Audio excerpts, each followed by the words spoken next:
lost over the years, even though a large part of the area is actually a nature reserve. The consequences: erosion and damage to the ecosystem. The NGO Bees and Trees wants to reverse the trend. Founder Stephen Bright Sakwa has brought seedlings of native trees, free of charge. The NGO is mainly financed by donations. Beehives are also given away.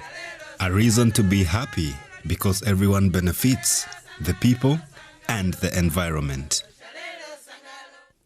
What we are doing is to motivate farmers to reintegrate trees in their farms.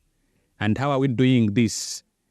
We fundraise, give them modern beehives, as well as trees which act as forage for the bees. Now the bees are an incentive for the farmers to plant the trees, because they know for the bees to make honey, they need nectar as well as pollen from the flowers bared by the trees. It is almost the cheapest activity to do. You can do it even if you have little capital. Indirectly, the new trees will help to earn an additional income. Sakwa wants to convey this to the villagers, a change in mentality compared to the mindset that led to the environmental crisis. The consequences of landslides can be seen everywhere. In future, the new trees should help to better hold the earth in place. When we plant these trees, they play a role of binding soils together. We plant the trees and we don't just plant them, we grow them, we monitor them, we track them, we map each and every tree that we plant. Landslides often occur during heavy rains. The deadliest incident was in 2010. The Nametsi slide claimed the lives of more than 300 people. Many people lost their homes and fields back then, and some of those affected are still waiting for help. For those who are living downwards here, their lands have gone. If they can give some help of land, of housing, I will be very grateful if they give me another place to be. The soil on Mount Elgon contains a lot of clay and therefore absorbs a lot of water. Together with deforestation, this is a fatal combination.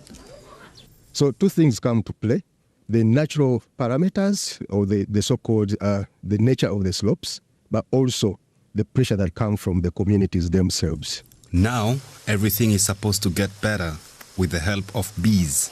Around 60 households in the village of Ukukiri and the surrounding region have started beekeeping. They are being trained by bees and trees and supported with equipment free of charge.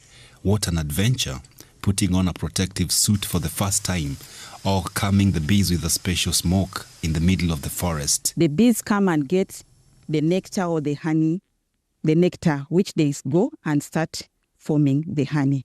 So those things, the trees and the bees go hand in hand. Without a tree, you can't have a bee. The will to protect the forest is growing to the extent that families can make a better living from beekeeping. Stephen Bright Sakwa's NGO also helps them with marketing. We buy the honey from them, add value, and sell to final consumers. The market price for honey at farm gates is 18,000 shillings, Uganda shillings. Yes, but for us, we buy it from farmers at 25,000. So that gives them another incentive and a motivation. We need to change the mindset. We have to support these local communities to appreciate their own environment first, and then give them the interventions that really they can appreciate and take on, that even beyond the intervention period, they can sustain them into the future. More than 5,000 trees have been reforested on Mount Elgon in the past 2 years. That's not much compared to what was lost, but at least it's a start. It's time to say goodbye now. We really hope you've been inspired to bring change to your world and get others involved too. If you have, do let us know at eco@dw.com. We love hearing from you. I'm Chris Galamsey in Lagos. See you next time. And I'm Malama Mukonde in Lusaka. If you'd like to watch more uplifting stories, just search for Echo Africa online. You'll find lots of content. So join us again next time. Goodbye.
Happy Ghana Month. Hello and welcome. On this show, we take you on a trip across all of Ghana's 16 regions. We bring you closer to the hard-to-reach communities and share important stories that didn't make the headlines. My name is Denise Yapomaide. Welcome to From Our Correspondents. My name is Mahama. My name is and name is Edwin. I am Rafik Salami Wa. Welcome back.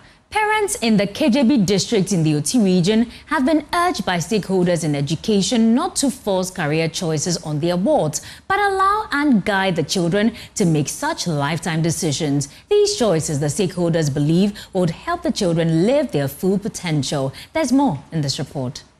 World Vision Ghana joined parents at the Pampangwe Circuit in the KJB district of the Oti region in this year's Career Day celebration. The pupils and students were dressed in various professions of their choices, with nursing dominating. Speaking on the occasion, the District Director for Education for KJB District, Seth Seramde, called on parents not to force career choices on their wards, but support them to make their individual choices while they, as parents, nurture them. If you look at the categories of sectors they represent,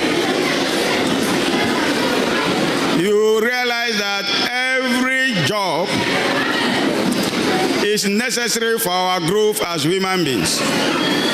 The teacher is necessary, the policeman is necessary as well, the farmer, the health worker, all are important in our society.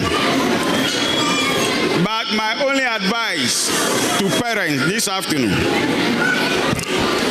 is don't force your children into doing what they are not interested in. Don't force your child to become a doctor if your child wants to become a musician.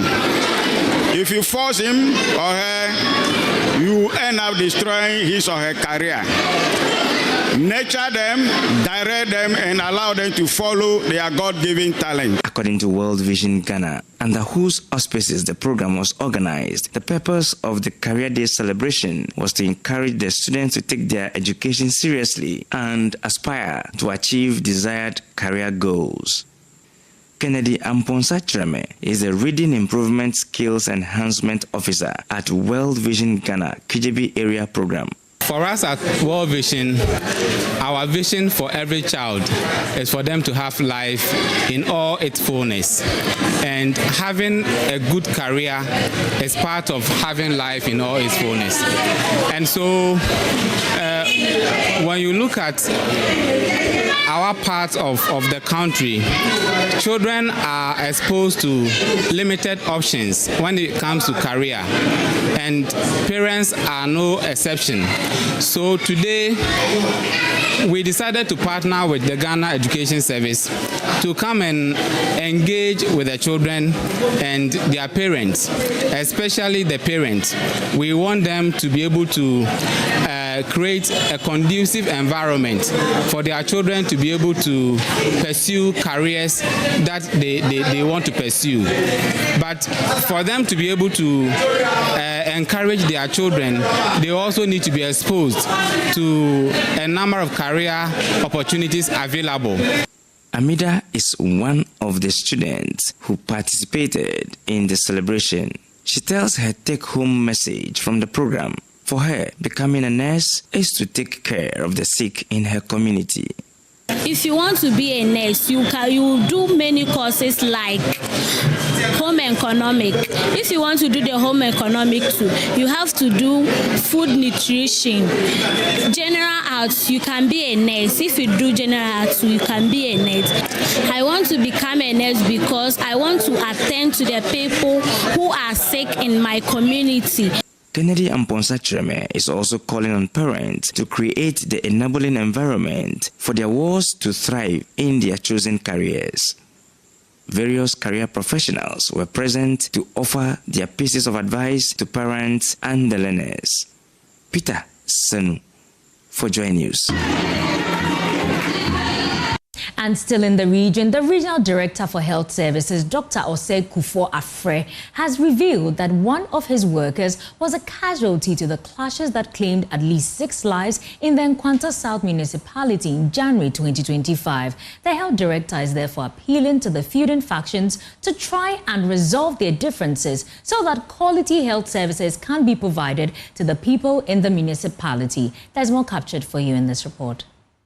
Deputy Regional Director for Health Services, Dr. Osei Kufu Afre, made the revelation of the death of one of his workers during the peak moment in the Nkwanta South clashes over a month ago at the year 2024 Health Performance Review meeting for the region. According to the Health Director, the development has put some fear in his workers and is already affecting quality health delivery in the municipality. We have some challenges, security challenges in the Nkwanta South municipality, which has been going on for a while. And I believe it's quite tribal and it's really affecting healthcare delivery in the Nkwanta South municipality. Unfortunately, during the recent clashes in January this year, through that, one of our health workers, an IT manager, was shot dead at home, and this has put a lot of fear in the health workers here, and it's really affecting them going out to deliver healthcare services. One of our vehicles that was even en route to the community for outreach services also received some bullets of about 30 bullet holes in the official vehicle, which if not God who intervened, all the people in the vehicle would have died. So there is a lot of fear for people to even go out to even provide outreach services, and this is greatly affecting the performance of health services in the Nkwanta South municipality and also the OT region in general. He indicated that there has been some high-powered meeting at the municipal level to ensure the safety of his men, but again says the curfew imposed on the municipality is also affecting the movement of health workers. There has been a lot of security meetings at the municipal level, and I'm very happy with our new regional minister who also has put in a voice and has made it a challenge to ensure that the crisis or the clashes have also come down. Currently, there is curfew in Nkwanta, and it's also affecting movement of my health staff to deliver health services. Calm has been restored to some extent, but I think a lot more has to be done. So I'm pleading with the various tribal groups to coexist peacefully and also make sure that we share resources and we are one people. And if one tribe is doing well and another is not doing well, it doesn't improve the healthcare delivery. So we are there to provide the services, and we are pleading with them that we should live peacefully so that the casualties we record at the hospitals also become minimized and doesn't overstretch our health systems here. In a separate conversation, the regional minister, Kutu Acheampong, has however pledged his commitment to ensure peace returns to the hitherto vibrant Nkwanta South municipality. I'm going to meet the regional House of Chiefs. We have started putting a lot of things in place. Nkwanta is the hub of the commercial activities in Oti region. Nkwanta is a big place for us. Nkwanta, if Nkwanta dies, it will affect Oti region. We are going to put everything in place to see that peace returns to Nkwanta. Peter Sun for JoyNews. Now let's do some education. The Minister of Education, Haruna Idrisu, has appealed to the government of the Republic of Indonesia to help Ghana tackle the deficit of medical doctors across the country. He proposed a medical university in northern Ghana to boost healthcare. Mr. Idrisu made the call during a courtesy visit by Indonesia's Honorary Consul Pascal A.B. Royce at the Education Ministry. The courtesy call was to strengthen bilateral ties and discuss issues about the development of the education sector. The Education Minister, Haruna Idrisu, recounted the long-standing bilateral relations between the two sister countries. He proposed a partnership toward establishing a medical university in the northern part of the country to improve the doctor-to-population ratio. But if we look at up north, the future of the 21st century, which is about 21st century competencies and skills and knowledge, will basically be about science, mathematics, and engineering. Ghana still has a deficit in the provision of the medical doctors, particularly for rural deprived and underdeveloped Ghana. If we are able to do this, and this can be done between any university in Indonesia and the University for Development Studies in Cameroon. The Honorary Consul of the Republic of Indonesia in Ghana, Pascal A.B. Royce, underscored the Asian country's interest in the development of Ghana. Indonesia, as you rightly say, is keen in helping or supporting Ghana in particular in various sectors, in agriculture, in education, in the energy sector, in all the sectors. However, all these sectors can only go on well when there is a better education. For all this you said about the Islamic student or even with the medical side, I will convey that, and I want to assure you that we will look into, and that the various departments in Indonesia also will collaborate with the Ghana side through the Ministry of Foreign Affairs to make sure this takes place in the shortest time. Fred Kwame Asari, JoyNews, Accra. Now, the youth in Sunyani now have a safe place known as the Adolescent Clinic and Digital Hub to discuss issues such as sexual and reproductive health with experts. According to Raphael Godlove Ahenu, CEO of Global Media Foundation, the project funded by Foundation Botna is also equipped to offer digital skills to build the capacity of the youth. Precious Semevo has more. Over the years, young people in cities, especially secondary cities, have struggled with safe spaces to discuss issues affecting them. They are also excluded from decision-making at the city level. To help change the narrative, Global Media Foundation is implementing the Adolescent Clinic and Digital Hub under the Resilient City for Adolescent project to provide counseling and mentorship, among others, for young people between 13 and 21 years within Sunyani City in the Bono region. Chief Executive of Glometh, Raphael Godlove Ahenu, speaking at the opening of the clinic, said that together with Foundation Botna and partners, including Sunyani Municipal Assembly and Ghana Health and Education Services, the project also has a digital skills center to avoid stigmatization. A lot of young people within Sunyani and Ghana as a whole will have a challenge when it comes to discussing some of their personal issues, especially relating to sexual and reproductive health, depression, and other things.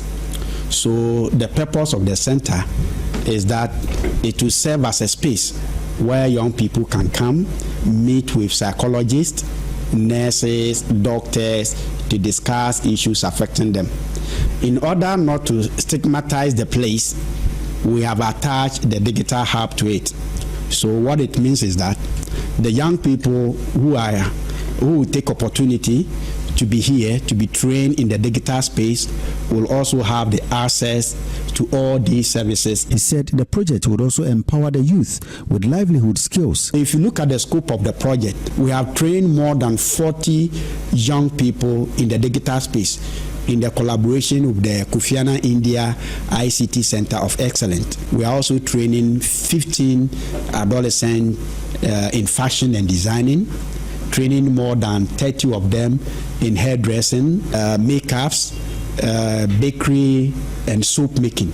All these, we are doing them to ensure that we build the business skills of the young people so that they will not only depend on government for job after school. A beneficiary shares his thoughts on the project for the youth in Sunyani City. I think as I'm grooming for the future and hoping for the best, getting knowledge in ICT, since the world is full of digitals and everything, I think I've acquired much knowledge to impact my generation. This is a big opportunity for adolescents in Sunyani to also come together, contribute and learn something which also impact their future. Precious Semevo, JoyNews, Sunyani. And moving on, Comfort Afele Asite, chairperson of the Northern Regional Chapter of Women in the Poultry Value Chain Apex Ghana, is urging government support to expand market access for local poultry farmers. She emphasized that Ghanaian poultry struggles to compete with subsidized imports, limiting sales and production growth. She made this appeal during a capacity training session organized by WIPVAC for its members. The Women in Poultry Value Chain organization has been working to empower women in the poultry industry through capacity building programs and training. These initiatives aim to enhance their leadership skills, farm management practice, and knowledge of best practice in poultry production. Speaking to the media at the capacity building, Comfort Afele Asite pleaded for government support to enhance their business. Already we have the chicken that is competing against ours, and the competition is just because the price with the one that is imported is low because they are giving subsidies, and we don't get that subsidy to be able to compete, and so market is low. And so if government would open up the market by even helping us market our products to the hospitals, to the schools, to the prisons, you see that is a whole market on itself. Then we will be able to produce in large quantities and make profit. We are in an industry that we need capital, a lot of capital to stay in business. And so if we would be given a loan that the interest rate is on the lower side, it will help us produce in large quantity and be able to market it. And if we're able to do that in some number of years, it will help reduce the importation. She also encouraged more women to join the poultry business. We, the women, can do it better because we are even in the birth. We are those who give birth to children. Just the way you take care of your children from the day of, right from conception to delivery, is the same love we give to these birds. If you see us taking care of the birds from day old to maturity to the point of lay, you see that affection, that love, that care we give to human, it is the same thing we transport into the care of the birds. And so we stand the better chance of taking care of these birds and to be in good business.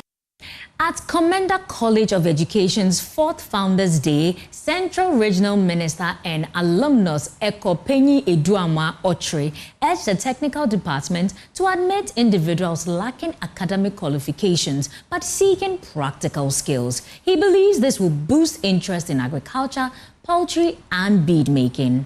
The 4th Founders Day celebration at the Commander College of Education was a day when the institution acknowledged and lauded the achievements of the school's founding fathers, their impact on the school's development, and their contribution to teacher education in Ghana.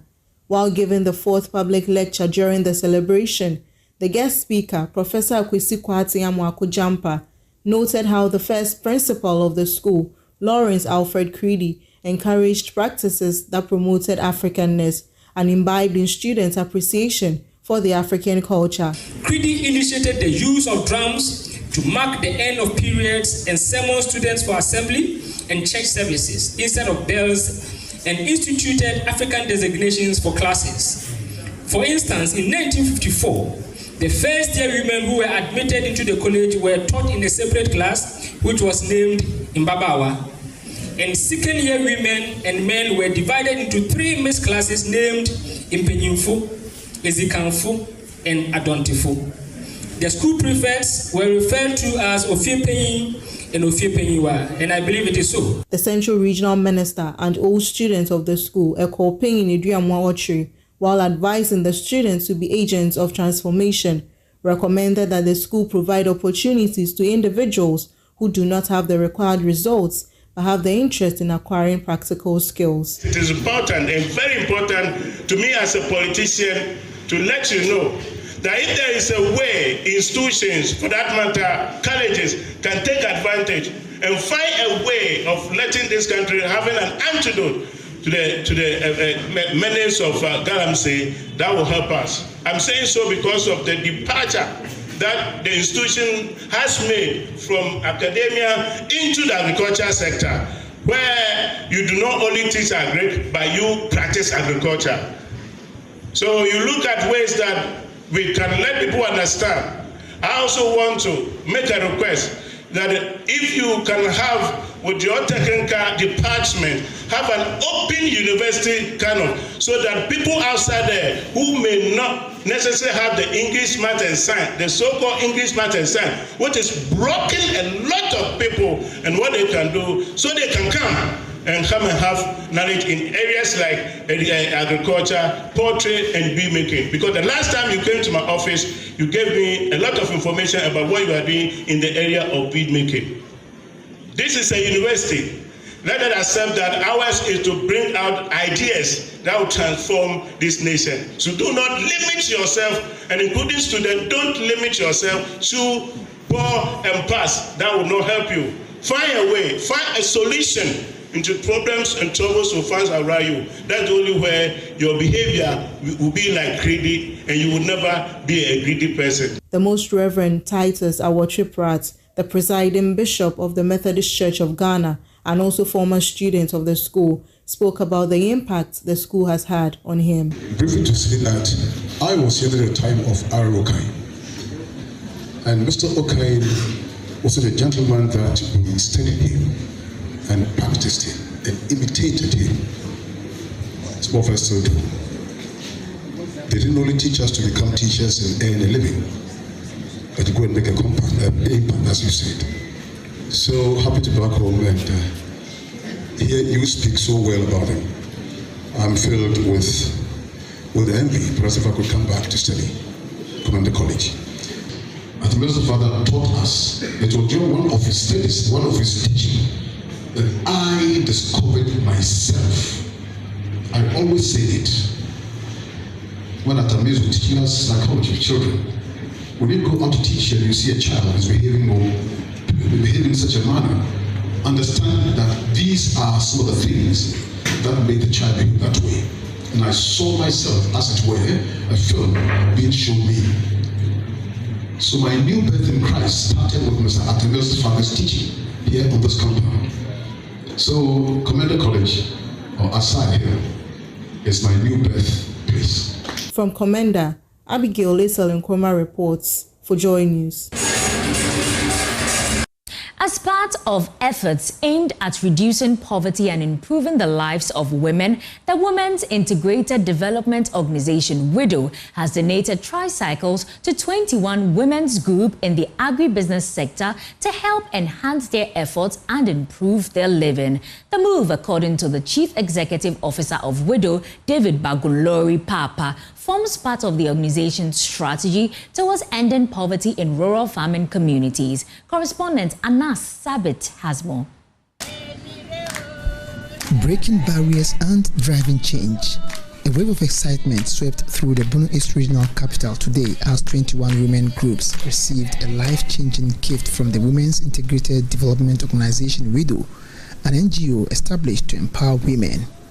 The donated tricycles will soon become engines of opportunity for these women who have for years struggled with transportation costs, hauling goods on foot and paying high fees for drivers. Today, that burden is lifted with some of these beneficiaries sharing their plights with Joy News. Our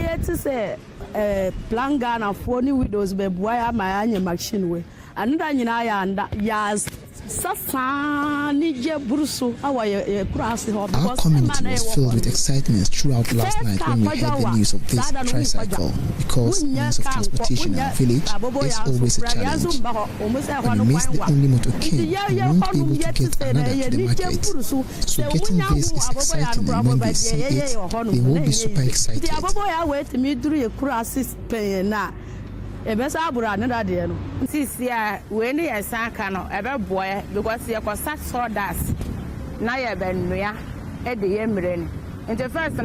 this will help us a lot because it will be used to convey sawdust to help in our mushroom business. We used to hire tricycles in the past. If we won't do that anymore, and this will help us a lot. So we are very happy.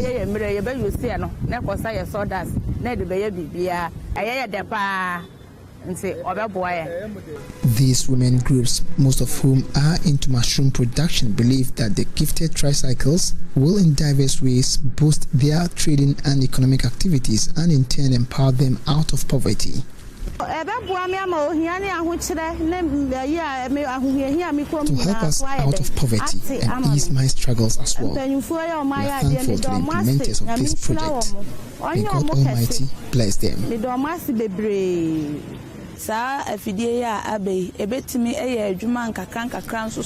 These tricycles will help our women group a lot. This will improve our finances as well as ease our struggles and improve our livelihoods. But what is the catalyst that inspired this initiative? David Bagulori Papa is the Chief Executive Officer of WIDO. Women's Integrated Development Organization is a local NGO that is in the area of capacitating women, developing their entrepreneurship to make sure that we are able to alleviate poverty among our group beneficiaries. And then the project really has existed for the past 5 years and we are coming to an end. So we saw the need to anchor the support that we have provided over the years to make sure that these women are able to generate enough income to support their families and community at large. So today is an occasion where we are providing them with tricycles to enable them to go to use as a continuity for the projects that really we have trained them on. The project, which is being supported by Plan International Ghana, Plan International Canada and Global Affairs Canada, also seek to attract extra financial support to enable these women groups expand their businesses through other capacity building programs. After this, what we may need to do is to monitor the women businesses, trying to make sure they are able to stick the needs, develop their ICT capacity such that they will be able to hit the international market to also market their products. These are many more, some of the interventions that really we want to continue after the project. This incredible initiative implemented by WIDO and its partners will go a long way in enhancing their livelihoods as well as reduce poverty. And as these women hit the road, they are not just carrying goods, they are driving hope. Anna Sabit, JoyNews, Teachman. Now, as the world keeps advancing, the Dean of the School of Graduate Studies and Research at the Cape Coast Technical University, Surveyor Professor Emmanuel Bamfueje, is urging the use of artificial intelligence in postgraduate studies and research. Well, he believes when it's used properly and guided, it will help to improve postgraduate research and promote community development. Abigail Nkrumah SL has more in this report.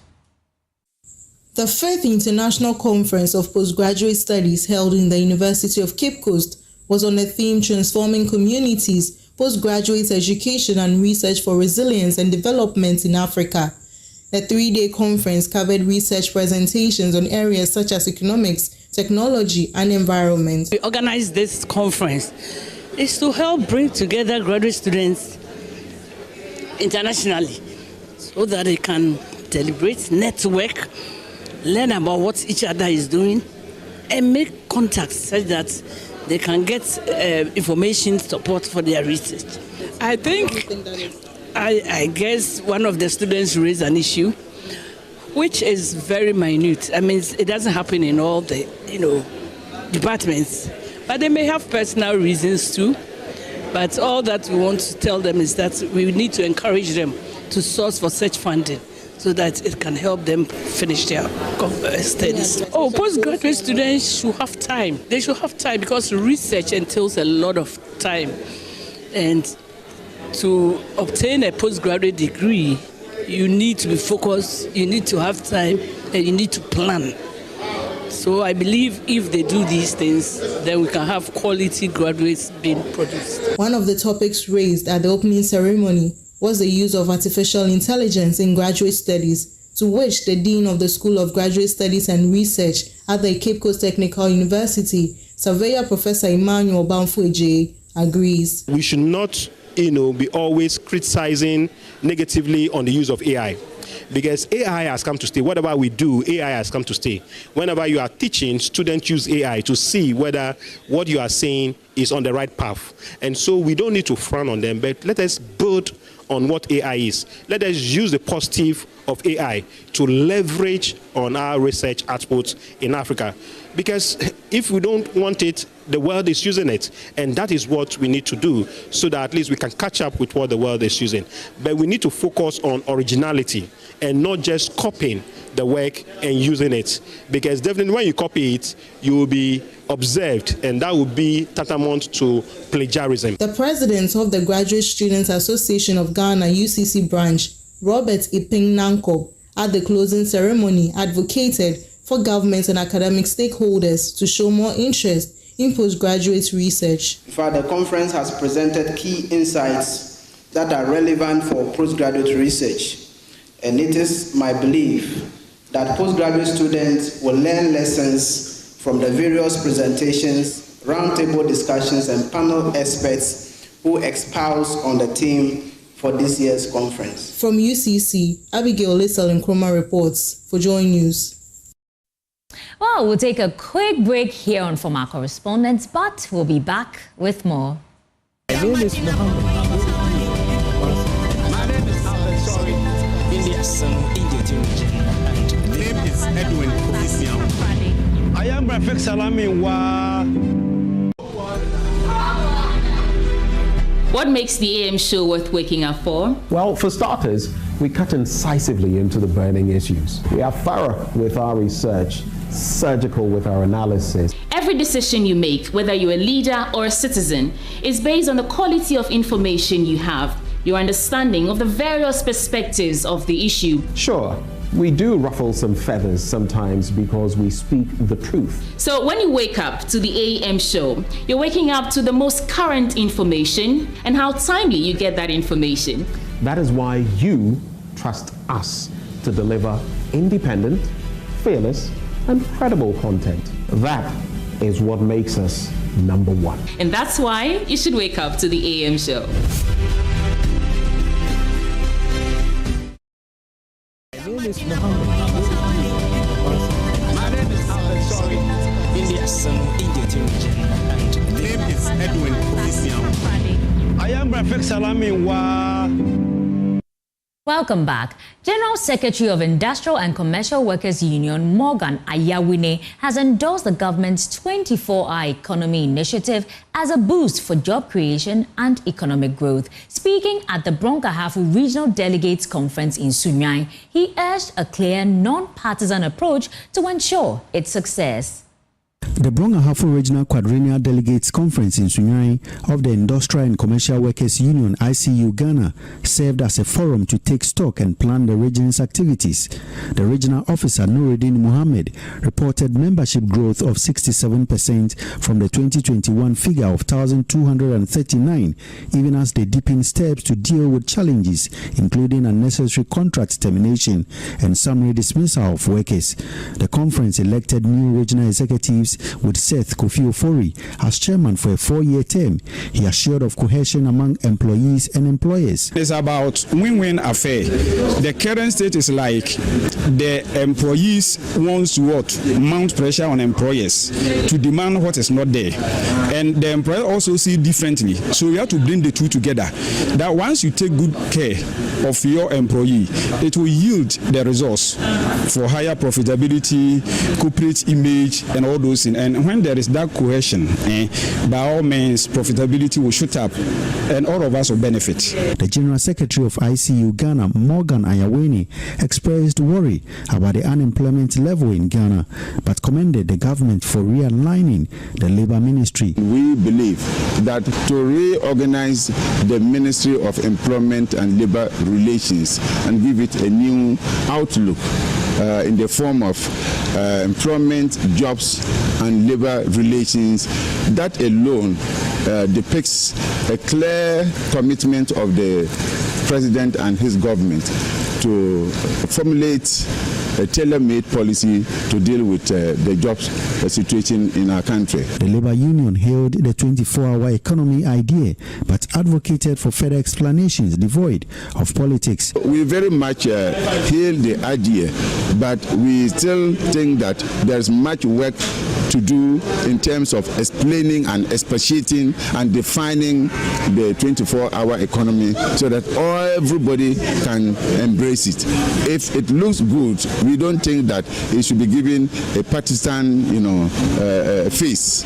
We should all embrace it. We have kept too long in coming out with a national development plan, and it is because of that, situation that is lacking in our country. That is why the unemployment situation is getting worse. But supposing we have a national policy dealing with jobs and dealing with unemployment situation, we would have gotten somewhere by now.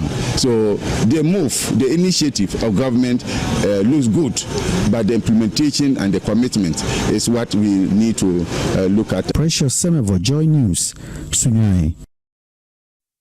Aspiring entrepreneurs at CK Tedam University in the Upper East region have benefited from a business summit aimed at equipping them with vital entrepreneurial skills. The university's Nooks chapter organized the one-day event, drawing students and alumni eager to enhance their business acumen. Correspondent Albert Sori reports.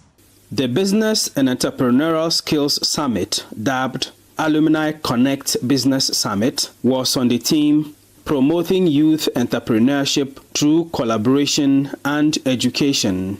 Organized by the CK Tedam University of Technology and Applied Sciences chapter of the National Union of Ghana Students, Nooks, the summit featured renowned entrepreneurs who shared valuable business insights and experiences to help shape the minds of students who are aspiring entrepreneurs. The Chief Executive Officer of BC Benzene Pharmaceuticals Limited, Benjamin Anyana, delivered the keynote address. When I talk of investment resources, so I look at something like you are denying yourself to enjoy something today for a better tomorrow. Do you understand? So you are investing. You are denying yourself the joy today for a compelling or a better tomorrow. Money is the measure of value. So if you have a fowl, you can value it to be money. So if you don't kill that fowl to chop or sell it to get money to do something, it's an investment. Because that fowl will lay eggs. And the eggs will hatch into chicken. And the chicken will increase what? The number of fowls you have. That's an investment that has grown. When we talk of diversified investment portfolios, now you are rearing fowls. You can decide to say, okay, why don't I sell some of the fowls and go into rearing goats? So you've diversified your what? Your investment. Vice Chancellor of the CK Tedam University of Technology and Applied Sciences, Professor Albert Logotra, said the university considered it crucial for students to be able to create jobs after completing their education. The topic promoting youth entrepreneurship through collaboration and education is crucial because it's a powerful way to foster innovation, create employment opportunities, and empower the next generation to take charge of their future. It must be said that business isn't just a tool for profit or for social and community impact. It's a training ground for critical skills. Cultivating business sense sharpens decision making, fosters resilience, and teaches us to weigh risk against rewards. Some of the students who participated in the Business and Entrepreneurial Skills Summit said it was eye-opening for them. I am a young entrepreneur because I've started my own business back at home, even before this particular program. But then having been part of this particular program, I have learned that entrepreneurship is not all about selling goods, but sometimes putting value into the products that you are particularly selling. I think that's one of the things that I've also learned from this particular program. I think this program has taught me a lot to connect, to learn from others, and also to get mentors who will mentor me in most aspects of my life. President of the CK Tedam University of Technology and Applied Sciences chapter of the National Union of Ghana Students, Samuel Abubakari Tiyumba, expressed his satisfaction with the outcomes of the summit.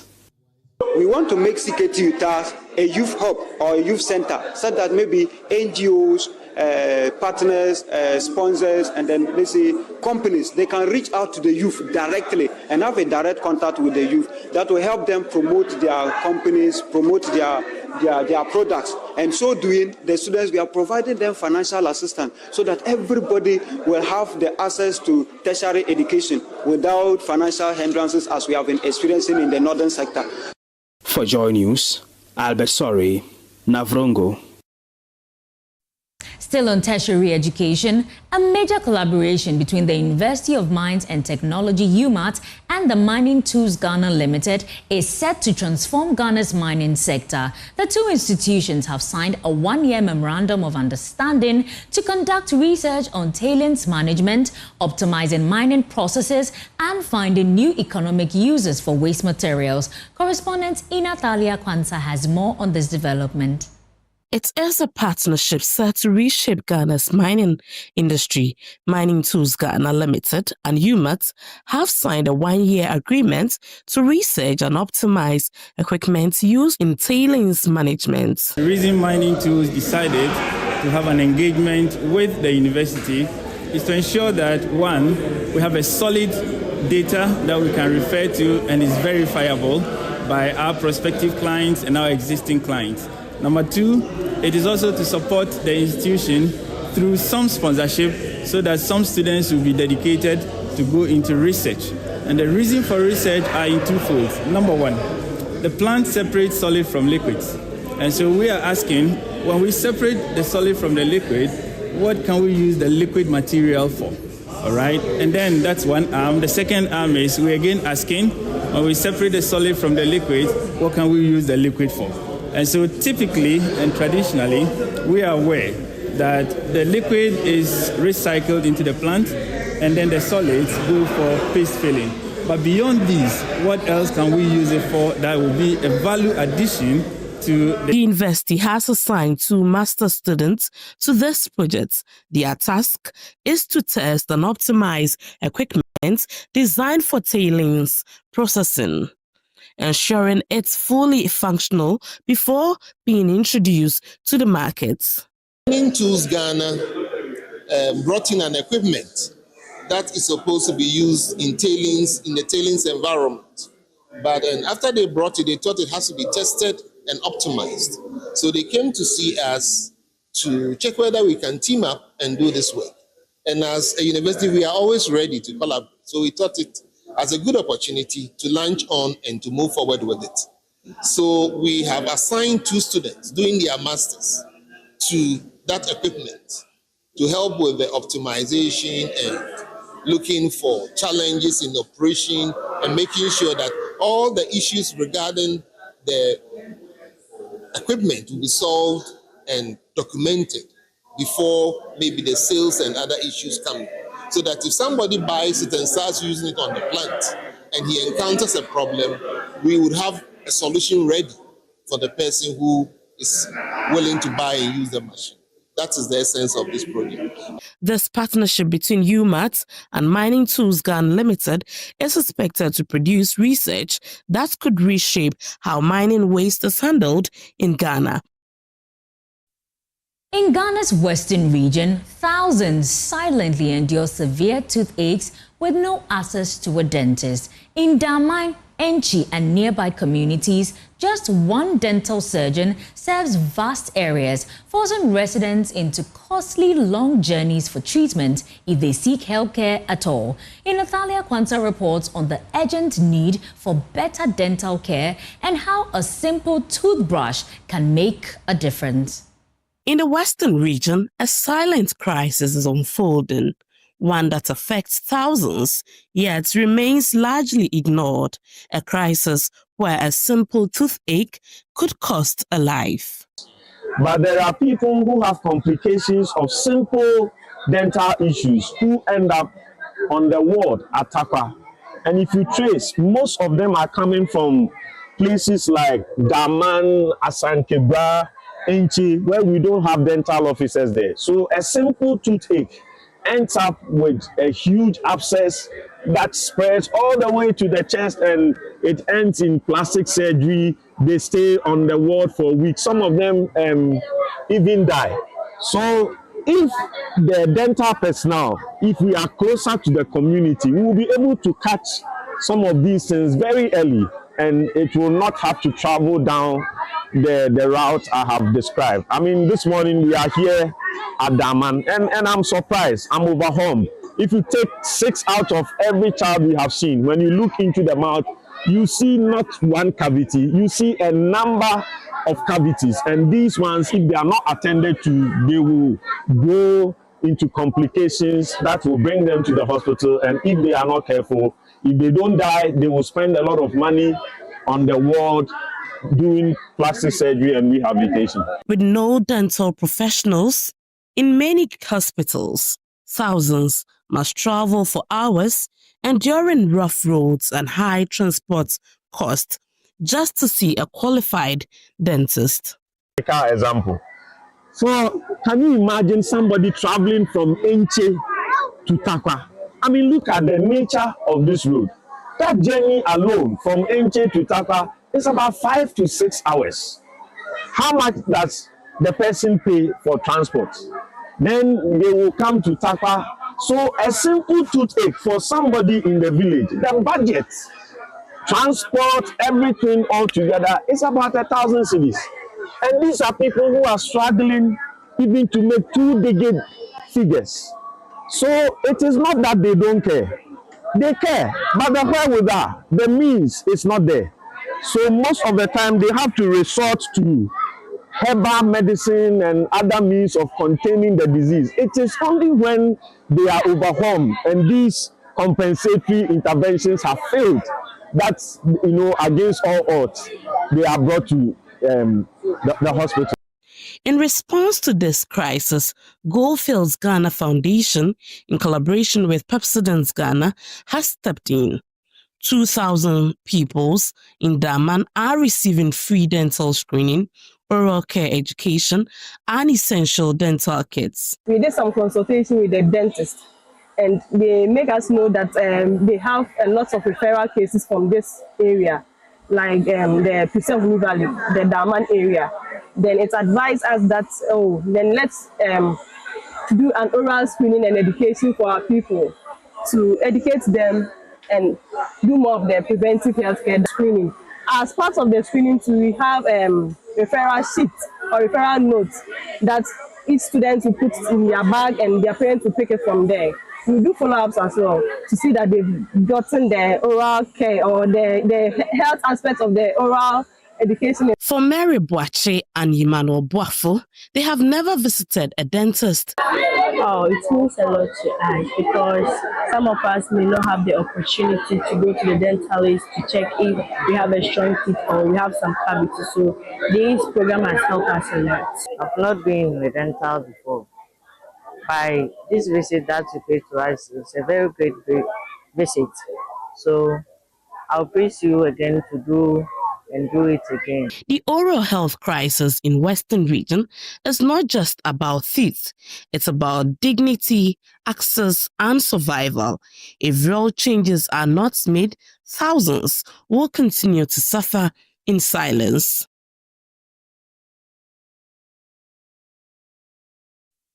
And that's the end of our show today. But make a date with us every Saturday at 5 p.m. here on the JoyNews channel. If you miss it, don't worry. You can always catch a repeat on Sundays at 12 noon. My name is Denise Yapomaide. Happy Ghana Month. Enjoy the rest of your day. My name is Mahama.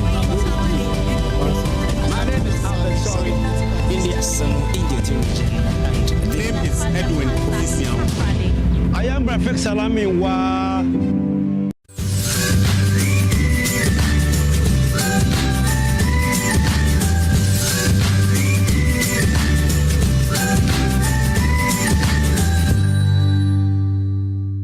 Hello, beautiful people. Welcome once again to Home Tips with Mira. The program is always about home tips, DIYs, and home remedies. Fruits and vegetables form a major part of our diet because they contain essential minerals and nutrients necessary for our growth. But we as human beings, in as much as we enjoy our fruits and vegetables, there are also insects and pests that also live on these fruits and vegetables. And as a result, farmers use agrochemicals to ward off these pests, which in turn leaves residues of the chemicals on the fruits and vegetables that we consume, which can be harmful to our health. So in today's episode, we are going to look at some basic home remedies that we can use to wash off chemicals from fruits and vegetables.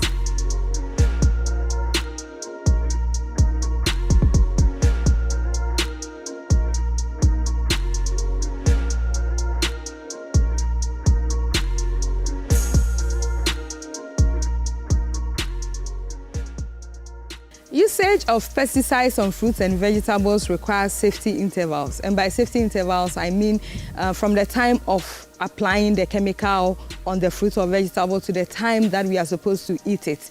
And some of these farmers and market women ignore these safety intervals. And you know, fruits and vegetables also have pores, just like the human skin. So when you use the chemicals on them, there's a probability that some even penetrates into the cells of the fruits and vegetables that we eat. But today we are going to look at what you can use. And it will not, wash off the chemicals 100%, but it is a way of helping because we cannot help but eat fruits and vegetables. So what we have here today is basic rock salt. This is an item that you can use to wash off pesticides. Another thing is baking soda. And I also have activated charcoal powder and white vinegar.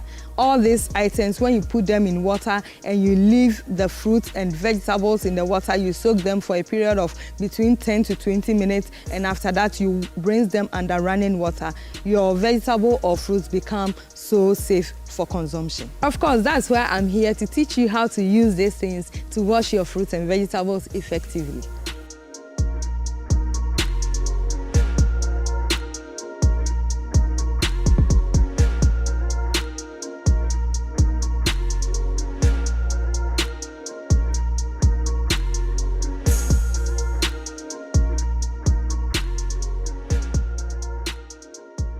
What I have here are containers filled with water. And this container, I have 10 of sachet water filled here, this one too, and this one.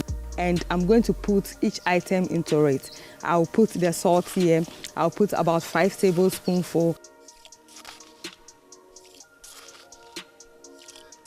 And then I'll put baking soda here, 2 tablespoonfuls.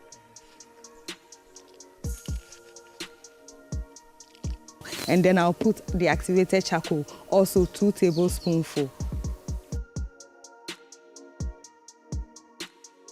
This is white vinegar, and I'm using 2 tablespoonfuls in the water.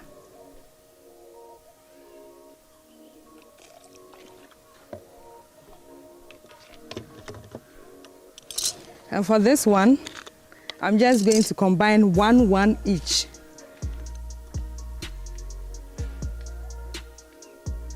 One. One.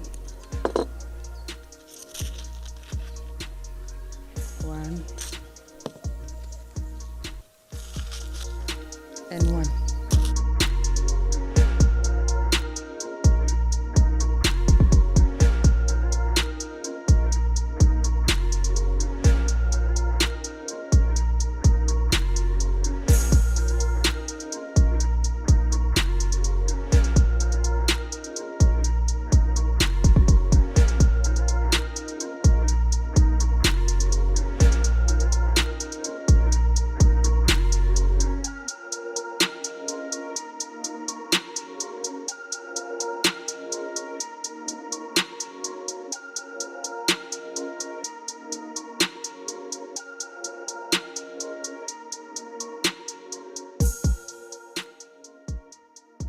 The fruits and vegetables have been in the water for 20 minutes. Now it is okay to remove them and rinse them under running water, and it will be so safe for consumption.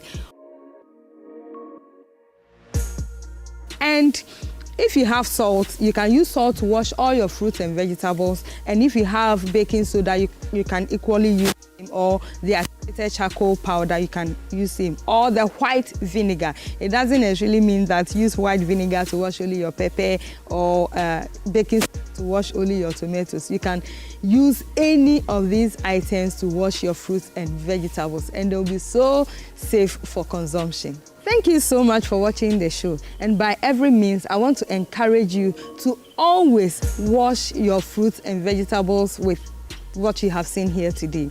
And you know, gradual accumulation of these chemicals into our body can be so harmful to our health. Please, I would encourage you also to stay healthy. Be conscious of your health. Be conscious of what you eat, and take very good care of yourself, because that is all you have. Please go on my YouTube page to subscribe, and also follow me on Facebook, Home Tips with Mira. I have washed my mango, and now I am confident to eat. Bon appetit.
Ghana Club goes back to my childhood.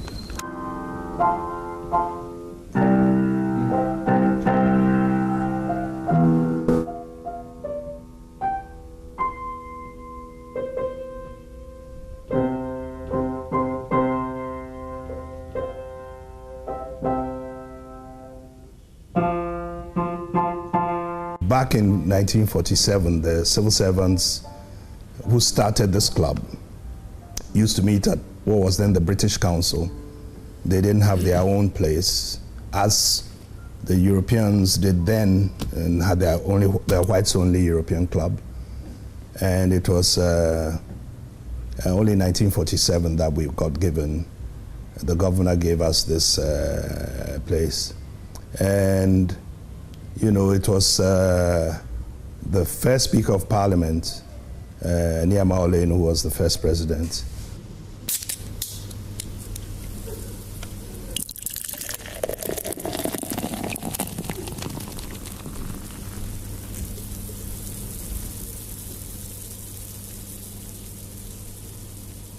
April 1980. That's when I came here. There was a lot of members as at that time. Dr. Joseph Rata was a member. Professor Aduwine was a member. The late Akosa, that is Professor Akosa's brother, was a member.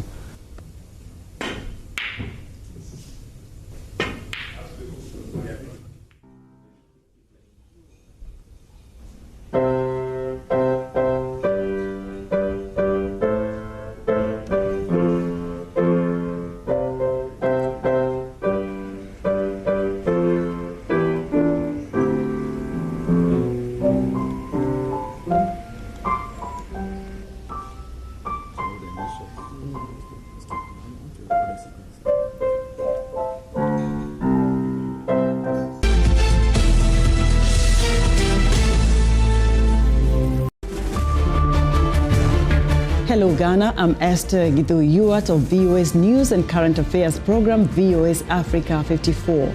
Here for you on Joy News. If you want to know what's trending in Africa's news, business and technology, sports, health, and lifestyle, then tune into VOA's Africa 54 for a closer look at the stories Africans are talking about around the continent.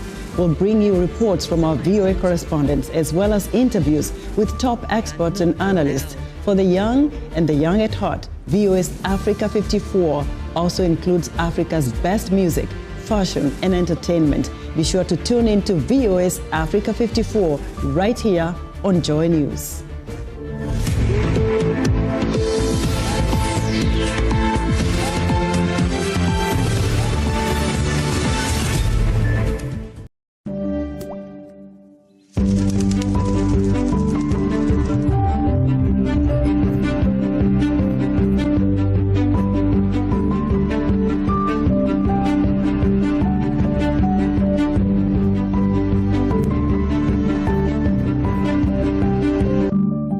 So I have found myself standing amidst a lot of crop farms in the country. Talk of rice, talk of maize, cassava, plantains, and what have you. But today I am coming to you straight from a wheat farm. It's unprecedented. This is my first time standing in a wheat farm in Ghana. And because on today on the food chain, we are looking at the Ghana Wheat Initiative, where the country has been able to grow its first wheat. And it's under the auspices of the Crops Research Institute of the Council for Scientific and Industrial Research. But before we take a look or delve deeper into today's conversation, here is a report on how wheat importation in Ghana is affecting local traders and even the consumers. My name is Emmanuel Bright Kweku. Stay with us. Along the busy stretch of the Bomso traffic light on the Kumasi-Accra Highway, hawkers chase after moving vehicles to sell their wares. Conspicuous among the variety of items sold on these streets is bread, a local staple food enjoyed by many households in Ghana. Bread is made from a dough of flour and water, usually by baking.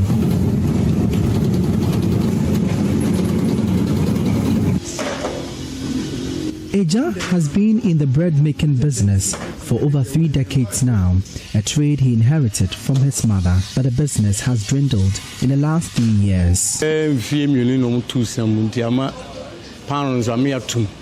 Near the moment, 4 cedi, and almost the 5 cedi, but they say the moment 8 cedi, almost the 10 cedi. The market now, my market now is slow. Let's say it me a day is 15 and not 12 bags. 12 bags. Flour. Flour, a major component of the bread dough, is now an expensive commodity. Produced from wheat, the cost of flour has for the past 3 years seen an upward trend. Cross, and I'm going to say in Ghana, they see 765.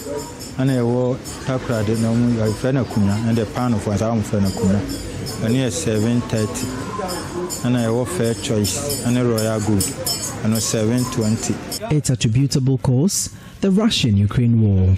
In 2022, when Russia invaded Ukraine, demand for wheat flour on the local market increased. The two countries, who are few of the largest wheat producers, ceased exportation of the grain following the cessation of the Black Sea grain deal. This resulted in cascading effects on the prices of the commodity along the wheat value chain globally. Kojo Owusu, a flour vendor at the Asafo Market in Kumasi, began his flour vending shop 2 years before the war.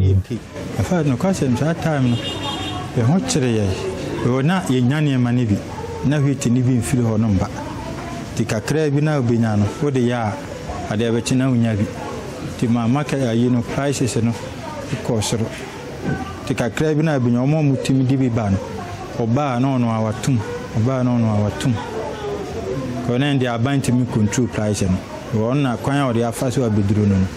The pen or the edge. No, dear, of course, I'm not hard. The Robert Ban is Nippon Bones is saying, I hold who be above the open. Into way beba, we be no. As a market crowd by and whom I go am. The night hard, and of course, that time the hard. The impact of the war saw some local bakeries laying off staff to stay in business. Some no, now we never said it, and you never know. Until now, Uniska, until go to some so acquire Okoji, Oboyana, they are command you run into some remedy. Now Uniska, and maybe bring a Jumay, a call for. Omo to pan only be no, and be production a call for more workers no. Ghana heavily relies on imported wheat to feed its citizens and domestic poultry. The country imports nearly $300 million of the grain every year. According to the Observatory of the Economic Complexity Report, Ghana imports wheat primarily from Canada, Russia, Lithuania, France, and Ukraine annually. Director of the Crops Research Institute under the Council for Scientific and Industrial Research, Professor Maxwell Darko-Asante, highlights the impacts of these importations. Wheat is known mainly as a temperate crop, so we have not been growing wheat in Ghana. As we saw during the Russia-Ukraine war, it is not safe to just say that some country can produce something and ship to you. You may even have money, but there will be no wheat to buy. We spend a lot of money to import this wheat, over $100 million every year to import wheat. And you know the challenge we have with foreign exchange. So if you continue to use a lot of foreign exchange to import any commodity, what you are doing is that you are putting pressure on your cedi. And you know that in Ghana, when the cedi depreciates, every other thing is affected. Food scientists explored the combination and replacement of wheat flour with other local crops like rice, potatoes, and others to reduce its over-reliance. Our scientists have gone ahead to use other flour, rice flour, cassava flour, almost all the crops, they have flour that we can use for our products. But they always have to combine it with some percentage of wheat. Yeah. So the wheat, when it comes to flour, it has its own place, which you cannot dislodge easily. The wheat import market continues to grow rapidly for Ghana, with a population growth of over 30 million people coupled with fast urbanization. Local actors in the wheat value chain are anticipating the local cultivation of the grain to ease the burden.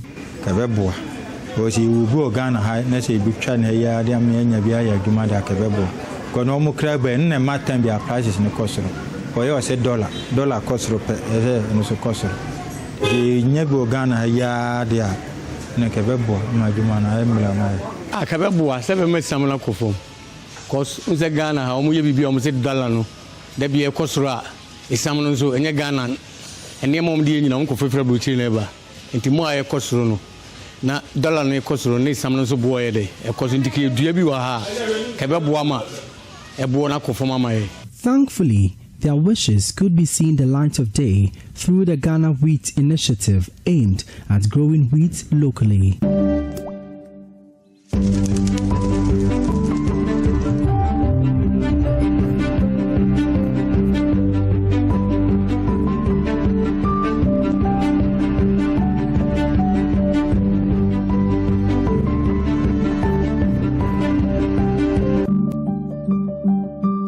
And so you are still watching The Food Chain with me, Emmanuel Bright Kweku, here on the JoyNews channel, and I am excited to actually have this particular interaction, and that's because Ghana has been able to grow its own wheat.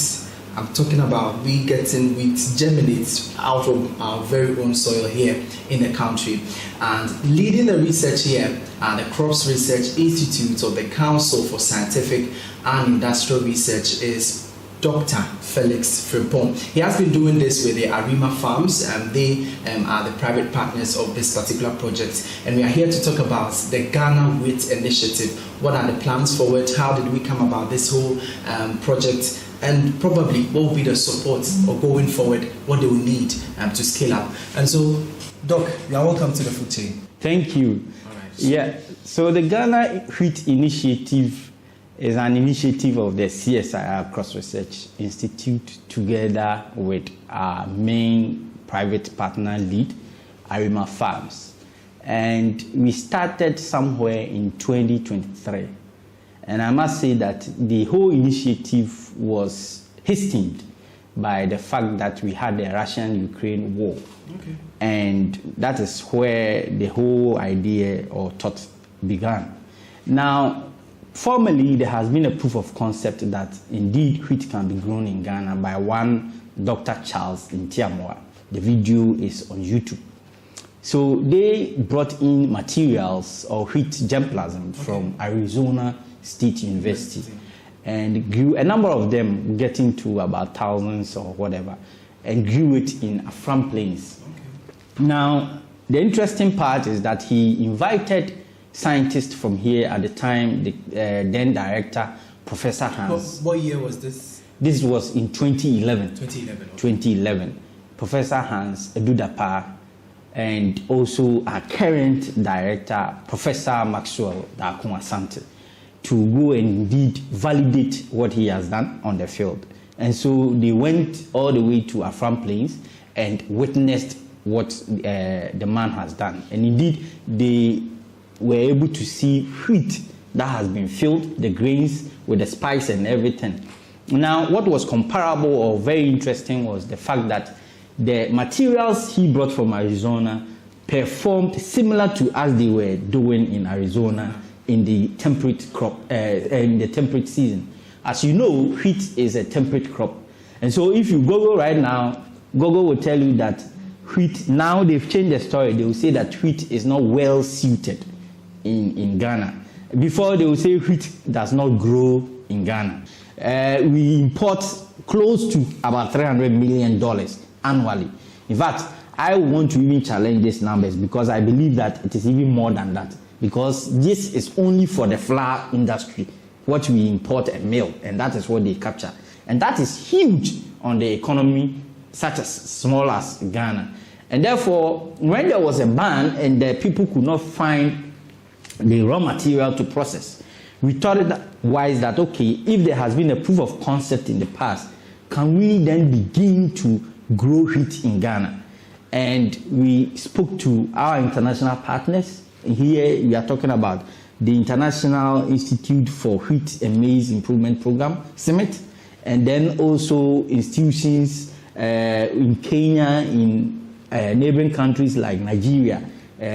We call an institution, we call it LCRI. Okay. LCRI is mandated to produce wheat in Nigeria. And they have been growing wheat for more than 100 years. Now, you ask yourself, Ghana is 68 years now. We are 68 years. But we've never thought of growing wheat. Meanwhile, our neighbors in Nigeria, they are doing it. So we took germplasm from them and then tried to see that if they will be adapted in our environment, if they will be able to perform with all our heat and high temperatures and drought and everything. Now, the interesting bit or the scientific background is that the materials we carefully selected from these countries, from Kenya, from Nigeria, from Mexico, from US, from Germany. I went to all these areas, and from India, from our partners. Arima Farms gave us one germplasm from India. And these materials were the heat-tolerant, drought-tolerant materials.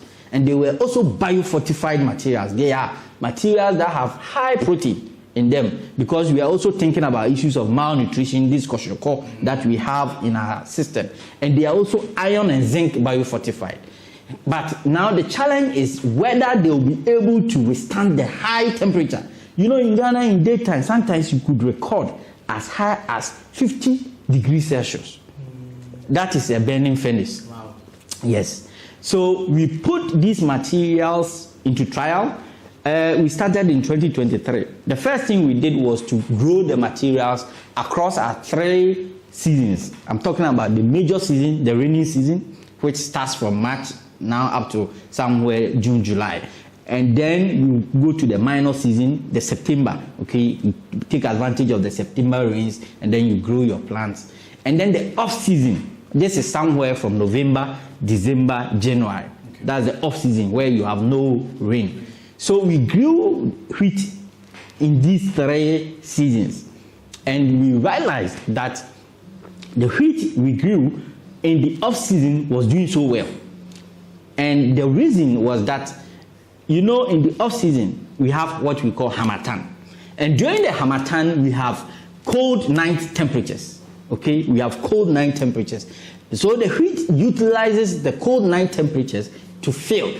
Okay. And that gave us the spark.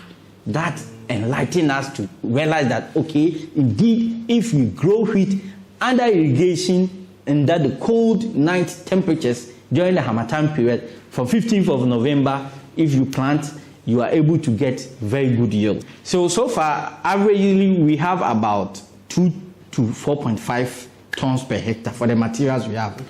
In our bosom, or with our gene bank right now, we have about 326 accessions. Okay.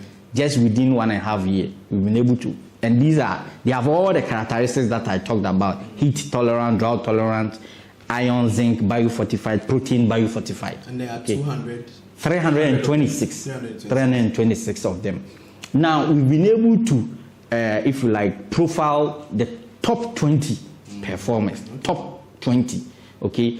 The highest one is given about 4.5 tons per hectare. And this is material coming from Summit all the way in Kenya. With these materials that you have brought, you said 20 of them did very well. Was it in the cold and night season? I think exactly. Was it during that peak that you had a lot of? Exactly. So our best time for high yield is within the harmattan period. Okay. That's what. But that's this season now, or I think the rains are. Yes. So now the rains are setting in. Now we are in March. Okay. So right now we have materials on the field. We grew them on the 16th of December. Okay. But we've realized that the window for the off season is 15th November to 15th December. That is where you can take advantage of the cold night temperatures. So by January, the wheat is already at the vegetative stage, and then they go into bolting and fill, and they take advantage of the cold night temperatures. Okay. Now, in the major and minor season, So the materials that we brought in, the 326, did not give us economic yield. But that doesn't mean we should write it off. It is possible if through research we can bring in materials that are rain-fed, that are suitable to our rainfall environment, and be able to give us economic yield. So our target here was economic yield, because the idea is that when you are able to break in, that is where the farmer will be interested to go into large-scale production. So you don't want to have materials that do not give you economic yield. And economic yield here is anything from 2 tons per hectare. Yeah. Okay. So somebody would ask, what has really changed? Because we know women's growing wheat until a researcher from Arizona brought some germplasms to the country somewhere around 2011. What really has changed that now we are able to grow the wheat? Is it an ecology, climate impact or something? Okay, so what really has changed is the science. Okay. So I told you that these materials are heat-tolerant materials. So the science has really made it possible for we to have wheat growing in Ghana. In the background of these materials is a special gene, okay, that is able, we call it heat shock proteins, okay, that is able to help it. Now, you will see that these materials, though we are able to achieve economic yield, where they are coming from in the temperate environment, they are producing as high as 15 to 22 tons per hectare, the same material. What is happening is that because it's so prolific and high yielding, it uses parts of the photosynthesis that it normally would have channeled to growth and development into what we call transpirational cooling, okay, by upregulating these heat shock proteins, okay. Let me not go too much into the science. So that is what is happening, and by that it's able to give us the economic yield that we have. Okay. So basically that is the science. Okay. Now, still on the climate bit, I wanted to know, is there any way climate change might affect the wheat that we've grown so far? Because I think you were saying you grew somewhere 16 December, and with the weather changing, I know normally we shouldn't expect rains now, and given the conditions of the weeds growing in the cold and night period, can it affect it? Definitely, my brother. So climate change is doing a lot, you know. And one thing that easily comes to mind is that, you know, in Ghana, we used to have very long rainfall periods. So it rains cats and dogs. Okay. It rains very heavy and then it stops at somewhere August. Okay, that is where the local people will say fupe. Okay, and then in June, July, it will be drizzling. You know, in June, July. But these days, you will see that all these patterns have changed. Okay. Last year, for instance, we had very prolonged drought, if you remember. Yeah. We had very prolonged drought. Affected some farmers. Yes. So climate change is really affecting our agriculture pattern. And that is why it is important to also think out of the box and bring innovative ideas such as this, where even though you are not having enough water, you could do irrigated wheat, okay? And also, you know, where we are, we tend to have a lot of lowland rice, okay? The advantage for this system, or the irrigated wheat, is that the lowland rice normally is in the major or the minor season, okay? Now, in the off-season, where you have no rains, you could introduce the wheat into these inland valleys, and then the irrigated ecologies, the lowland ecologies, okay? And you will not be watering, because those places are marshy, okay? They have some amount of moisture, okay? Because wheat, it doesn't need so much water. Wheat, the entire crop duration, it needs only 400 millimeters of water, and it's good to go. That is the advantage with the wheat. Okay. So climate change is very, very worrying, but science can help us in terms of what we call these early warning systems. These climate digital platforms can help us to tell us when it's going to rain, when it will not rain, when you are supposed to do the planting and everything. Touching on that, what will be the economic benefits? I know wheat is something that is crucial to us, because we as a people, personally, I like bread a lot, and wheat is the major component of the bread. How is this going to transform, or let's say help reduce the prices of the wheat that we have on the markets that we are using for the flour and the others? How is it going to help with it? Yeah, so the economic aspect is a real boom. It's a real boom because wheat is a commercial crop. Okay, so the aspect of job creation is also very significant in all this. Okay, you talked about the bread. So look at the bread industry. If we have local wheat and it's affordable, so many people can venture into bread making, you know. Also, because it's a commercial crop, you need to establish commercial farms, large-scale farms. Okay, we are not talking about 2 hectares, beyond 2 hectares. Of course, as smallholder farmers, we are encouraging them to also go into wheat production. But once you are going into the commercial production, you need people to work on the farms, okay, from planting to harvest. And that is job creation for many people, agricultural foods. And once you are producing local wheat, you will not be going into the international market to import.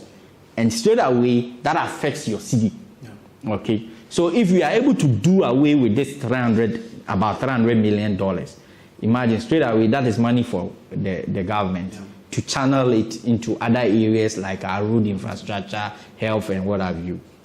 Now, one great bit that I really want to also focus on is the animal feed, poultry feed. You know, wheat is part of the formulation. It's a strong ingredient in there. And therefore, if we can have local wheat, you can imagine what the ripple effect to our poultry industry. So tell us about the difference, or what are the advantages of yours, how maybe the taste, the sweetness and all of that, how is it different from yours? Well, so in terms of the difference, there's no difference. Okay. The only difference is that this is grown and bred in Ghana. It's literally the same. It's the same thing. It's the same thing. I must be frank with you. There's no difference at all. The only difference is that you will see wheat for yourself. Being grown in Ghana. That's the only difference. We are hoping that apples will be grown in Ghana. Yes, this is a Ghanaian made. This is Ghanaian made wheat. So that's the only difference. And therefore, we shouldn't be worried in terms of, let's say, people say it's a GMO, or it has some elements that will not be good for our health. Or this is exactly the same thing. In fact, I told you, I went to all those areas. I was in Germany, I was in the US, I went to Australia, and India also came, Kenya, I went to Nigeria, and we brought all, we carefully selected all these germplasm. So it's the same. And then so far, if I get you, Kenya is the one that gave you a lot of... Exactly. The one coming from Summit, Kenya, is our top variety. Okay. Now let's look at, it's on the field. It's not out on the market yet. What is the process now from here on the field to get into a market? What are you going to do? Yeah, so in Ghana, there are protocols that you have to follow, which we call the National Varietal Release Registration process. Okay, so that is the part we are left with.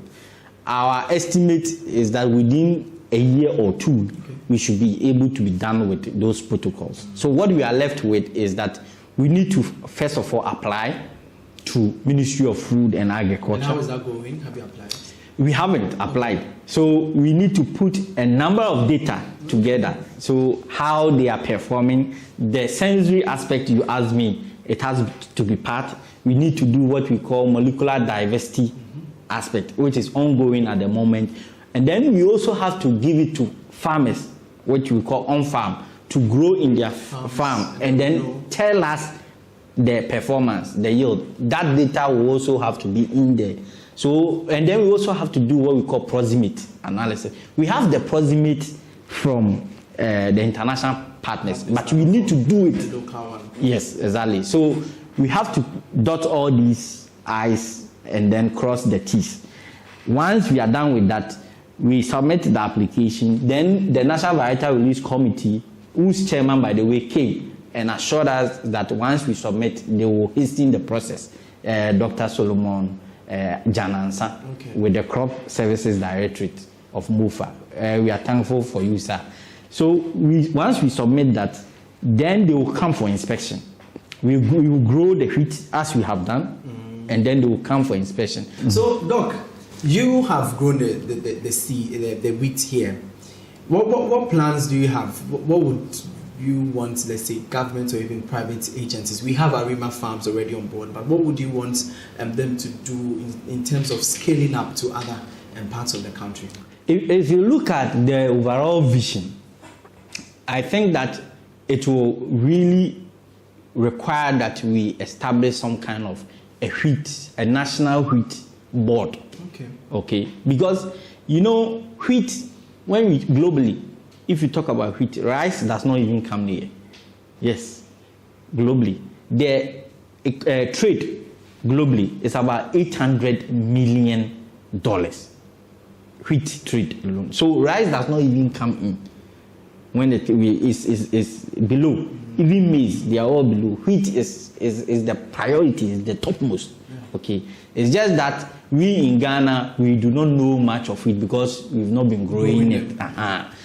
So we need the strategy we did with cocoa, where we have cocoa board. Okay. So we need a wheat board. Okay. That will prioritize wheat and set the agenda for wheat. Okay. We need a policy for wheat. All the commodities, they have policies. We can talk of the National Rice Development Strategy. Yeah. I think it's from, it's a draft, the phase 2, it's a draft, it's yet to be released. But all the commodities, all the crops, they have a policy which shows the direction, what we should do in the short term, and then the medium term, and then the long term. So it's a huge venture. And that is what the vision, I think that if government really takes it up, it will really help this nation. Okay. All right. So I think that there's a lot of economic benefits from wheat generally, even though we have the cocoa, the cashew, and the other crops. But once we get the wheat on board, as you rightly mentioned, a board for the wheat commodity, then definitely we should be raking more profits on this particular crop as well. So, Doc, thank you very much for joining us here on the food chain on the JoyNews channel. I'm just hoping that this would actually catch the attention and then gain a lot of public conversations on how to actually scale up this on our farms. Thank you very much for joining us. Thank you, Iman. Thank you very much. And so I have been speaking with Dr. Felix from Paul. He is one of the leads for this Ghana Wheat Initiative that is happening here at the Crops Research Institute and the Council for Scientific and Industrial Research. And we have been having a conversation on how, for the very first time in Ghana, we are growing wheat and ways to improve on it, scale it, commercialize it, so that our farmers on the field can get it and boost local economy and also create jobs, especially for the youth. And so you have been watching the food chain with me, Emmanuel Bright Kweku. See you same time next week for another exciting episode.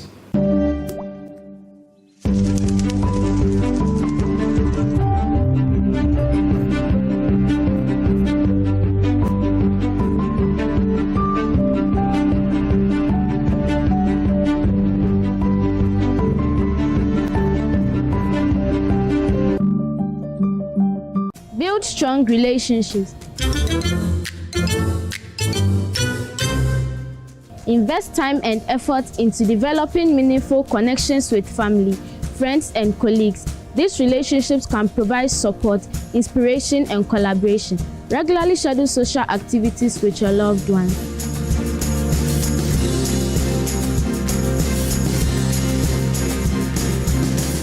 Good Conduct, Great Life is brought to you by Indomie. Tastes great.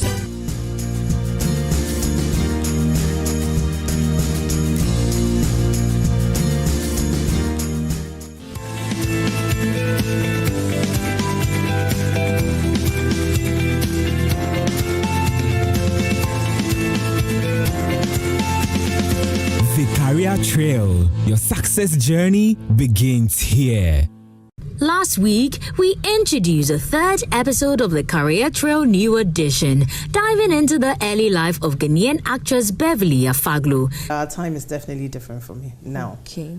Our time, selection, most of the producers were doing was you have to be a half caste. Stay glued to your television set as we explore the second part of the interview, which focuses on her journey as an entrepreneur. Why did they want a half caste? They think light skin was good for pictures. So because of that, most of these producers preferred the light skin till it got to the time that they don't have a choice than to be with us, because at that time, most of these stories that were out were kingdom, princesses, or girls, those stories. So girls, you need us. You can't use just one person, you use everybody.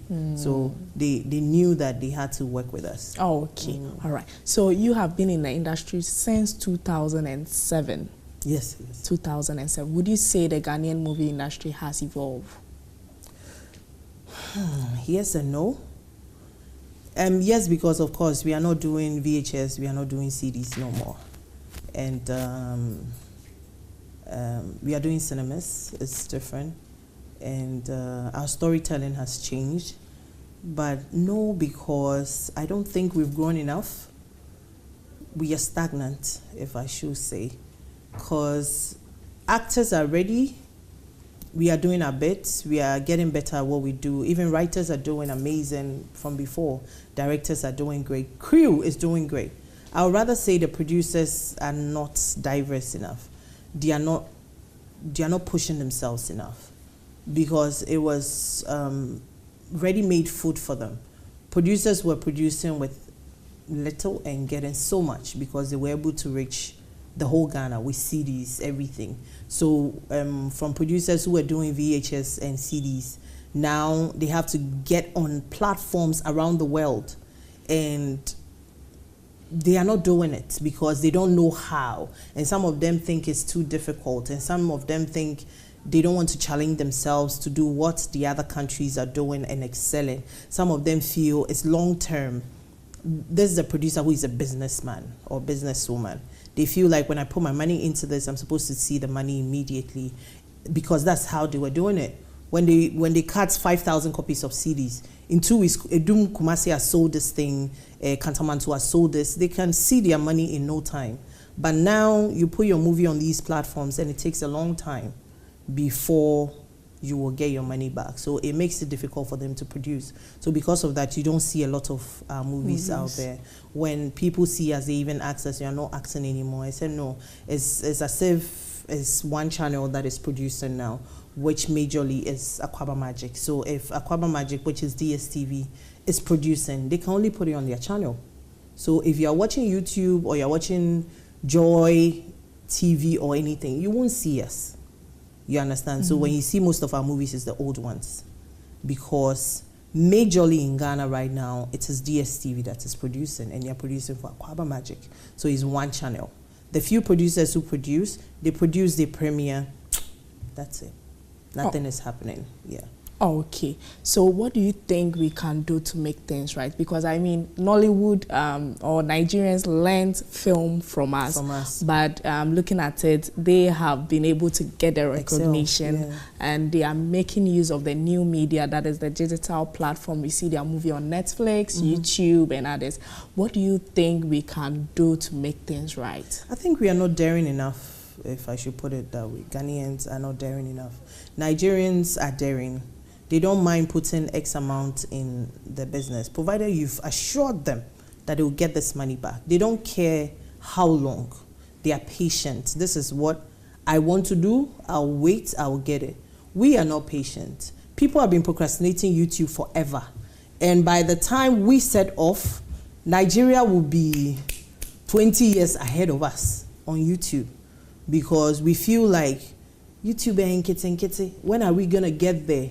But they are patient enough to know that kitten will make the bucket full, so they will get there. But we are not daring, and unfortunately, we don't have a lot of producers or even businessmen or even rich people who just want to invest in our craft. Because in Nigeria, people do invest in people's crafts. There are a lot of female producers, male producers in Nigeria that don't produce with their money. They call them, oh, this person is the producer of this movie. But it's not their money. There's somebody at the back who is putting in money into this thing. I know one rich man, I know one rich woman. When I talk to the person about movies, they are not interested because they feel like it's a waste of money. When am I going to get my money back? Even in Nigeria, apart from when am I going to get my money back, some actually just want to support your craft because they love the fact that they want to even feel good and say, Beverly is my friend and I'm having a wedding and Beverly will come there. But how can Beverly maintain that name if the movies are not running anymore? You understand? Yeah. Because they still have to see me. They still have to enjoy what I do for people to love me. They love my craft before they love me when they see me. So they will support you with their money even without thinking of what they will get. So they are supporting, banks are supporting, companies are supporting the business. Here, banks don't support anything. Even events that are for awards and stuff to recognize hard work and stuff.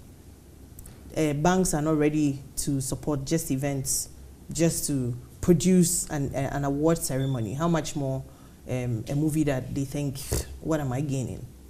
You understand? So companies are not helping. They are not helping. Individuals are not helping either. But sometimes I blame some of the actors and some of the celebrities in Ghana because we know all these rich people, they call you to parties, they call you. Sometimes when they don't even call you, you feel like you are left out. Okay, you are not one of the people who know the rich people, but you are going to that party for free. I'm going to buy my dress myself, going to call a makeup artist for 500 cedis or more. I'm going to transport myself. And I'm going to show myself at your party to give you a name. Because at the end of the day, hey, Yasmin, the party was so big. These people were there, these people were there, these people were there. And these people were not able to convince them to produce a movie or to invest in our craft. But they want to use us to get a name. It doesn't happen in Nigeria. Nobody goes to any big event without getting an envelope. But here in Ghana, most people, I won't say everybody, but most people go to events because they want to be among. Like, okay, this rich person is having a party. I need an invitation to be there to show face. I think it's a waste of time, waste of money. And the person is using you because I always give this vivid example. I don't think you call an accountant to say, oh, my business, I know they see my money top, can't check for me. And he'll just check and go. You will pay. It's not free. Yeah. So this is our job. You can't say that I should come and grace your occasion and because you are my friend, that is it. We have some friends that is family you can do it for. But some people is distant. Like, it is me. You know X person who is a rich person. Then the person will call you and say, oh, that your friend Beverly, call her to come to my party. And you too, as a friend, you didn't help me by telling her, at least give her some envelope. Because I'm coming to grace your occasion. Because what do you need me there for? If it's not to grace the occasion. And what do I need to be there for? To eat food that I have in my house? You know? So we are not even making these people realize that they need to invest in what we are doing. So we are part of it as well. Oh, okay. But have you thought of producing movies? No. No. Okay, not executive producer. I'm actually producing movies now. You are? No, yes, series. Oh, yes, okay. I produced Sidwaya. Oh, okay. Yes, Sidwaya was premiered last year. It's a TV series that we are hoping to put on one of the great channels. If not, it might end up on YouTube. So Sidwaya is good. It was premiered and I produced it. No executive producer. Okay. And I'm going to produce another movie, another series called Pimp Paradise. So yes, I do produce, but not executive producer. I'm not putting my money into it because I've not understood that bit yet. Okay. Yeah. Let's talk about your journey as an entrepreneur. You are doing acting. Acting is good, or it was what you had always dreamt of. Why decide to, go into a business? And why even a shawarma business? Well, traffic shawarma is not the first business I've ventured into. I've done a couple. I started with business online. I think my first business I ever ventured was, I didn't have a name, but it's something I started doing. I love needlework. So that was a time that I was just bored and just decided to start putting starts and roses and stuff on tank tops. So I started sewing on them. Maybe I'm the first person to do it and put it online before people jumped on it and they started doing it. So I started doing those things. I put it on Facebook. People loved it. I took pictures of myself wearing it. And it was going. I was making money. Before I knew it, I was sending to Kumasi by bus. I was sending to Takrade by bus. These were the 2 major places I was sending my tank tops to. So as it went well on Facebook, I realized that people have started putting kente fabrics and those, they would do some rules, but they were fabrics and buttons. But I was doing the studs and the sewing of different colors of buttons to create a love or something. So I was creative with that. I made some good money along the line. That was my business. I started without a name. I was just doing something. Then later on in life, I got married. I was pregnant. I was bored because the only thing I was doing at that time, yes, I had my salon then, but it wasn't that busy per se. So I'm home, I'm bored, I'm pregnant, what can I do? Then I got a chance to a Nigerian fan who lived in Australia just told me that, Mama, I want you to try this business, waist trainers.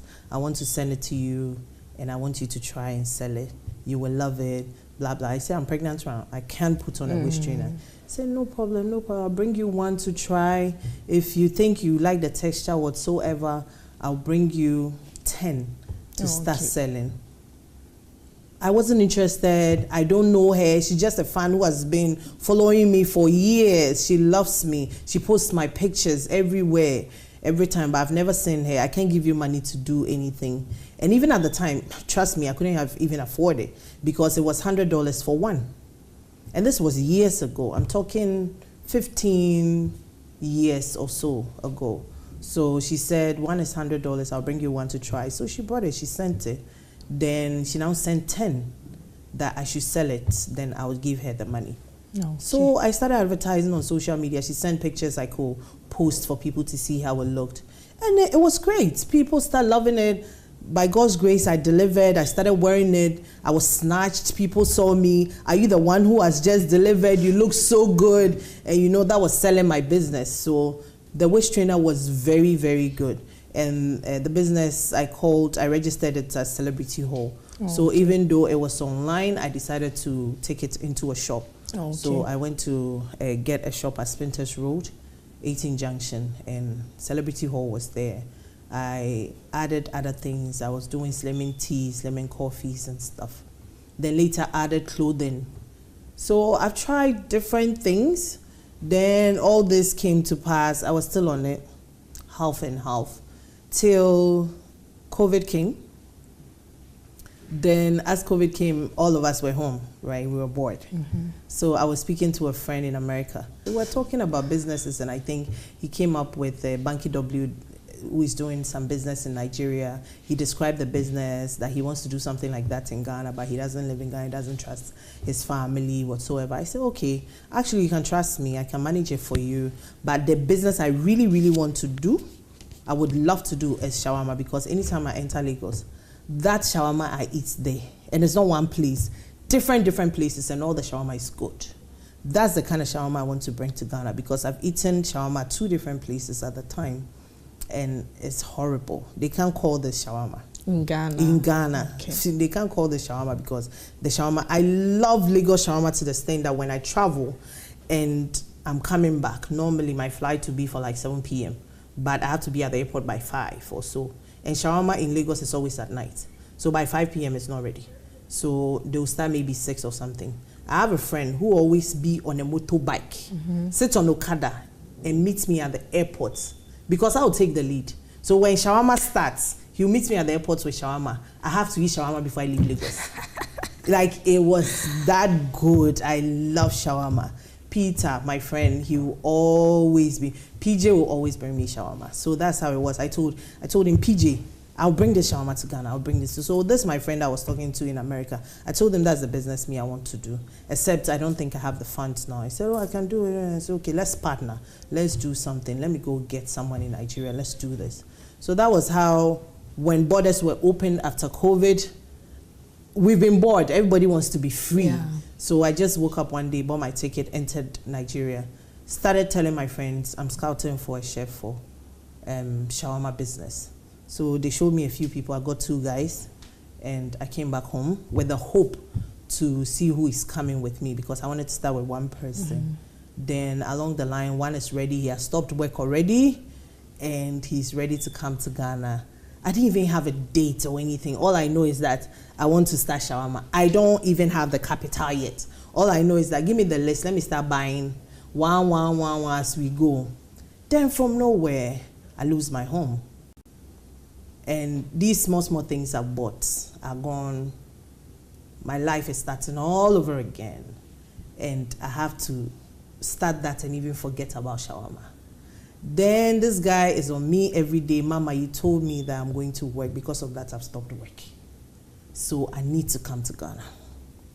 So he literally had to force me to rent a 4-bedroom house so that I can get him a place to stay. Because in my family home that I promised him, we have boys' quarters, we have space here that he can stay anywhere. So that was my thought. That was my plan. Yeah. So he knows he's coming to stay. Accommodation is sorted. I can't rent for him right now. Yeah. So I have to now rent a house big enough to accommodate him. So I did. I brought him into Nigeria. To Ghana from Nigeria for the first time. We took 3 weeks or so to sample our food. He had his idea, he knows how to do his shawarma. I had ideas of what I've heard that he put in it. Now we have to create my recipe. Even though the recipe in Nigeria is great, I want to create my recipe, and it has to be something good. So the director of Traffic Shawarma right now, Bernard Hazel, he almost became, I didn't tell him to, but he became my tasting officer. He was always tasting. So he became the quality control officer in a sense that every taste he could deduce, okay, this is not good, this is in, this is not that, this is not that. Because for that 3 weeks of tasting, he will always come and eat. We will send it out. Neighbors will try. I'll call my friends. I have shawarma for you. Come and try. What do you think? They will give me feedbacks. Then it was a small idea, container of 6 feet or something, very small. Then I paid for my land permit. We started building our container, and Traffic Shawarma was born. Wow. Yes. In which year? It's 2021 November. Oh, okay. Yes. Wow. 2021 November. Oh, okay. Yeah. And how has the journey been? I can't begin to talk about Traffic Shawarma. It's tough, oh? People see it like that. It's a lot of work that goes into Traffic Shawarma. I had issues with even my chef that I brought from Nigeria. He was supposed to stay for 6 months, so after staying for 6 months, he didn't decide. I had to let him go because things were not working between us. When we decided he had to go, was not even the right time, but we just had to let him go. And making him go, I was ready to even close Traffic Shawarma. But for my great team that I'm thankful for forever, they told me, we are not closing. We are training somebody. You know how to do it? Let's train somebody. So I had to train somebody myself. So the guy didn't train anybody because he was to stay for 6 months, but he was doing good. So I thought, I'm even going to bring another Nigerian because I'm not working with Ghanaians. Yeah. Ghanaians can fail you. Ghanaians will steal your recipe. Ghanaians can blah, blah, blah. So I really didn't want to even start with any Ghanaian anytime soon. But when he started messing up, and I realized I actually had a contract with you for 6 months. It's 6 months already. I'm not even going ahead. Let me just cut it here. So I had to let him go when I wasn't ready. And I had to, he left. And when he left, Traffic Shawarma closed for 2 weeks. If people who were our customers from the onset could remember, Traffic Shawarma was closed for 2 weeks in Tema. So within that 2 weeks, you were training someone? We were training. Then we did our training and we bounced back. And from there, Traffic Shawarma has 5 branches. Wow. Yeah. Congratulations. Oh, okay. I know viewers will be asking, is it sold in Traffic? Because we hear Traffic Shawarma. Okay. I don't know where the name came from. Okay. God just gave it to me. It just hit my spirit. Like, this is the name I want to give to my business, Traffic Shawarma, because of two things. I felt I can drive traffic with this taste. Oh, okay. Yes, I can drive traffic to my business. Like, we are driving traffic. People are coming to us. That's one. And secondly, it's Traffic Shawarma because my thought is I wanted to be in traffic zone areas that when you're in traffic, you can see us. We can serve you. So that was the plan for Traffic Shawarma. So we are not selling in traffic, no. We can because we do curbside deliveries and stuff. So when you're in traffic and a salesperson attends to you, we can actually serve you, but we don't hawk in traffic. Yes, we don't hawk in traffic, but the name, God just gave it to me. Okay. And the journey has been good. Yes, it's been good. Okay. So you are a family person. You spoke that you are married, you have kids, you have a business or businesses. How do you juggle all these? It's not easy, especially acting. And I even told you that I did a movie last year. Yeah. I told you about only Sedwaya because Sedwaya is out. I've done 2 movies afterwards. It's not out for Venus Films. And I remember at the time Venus Films called me for the first movie. I can't even remember the title. I was preparing to celebrate our 3 years anniversary for Traffic Shawarma. And we were introducing another meal, which is Traffic Beggar. So as we were introducing a beggar, it's something new, marketing, everything. And we have a team, but the major team is myself and my director, which is Bernard Hazel. So like the two of us, we have to juggle between a lot of things together. So on a day like that have to be on set. My sister, Nigerian man would say they swear for me. I was on phone literally the whole time. Beverly, are we ready? Are we ready? Put it here, put it there. No, go and call this person. It is difficult. It is difficult juggling all these things together. People see the outcome and they think it's beautiful. Yeah. Oh, you're enjoying life. It's not easy. It's not easy. My Monday to Sunday is not even enough for me. It's not. Because I have to be at all these shops, make sure they are on point. I have cameras watching them, but you need to be there in person because customers need to see you. Because I can say Traffic Shawarma, apart from the good taste and everything, my brand is working for me.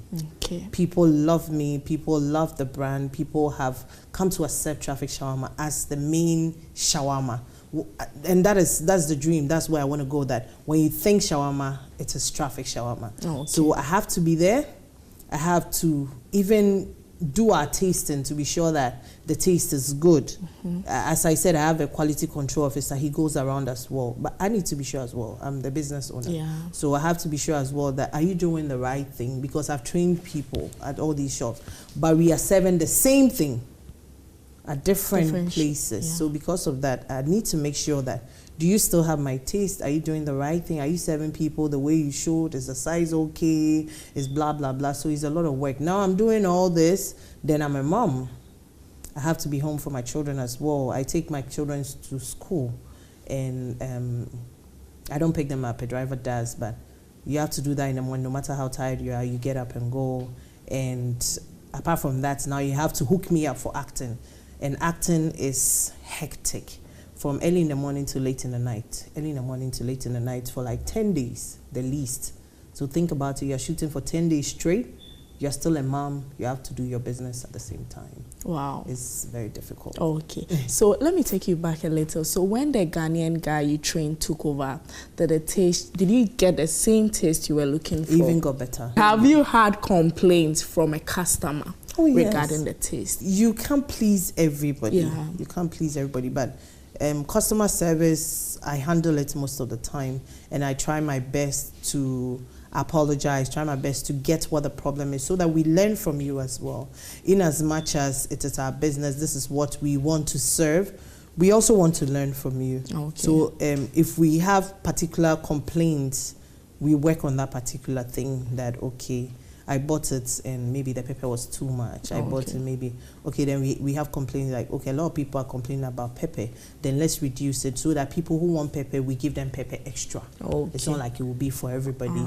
Okay, I don't like a lot of cabbage. Then I can advise you, oh, the next time you order, just say you don't want cabbage or you want just little, so that we know how to serve you. Because regardless of your complaints, it's for everybody. It's not just for you.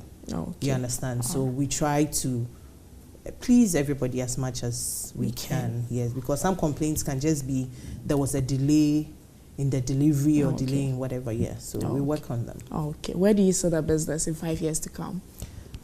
5 years? That's a long time. Traffic shawarma will be in America. It will be in London.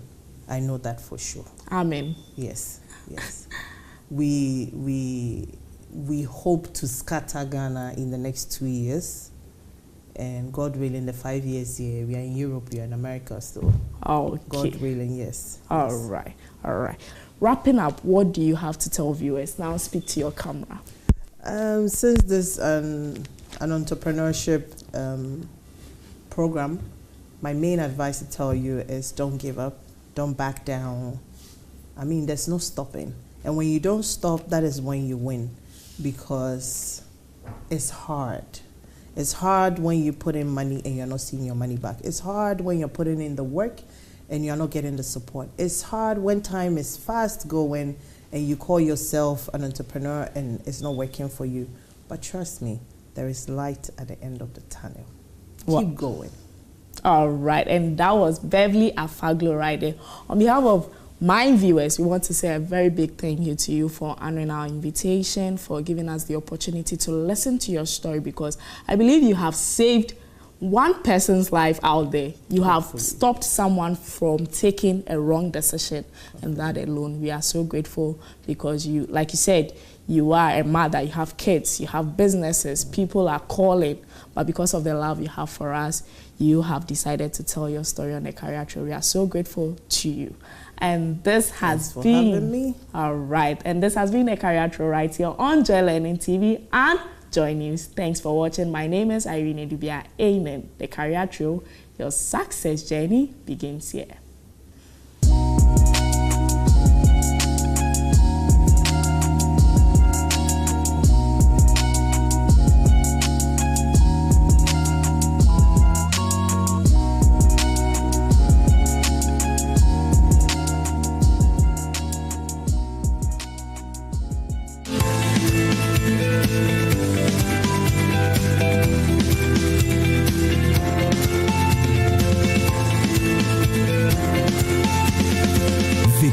Trail, your success journey begins here. We introduced Season 1. You loved it. Followed with Season 2, which wowed you. 1997, a magazine came out. They described me as beautiful enough for the set, but not intelligent enough for the show. Now, hold on to your seats. We're coming with a brand new, non-stop dose of the most epic entrepreneurship program ever. The Career Trail is back, and this time, we're cranking it up with no breaks. Get ready as we release new sets of amazing entrepreneurs. Ask the hard questions. I remember when my results came, they gave me a D in math, and I was like, no, I'm better than a D in math. They gave you or you had a D. Unveil the good sides. I was promoted from constable to chief inspector. Discover the bad sides. All I know is that I want to start shawarma. Then from nowhere, I lose my home. Learn new lessons and enjoy the fun moments with these incredible personalities. Okay, so 60 seconds, 10 things that are blue. Chelsea. And oh, guess what? You at home get to co-host by asking your favorite entrepreneur any burning question. What do you want to know? How do you juggle MCing with journalism? Here's your chance to get answers straight from the source. Now, to the big question. Who is your chauffeur on this unforgettable journey? Of course, your young and vibrant host, Irene Dubia Aining, will be at the wheel, driving you towards your dream entrepreneurial destination. The new new edition of the Career Trail shows every Saturday at 4 p.m. on Joy Learning TV and at 6:30 p.m. on JoyNews, with a repeat on Sundays at 1:30 p.m., Mondays at 5 p.m., and on Fridays at 8:30 a.m. only on Joy Learning TV. The Career Trail, your success journey begins here.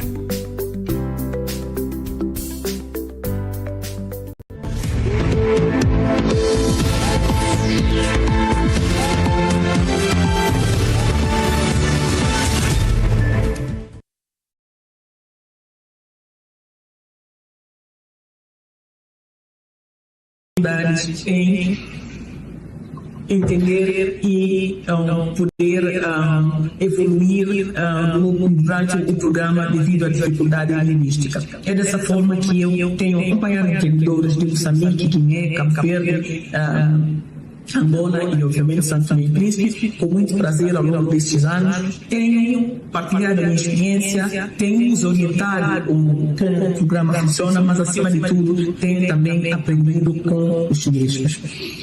Para mim, esse processo tem sido gratificante, mas, acima de tudo, o maior prazer é ver os meus empreendedores crescerem, ver os meus empreendedores darem passos para frente. Aos empreendedores selecionados para a cohorte 2025, dizer-vos que estão de parabéns. Vocês não foram apenas selecionados para beneficiar de $5.000, não. Vocês foram selecionados para fazer parte da maior e melhor família de empreendedores, família do continente africano. Boa sorte a todos e bem-aja à Fundação Tony do Melu por esse programa magnífico que tem dado vidas de milhares e milhares de jovens e não só, de famílias africanas. Obrigada.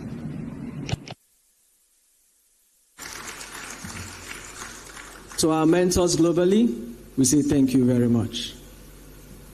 The Foundation acknowledges the support of our partners who have identified the tremendous work that we do in transforming lives of young Africans on the continent. Let's hear some words from Elumelu Foundation, the 2025 cohort of Tony Elumelu entrepreneurs. Every year, we are reminded of the extraordinary ambition, resilience, and potential of the African entrepreneurs, and today is no exception. This impact would not be possible without our Heirs Holdings companies. I extend my deepest appreciation to Transcorp Group PLC, Health Energies, and United Capital, who continue to believe in the power of entrepreneurship to transform lives. I also thank Google, the UAE Office of Development Affairs, the Khalifa bin Zayed Al Nahyan Foundation, DEG, for standing with us to scale our impact across the continent. The power of entrepreneurship is evident in the incredible stories of transformation we see every day.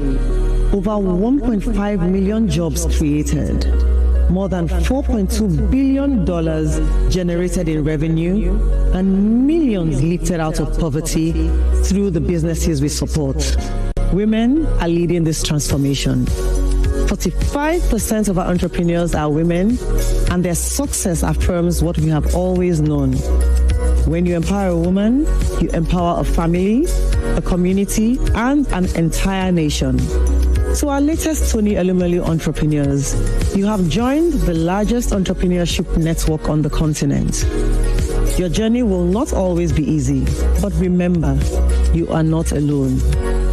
We believe in you, and we are committed to ensuring that you have the resources, knowledge, and networks to succeed. Congratulations, and I look forward to witnessing your impact. Thank you.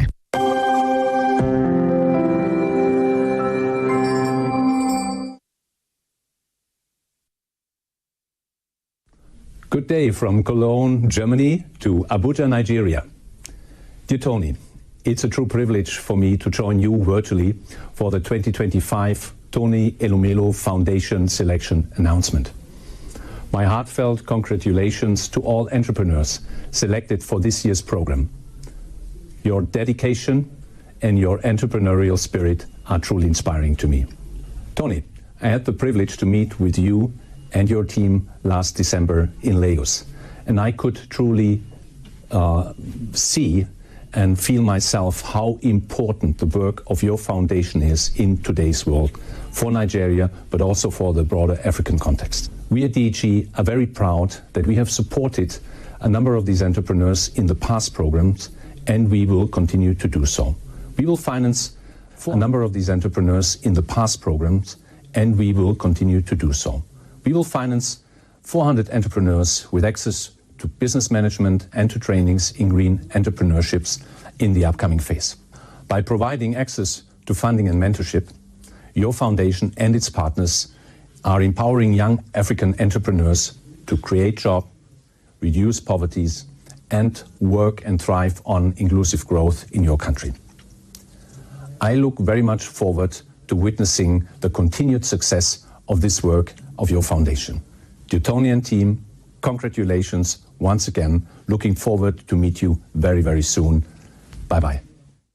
Assalamu alaikum. A special greeting to Mr. Tony, founder of the Tony Foundation, and to everyone present today.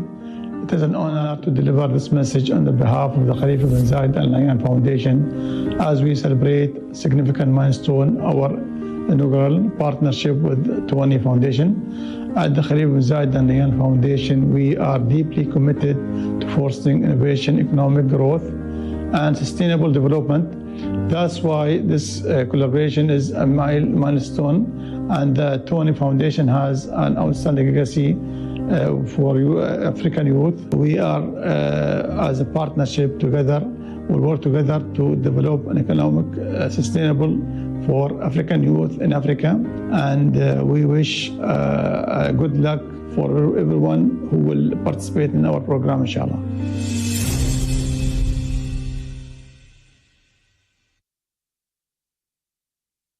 We say thank you.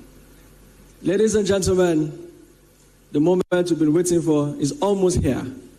And it is my distinct honor and privilege to invite the Chief Executive Officer of the Tony Elumelu Foundation, Somachi Chris Asoluka.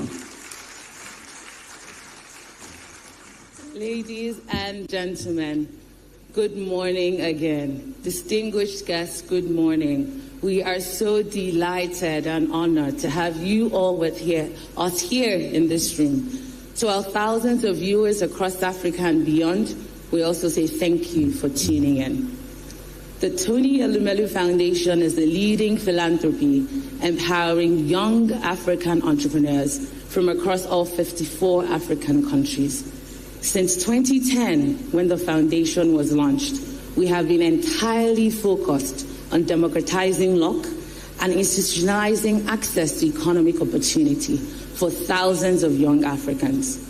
We launched our Tony Elumelu Foundation Entrepreneurship Program in 2015, and since then, we have disbursed over $100 million to 21,000 young men and women across all 54 African countries who have collectively created 1.5 million jobs.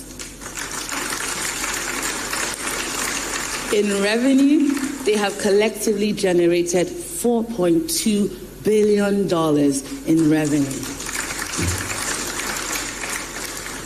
These entrepreneurs and their businesses demonstrate over and over again that indeed their ideas are the lifeblood of the African continent. Ladies and gentlemen, allow me now to bring to the stage our consultants, EY, who will share their reports on the selection process of the 2025 Tony Elumelu Foundation Entrepreneurship Program. Thank you.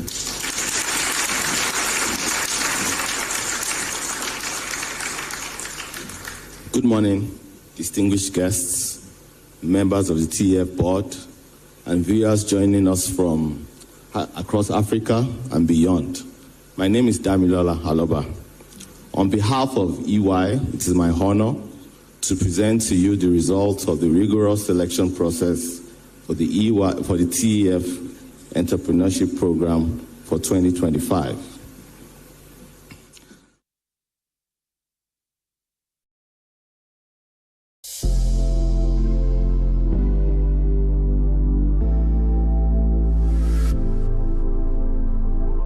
selection reflects strong Pan-African representation and highlights diversity from these 52 African countries. The shortlisted entrepreneurs reflect strong African representation, highlighting diversity and a well-balanced selection from 52 countries, with the highest representation from the following countries: Nigeria, Kenya, Benin, Uganda, Rwanda, Ghana, Malawi, Zambia, Tanzania, Cameroon, Democratic Republic of Congo, and South Africa.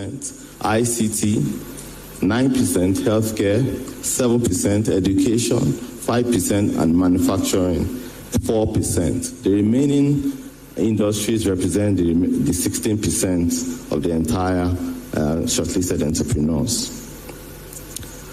We recommend entrepreneurs from 52 out of the 54 African countries for selection this year.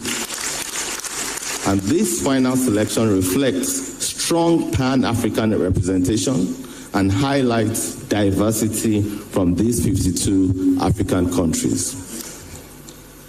The shortlisted entrepreneurs reflect strong African representation, highlighting diversity and a well-balanced selection from 52 countries, with the highest representation from the following countries: Nigeria, Kenya, Benin, Uganda, Rwanda, Ghana, Malawi, Zambia, Tanzania, Cameroon, Democratic Republic of Congo, and South Africa.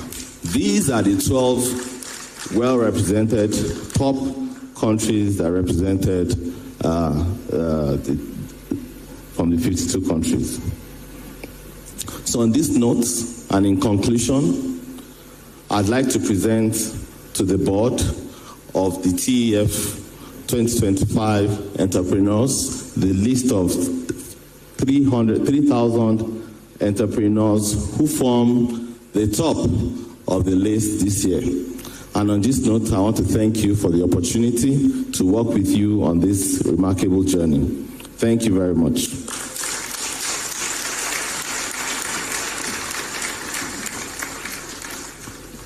Ladies and gentlemen, today is an extremely special day because whereas on everyone else's birthday, they expect gifts and accolades, on our founder's birthday today, he's committed to funding an additional 3,000 young African entrepreneurs from 52 African countries. That is simply unheard of. It is my deepest privilege and honor now to introduce to our stage our founder, Tony Elumelu, CFR, and our co-founder, Dr. Awele Elumelu, OFR.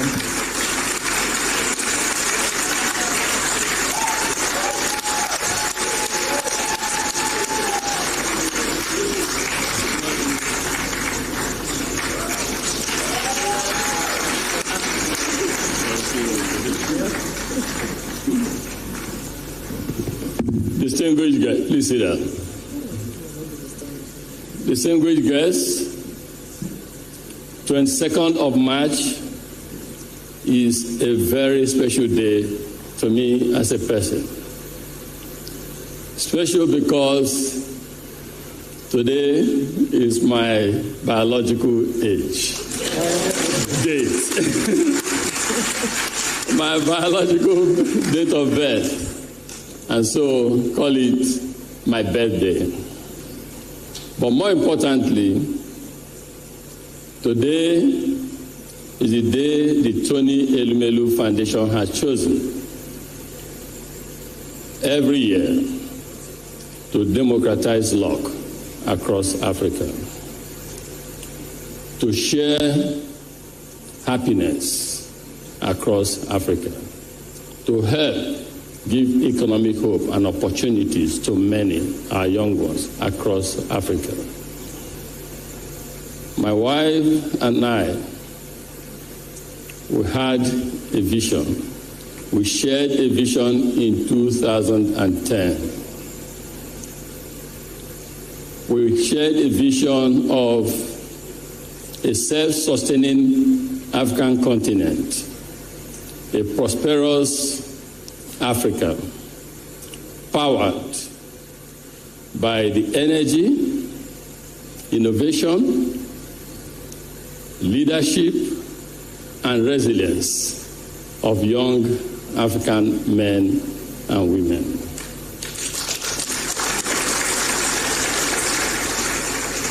But my wife and I also know the challenges that these young Africans face in their resilience, in their ambitions, and in their willingness and desire to contribute to the economic transformation of Africa. As an entrepreneur, I understand very well the opportunities that abound in Africa. I understand the entrepreneurship transformative power that our young ones can unleash on the continent.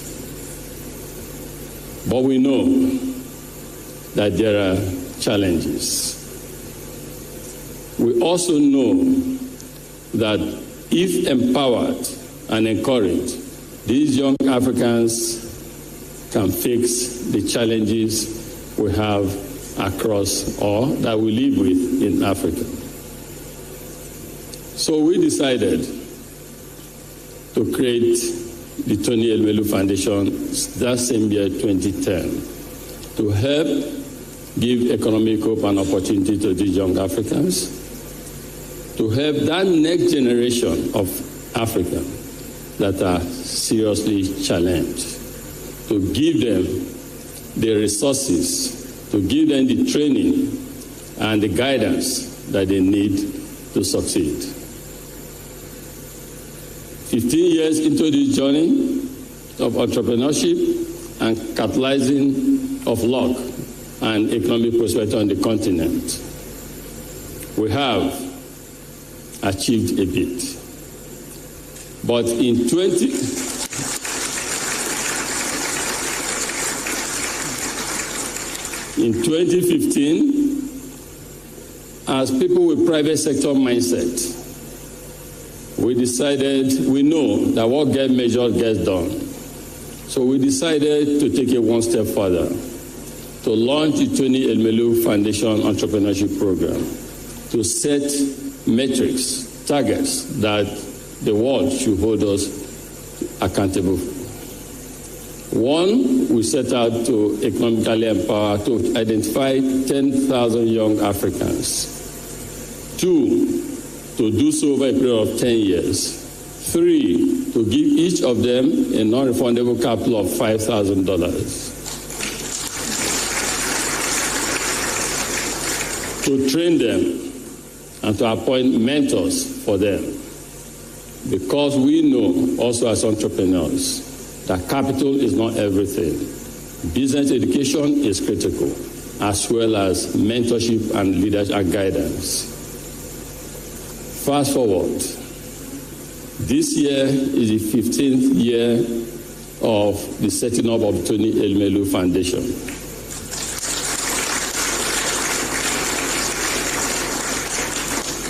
When we look back, we are humbled by the progress that has been made, by the achievements that have been made, by the impact that has been created, not just in one country, not just in one's family, but across all 54 African countries. You have heard the statistics. We have been able to empower 21,000 young African men and women. Each spend over $100 million. And the good news is these people have helped to lift at least 2 million people out of poverty. This morning, if you go on our website, we released the Tony Elumelu Foundation 2024 Impact Report.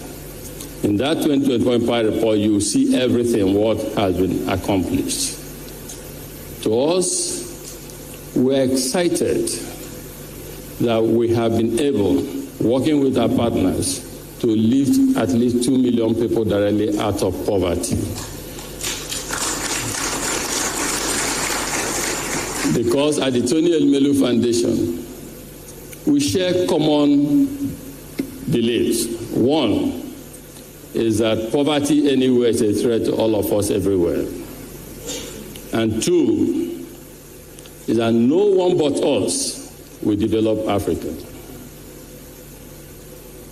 So what we do at the Tony Elumelu Foundation and the validation from the successes we see and listen to our young entrepreneurs who have just shared their testimony here is inspired, supported, motivated by these accomplishments. So ladies and gentlemen, as we commence the second decade of the Tony Elumelu Foundation Entrepreneurship Program, it is my pleasure to identify and commend people who have made this possible.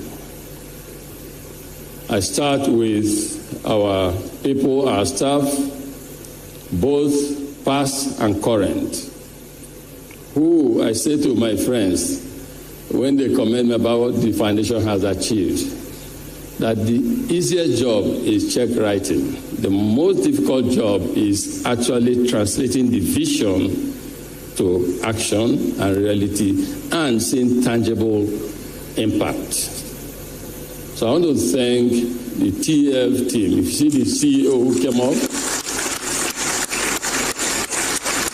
Samachi, Chris Asoluka, young lady, young African. You see the COO, Hakim, young African, and the rest of the team. I want to thank our mentors. You have been wonderful.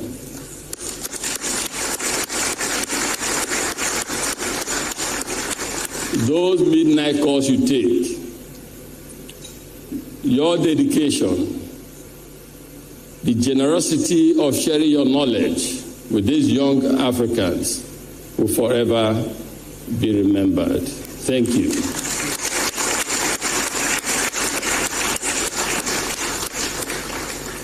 I want to thank our partners. You listen to some of them, but we have others, because as I said, this journey started so many years ago.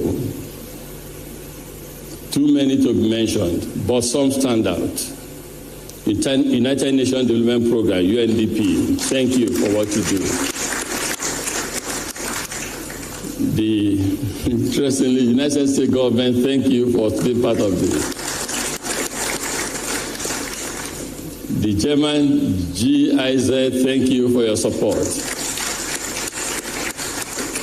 The International Red Cross, we appreciate your support. To African Development Bank, thank you. And then to Africa's Global Bank, United Bank for Africa.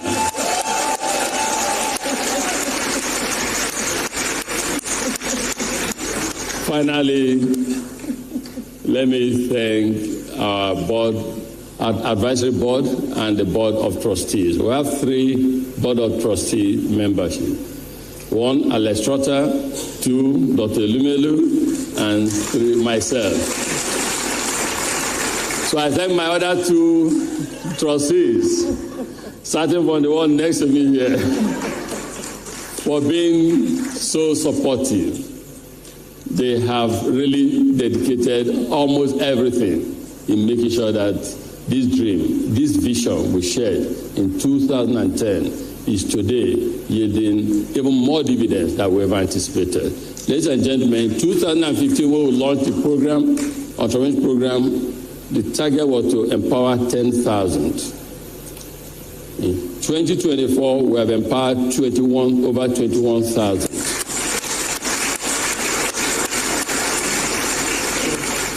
But we are keenly and acutely aware of the millions that we have been unable to touch yet.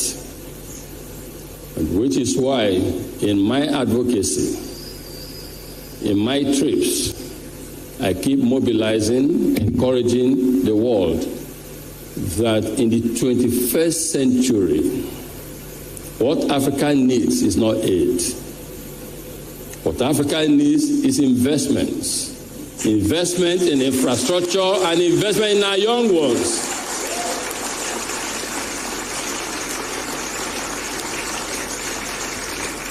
Because truly the future of Africa lies in the hands of these our young ones. What we do at the Tony Elumelu Foundation is not out of abundance of wealth. It is a realization, deep realization, that if we don't do this, this is very essential. If we don't do this, we're creating problems for ourselves, the so-called successful people, and our children, children. It is in our collective existential interests to identify and support others. So to those who have been unable to reach, the journey of entrepreneurship is one of resilience. We believe, either through the intervention of the Tony Elumelu Foundation and partners, will reach you, or other Africa. What we do at the foundation is to catalyze. Other Africans and friends of Africa will find you in your respective spaces and support you. And so, ladies and gentlemen, on behalf of the Board of Trustees, it is my honor, our honor, to accept the recommendation of Ernst & Young, EY, to unveil for the 2025 Tony Elumelu Foundation 3,000 successful entrepreneurs that will receive $15 million.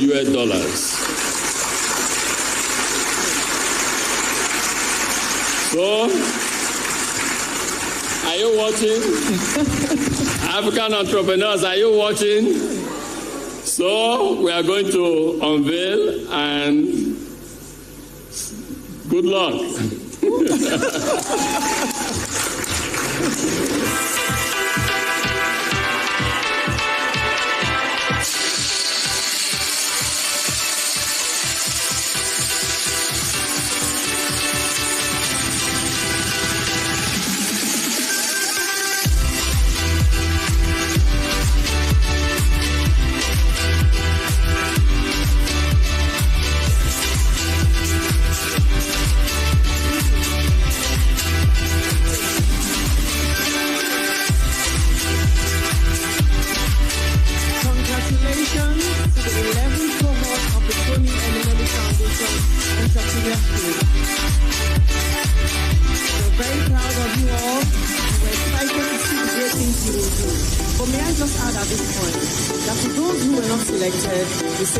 Entrepreneurship dreams alive, and we wish you all the very best on your entrepreneurial journeys. Congratulations.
Videographers, please step down. Photographers, please step down. Photographers, videographers, please step down.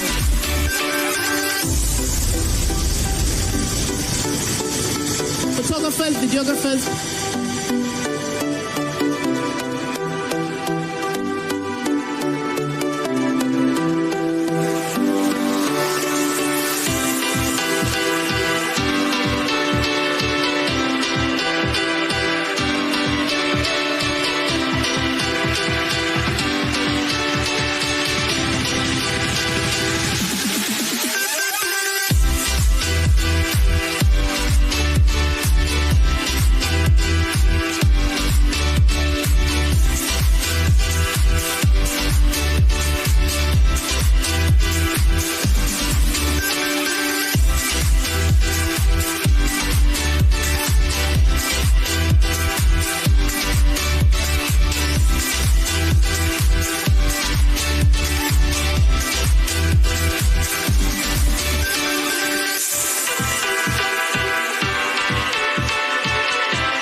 Every day, people have money emergencies. Ma, I need my school fees emergency. The chop money emergency. Emergency. Catch it. I'm in rent emergency. Now, there's a new emergency number in town. More money, challenge and enjoyment. At the top life regardless. Dial star 770 hash for all your money emergencies and chop life. Dial star 770 hash for money emergencies and get easy and quick access to your money, loans, and other banking needs. EcoBank, the Pan-African Bank.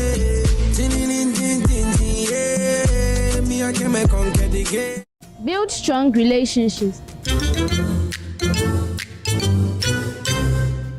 Invest time and effort into developing meaningful connections with family, friends, and colleagues. These relationships can provide support, inspiration, and collaboration. Regularly schedule social activities with your loved ones.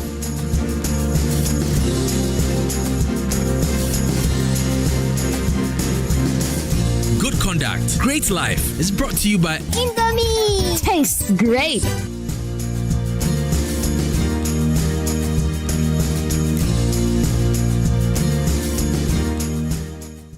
Money. Lotu anankasa no ade a manager ho metawtwa pa the game pack buy no be hunu ye am so eno so na mehwe ano so payment no good nti ma me stop we see no nketenkete na me de call game pack because I need the onya one see the kura on so onye ska be nti me de call eno so one 3 times a day one 9 o'clock one 12 o'clock one 6 o'clock onya one see the kura ukita 54 yet to tax na about 48 kura bonya be ahyo half the game pack there good ba the mommy who say ma win no mama ni gie pa say me target ya say kemenya bet say 1 billion kura me dey ma enye dem kra dial star 946 hash for chop be din kunim fa game pack agree so na benya mula bebre ene ya ko gamepackgames.com na nya nchechemu game pack agree ene le mrata chire so ho so enye ma woni ende fie du watch Charlie, what number? The malaria really knocked you down, eh? Charlie, no joke. Fever, headache, vomiting, loss of appetite. I couldn't even eat my usual fufu.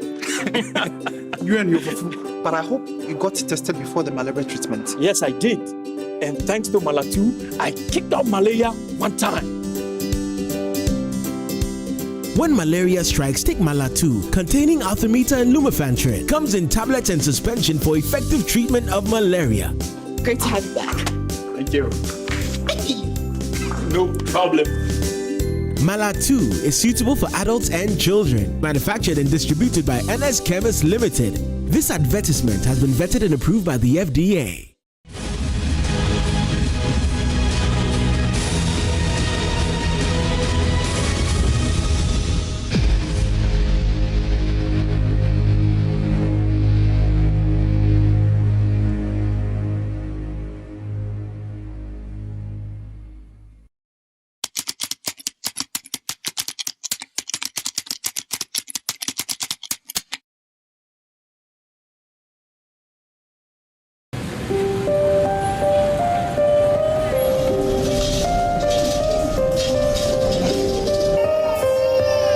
Non-communicable diseases, of course, have been around for a long time, and it's traditionally or historically been a problem for high-income countries. A few decades now, we've seen a shift in low and middle-income countries such as Ghana, South Africa, Zambia, and so on, where non-communicable diseases are beginning to increase. I think that it's about lifestyle transition. As societies are moving from low income to middle income, lifestyle changes, and due to those lifestyle changes, it comes up with those sort of diseases. A silent epidemic is sweeping through Ghana, affecting millions of lives. Non-communicable diseases, or NCDs, are a growing threat to global health, and the cost burden is staggering. If you ask me as a clinician, one condition I fear most, in fact I fear diabetes even more than cancer, because once your sugar is so high, it affects virtually all tissues, all organ systems in the body. The World Health Organization reports that NCDs account for over 30% of deaths in Ghana, with diabetes prevalence doubling in the past decade and affecting around 6% of the population. Also, hypertension, often undetected until complications arise, silently impacts over 1/3 of Ghanaian adults. About 612,000 new cases of hypertension alone are diagnosed every year. That is quite consequential in terms of the financial implications. It's like a ticking time bomb, and if we don't address it, it's going to be catastrophic. In this documentary, we uncover the human stories behind these statistics and explore impacts of NCDs on the affected persons, the family, the health system, and the national purse.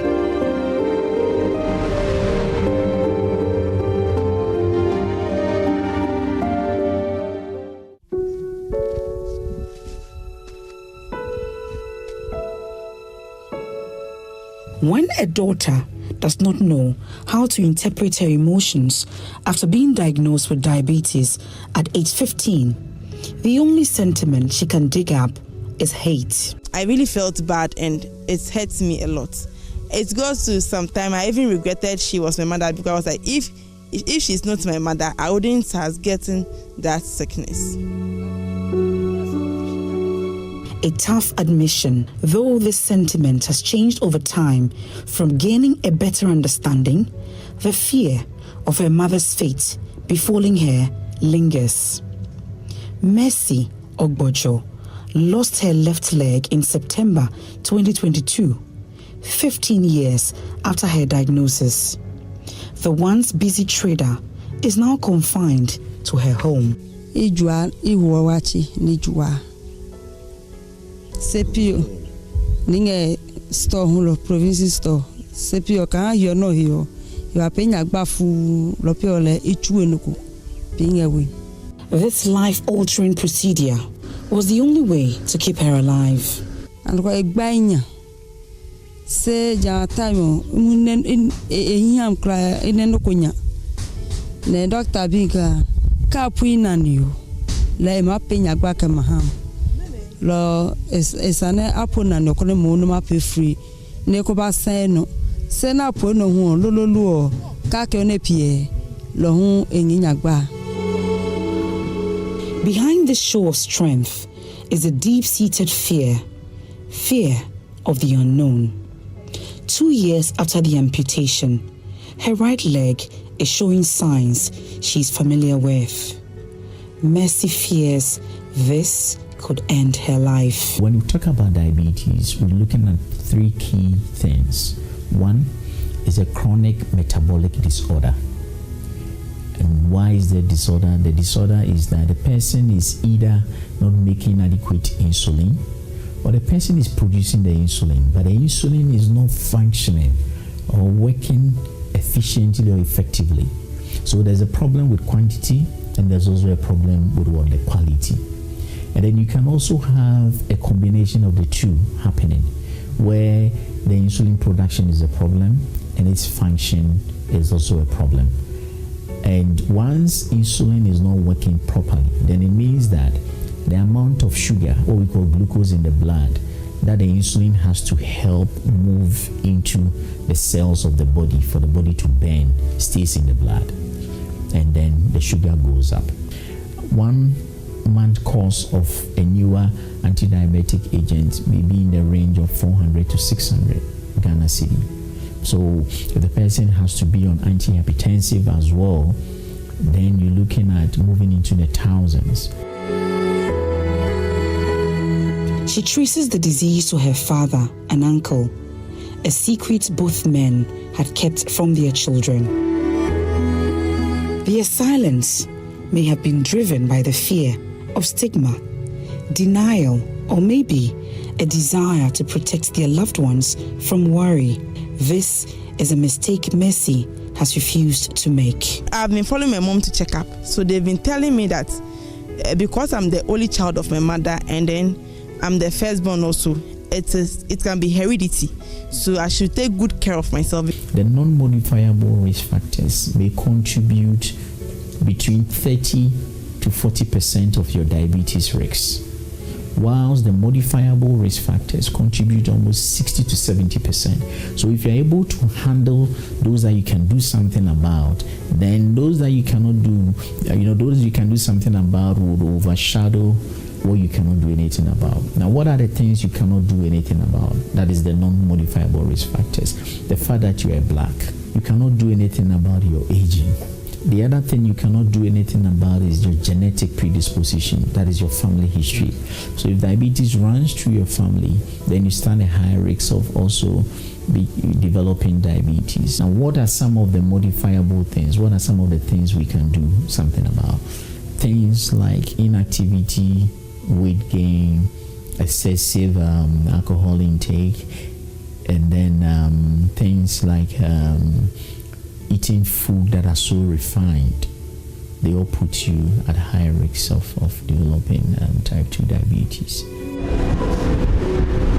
Kutu Acheampong is a pupil's teacher. In his family, hypertension is not just a diagnosis.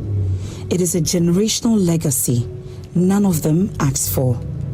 His parents, siblings, and even his wife navigates the daily challenges of managing high blood pressure. Well, with the BP, I know it is more or less a hereditary issue because in my father's line, my mother's line, it's there. As it stands now, I think I'm the fourth born of my parents, and three of us, myself, my younger brother after me, and my sister I come after, we are all on BP medication. My wife herself is hypertensive. Hers is due to pregnancy. The pregnancy induced. It was hell when she was carrying that pregnancy. So I think midway the pregnancy, baby got shooting up. At a point, I think even 2 weeks or so before birth, he has to be hospitalized. Then after birth, it has not normalized again, so he was put on BP medication. Hypertension and diabetes often coexist due to shared risk factors like obesity and an unhealthy lifestyle. Having hypertension or diabetes may increase the risk of developing the other. With the diabetes, I think it was 3 years ago. That one also, I was having some funny feelings one morning, so I decided to go for checkup. And when I went, my blood sugar level was very high. I think at that time it was 13 point something. A week later when I went, it looks like it was still high. So he told me that we have to start the treatment. So he placed me on medication. And later on too, he directed me to go and see a nutritionist as to the type of food I should be taking into regularizing. So we say diabetes and then hypertension are like brother and sister. So when somebody has diabetes that is not properly managed or early detected and controlled, it's able to stimulate some systems in the body to the extent that the blood pressures go up. So when you live with diabetes that is not properly managed or controlled, it can lead to high blood pressure. Yes, it can lead to high blood pressure. And again, if the person develops the two that is not well controlled, it can lead to heart diseases and then brain diseases like strokes and the likes. So for an individual living with high blood pressure or diabetes or obesity or cancer, the impact comes from various areas. Okay, so first of all, the most common thing is with finances. It puts a big dent in the finances of the individual in that they have to go for regular hospital visits. They have to buy medication, and the buying of the medication is about 70 to 75% of what the income that they are generating. NCD research that was done in Galamsey, it's about 600, the people earn about 600 cedis per month, okay, on the average. That's the salary that people earn, and they're using about 75% of their salary just to buy medication. That's for those who are living with these NCDs. In a more recent study that was conducted and funded by the Farm Access Foundation, we realized that at the individual level, it cost approximately 6,266, to control or manage, diabetes and then hypertension. Also, it impacts on their psychological health, okay? So as they go on, they can get to a point of depression, they get to a point of anxiety. They're living with this disease and they wonder to what end? To what end? And then they say, it gets to a point where they are tired of taking their medication. So then they stop. And sometimes they want alternatives. They want alternative sources of treatment.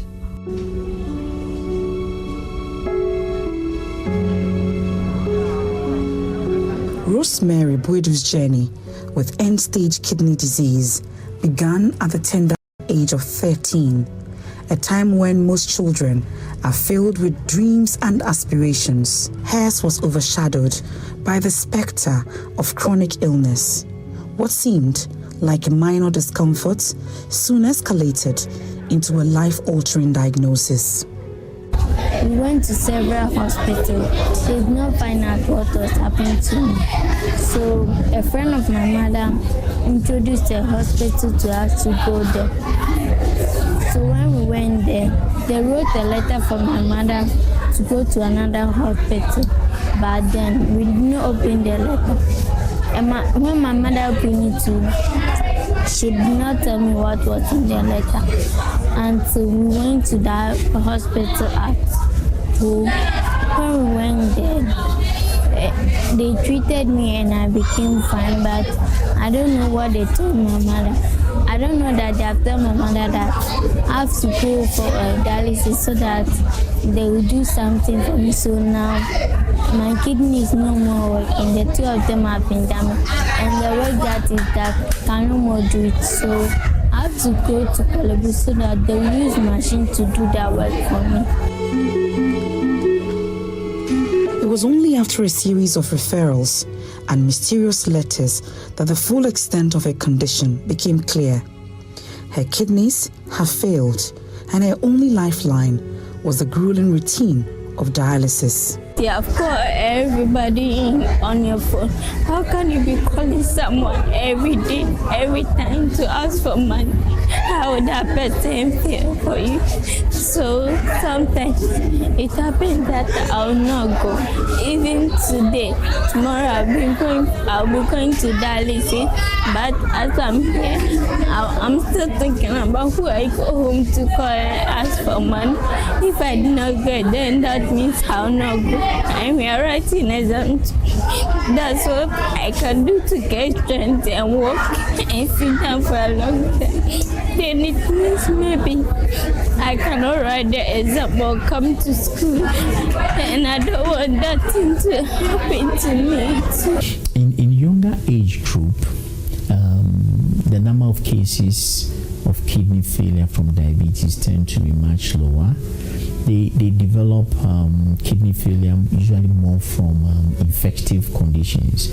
So like infections within the urinary tract sometimes may come from complications of malaria, or may come from complications of other conditions that may make the red cells break down. In terms of the intangible costs, quite a number of some studies have made effort to measure it, but normally it's a bit difficult. For example, how do you measure pain, excruciating pain that a cancer patient is going through? What is the intensity of the pain? What is the cost? What about the psychological trauma that they go through?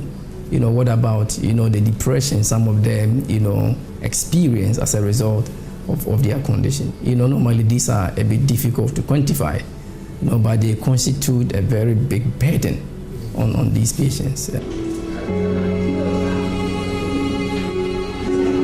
Being in school gives Rosemary some level of joy, but her current condition makes it difficult for the young girl to be regular in class.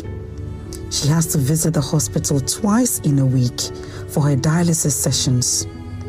Rosemary and the mother relocates from the Oti region to stay with a friend in Accra to be able to visit Kolebu. Unfortunately, the philanthropist who had been helping to pay for her renal sessions could not continue after 2 years due to a business slowdown. Since last year, her daily existence has now been marked by a delicate dance of survival. Sometimes you get the dialysis man, but the Lord fair you will not get, so you will not go unless the money is up to. Sometimes you get the money and the fair and come. When we come back, there is nothing for us to eat again. She is very academically inclined. She attends school regularly. It's when her health worries her that you would not see her in school. There were times that she would go for dialysis and would want to come back to school immediately after because she doesn't want to lose any of her lessons. Her dreams of becoming a doctor were overshadowed by the harsh reality of her present. The financial burden of dialysis, the constant worry of finding funds for treatment, and the looming uncertainty of her health all weighs heavily on her young shoulders. Kidney transplant is often the preferred long-term treatment option. Transplant may offer the possibility of restoring kidney functions and improving quality of life compared to ongoing dialysis. Unfortunately, Rosemary and the mother have been pushed to the very edge of society. To even afford 1 square meal a day is a luxury, let alone afford to pay for a transplant. But they remain hopeful in the face of adversity. Universal health coverage aims to ensure that all individuals have access to essential health services without experiencing financial barriers. This plays a crucial role in addressing the burden of NCDs by providing timely access to preventive measures such as screenings, vaccinations, and health education, which can help identify risk factors and detect NCDs at an early stage. By removing out-of-pocket expenses at the point of service, experts believe this will play a very crucial role in reducing the burden of NCDs, promote health equity, and improve the overall well-being of individuals. NCDs often require a lifelong management, unlike acute illnesses that may be resolved with treatment. This places a continuous demand on healthcare services and resources, requiring ongoing funding and support from the National Health Insurance Scheme to provide quality care to affected individuals. The National Health Insurance is what we have available, and so these NCDs are putting a lot of stress on the amount of money which is already not enough, and then more of it has to go into catering for those with the non-communicable disease. Even if the government is not directly giving enough resources to these patients, the medical doctors employed by the state do provide support for these patients. The health facilities, when they do visit, they pay no consultation fee, or the consultation fee is subsidized. So when we look at all these in tandem, government support may remain quite substantial, but at the same time, inadequate. If you look at our health sector medium-term plan, which is a 4-year document from 2022 to 2025, we've gone through midway of the implementation. So as we speak, we are even doing midterm evaluation of that plan. When we were developing it, we saw that NCD is becoming an issue. So we put in the document that we need to find data and to be able to quantify the impact of NCDs. So we can segment this in 3 portions, so to say. So we have preventive interventions, those that are going to prevent people from getting the non-communicable diseases. But if they do get the non-communicable diseases, we have to treat them. So the treatment interventions. And when we're treating the people, we have to prevent them from getting the complications. So the management aspect as well, we have to think about how we do this. The prevalence of NCDs in Ghana is not just a health concern, but also a significant financial burden on the national purse. As the number of cases increases, so does the cost of managing these chronic conditions. This strain on healthcare resources affects government spending, healthcare budgets, and the overall economy. Finding sustainable solutions to address the impact of NCDs on the national purse is crucial, but the country's long-term health and financial well-being is also at stake. In Ghana in particular, there is one study that I was looking at that suggests that it costs between 4% to 160% of the national income per capita, okay, for a year of disability life, okay, redeemed. In other words, to be able to save somebody from disability related to hypertension, it costs the health system between 4% to 160% of the national income per capita, okay? And this is based on what sort of treatment regime you are using. So for us to be able to know the overall cost, we can look at the floor of 4% of the national income per capita to the maximum level multiplied by the population within that bracket, which could be huge. In fact, if you want to look at this even in the context of, say, diabetes, okay, which the estimate on the African continent is about $543 per annum for treatment, okay. If you say you were looking at it from that point, think about in Ghana, that 50% within the 30 to 79 year bracket, and multiply, we said that about 50%. So if you multiply that 50% by this quantity, the $540-something, that's a lot of money on an annual basis, okay? So for me, if you ask me, I'll say that the cost is huge. But all these are not accurate estimates, okay? They are based on certain conditions. And so if you ask me from that perspective, the cost on the state, that is the health system alone, is huge. And it is estimated that between 0.5 to 3% of GDP is eroded as a result of NCDs. And this could even be higher because we've already made the case that about 50% of NCD cases are undiagnosed. You know, so if they are really diagnosed and we can track the cost. One way of measuring this cost is to look at it from the perspective of how much would the nation save when we are able to prevent a case. And there are indications by, Robinson and the Harvard Working Group that suggests that a year of life saved is equivalent to, 1.2 multiplied by the per capita income of that country. So if we're able to avert the death of a cancer patient, for example, of a patient who is suffering from, severe hypertension, etc., is another way of saving the per capita income of that person per annum. And currently, the per capita income of Ghana from the World Bank data 2022 is about 2,203 USD. So if we're able to prevent one mortality, that is at least the amount we are saving.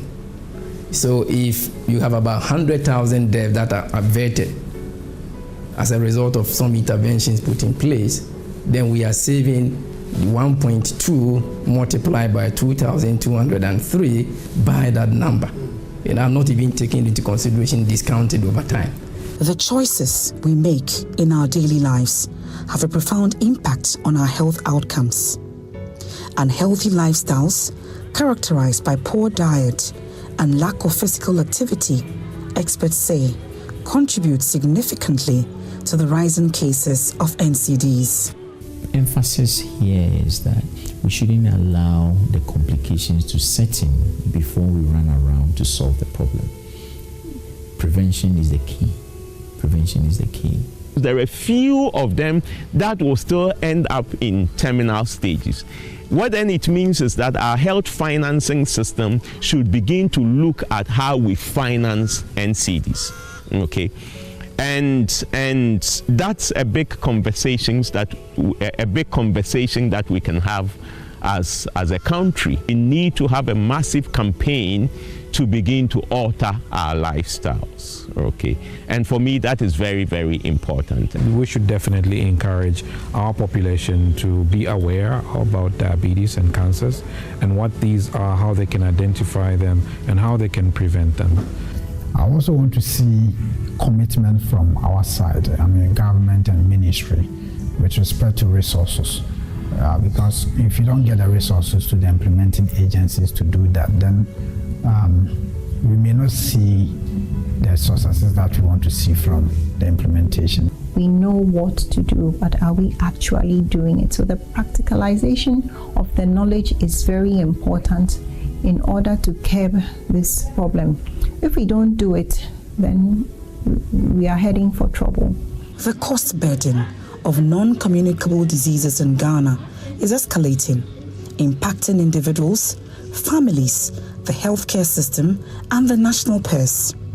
It is imperative for multi-stakeholder engagement involving government, healthcare providers, insurers, civil society organizations, NGOs, and the private sector to implement comprehensive strategies aimed at reducing the prevalence of NCDs. By promoting healthy lifestyles, early detection through regular screenings, and ensuring access to affordable treatment and care, we can collectively work towards reducing the numbers of NCD cases and alleviating the financial strain on individuals and the nation.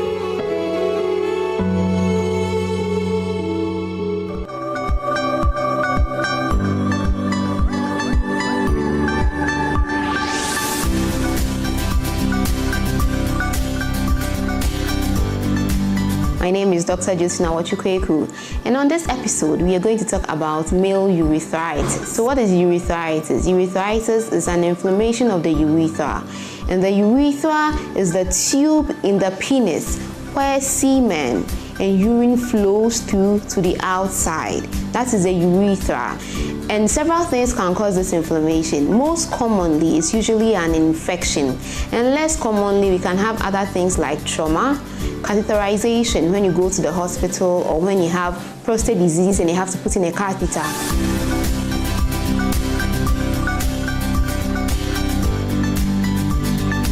Sometimes reactions to certain chemicals like spermicides when you're having sex and other things. But today our focus will be on the causes by infection. Basically, most of them are bacteria.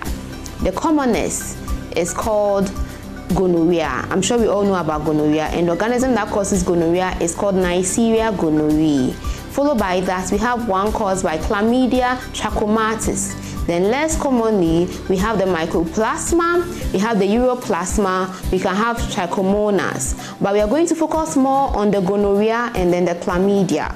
Now, these inflammations, when it happens, or this infection of the urethra, usually have a urethra discharge. What is a discharge?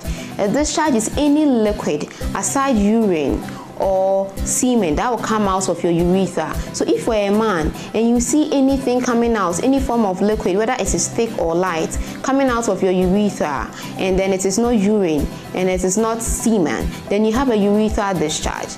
Most of the time when you have discharge, you can have some burning sensation or pain on urination. So when you have these things happening, then you're having a urethritis. That is an infection of your urethra.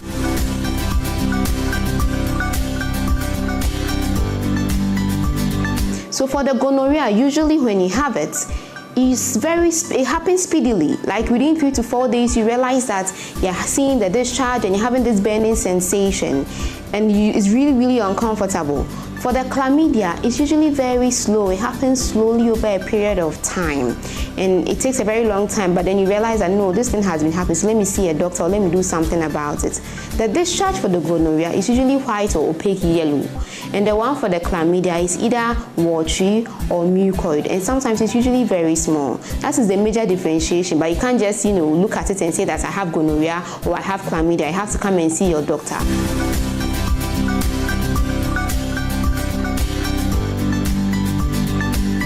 Now, these infections are STIs. That is, they are sexually transmitted.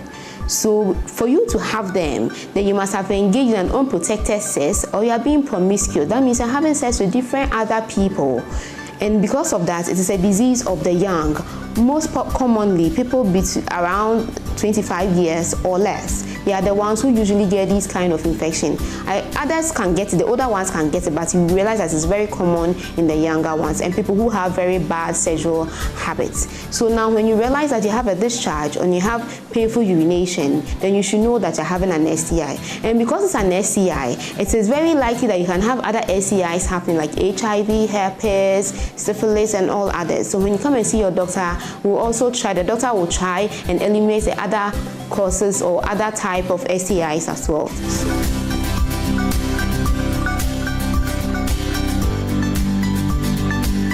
So our dear gentlemen, please, if you see any of these symptoms, please rush to your nearest facility, see your doctor, and get treated. We have our numbers, our WhatsApp numbers also popping up. You can call us if you need help with anything, if you need guidelines to anything, you can reach us, and you can also comment in the section below. Thank you very much for listening to us.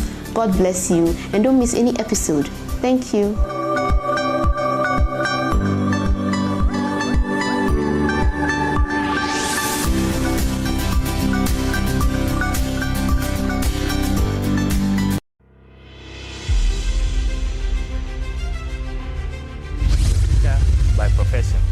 I teach at Sumamai Senior High School in the German District. I'm in the Department of Business Education in the district, and then I am the founder of the German Students Union and the initiator of the German Technology Center, and at the same time the project manager of the German Technology Center in the German District and then in the Brun region. It is my vision that we can empower education in the rural communities. And also we want to bridge the digital divide gap which has existed between the rural child and the urban child's education through building of libraries and ICT training centers.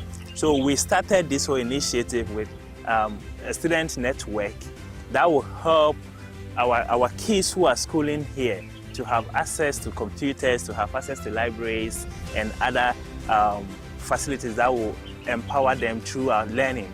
So we started this whole project back in 2021, and through community support we were able to put up this structure to this level. This is the first time Sampa is going to have a community library. This is the first time in history that we are having an ICT training center which has so many departments inside. And the reason being that most of the schools, the senior high schools, don't even have libraries. Most of them don't have ICT training centers. We are trying to build across all the communities. And this is our first project. As you can see, we are almost 90% done. We have started our second project in the Brody community, that is also in the Tyne district. And our third project is also in DBB, that is another Tyne community.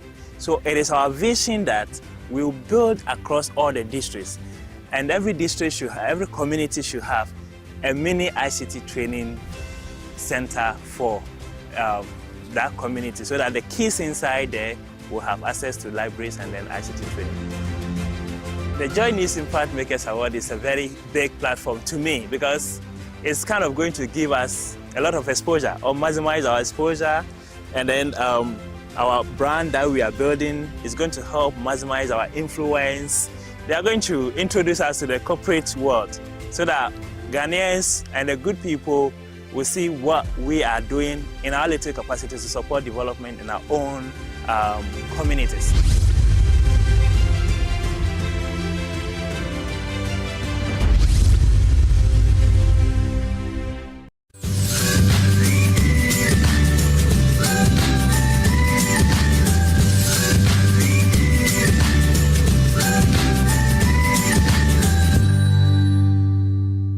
Hello beautiful people, welcome once again to Home Tips with Mira. It's always about home tips, DIYs and home remedies.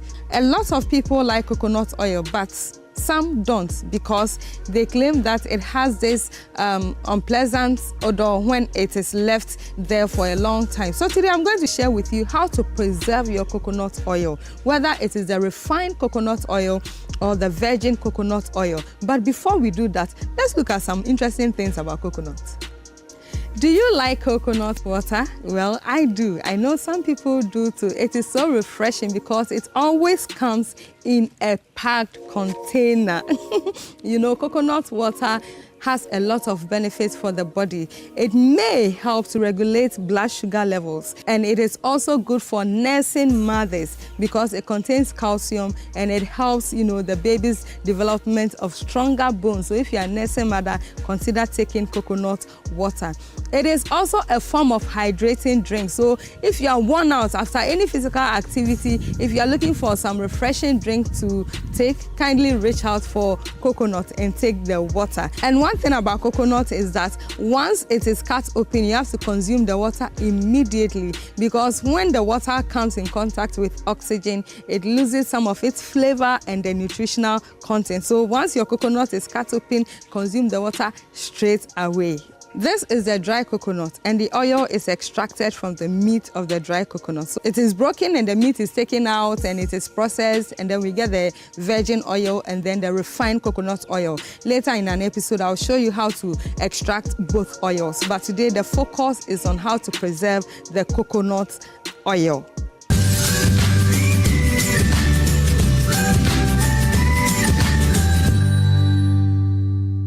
These are, you know, coconut oil, but different methods of extracting them. Now let me show you how the virgin coconut oil looks like and the refined coconut oil also looks like. This is the virgin coconut oil, and it looks so plain, it's just like water. This is the refined coconut oil. I'm also going to pour, and then we see the difference. I just love the aroma. So this is virgin coconut oil. It is plain just like water. And this is refined coconut oil, which has been subjected to heat. Now, if you are using these two oils to cook, with this one, you don't need to use it for deep frying, or if you are doing your stew, you don't have to begin making the stew with this oil. No, it loses its nutrients when you do that. So after your stew is almost done, you can just pour it on top. You don't have to fry the stew with the oil. But with this one, which is the refined coconut oil, you can use it for your deep frying because it has already been exposed to heat. Apart from using these oils to cook, what else can you use them for? Apart from cooking, you can use it to do oil pulling. Now let me show you what oil pulling is. If there's an odor coming from your mouth, you can just take a tablespoonful of it and put it in your mouth and keep it there. And swish it around. Keep it there for like 5 to 10 minutes and then you spit it out. Don't swallow it, just spit it out, rinse your mouth, and then you can brush your teeth. Do it in the morning and you are assured of a refreshing breath. You can also use the coconut oil for your skin. You can also use it to massage. You can use it for your hair.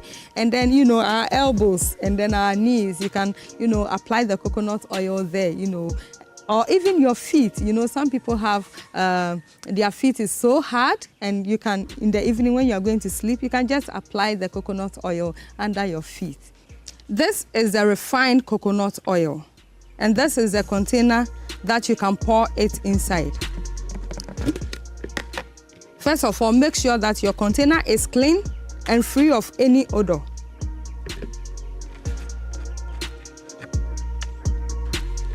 Pour all the oil inside. The oil is in the container. You close it. And then you store it in your storeroom, wherever, your kitchen. But make sure that you don't expose it to heat. So you cannot keep it at a place that there is heat. And if you want to use it, you just open it. Get your clean ladle, clean of dirt and of water, and then you put it inside, fetch your oil, and then you use. But a note of caution, don't fetch the oil from here on daily basis. No, if you cook using the oil daily, don't do that. Just get another bottle, or you can even keep some of the oil at the bottom of the gallon and use it till it gets finished, and then you fill it. So this one will be the mother oil. So let's say you open this on weekly basis so that oxygen does not come in contact with the oil too much. Close it tight, and you keep it in a dark place in your kitchen or storeroom.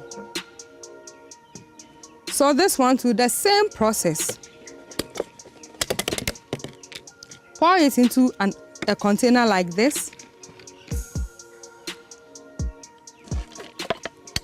I have kept the remaining quantity here, so let's say I'll use this within a week.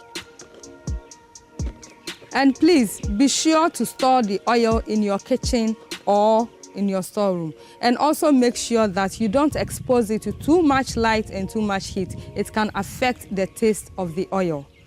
With the virgin coconut oil, you can also keep it in your freezer. It will solidify. And when in need of some, just use a clean spoon to scrape some and use. Thank you so much for watching Home Tips with Mira, and I believe you have learned how to preserve your coconut oil. Please, anytime you have coconut oil, go by this process and it can last you a very long time. Please don't forget to watch me on this same channel, and also go on my social media handles, Facebook Home Tips with Mira, YouTube Home Tips with Mira, and follow me and like and share the video so that others can also learn from it. Now I am done with the episode, and I'm going to break my coconut and get my fresh juice to refresh myself.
Agyapong is my name, and I'm from Esuom in the Eastern region.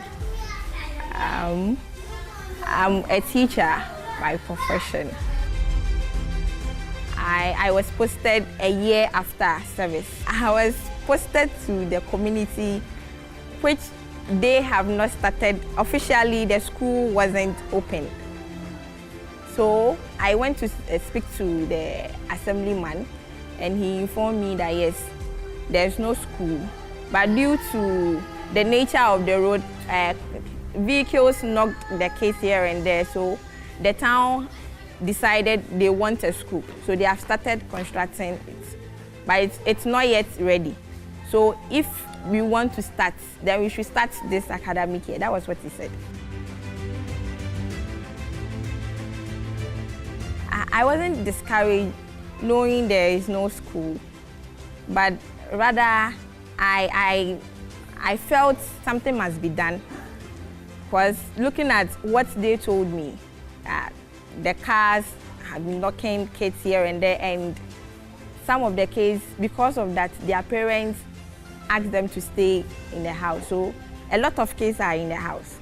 That was the information I got. So I decided that then I have to start before my colleagues join me.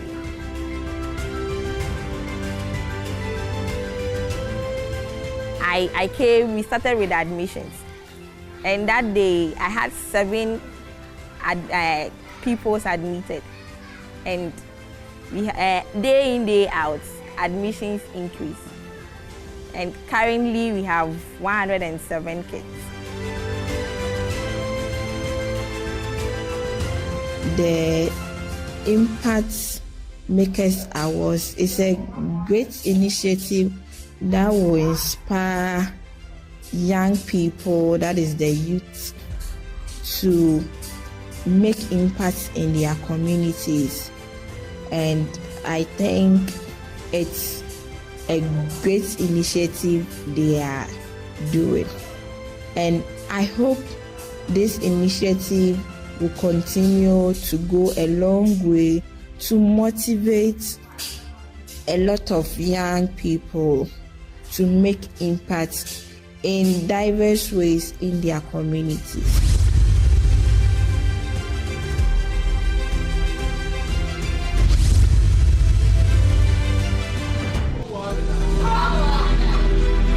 What makes the AM show worth waking up for? Well, for starters, we cut incisively into the burning issues. We are thorough with our research, surgical with our analysis. Every decision you make, whether you're a leader or a citizen, is based on the quality of information you have, your understanding of the various perspectives of the issue. Sure, we do ruffle some feathers sometimes because we speak the truth. So when you wake up to the AM show, you're waking up to the most current information and how timely you get that information.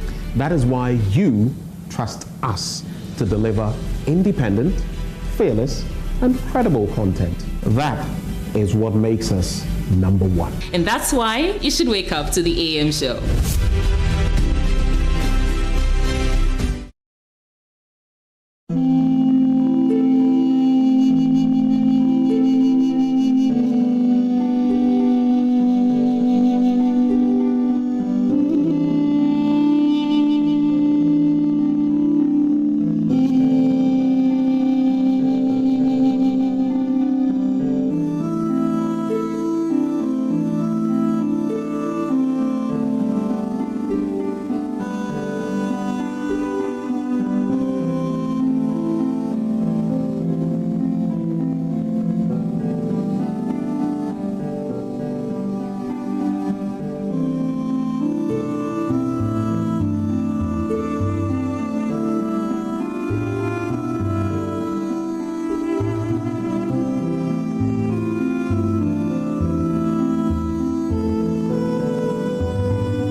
Mojana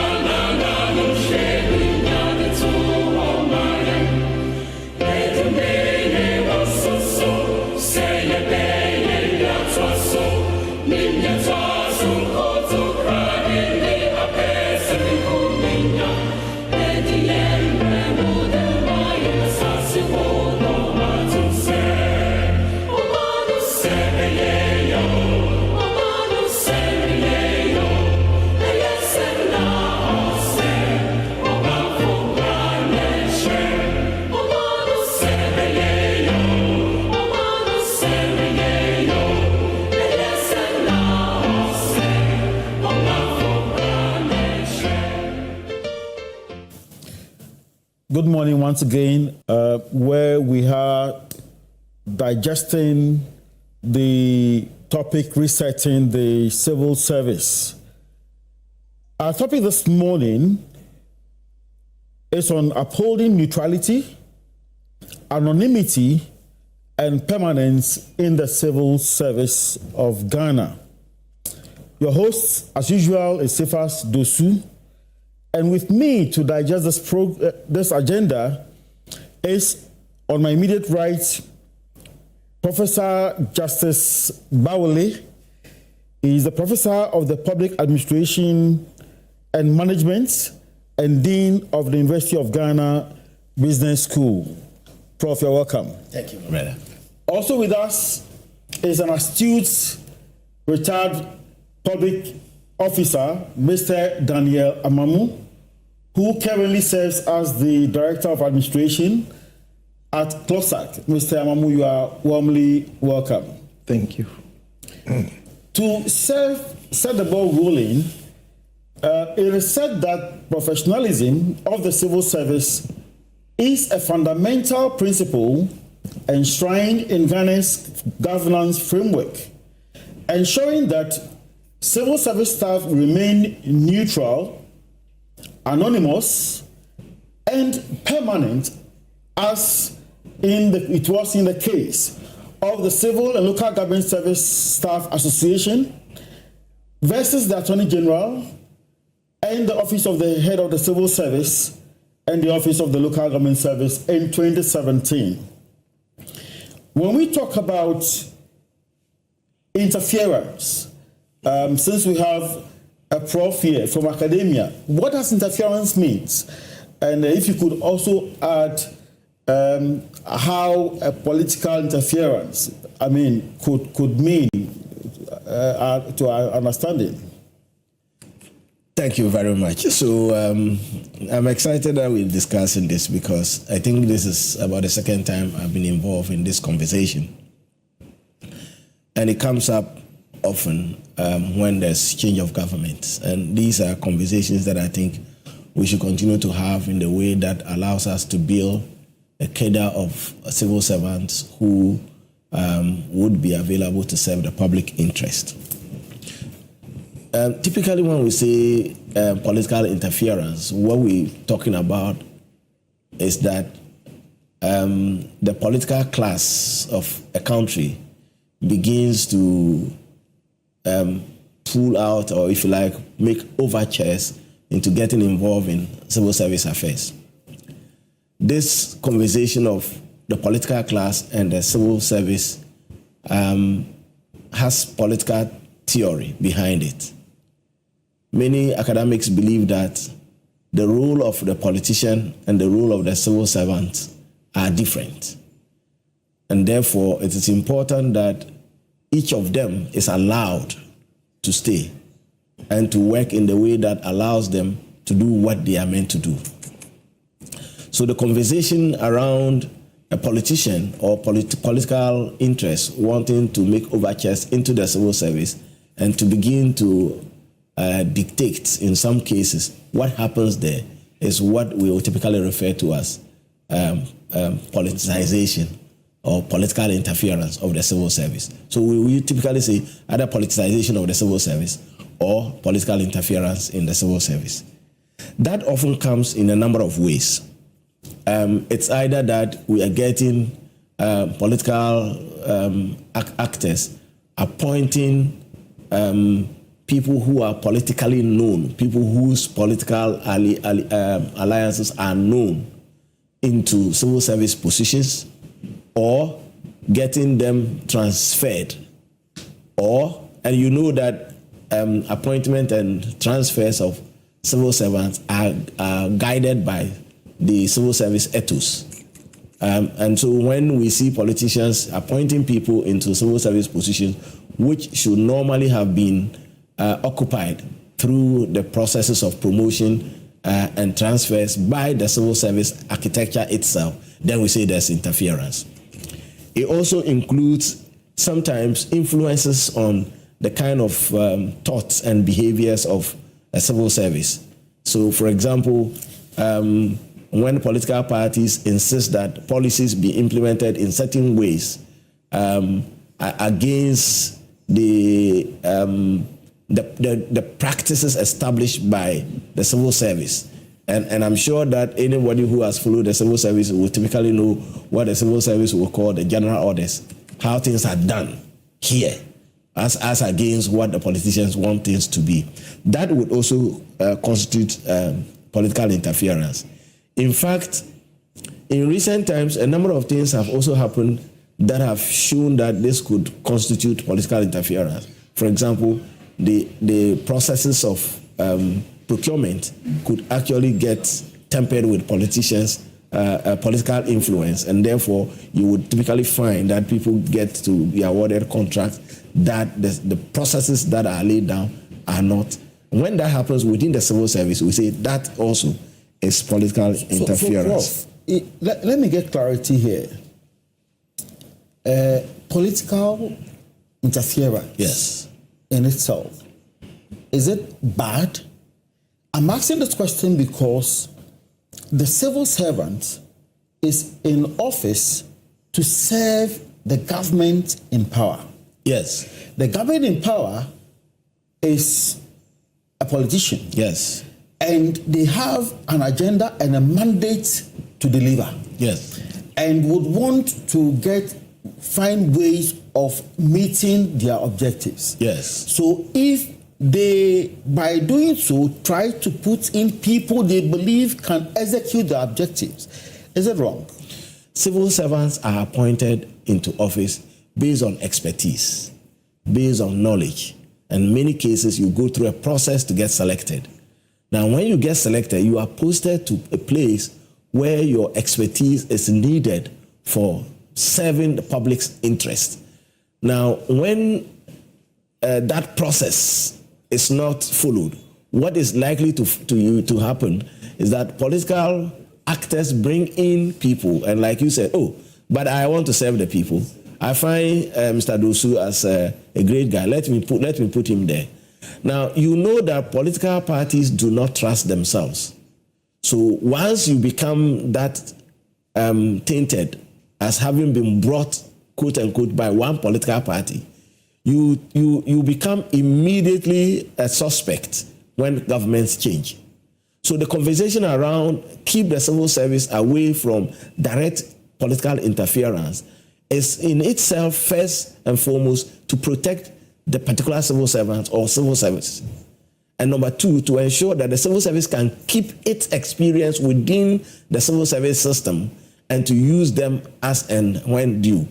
Now, when you subject yourself as a civil servant to political alienation and affiliation, and you become known, what you immediately put yourself up is that when there's a new government, that new government will typically suspect you, especially in developing countries. Now, when that happens, the civil service suffers its knowledge base, its ability to keep policy continuity, its ability to serve the interests of the public. And if the politician is actually connected or committed to serving the public interest, then there's no way that you are going to be removing people and bringing in people just because you think you want to serve. Because the people who are in civil service are actually tried and tested people. And I should say, especially in countries like Ghana, there's no want of space in political, in other political areas that people can be appointed. The president can appoint hundreds and thousands of people into political positions, and they do so all the time. What I think we should not do is not to allow them, politicians, to now take over the positions that are also typical civil service positions. Thank you. Mr. Mamu, I don't know how you can address the issue of permanence and its impact on productivity. The permanence, which is stressed here, it's not that you are putting water in a bottle and leaving it. The fact is that the permanence is for the institution, not the person. You see, the institution should remain and assist all forms of government. I think this came out yesterday clearly.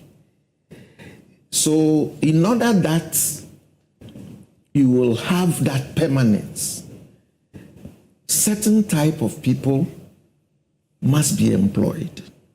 Let's take, for instance, what happened and what has brought us here. There were people who were brought into the civil service. Maybe as the discussion goes on, we might delve into detail. The people who joined the service and were not civil servants, interestingly, they were made to superintend on the people who should be there. There were instances where a chief director was posted to a ministry, and the minister said, I've got my own chief director, so I can't work with the one who has been posted from this office of the head of civil service. Now, with time, this person who replaced the civil servant, they are the people who are given the opportunity to travel. They are the people who are given the opportunity to serve on boards and so on. Now, these people have not been trained in the way civil servants work. Right. So they will travel and not prepare reports. They will attend board meetings, and you cannot trace what is happening with what they have gained by attending such. And then the civil servant who has worked through the system and is expected or is expecting to reach the top, because that's the motivation, is frustrated. So permanence, as it is that the institution should have its trail over a long period so that it will be in a position to serve various governments. The NAP that you have mentioned, that is neutrality, anonymity and permanence. That's the NAP. The neutrality, which is there, it's not that, I was an NDC activist, but when I saw that things were not, I just resigned. That is your idea. The permanence that was espoused in the Supreme Court ruling refers to public perception. And public perception has nothing to do with you or your ideas.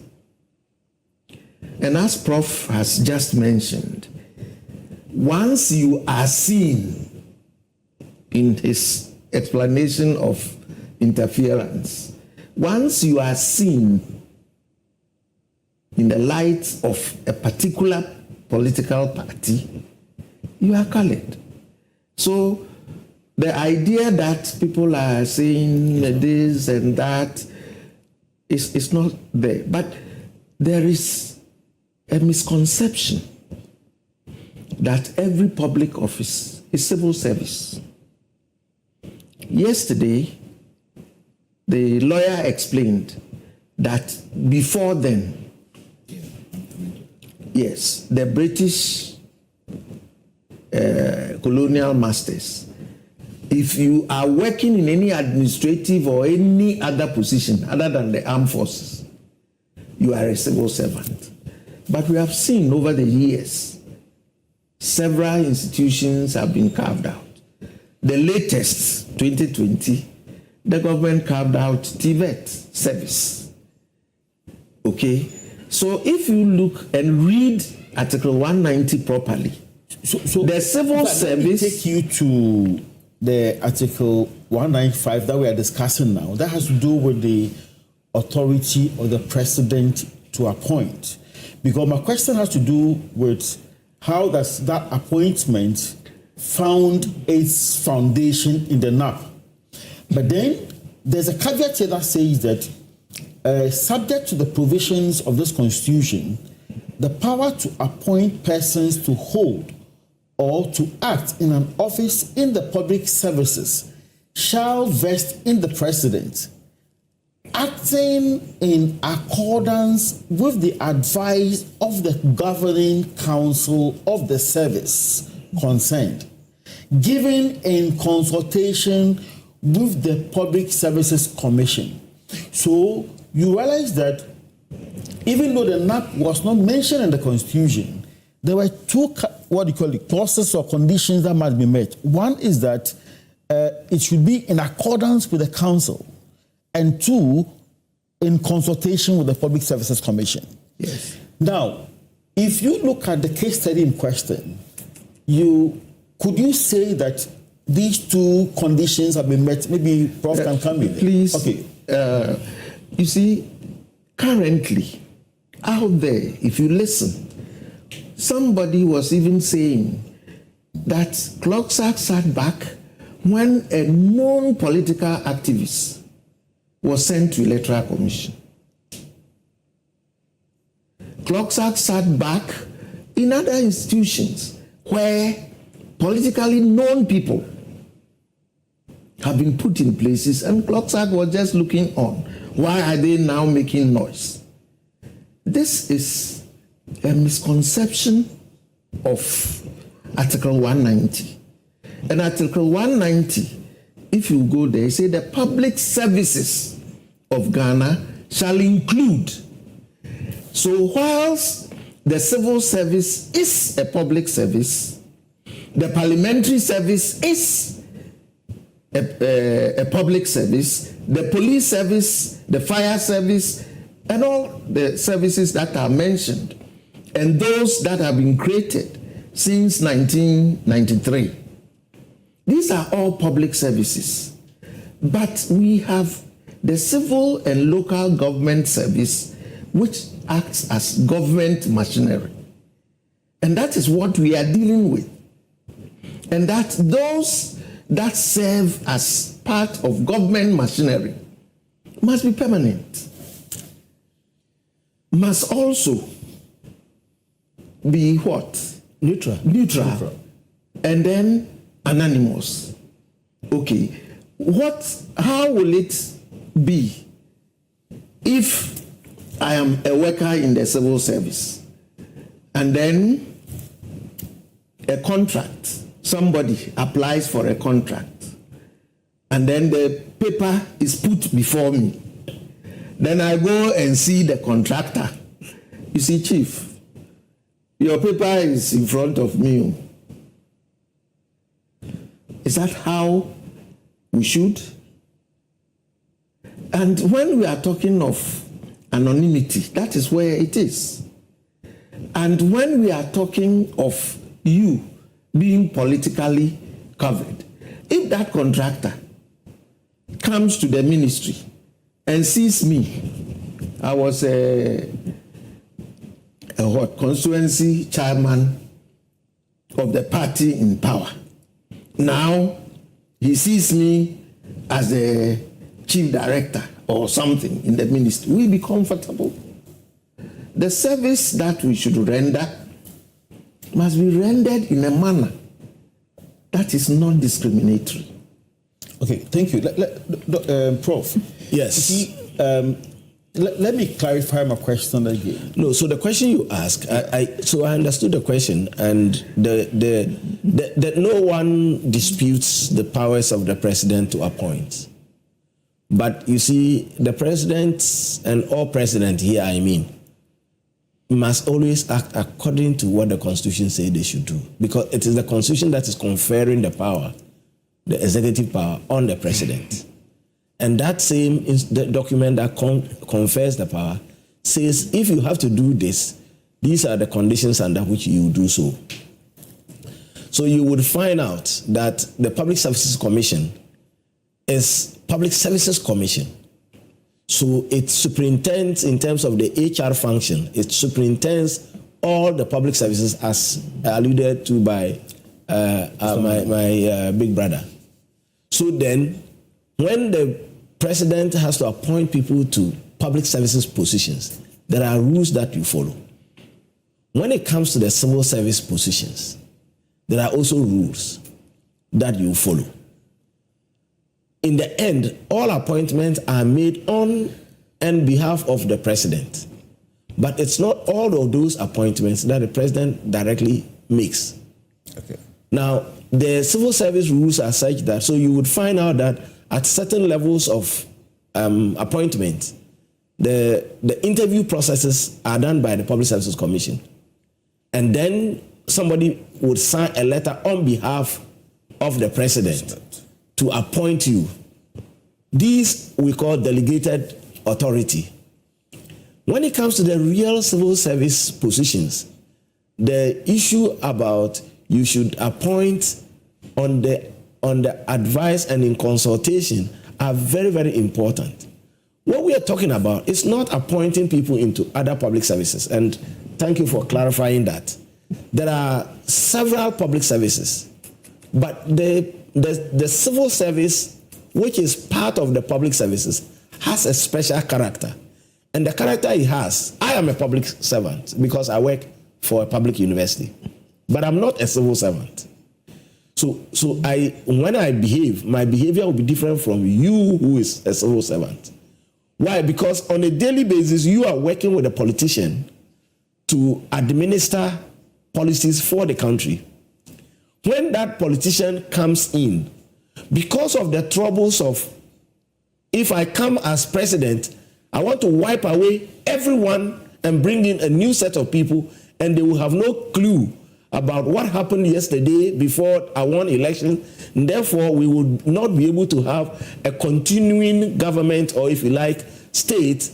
The framers of our constitution, and based on practices that we have borrowed from the West, it says keep a group of people who will serve as the repertoire and the embodiment of the state in terms of the knowledge, the practices, the records, everything.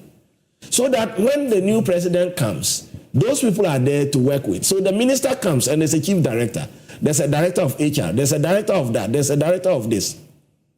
And those people immediately will bring the politician into the system and orient them on what is being happening.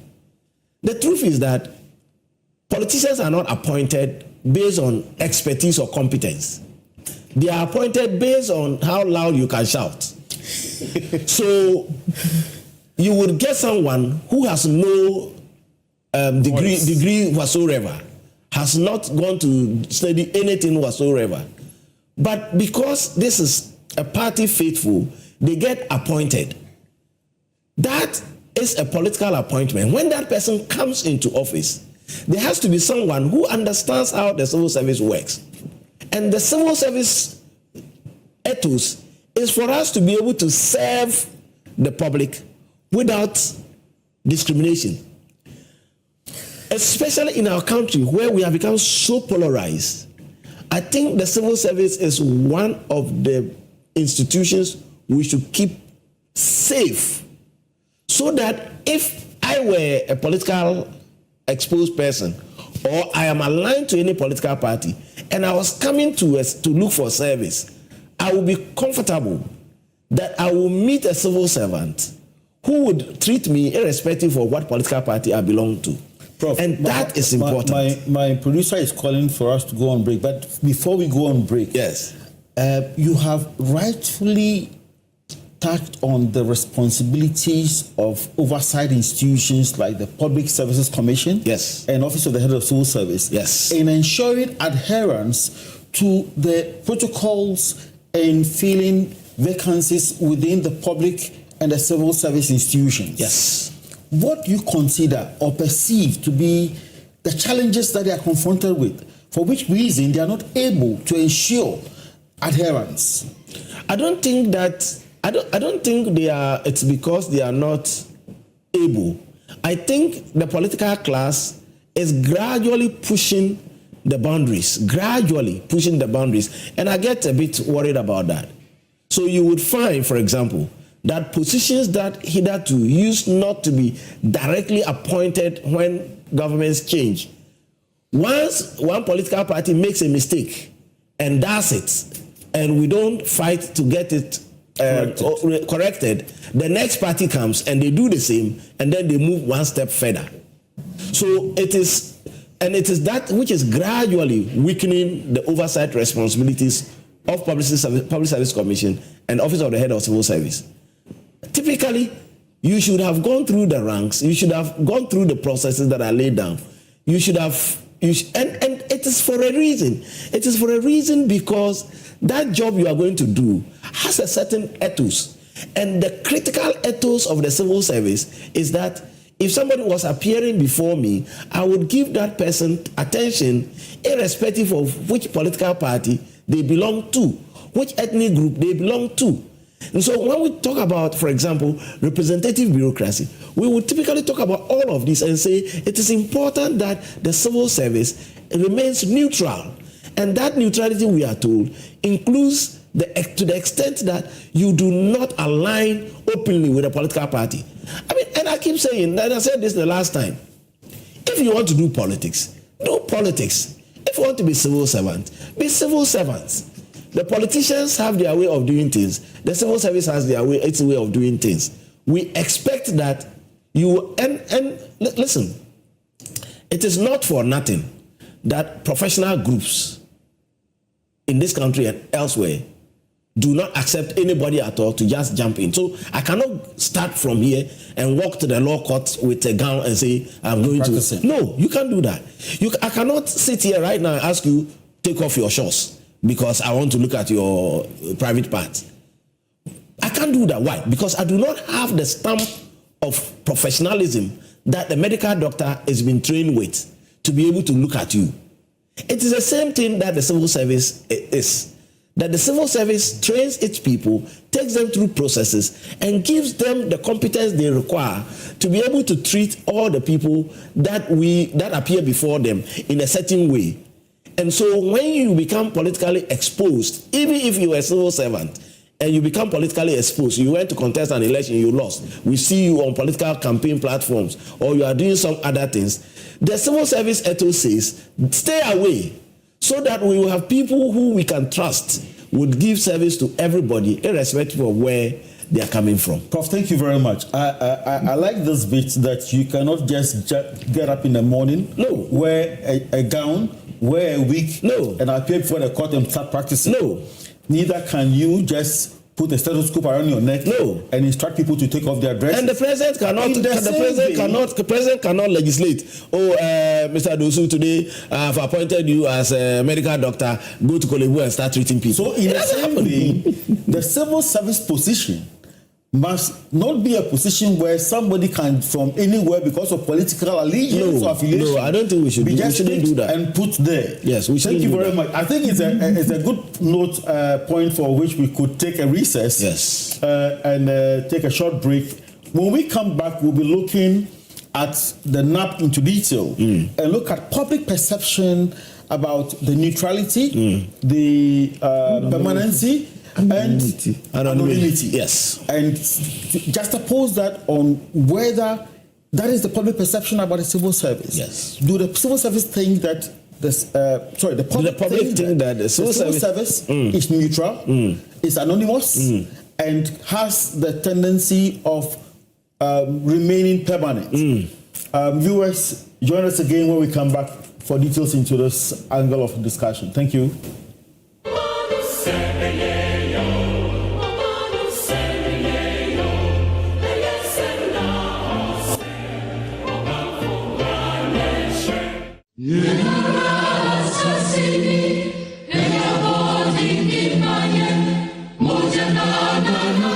Welcome back to your most educative program, Resetting the Civil Service. And this morning we are discussing the topic upholding neutrality, anonymity, and permanence in the civil service. I'm your host, Cephas Dosu, and with me this morning is Mr. Daniel Amamu, retired public officer and the Director of Administration of the CLOSAC, as well as Professor Justice Bawile, Professor of Public Administration and Management and the Dean of the University of Ghana Business School. At this juncture, we want to find out what has occasioned this political interference. And I think Mr. Amamu can take us on that. Yeah, it's something which keeps coming. And as Prof noted, it's heightened during change of government. In our case, the political interference, first we must note how it manifests. It starts with appointments from the presidency or by the president. That is what has occasioned this problem with the births and deaths. The next one is the I cannot work with you syndrome, which we talked about years and years ago and continued to hammer it. The ministers come into office and they come with a host of people surrounding them. They may be called personal assistants, technical assistants, or political apparatchiks who are given positions within the ministry. In the case of these technical assistants and so on, some of them are made to sit on desks of directors and even chief directors. That is the manifestation. Then when you go to the district assemblies, some of the DCEs also repeat it in different forms. As for this civil servant, he's not doing my own, so he should be transferred, he should be posted out of this place and so on. So the interference is coming from the presidency, from the ministries, and from the district assemblies. And these are things CLOSAC over the years has pointed out. And even after this Supreme Court ruling 2017 June, it's as if some of the authorities have not heard about these things. Okay. I think that, and I'm happy at the some of the manifestations that you have actually spoken about. And you know, one of them leads to the other. If I have the luxury to be able to bring in people into civil service as a minister or even as a president, then I must find a reason to bring them. And one of the reasons is what you alluded to. So I can't work with you, Mr. Dosu. So I'm sorry, I can't work with you. I'll bring another person. All right? Now, the danger with that is that we get a very fast-changing civil service. And when you get a very fast-changing civil service, what happens is that you lose competence, you lose experience, you lose all of those attributes that comes with the experiences that people come with. I tell you what, many years ago in the US, when the administrative state started, people used to be appointed into the civil service based on what they call gentleman approach. You have to be from a certain background. You have to come from a dignified family. You are supposed to be coming from some royal family. And the understanding then was that these people are the nobles, and so they have a certain dignity and they care for the rest of society. But over time, it was realized shortly that these people didn't have the training, the competence, the expertise, the ethos that was required to function in public civil services. So the US went ahead and introduced and changed it and introduced what became known as the public personnel administration according to the merit system, which means that before you become or you enter the civil service, you must meet certain minimum standards. And the reason why you must meet those minimum standards is so you can deliver your job in the way that satisfies the public. Over time, we messed that up because one president won election and said, well, my background and the people who supported me are not people who have educational qualifications. So if we have to keep appointing people based on competence and merit, it means that my people won't come in.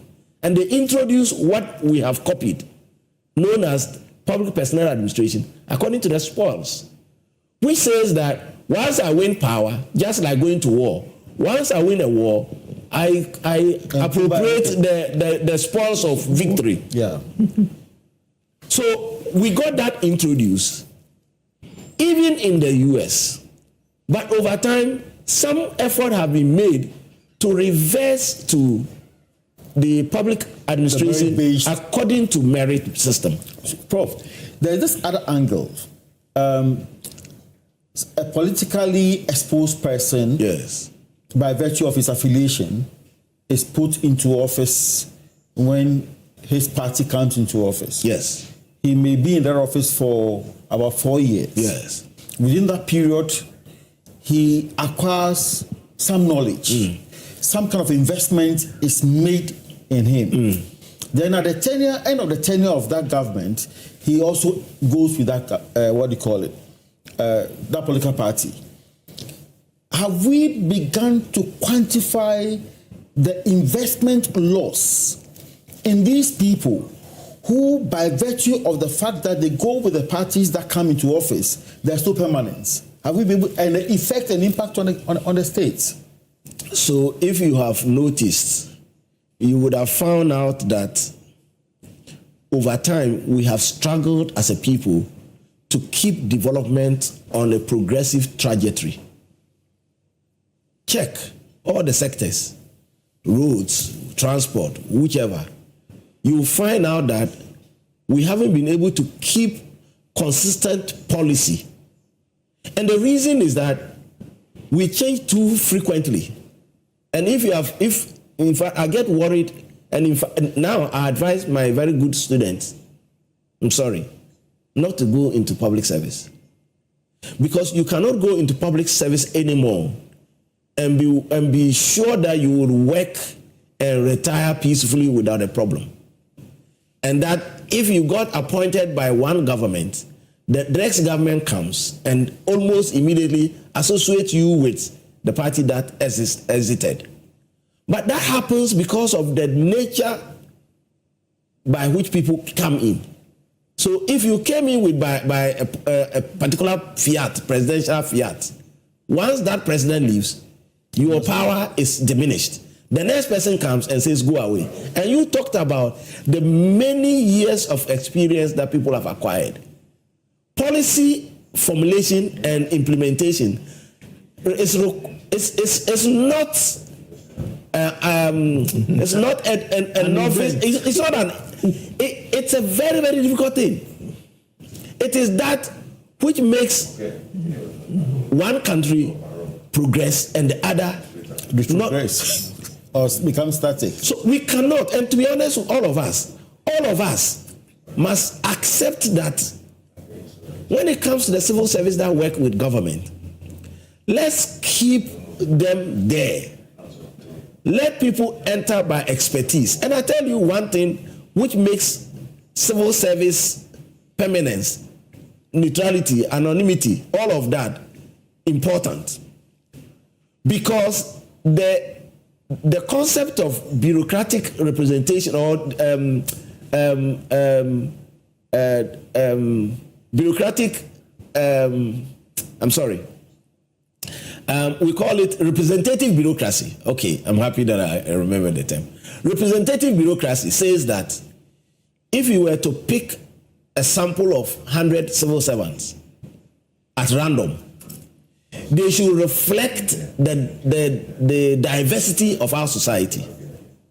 In other words, if I came to the civil service and I randomly picked 100 civil servants, we should see people who believe in MPP, people who believe in NDC, people who come from Amekonkoma, who come from Konkoma land, people who come from Ayigbe land, people who come from Ashanti land, and all of that. In other words, entering that service should not be based on exactly who you are, but it should give diversity so that I can see that when I'm coming there, I can trust who I am, and the trust element is so crucial that I am applying for a scholarship, and I know that the officer who would process the document is going to do so based on his competence.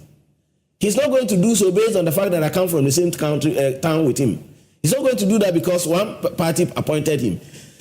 That level of expertise doesn't often come with people who are appointed directly to come into the process. Why? Because they haven't been taken through the civil service ethos of selflessness, competence, accountability, and all of that. And that's why we suffer. So the point we are making is very simple. Listen, if I were ever president, assuming that I became president, say amen to that. If I become president, maybe I'll get political appointments. And you are my party person, and I want to give you a position, and there's no position, I will create an entity and give you that position. I won't bring you to the civil service. That's all the point we are making. That brings me to my next question. I think Mr. Mamu can help me. So, has government a role to play in ensuring that NAP becomes the bedrock of the civil service? Or what are the responsibilities or the roles of government in ensuring that the civil service is neutral, is anonymous, and permanent? I think the government, when it comes to implementing some of these rules that affect the civil servant, they are very good at it. You cannot wear any of these political paraphernalia and think that you went to Makola or someplace and you come back and still remain in the service. The government has applied the rule perfectly through its agents. What they haven't applied is that when they see their own people violating the same principles which will sack me from the civil service, when their people implement, they are mute. They turn their eyes, or cannot cry and I'm here no more. You see, as if it's power which must prevail. But shouldn't that be a worry to us? So for example, I keep asking myself, we had an election not long ago. Everybody in the civil service voted. Yeah. Yep. Okay, so people would have voted for MPP, people would have voted for NDC. So for me, I keep asking myself the question, NDC won power, has come to office, several people in civil service would have voted for NDC. If NDC was upholding the ethos of the civil service, it will be doing a lot of service to the people who even voted for them to stay in power and to be at work. But there's motivation for progression. Because people can progress. Okay, so in that light, having looked at the responsibility of government in ensuring that NAP is adhered to, what are the responsibilities of the institutions like the Public Services Commission, yes, the head of the civil service, yes, and the labor union CLOSAC, and ensuring that I think it was Mr. Mamu who said that, or you who said government keep pushing. Once this action is taken and those resistance, then they add more to ensure that this becomes the full stop for the political interference. So, the difficulty that we have had as a country has been that once we get handed over power, we want to become omnipotent. So the power is overacting. And it's a bit worrying. And so many times, even these institutions, these oversight institutions have found themselves wanting because the overtures actually also affects them. In some cases, you are careful because otherwise you'll be labeled as being against the government. Yeah. So what I think the civil service, public services must do, these oversight institutions must do, is to keep the conversation going, even before elections are held. It's important that the conversation is and that conversation should include a consistent engagement with civil servants themselves.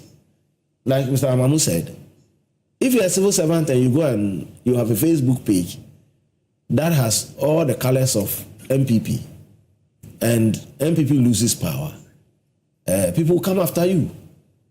So, and that is why we talked about the anonymity thing. So civil servants must work and be only in the background. They don't have to be known. So the policy is designed. So as a policy, that's why, you see, the ethos of civil service is historical. You will write that letter and you will sign your humble servant. And the politician takes the policy brief and goes to present it as his. And the reason he can do that is that he trusts that you will give him good advice. Yeah. But when you yourself get yourself identified and painted and you are out there shouting, then the tendency for the politician who has come to not trust you and the efficiency of your advice will lead them to take action.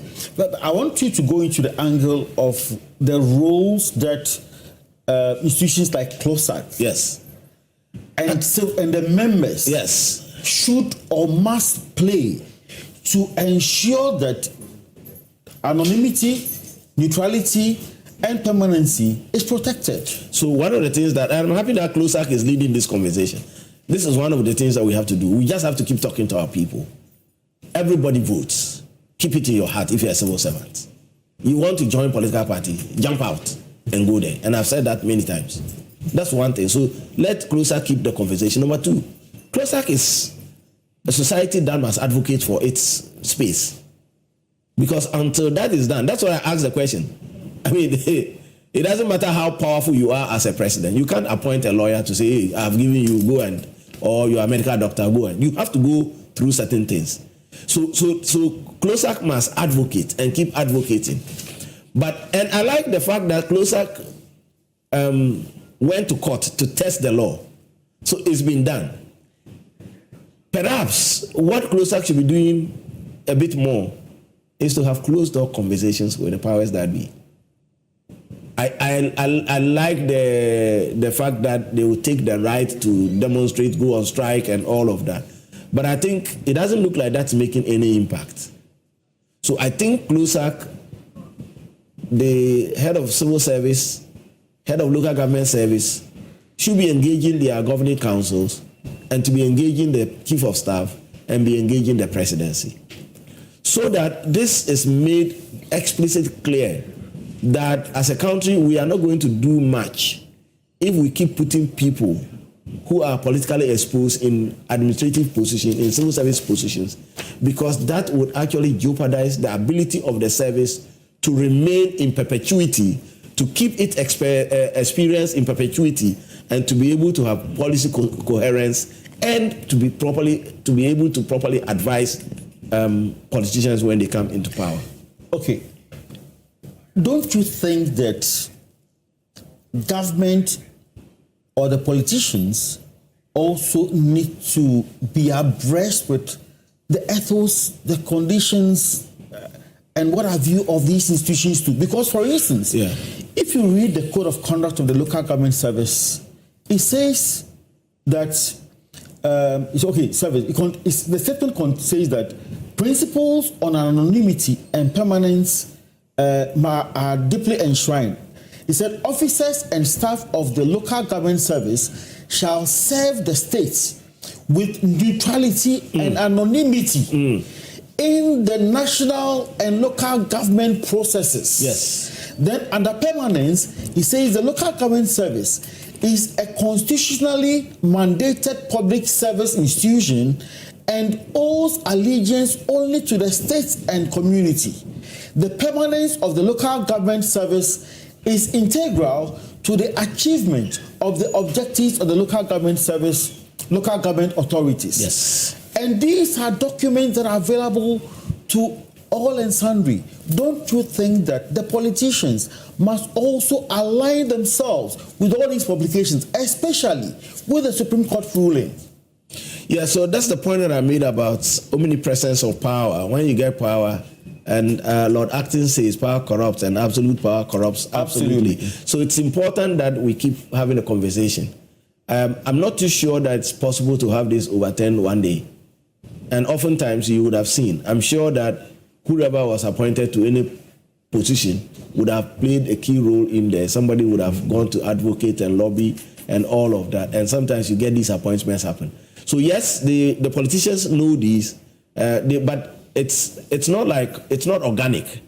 Their compliance with these dictates will not grow automatically. Someone must enforce it. Somebody must advocate for it to happen. And so, for example, CLOSAC is bearing its teeth out to say, hey, you can't do this. If CLOSAC gets to attract the attention of the president, he may just reassign that individual to another place. If he does, all the good. And I'm not too sure what happened because, as I understand, this has happened before. So, what was the outcome CLOSAC got? Did the politician cave in when CLOSAC made the demand to not go there and all of that? Now, if CLOSAC didn't succeed first and they don't succeed this time, get to know that position, because once governments change, this individual will stay there. The next government would yank the person off. But I was just hoping that one day it will be that if this individual is yanked off because they don't belong to the civil service, then the politician will not replace them with another politician, but that they would ask the head of civil service, say, hey, head of civil service, do your thing. Go through the process. Make sure that one of the directors who is qualified to rise through the ranks to become the registrar, or any of those people who are queued up becomes. Because Mr. Mahmoud made a point. We have to have career pathways for civil servants. And if that is not too clear, and I cannot be sure that when I start as Assistant Director 2B, I'm going to rise through the ranks and get to the point, then I'll begin to clone allegiance for a political party, because that's the only way by which I can get to that position. And that would toxify the civil service, because then you're going to have NDC civil servants, MPP civil servants, and when governments change, the NDC civil servants will immediately become the bosses, and whether they have the experience or not, they would become the bosses and lead us. Don't forget that they are leading not the political party, they are leading the states. The state. And those of us citizens must have a certain level of confidence that if I'm appearing before a civil servant, that civil servant is going to treat me with the lens that I am a Ghanaian, I am citizen, and all of that. And that the perception that somebody would, and that perception thing is so important. If I came to you today and I didn't get good service, I should be able to attribute that to you as a person, but I shouldn't be able to attribute that to you to say, oh, Mr. Dosu didn't give me because I am XYZ and Mr. Dosu is WWI. I shouldn't be able to do that. So that I can raise a complaint in the administrative system and report that I got bad service from my civil servants and I think that his competence is compromised. And the process can take that up within the system and make sure that if there are sanctions, the individual is sanctioned. But if I raise a political complaint oh, Mr. Dosu is not doing this to me because he's a political person this and I am a political person that. That's why he didn't treat it. That becomes very difficult to handle, even administratively. It is also the thing that has undermined discipline in the civil service. So Prof, basically you have, if I could say, I could perfectly summarize what you have said. You have spoken about protecting career path. Very important. And so I can liken the career path to the Temamuto way. Yes. As it used to be. Yes. Then the political interference can be likened to the sudden development of unauthorized routes that enter the motorway. Many accidents. And cause many accidents. So if we don't protect the career paths and allow political interference, there could be accidents on the way. That could affect the nation. There could be. I want to give you a quote from the Supreme Court's ruling, page 20, and that paragraph is number 2. It says that on a true and proper interpretation of the Constitution, a member of the civil service or local government service does not have a right to contest for elections for political party office or hold political party office while still a member of the civil service or local government service. And here is where we draw the curtains down on this morning's educative discussions. Let me thank Mr. Daniel Amamu, astute public servant, currently the Director of Administration of CLOSAC. Sir, you've been so insightful for this morning's discussion, and we thank you very much for coming. We are hoping that next time when we call you, we're always going to have access to you, because experience, we are told, is the best teacher. Then also, I want to thank Professor Justice Baule, Professor of Public Administration and Management, Dean of the University of Ghana Business School. We want to thank the Executive Secretary, members of the National Executive Council of CLOSAC for this wonderful thing we see here. Until we meet again next time, we wish you a very blessed day. This is your host, Cephas N. Dosu. Thank you very much for having us.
Promise to stop Galamsey. The president's government is doing a number of things. It's done an audit of all 1,209 small-scale mining licenses that were issued. And this has led to the revocation of 55 small-scale licenses granted after December 7, 2024. River guards have been introduced. Questions are being asked where the police failed, where soldiers failed. How are river guards going to do any differently? And just this week, the president has also been on the go, introducing what is another to this fight.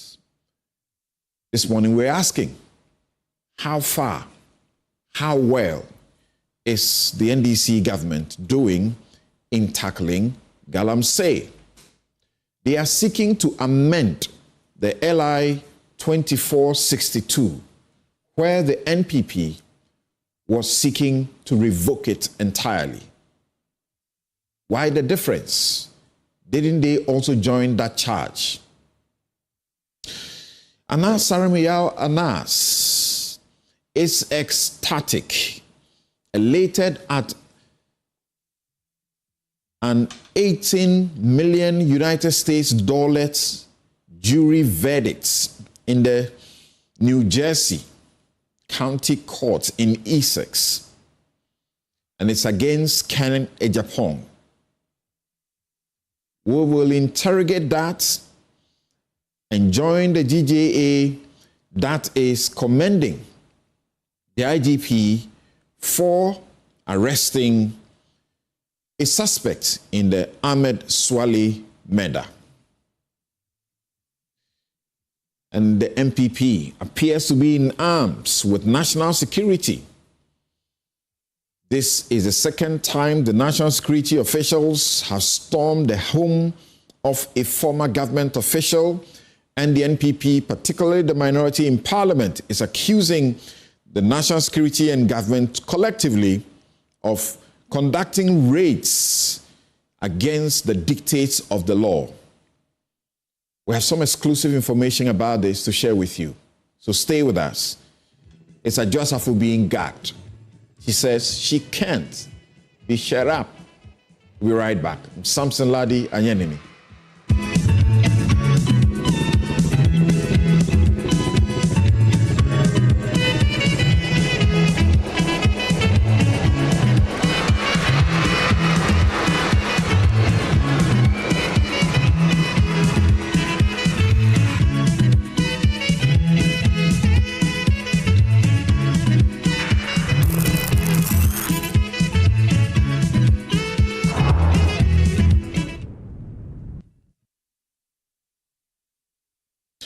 Welcome back. And I begin as usual with my take. And I'm asking a very simple question. Anas, will he quit catching nation wreckers, the bad guys? The name Anas Saramiyao Anas has seen many dishonest officials named, shamed, and jailed. Some were cheating poor orphans at the orphanage. Some were stealing at the ports and got Professor Mills angry. Some were selling justice and they got Judge Georgina Wood, kicked them out of the courts. He caught others shortchanging the country, smuggling its precious cocoa. This country has used him to successfully fight the corrupt. Even in the court, politicians and presidents have made pledges about adopting his methods to fight corruption. And they got almost all of us loving and hailing Anas. But things have not been the same in recent times. He's human and subject to error and wrongdoing. I may disagree with him at times, but I refuse to join the crucify him calls. We will discuss the New Jersey jury's $18 million verdict in his favor. Whatever amount he gets eventually, I join him to celebrate his victory at this point. Good afternoon, ladies and gentlemen. Today, I stand before you not just as a journalist, but as a witness to history, a child of Ghana's turbulent past, and a soldier in the fight for truth. Yesterday in the Essex County Superior Court of New Jersey, an 8-member jury delivered a unanimous verdict holding Kennedy Agyapong, former Ghanaian MP, liable for defamation and awarding damages of $18 million. The ruling is more than a legal victory. It is a profound affirmation that truth matters, that justice is not a privilege of the powerful, and that the arc of history does indeed bend towards righteousness. My story begins long before this moment. I was born at the 37 Military Barracks in Accra, the son of the soldier who served in an era where power belonged to those who wielded the gun. I grew up watching my nation transition from military rule to democracy, witnessing firsthand the struggle of ordinary Ghanaians yearning for justice, transparency, and accountability. When Ghana finally embraced democracy, I knew that safeguarding it required more than just laws. It needed the unyielding courage of those willing to hold power accountable. That is why I chose journalism, not as a career, but as a calling. Over the years, my team and I have exposed corruption at the highest levels, from the corridors of politics to the halls of justice. But in fighting the corrupt, one becomes a target. Mr. Agyapong, in a desperate bid to silence me, labeled me a land grabber, an extortionist, a murderer, a tax evader, and a blackmailer who ought to be hanged. These were not just lies, they were calculated attempts to destroy my credibility and put my life in danger. While Ghana's legal system failed to deliver justice in 2018, the US court upheld truth. This case was not easy. Proving defamation in the United States requires establishing actual malice by a clear and convincing evidence standard, one of the highest legal thresholds in the world. That the jury ruled 8-0 in my favor on every count is a testament to the fact that Mr. Agyapong acted with reckless disregard. Regrettably, Ghana's justice system has not always lived up to the principles of fairness and impartiality. When I sued Mr. Agyapong in 2018, despite his inability to legally substantiate his allegations, the court ruled against me, with Justice Barr scandalously branding me a terrorist instead of adjudicating the facts before him. This miscarriage of justice was later condemned by Supreme Court Justice Kolende, who rightly described it as a violent abuse of judicial authority. My fight has never been for personal gain, but for the soul of Ghana's democracy. This victory in the US sends a powerful message. The media cannot be silenced, truth cannot be buried, and those who wield power must be held accountable. Let this moment be a wake-up call to all who seek to erode the foundations of justice in Ghana. Let it remind us that democracy is not just about elections, but institutions that uphold the truth, courts that deliver justice without fear or favor, and citizens who refuse to accept corruption as the norm.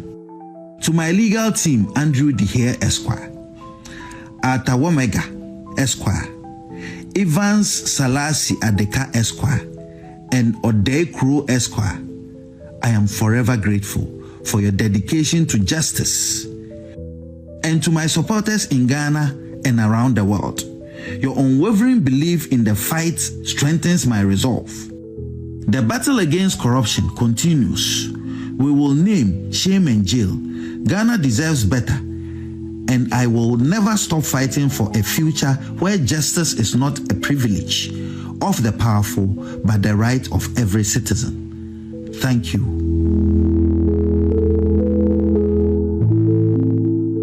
And whatever happens, I pray he is not discouraged from continuing his work, even if he may want to reduce resort to the agent provocateur principle or the most hated, quote-unquote, entrapment model.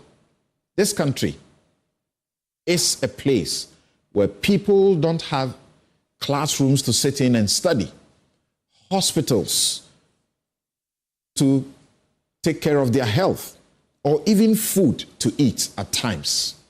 This country still loses over $3 billion United States dollars each year to corruption. We need those who will fight it and fight it right.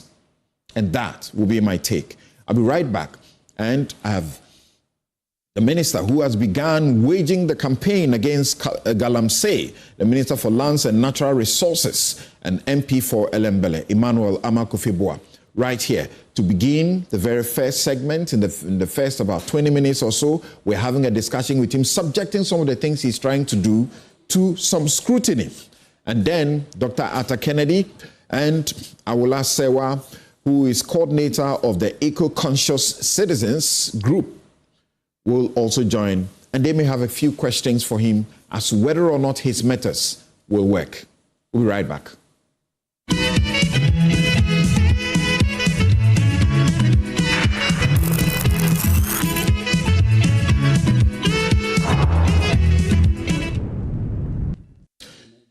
You're welcome back. This is Newsfile. It's your most authoritative news analysis platform, and here on Newsfile we put Ghana first. And let me begin with Emmanuel Amakufibua, the Minister of Lands and Natural Resources, who is delivering the charge on the President's promise, or the NDC's promise, to fight Galamsey. Thank you very much for making time to join us.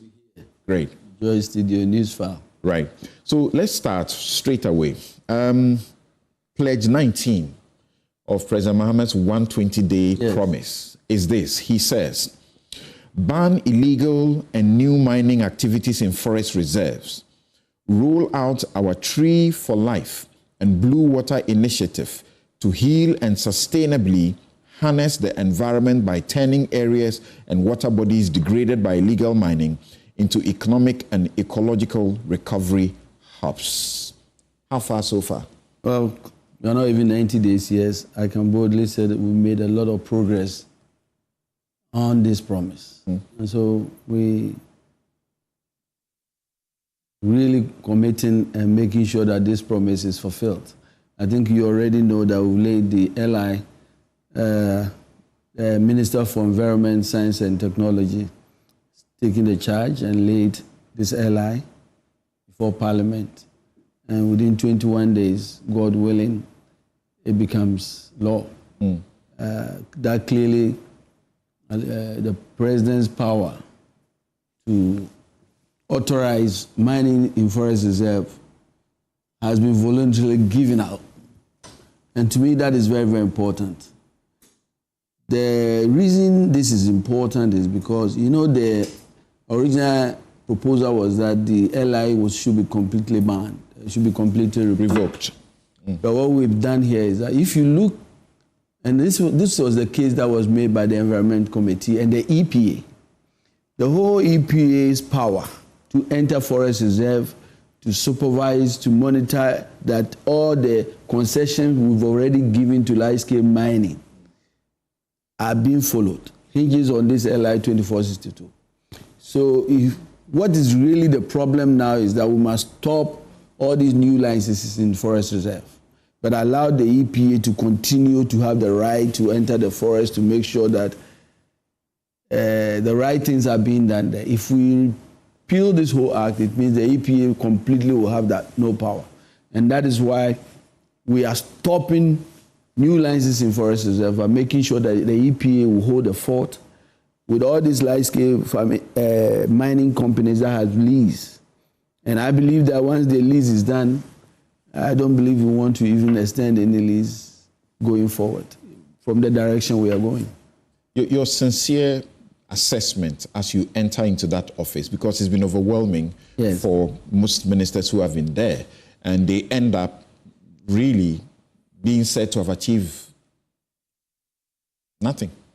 Well, I think that in respect of the Galamsey fight. Yes. I've been blessed to have held various positions. This is one of the very big ones in my lifetime. And I wake up in the morning and I say, you know, when you work hard with all your heart and soul and say, help me, God, you don't worry. I think I'm very confident. And I see the support of the people of Ghana.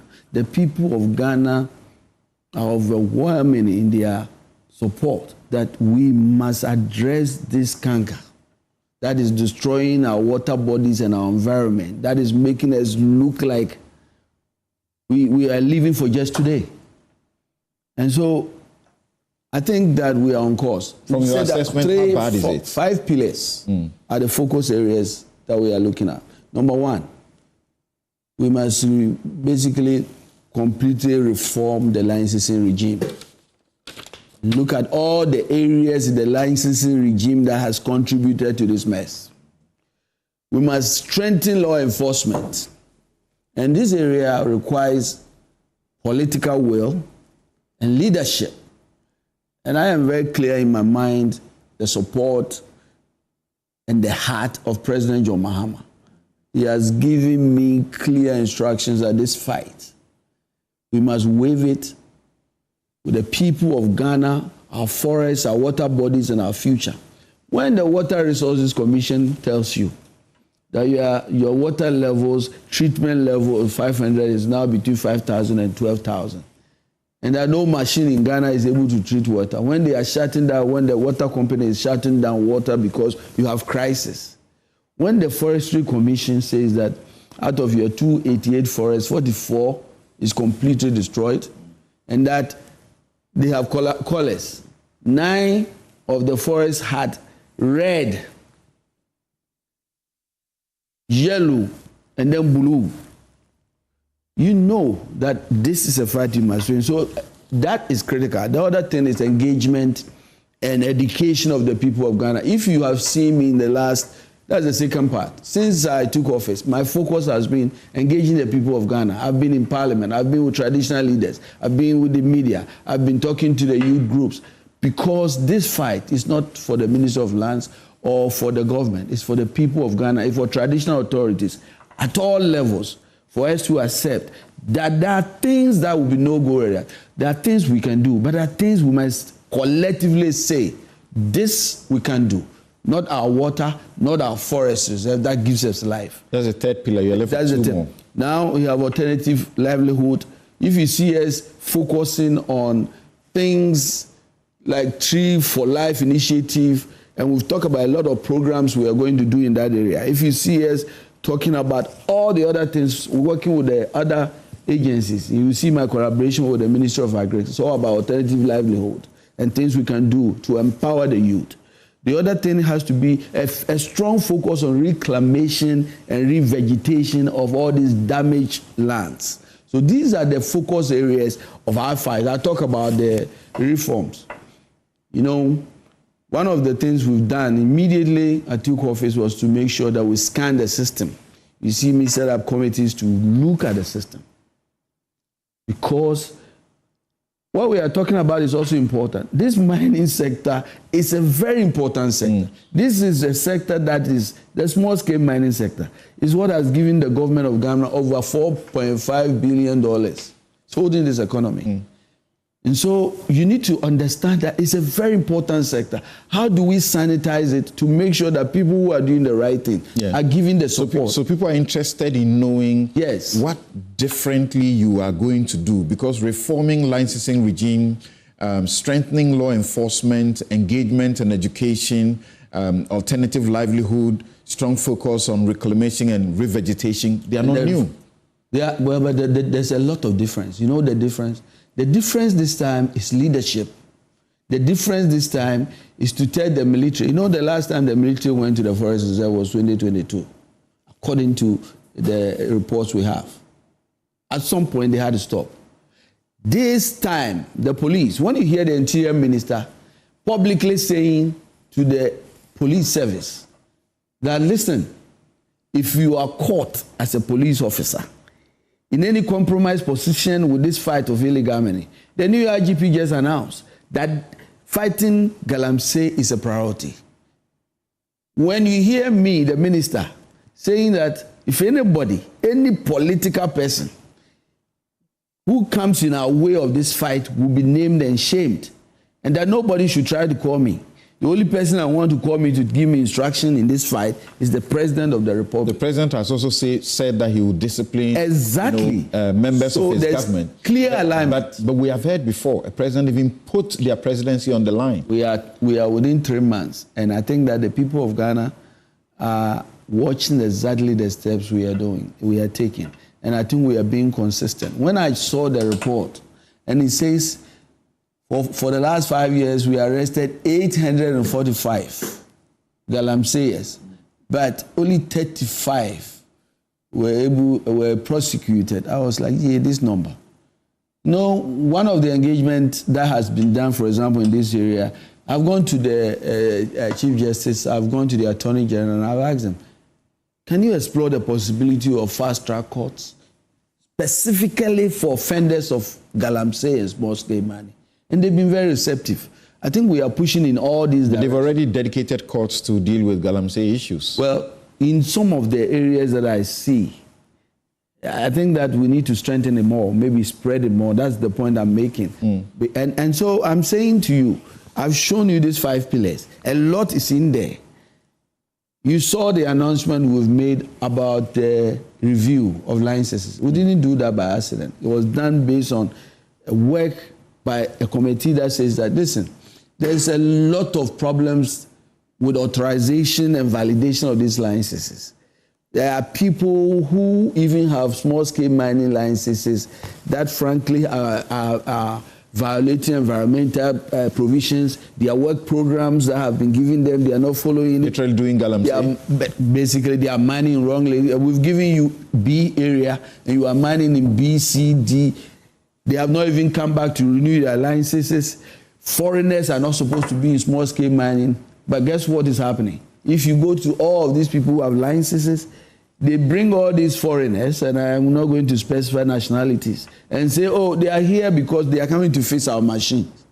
No, they are not there to fix their machines. They are the one leading the fight. And so the 55 licenses you have revoked. Yes.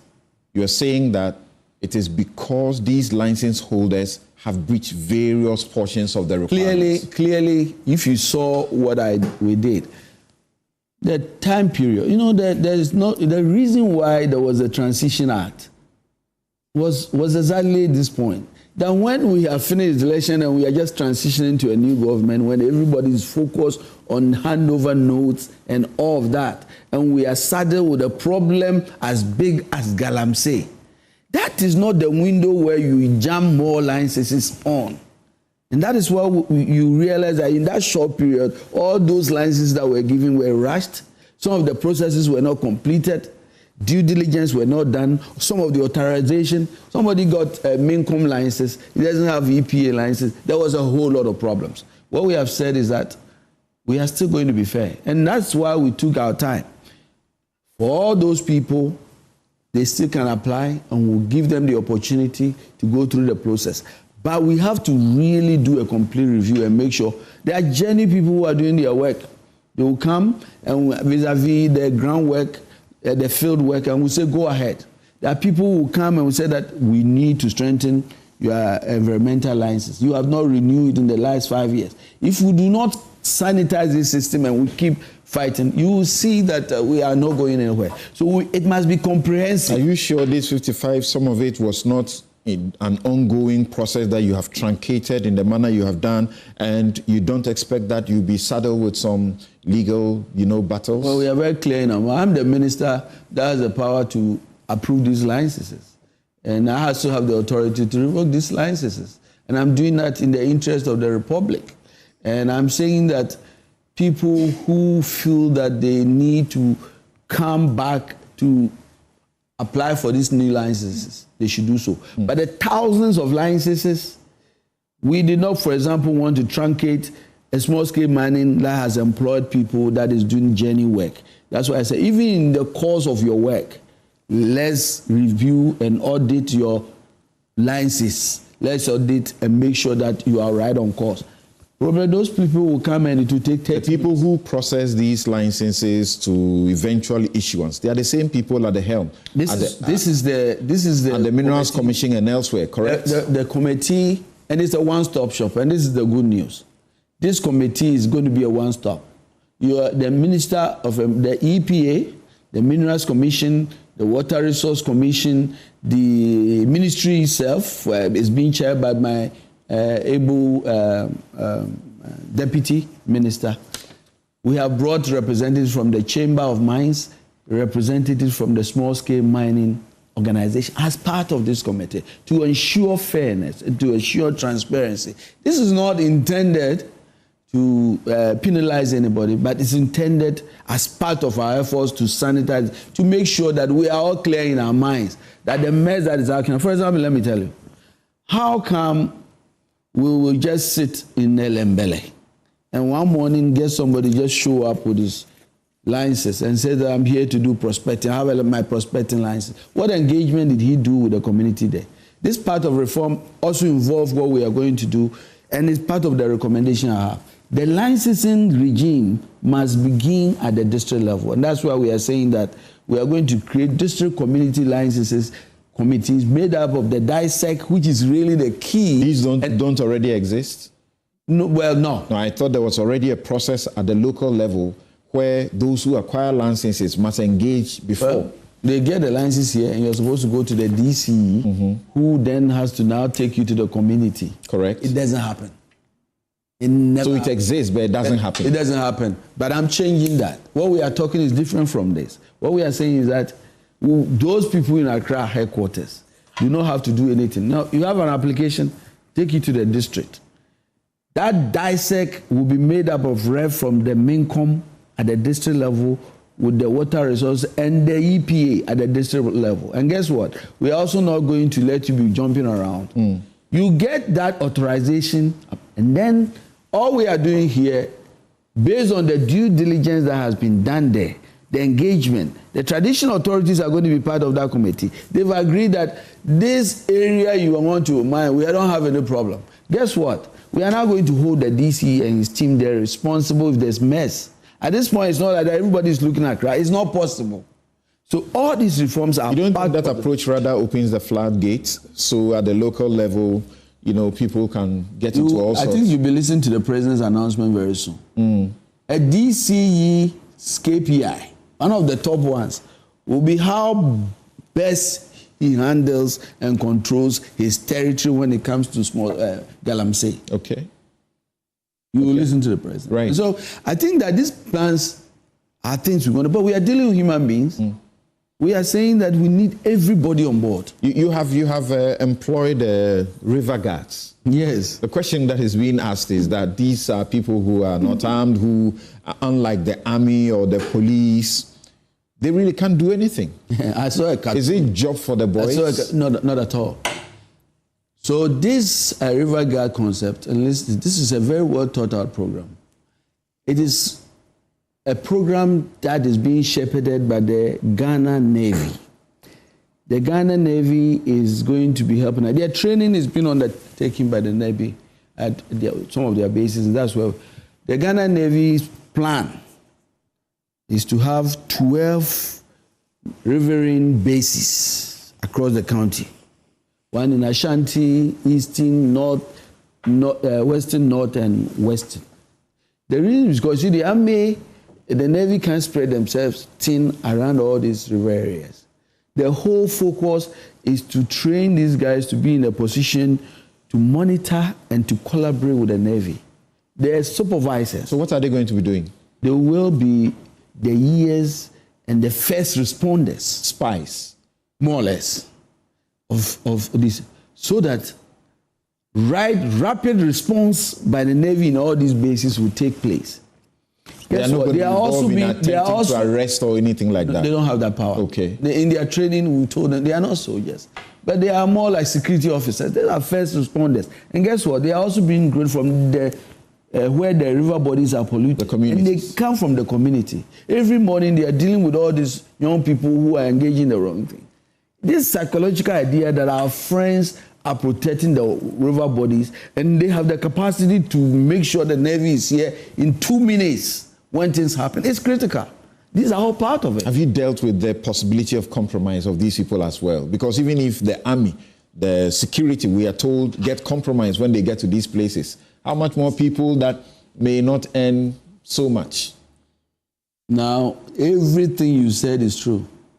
But what we are doing is better than just not trying them. I think that, my first post when I was launching, I said, we are launching this in the spirit of the young pioneer. The training involves conscientizing our young people that this is an opportunity of a lifetime to lead an effort that is more than yourself in your community. You are going to be the guys. We still talk about the young pioneer, and you know why? These guys had no arms. They were young people who were made to believe that their country and the calling to protect our river bodies. Yesterday we launched the Tree for Life, and I listened to a poem by this young lady. I almost teared up. And when you finish listening, you will say that, this is what every young person growing up must understand. Okay. If our young people believe that what they are doing is so important, so how many of these guards are you looking to deploy into the system? We have said we are targeting 2,000. We are looking for support. We already have the budget for 1,000. And you have how many so far? 400 plus. 400. Yes. And you're looking at 2,000. Yes. When do you intend to finish that, deployment? The Navy has a plan, and they are working with us on it. Every training is about 1 month. So they will finish the first 1 month, we'll deploy them, then they will go to the second phase. But I think that it may end up to be one of the very important things. And this trees project too, what is that about? So, yesterday was the Global Day for the forest, and we are very happy that the president stopped everything he was doing to join us plant trees. Trees are everything. What the water we drink, the air we breathe, everything is about trees. 60% of our forest is already gone. 60%. I just told you that 44 of our forests, everything we are doing, and people listen. Since we are planting forest and let me say allowing for licenses to be mined in the forest, then what's the purpose for it? The previous government was already doing. But that's why we keep planting. Let me say something important. So, the first report, I went to Parliament and I said, guys, we're in crisis. Can you believe that 44 of our forests is out of 288 is already destroyed? 9 of them is in red, no-go areas. So I blew the alarm. Initially, I was getting this kickback. Why is the minister throwing his hand telling us? I needed to tell you before we all join hands to fight it. We got the military to work with us. Today, we are proud to say that these 9 forests, 7 have moved from red to yellow. What that means is that it doesn't mean that these bad guys are not still making incursions. What it means is that the Forestry Commission armed people are now able to handle those without the military. That's what we are saying. We've moved them from red to yellow. But what it means is that we must constantly keep an eye because... So you arrested the people who were doing the wrong in these areas? That's correct. They are being prosecuted? They are being prosecuted, and I think that I have the assurance of the Attorney General that they are not keeping their eye on the ball. In fact, probably not to say it here, but I think that we must get to the point where we are publicly deporting every foreign national who is caught in this. Lining them out and deporting them. About the LI 2462. Yes. Why are you choosing the approach to amend?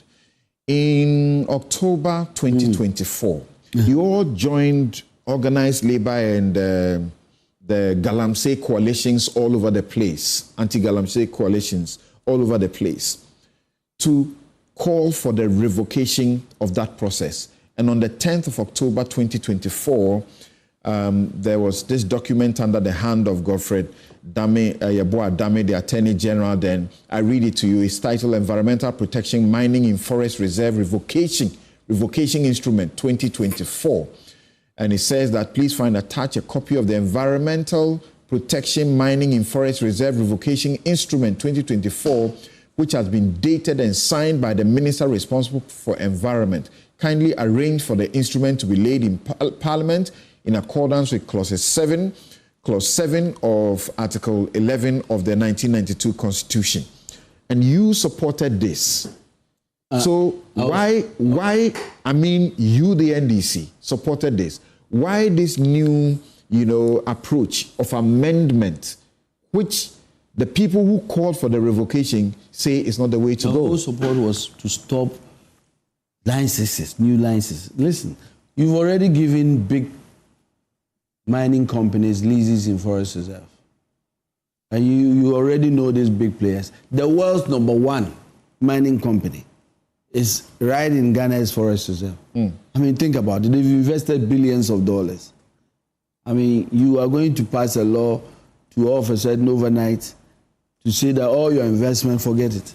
We are simply saying this, that when you look at the law, all the function, and I was the deputy minority leader at the time, we came to Parliament and was clear to the EPA and the Environment Committee that, and look at the day that this was brought. It was brought at a time where, frankly, and I'm trying not to go into that political, the government was basically at a point where their back was in the corner, they were in trouble, and they politically wanted to do something. But when they came to Parliament, it became very clear that this amendment must really protect the EPA's authority to still continue this very important work in this forest reserve. So what we are all talking about, and this is what we all agreed, is that there should be no new mining in forest, and that we should take the president's power to authorize leases in forest reserve. And says that's exactly what, and I think that unanimously that's what we all agreed. The reason it's been laid is that everybody agrees that that's what the problem is. And that's what we are doing. So I don't think we have heard from Abu Jinapo in the House, for example, suggests that this is not what to do. What to do is to. So you should have asked me, are you saying that we should now prevent the EPA from entering for? The day we take the EPA power, it means that they will not have the power to enter forest reserve to even do their important environmental supervision. Let me bring Awula Sewa, who is coordinator of the Eco-Conscious Citizens. They are part of a number of groups that have actually brought a memorandum to the Subsidiary Legislation Committee of Parliament. They, together with Erocha Ghana Coalition Against Galamsey, Nature and Development Foundation, the CASA Institute Ghana, the Brace, the Civic Response, and Trepon Boss Ghana. Awula, thank you very much for your time. Listening to the minister who is leading this charge, are you convinced that something different will happen, where the president put his presidency on the line and this is where we are? It got worse. Good morning, and thank you for having me. I believe the minister means well, but then I have to say in very clear terms that we are greatly disappointed. When His Excellency, the President, was in opposition, he clearly said that he would revoke LI 2462.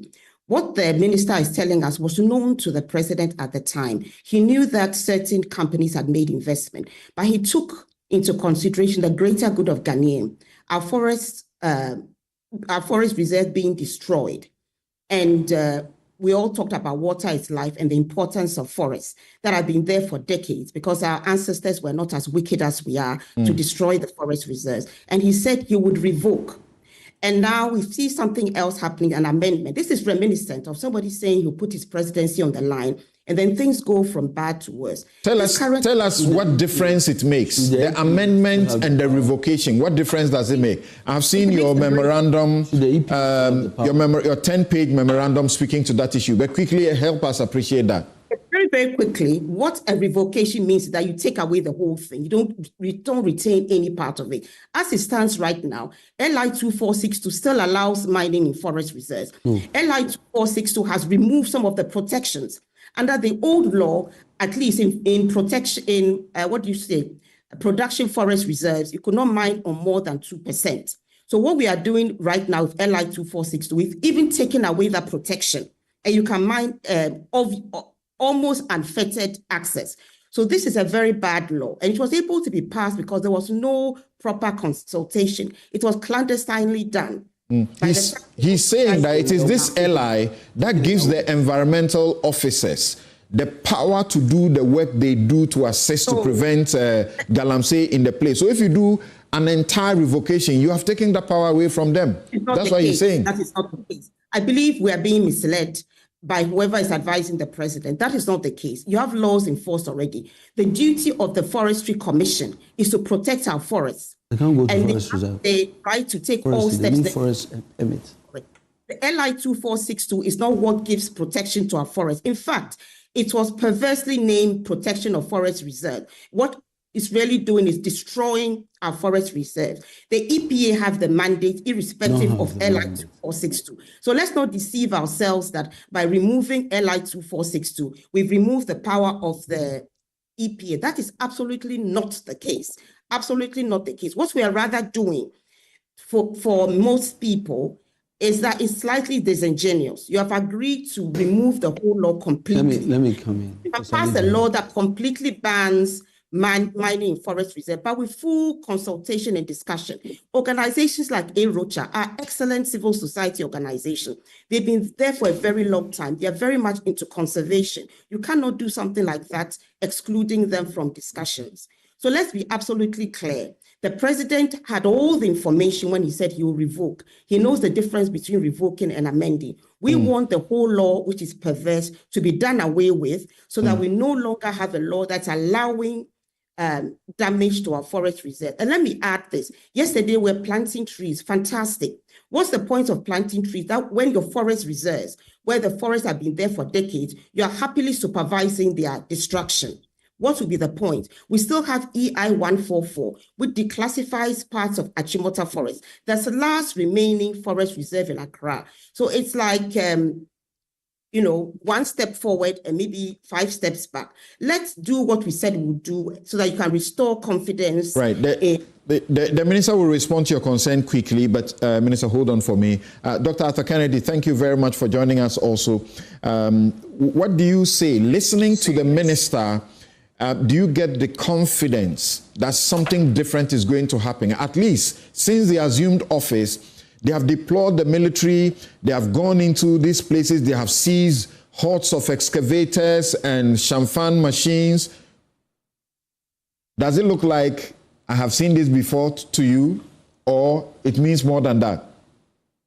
Yeah, good morning, Samson, to you and to the Minister and all those who are watching us. I am hopeful but skeptical, and I think Awula makes excellent points.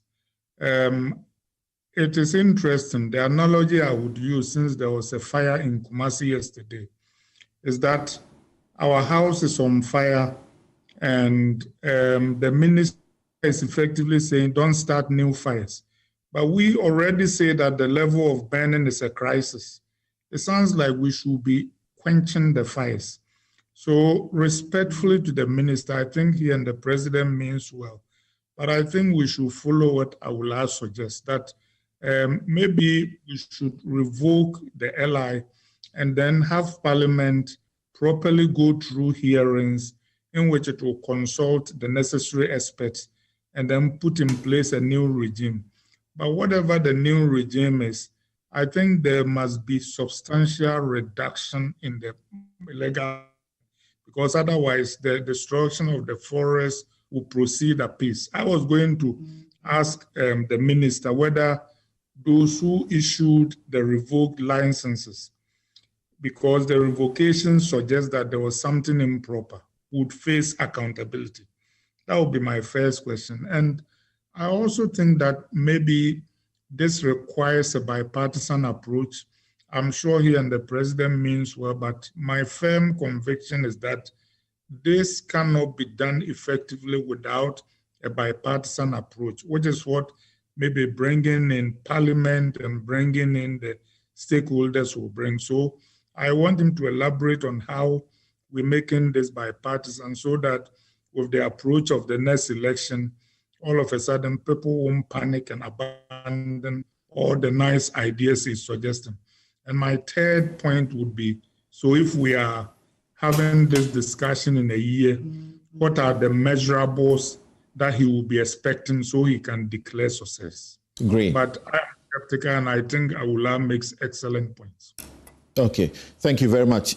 Ladies and gentlemen, hold on briefly. I'll return to you. Yes. Thank you very much. I think that they make very, very important point. But I still go back to the earlier point I make. The Forestry Commission, anybody who wants to enter that forest will need a forestry permit. This LI allows the EPA to enter this forest without the Forestry Commission's permit, to inspect, to do their work. So that in the discussion, the question came up, if you revoke this whole LI, what happens to the power of the EPA to enter this forest? Then they will be at the mercy of the Forestry Commission, who will now say, okay, well, we decide. So this discussion took place. But we realized that the most important point is that we can't allow, just imagine how many licenses were issued in forest reserves, even in the face of when we were talking about the crisis. And so that, we said, listen, anytime you are passing a law, just remember that not everybody will come and his name will be a good lawyer who will be very diligent.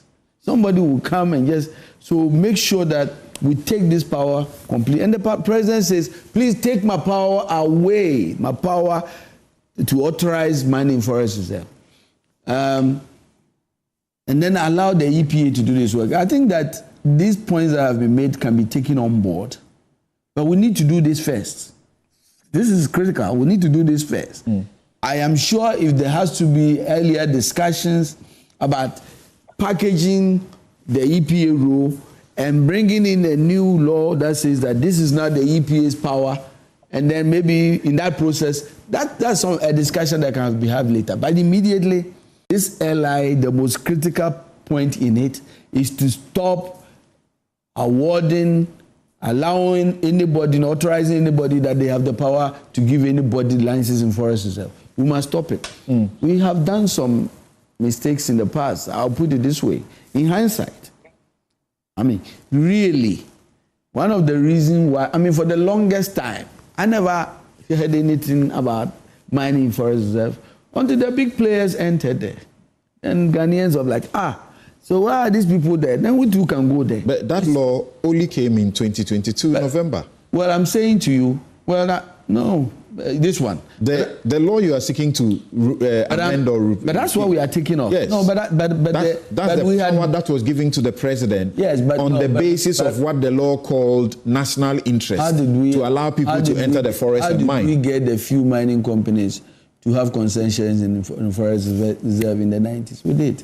That's the point I'm making. Okay. I'm talking about that. I'm saying that we opened that in the 90s to allow mining forests. So I think, and then we are seeing the consequence. That's why we are stopping it. Right. If there has to be a discussion on how we allow EPA to work, we can't stop their work right now because their work. Okay, that's the point you have made. So hold on. But the important, he also made some point that I was trying to. I think he asked whether those whose lines are revoked will face some penalty. I think that it will all be part of the review. Right. But substantively, Dr. Atta Kennedy is asking, how are we going to measure what you have achieved in time, all the things you're talking about? Hold on for me.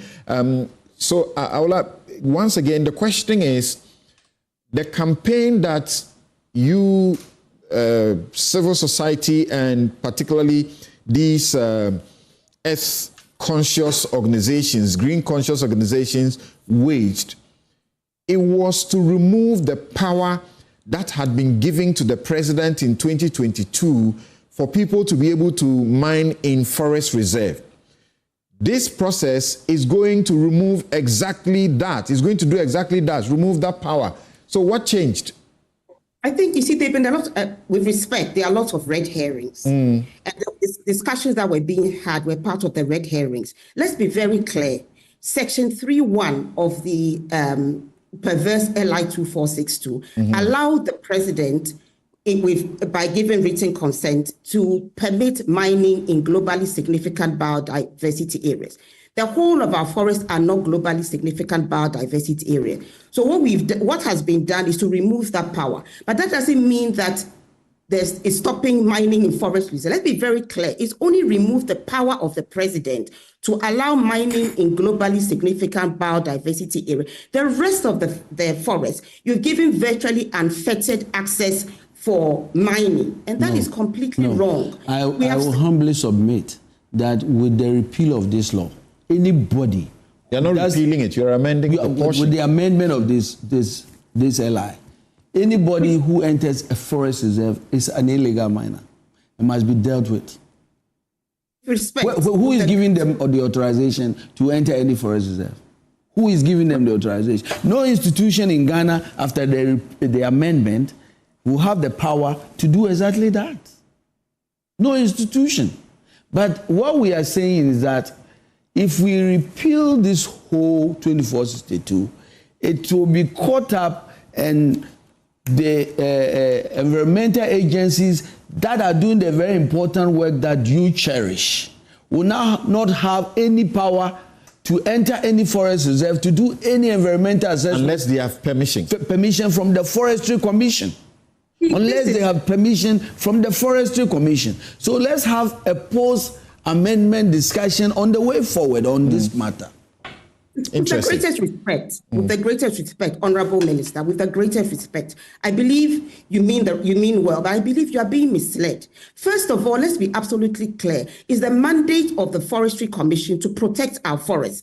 And it is absolutely not the case, that when you revoke LI 2462, then the EPA cannot go there. Let's be clear. I like the analogy that Dr. Kennedy gave. Our house is burning. We need to put out the fire. We need to ensure that this perverse piece of legislation goes, because all that you have done is to remove the parts about globally significant biodiversity areas. The rest of the forest licenses can still be granted as we speak.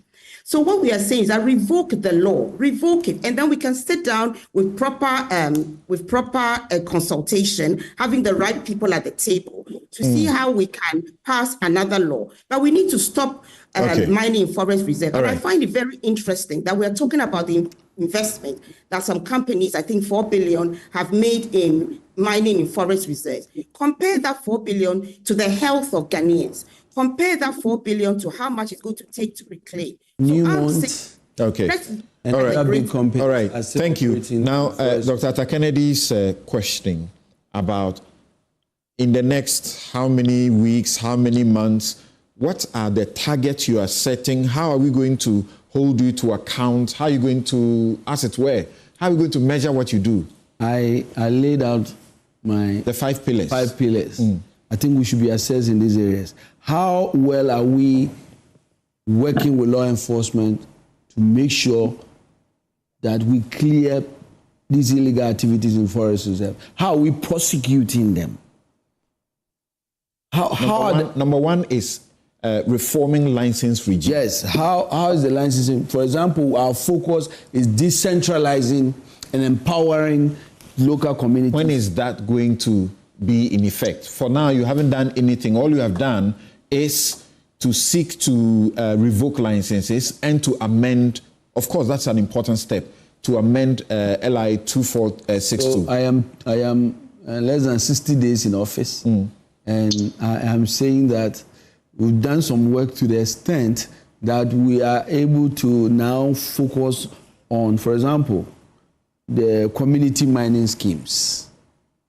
It was clear that the communities, and we visited all these mining communities, every community is saying that they say this community mining, they find one person in our community that was part of that community mining. So when are you hoping to achieve what? We are finishing this review, and then we are, as soon as the DCs are in place, we are sending a policy that will be approved by cabinet, and then this whole decentralized mining committees will be in place. Yes, and the second leg, law enforcement. The law enforcement is already. When would you have cleared everyone who is involved in the illegality away? I think that we are already on course. I'm very proud of the collaboration that the Minister of Defense and the Interior and the support we are getting, the collaboration with the Forestry Commission. I'm very proud of the support we are getting from the President and National Security.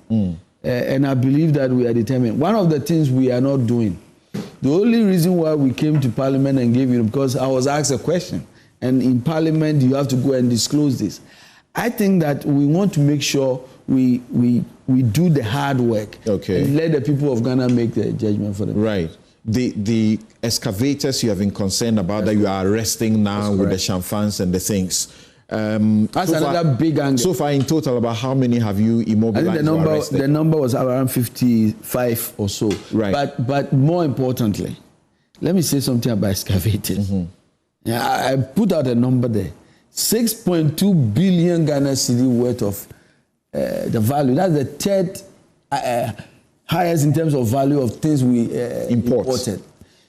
We need, already we are working with the MINCOM and Minerals Commission on the tracking of excavators. The law is already there, allowing there. for tracking, allowing for charging, and they've been charging for the tracking. But these excavators find themselves there, they are not charged, they are not tracked, they are not monitored. We want to expand it.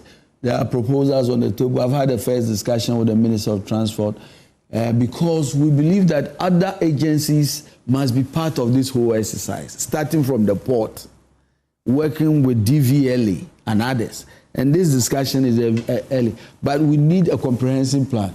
So far, those we have arrested, we have all their... Are you going to stop the importation of these excavators? But we must make sure that any excavator imported in the country is tracked, has a purpose, and we know exactly where they are 24 hours a day. Those are things we have to do. The second highest thing we import into this country? Yes. Excavators. Yes. 6.2 billion. In terms of the value? That's correct. That's correct. And your assessment is that a majority of that goes into Galamsey work? That's correct. That's correct. And so, as for champagne, they shouldn't even be here. What's the business of champagne? The small boys and girls around those pits. So when you arrest them, are you not able to use these to get to the owners? Well, for example, those that, I remember it's a country, a democratic country. Those who have arrested are going through courts, the prosecution. Some of the items seized will be part of evidence. And so once all of this is done and the state is won the cases, obviously the intention is to put them in a very good use. Right. The law says when you seize them, you put them in the custody of the police nearest the place, and after the court process, you distribute to state institutions that won them. And then you publish in the National Gazette how you did the distribution so we can all track. That's exactly what so that the distribution doesn't go to certain people. They won't fly, yes. That's exactly what we will do. Interesting. We wish you the very best. Thank you. Thank you very much for your time. The Honorable let me say my last word. People of Ghana must all join hands. Yes, all of the things we are seeking, people have questions. But I think that we need the people of Ghana to give us a chance. Our intention is very clear. This is wrong. We must all fight it together. Okay.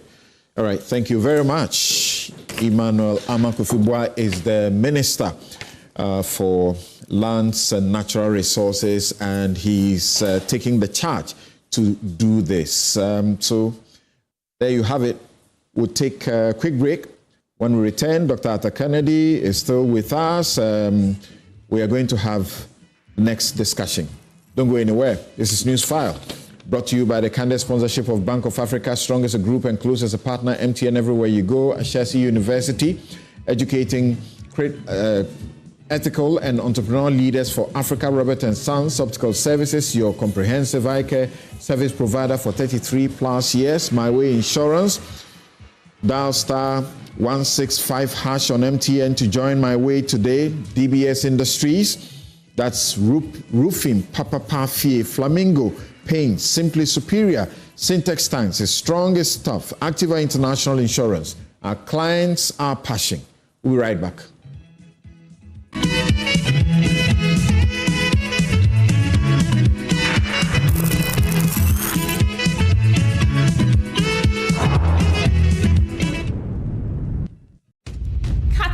noise, the anger, the hostile opinion, the spin around the issues, the superficial colors and effects.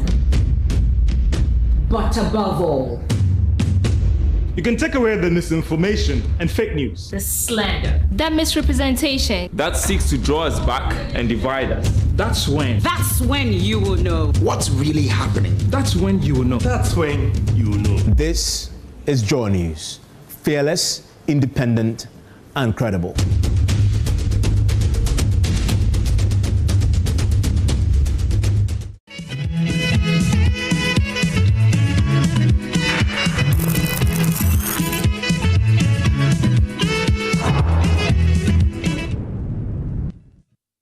Welcome back. This Newsfile is your most authoritative news analysis platform, and here on Newsfile we put Ghana first. Adreno Great says licenses should not just be given out just like that, and inspection on the site must be done after these miners complete their work.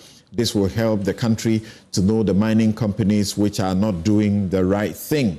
Tadia Kofi says, so the president didn't know then that revoking or repealing the mining in forest reserve will affect EPA. When they took that stance, they should give us a break.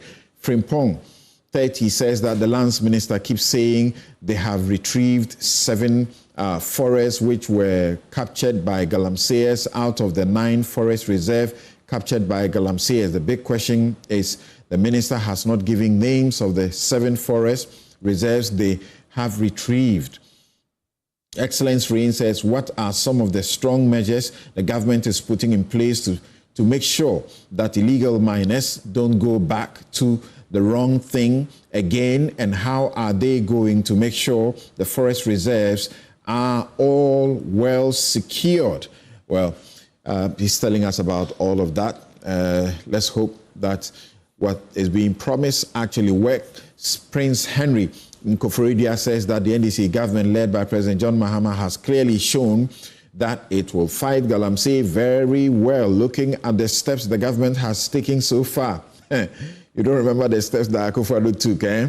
That was lethal at the beginning, but we saw the end.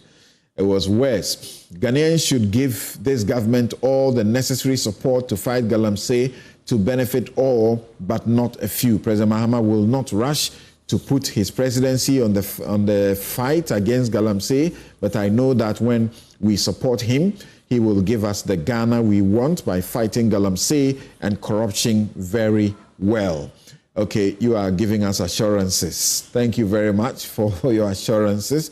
Musa Batwa, as Wasi says, I'm very impressed with how the conversation on legal mining is being handled so far. This approach is thoughtful and free of partisan rhetoric, which makes the discussion much more productive. I particularly appreciate Honorable Ama Boa's analysis of the issues. It's clear, insightful, and focused on real solutions. President Mahama has shown real commitment to tackling the Galamsey menace, and it's encouraging to see a focus on practical, actionable steps. Let's keep the momentum. Thanks for that. Thanks for that. Now, let me get on. This is Piquet from Elembele, and he says that this new decision will go a long way. That is the revocation of the license, revocation of the LI 2462. They are not revoking it. They are amending one portion of it, taking away the president's power to give licenses to people to go into those biodiversity, reserves to mine. He says this will go a long way to protect the forest reserves and water bodies in Ghana for a long time, for far too long. As a result of lack of strong political will, we have lost this Galamsey fight to unscrupulous Ghanaians and foreigners in their quest to degrade our forest reserves and destroy our water bodies. This new decision by the lands minister and the government will go a long way to ensure a collaborative effort to fight Galamsey in Ghana. Okay, thanks for those messages. Now, let's get to speak to our other guests who are joining us. Alfred Chiayeboa is former Deputy Attorney General, former Deputy Minister of Justice. Alfred, thanks very much for making time to join us. Thank you very much, Samson. Great. Good morning. Right. Good to have you. Good to have you. Frank Anderson Jr. says those who fraudulently acquired mining licenses must be banned for 10 years. And those officers who connive to undermine the process, dismissed. That's how you fight. You set the tone. Okay, so those whose licenses have been seized, that's how you deal with them. Thank you. Now, like I said, let's get to this. And I will begin on this note, and I guess will stay with us for the rest of the issues that we are looking at. I'll begin on this Stone Evans Selassie Adeka. He's a member of the legal team of Anas Aramea Anas in New Jersey in America. Thanks for joining us, Evans. Thank you. Thanks for having me. Right. So, Evans, quickly help us. Just lay down a little bit of some perspective so that our guests can join, so we can deal with this quickly and go to our next matter. So, when did you sue in New Jersey, and how long has it taken to get to the jury's verdicts last week or this week? Thank you. We first filed suit on May 17th, 2022. Once we filed suit, the case was put on a track, a discovery track. After the filing of a complaint, we expect the procedures for the defendant upon service to file his answer within the required time, after which the discovery period opens. So we perfected service, I believe, sometime in the summer of 2022, and that opened the discovery period. However, the defendant in this case, the Honorable Kutu Acheampong, did not file an answer to the complaint. So the case went into default, and I believe sometime in 2023, we attempted to obtain judgment by default, at which point he retained counsel and filed a motion to reopen default. That process took about 6 months to get over. We consented at a point to the reopening of default, and he filed his answer subsequently.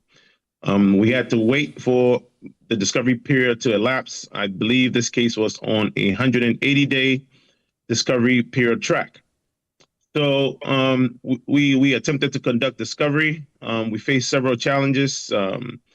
The Honorable Kutu Acheampong was generally uncooperative. We don't know if he didn't know about the case or there was some type of miscommunication between himself and counsel. So we proceeded to transcribe the video that is the subject of this civil litigation, and proceeded on to, after he filed his answer, he then followed up with a motion for summary judgment. We also filed a cross motion for summary judgment that took some time to be resolved by the court. And then we started heading towards trial. People have been trying to understand something, that both are Ghanaian nationals. How come it is a court in the United States that is dealing with their case? So when I first, when Anas Aramea Anas first sent me the video of that is the subject of this litigation, we took a look at the contents, and we ran it through a system that we have that ensures that we don't file frivolous cases.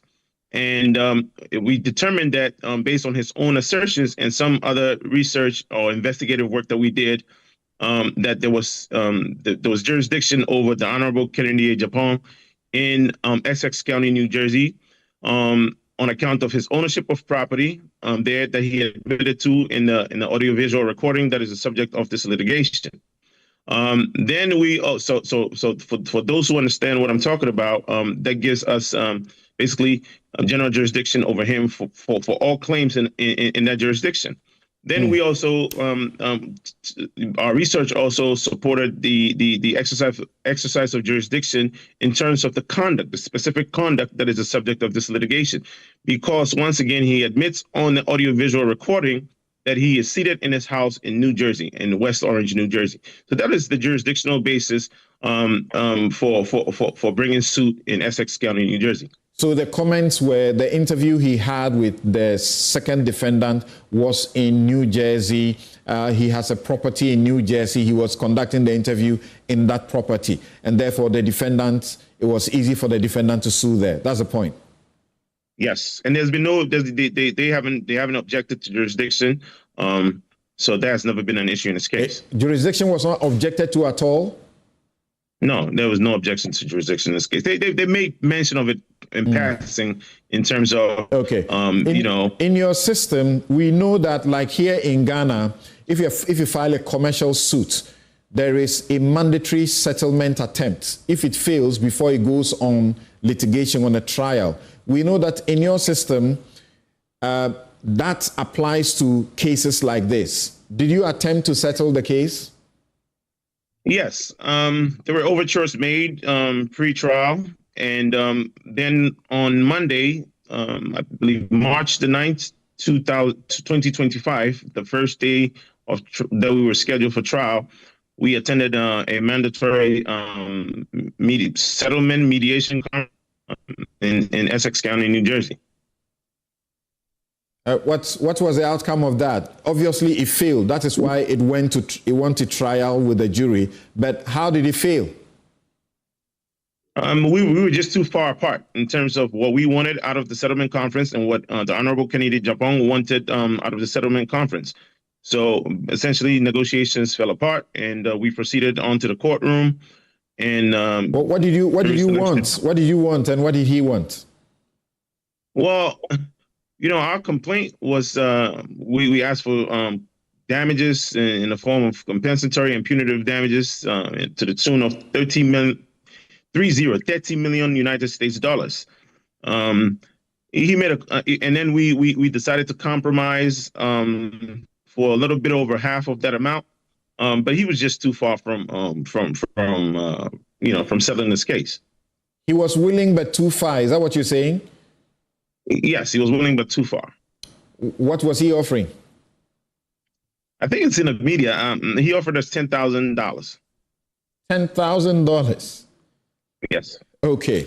So what did the mediator or arbitrator have to say?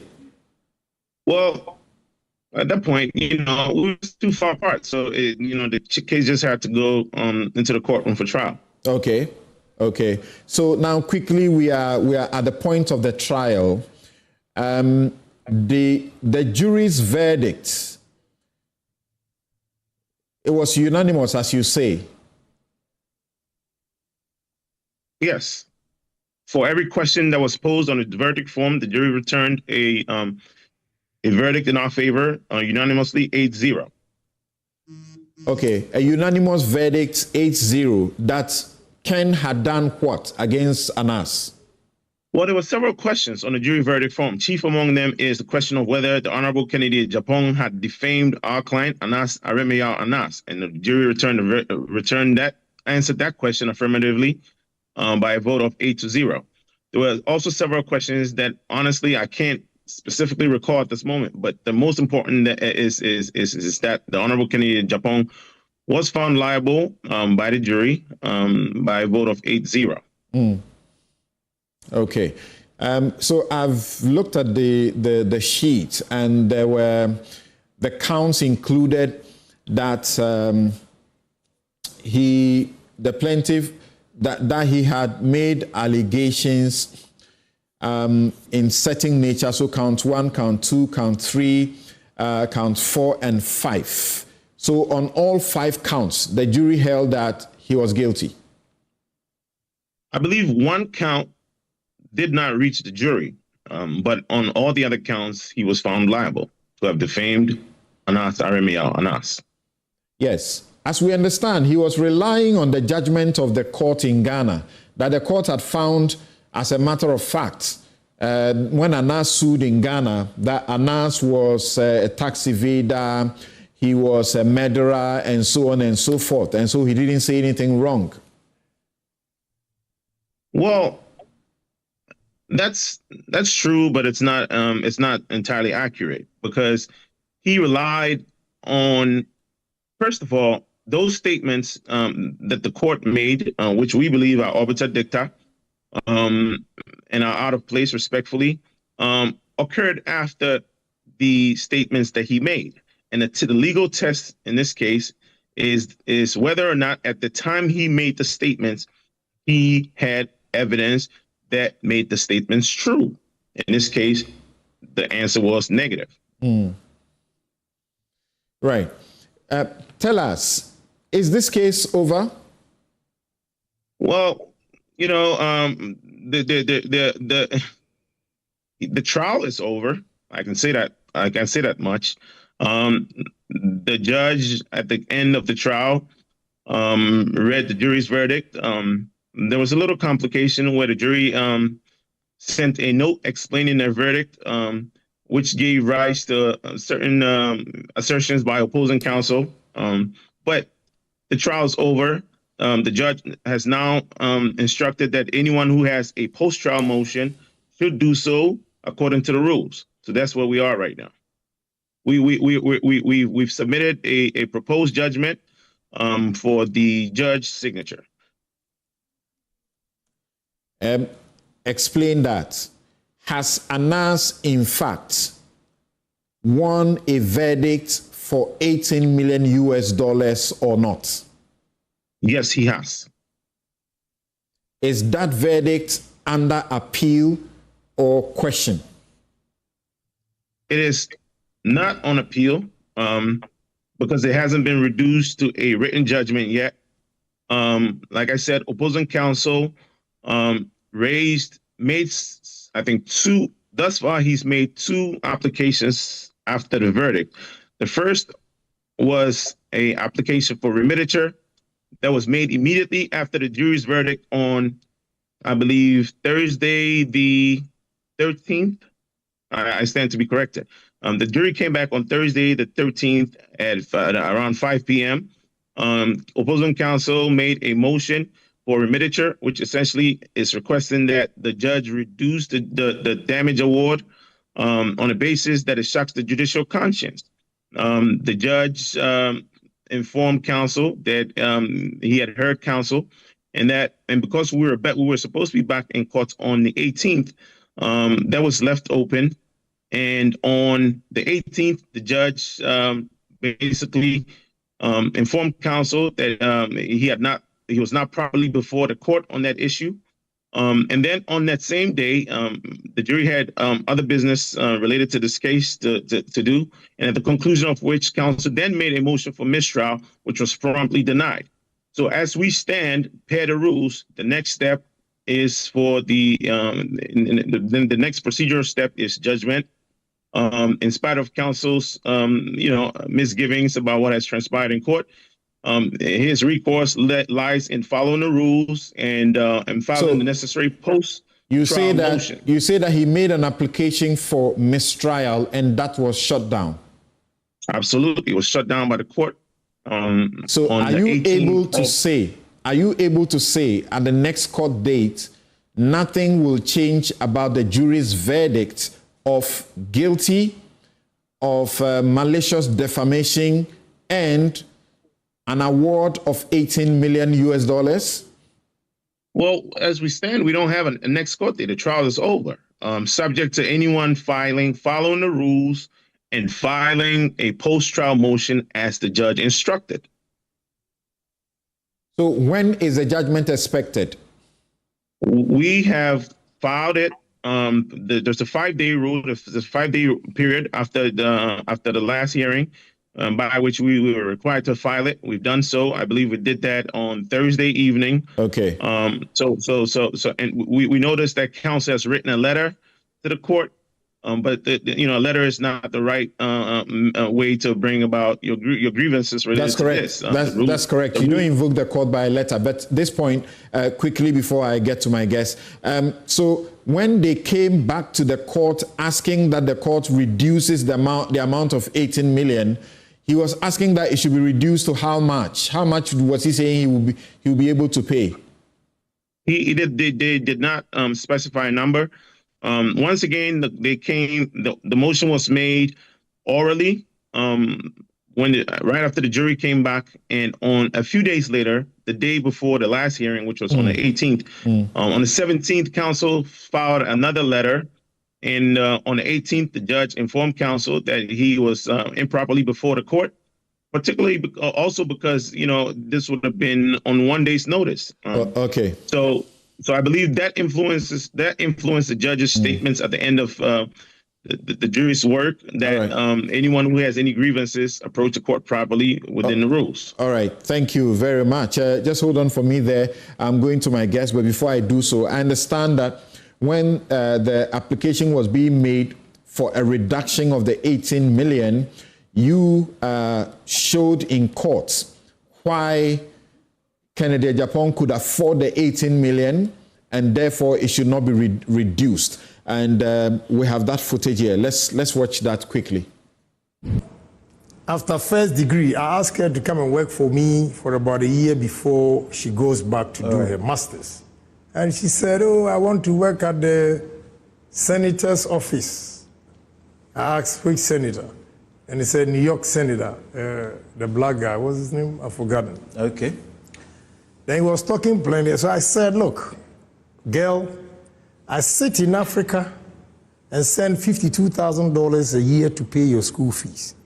You are going to work for this senator or a mayor. Do you know how much they're worth? And I can assure you, with the exception of Bloomberg, I think I'm richer than any politician in America. So check. So I asked her to Google. And when he saw 2021, he mentioned for the first time that he was worth over 200 million United States dollars, adding that he was shocked to learn he was worth more than Hollywood actor Denzel Washington. Then I checked Denzel Washington. I checked and I was shocked that Denzel Washington, with all the hit movies, worth $250 million. Then I said to myself, why am I worrying too much? I'm not doing badly. I have to stop thinking. So are you around that range? Of course, yes. Why not? Why not? Oh, long time ago, get involved. So in the next 3 years, what car would you be buying? And I'm only picking from what you said, that sometimes you plan what to buy 3 years. You know, ahead. I have a limit. My limit is I'm conservative. And therefore, I cannot buy flashy cars. Like these sports car, this and that. That's what I'm saying, I'm limited. But I like exclusive ones. Here, this one you have Maybach and the S560 here. When you move to the other apartment, you see Bentley and Rolls Royce. And the other one, you see the Cadillac. Plus, Tundra that we use for daily. I wanted to buy another Rolls Royce for my 60th birthday.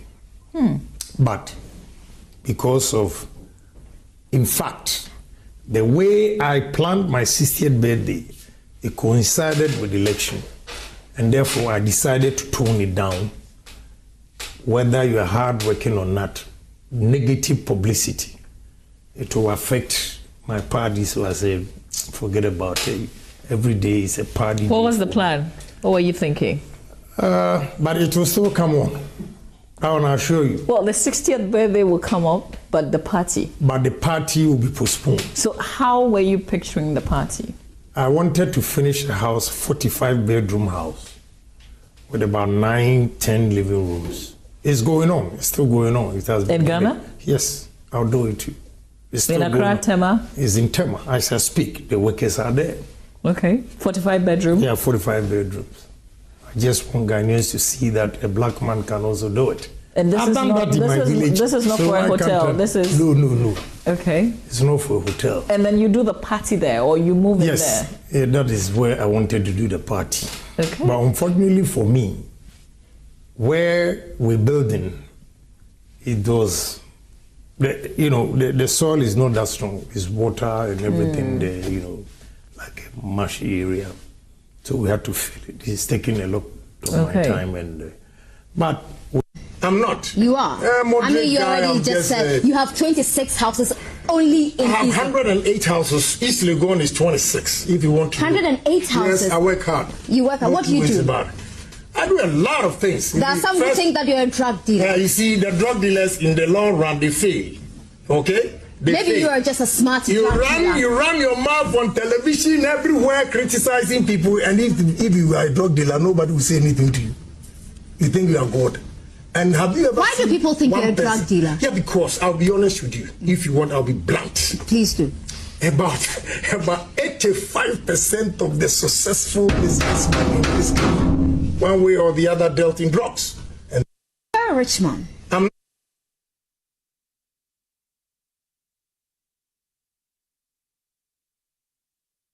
It is 100 mixer, 2, Wakakuram and Kofwati, 20.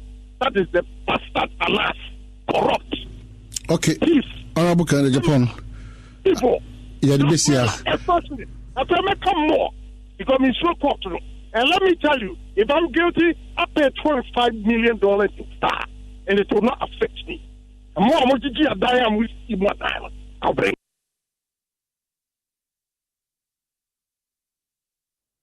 Right, thank you very much. And so, Dr. Kennedy, let me begin with you. So, as we understand, this was played in the court to make the point that the reduction he was asking should not be given because he can afford it. He has a lot of money. He's richer. At a point, he was richer than Denzel Washington, and he had actually bragged that he could pay 25 or how many $1 million to announce if he sued him, and he will pay it without blinking. He won't lose anything. What's your first commentary around this issue? Well, I think that obviously the case has been well litigated, but it may not be done. So we should be careful about comments. It is possible that he might appeal, and I think that when you are appealing, the case is done. The appeal is different. Okay. Right. Well, we lay people think that the appeals are part of the whole ongoing litigation.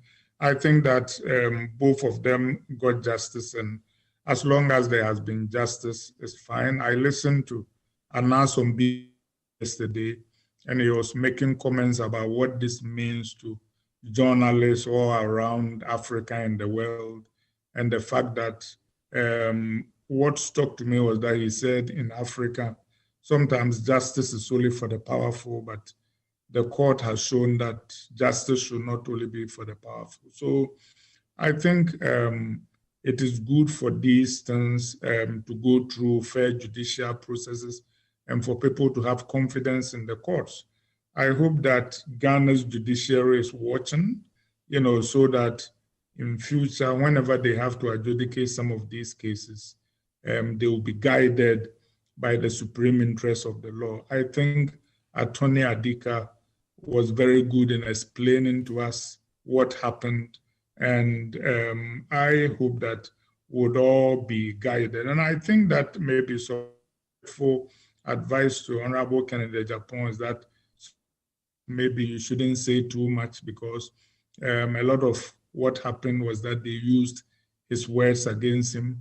And I also note that there's been an arrest in the Ahmed Swali case. Regardless of what one thinks about this case, I think Ahmed Swali deserves justice, and I hope that eventually he will get justice. That indeed will lead to a trial that will be speedy and fair, and that in the end, whoever the perpetrator was will be brought to justice. That is the best outcome for everybody. You seem to have joined in a certain comparison that is being made with the courts for America and in Ghana, and some have said that's an unfair, commentary to make, to compare the courts in America to Ghana and suggest that what the courts in America have done is what is true justice, but in Ghana, justice was compromised. When there was a process in the Supreme Court, the majority decision confirmed the High Court decision. It was the minority that, made some of the comment that Anas himself has spoken about, described the judge's work as that was really bad. It's a fair point. I think we ought to be careful about the presumption that justice was necessarily served in the US court, but not in Ghana. In actual fact, the US system has had critics too. Among them, President Donald Trump, who thought that some of the treatment he got at the hands of maybe the judicial system wasn't that fair. So, and also, we also need to know the fact that this was a jury trial and the Ghanaian trial was by judges. Sometimes those can lead to different outcomes. But I think that the Ghanaian judiciary should take on board some of the feedback they are getting. And of course, feedback is contextual. This is not a one item. I am on a record, as you know, as criticizing the judiciary here, sometimes for political decision making. So it is reasonable for people to speculate that the verdict in Ghana here may have been affected by political influence, even though that is not proven. So both judiciaries have something to learn. And even in the US now, in the last week, for example, President Trump has been critical of judges who have imposed bans on some of his executive actions. So especially Judge James Boasberg, is that the name?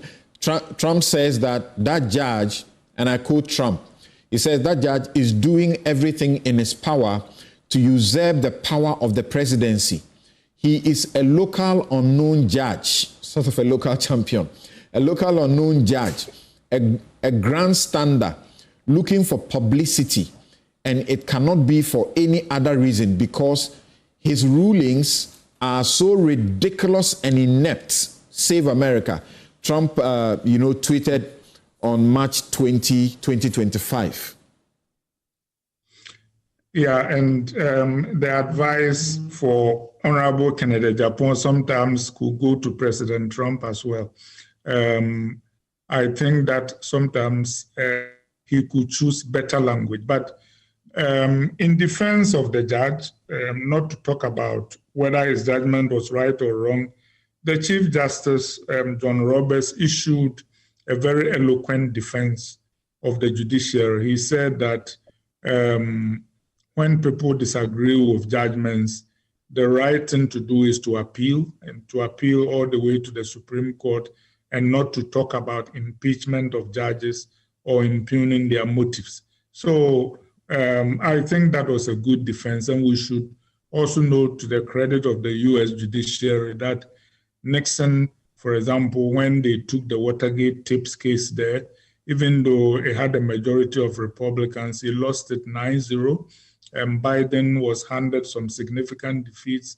And I think that Trump too has suffered and will suffer some defeats. So that is how the judiciary works, and we should therefore about criticizing just because we don't agree with them. You mentioned the Ahmed Swale murder 2019, which is now getting a first suspect who has been refused bail and is put in custody. Now, I don't know, the coincidence, people are saying it's curious. Are you? Yes, I am curious, and I worry because the Afoko, the Gregory Afoko case is very fresh in my mind. That we need to pursue justice, but we need to be careful that prosecutors under pressure to quote unquote bring a solution don't maybe even innocently send an innocent man to prison. It will seem as if, for example, in the Gregory Afoko case, something like that happened. Then I remember that there was a U.S. Supreme Court Justice, Justice Souter, who before he became a Supreme Court Justice used to actually serve as Attorney General in the state of New Hampshire. And he said something that I think everybody in the judicial system should keep in mind. He said, in this office, we don't win cases or we don't lose cases, we just prosecute them. And he was saying that to say that sometimes people get so personally invested in quote unquote their success or delivering a corporate that sometimes they trample over the rights of the accused. So I hope that this arrest is not just coincidence and that whoever the person is will get due process and that in the end, both him and the late Ameswali will get the justice that they deserve. All right. Thank you. Hold on. I'll come back to you shortly. And Alfred Choyebua, thanks for joining us again. And Alfred Choyebua has already made some comments about this particular arrest. Ameswali was assassinated, murdered on the 16th of January 2019. And it's been inextricably, his murder has been inextricably linked to Kennedy Agyapong blowing his cover and showing him on television and saying some other comments. That's what has been the situation. And the suspect who has been picked and in custody now, Daniel Owusu-Koranteng, is supposed, a.k.a. Amache, is supposed to have been a former colleague who, according to the police, their process they put in court, he took a picture of him and appears to have taken the picture and sold it or whatever to Kennedy Agyapong. But this is a criminal process. Let's see how it unfolds. Now, Alfred, you may begin by some, brief comment on the defamation matter, and then we go to this particular one. What do you make of the comparisons that are being made with the Ghanaian judiciary? Frank Addison Jr., for example, says that the jury and the court in New Jersey made a silent statement. The system in the West frowns on abuse of power, wealth, and authority, especially when it is intended to intimidate ordinary people. What do you say? And we must put on record that Kennedy Agyapong's lawyers told us that as far as they are concerned, the matter is still ongoing, so they do not want to comment. Right, thank you very much, Samson. Yes, I've followed the discussions, but before I come to what you've asked me to answer, I want to make a very short comment on the Galamsey issue. Just a second on that. The minister has made it to understand that licenses that were issued after December 7th have been revoked. So the question I ask is, those people whose licenses have been revoked, is it not likely that some of them may want to go to court? And so we need to look at that. I'm also looking at Article 268 of the Constitution, which deals with ratification of mining licenses. So did they also go through that process? The minister has to also look at that side of the law. They will look at that. Then fast forward to the case in the US. I've listened to Counsel because I think as counsel in the case, he's in a better position to give us the update on the matter. This was sitting here, only read, he was in court live. But my issue has to do with the comparison that unfortunately Anas made.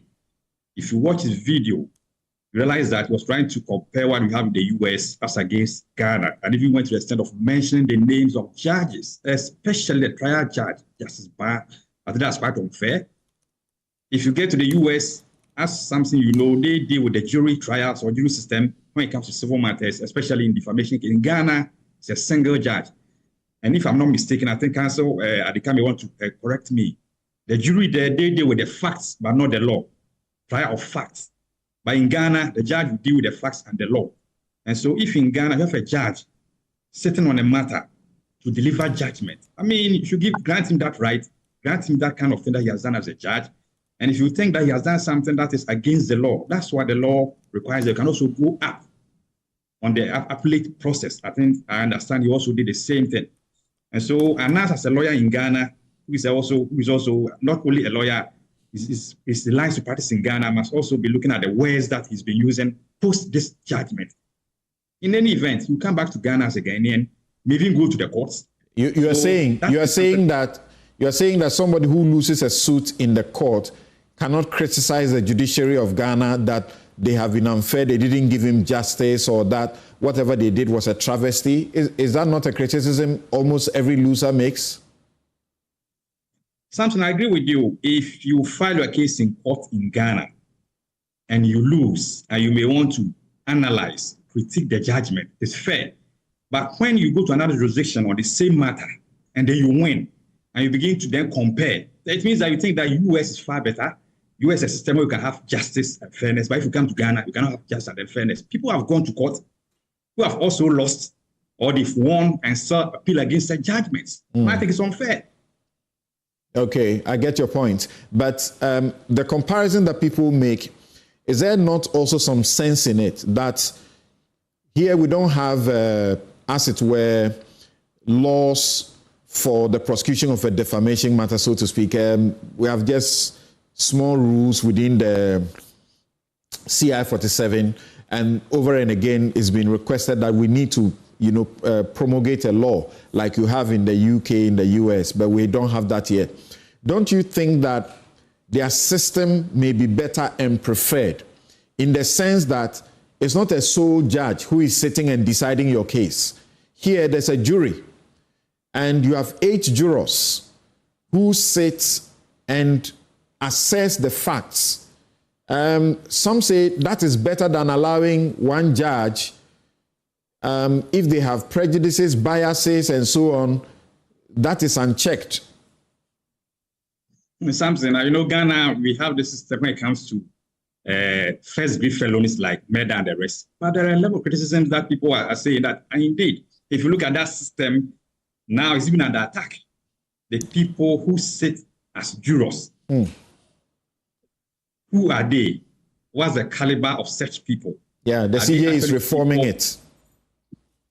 Let's pray and hope that we can reform it. But if you have a system where the jury will go to court, after court to come back to their homes, go to churches, watch television, go to the stadium, listen to people, discuss matters, sometimes they even discuss issues that they are sitting on. How fair do you expect such a system to deliver justice? And so if we have a single judge who can sit on it and deliver justice, why not? US, perhaps their system is a bit better because they are far advanced. But in Ghana, even with the little that we are practicing since 1960, jury trials, we are beset with a lot of problems. I don't know how we can resolve those challenges. And so I'm not for that. I think we should still use judges when it comes to civil matters. Perhaps we may want to reform it in a way, if that's a suggestion, that in some cases we may want to have a judge. You don't have a single judge sitting on it. You can have 2 or 3 or 5 judges sitting on it. That's another ball game. But I would never support a situation where in civil matters you have a jury sitting in it with a judge. Okay. Because what you have experienced so far is not something that we can actually be proud of. Okay. So shall we move on to the Ameswale issue? Yes. Yes. So that issue, you seem to suggest that the police may not have sufficient evidence to proceed on, because for all the years that you were seized with this matter, you couldn't make the decision that this was what to be done. But what the police are telling us, and as we see in the court documents, is that they have been after this Daniel Owusu-Koranting for a long time. They invited him, and they seem to suggest that he escaped out of the country, and he just came back, and they got word and went to arrest him. Yes, when we were in office, this docket was presented to our ministry after the police had conducted their investigations. After going through the docket and reviewing same, we realized that there wasn't enough evidence to warrant the prosecution of anyone. And we further directed the police to do further investigation. So I'm happy that today the police have been able to do some form of investigations and come out with a suspect who has been placed before the law courts. I'm not suggesting that the police does not have enough evidence today to prosecute someone. Okay. But only raise the issue. Do they actually have it? If they have it, I mean, it's something that we are all for. Murders are things that we should not tolerate in our society. I mean, impunity is something that we must all fight against. And so if today the police are able to arrest someone, I'm not saying that gentleman is guilty. I mean, I have to issue that kind of disclaimer. Innocent until proven guilty, yeah. Exactly. If they're able to get some evidence and they are prosecuting, I hope and pray that they have enough evidence to prosecute him in court. As Dr. Kennedy said, sometimes you want to put people before court for the fun of it, not in a negative sense, but you'll be exposed when it comes to the actual hearing of the matter. And so it's my expectation that the police, so far as they've arrested him, they should have enough evidence that should warrant the continuous prosecution of that gentleman. Why do you seem to be doubtful, however small the doubts? Once the police have arrested the person, they have put him in court, and they are proceeding, someone of your stature and the benefits you have had, should you have these doubts? It's so easy for you to put someone before court, but very difficult to prove a case against an accused person. You know, as a former prosecutor, I know that the standard required of you is to prove the guilt of an accused person beyond reasonable doubt. And so if you're not very sure, when it comes to murder, committal proceedings, I mean, at district magistrate court, you can be going there, but after the committal proceedings, that's where the game starts at the high court. So I'm just waiting. That's what I'm saying. I'm just praying that they can do the committal proceedings well. The accused person or the accused person committed to stand right in the high court, then we'll look at the bill of indictment. If they have enough evidence, I mean, we should all support the police and the Attorney General's office to prosecute this gentleman if he actually did cause the death of Ameswani. He's charged with murder. And you just left office. That's the surprise to people. Dampare was there, and you may hear some rumors around all of this, why it would have only taken the new IGP to get this kind of thing done. It's surprising, isn't it? That's just when you leave, and just when the IGP Dampare leaves, the next morning, this suspect is apprehended. It's a bit surprising, Samson. And my worry is the Attorney General's office relies on the investigation conducted by state agents, police, CID, Yoko, and the rest. And so sometimes you may sit in the ministry, write letters to the police, asking them to do further investigations. And because the police CID is not under the AG directly, but reports to the Interior Ministry, even if they don't respond within time, you cannot do all that much. You'll tell you we are working on it. So I'm looking at a system where one day we will have the Attorney General's office having its own investigators, crack investigators, who report directly to the Attorney General, so the Attorney General can control when it comes to the investigation into various cases. During our time, I said, we go to the police asking them or directing them to do further investigations, but they will tell you we are conducting investigations and we cannot force them. And I mean, surprisingly, we left about 2-3 months ago. Dampare leaves, and within that week, someone is arrested. It's quite curious. Okay, so what's the level of your faith that this may lead to what we have all been looking for since January 2019 when the murder occurred? What's the level of your faith? On a ratio of 1 to 10, where will you stand? I'm looking at 7 out of 10. I'm looking at 7 out of 10, but the investigators must not do armchair investigation. That appears to be our challenge. You have quite a lot of investigators in this country who only go to the police, the police CID office, or whether it's NIB, whether it's National Security or Yoko, and they take only statements of suspects or accused, but they're doing further investigations. When they come to court, it's about what they took from the accused person. So in case like this, I expect that the police should not rest for now. They must come further. For you may know, there will be other people behind this dastardly act. And so if they are prosecuting, I commend them for initiating it, but they must not rest, and they must not be doing armchair investigations in this particular matter. They must go to the field. You have not known them, you work with them, you have not known them to do armchair investigations, right? Sometimes, it's not all the time. In private practice, at the time that we're in private practice, some of us were telling them on how they've been conducting investigations. But you may have instances where you expect the investigators to go to the field, do further work. Perhaps in this particular matter, they've done a lot of investigations. I remember that in the course of reviewing the case, we were told that, was it the phone or something had been sent to the FBI in the US on that further investigations. And so maybe they've gotten something much from that investigation. They must collaborate with other sister agencies within and without and come to a conclusion where all Ghanaians will be happy to find the killers of Ahmed Swale. Right. And it is possible that the collaboration you are talking about is going on, right? It's very possible since I'm out of it, because at the time that we were there, we were told that they have sent some phones to the US FBI. Right. So I expect that they are doing other things, yes. Right. How material is it? And I suppose this will not be something that the police just suddenly chanced on. In the brief facts accompanying the charge, they say that this person who has been arrested, also a journalist. Let me read the brief fact. It's not much, so let me read all of it, and we can project it on the TV for you to see as well.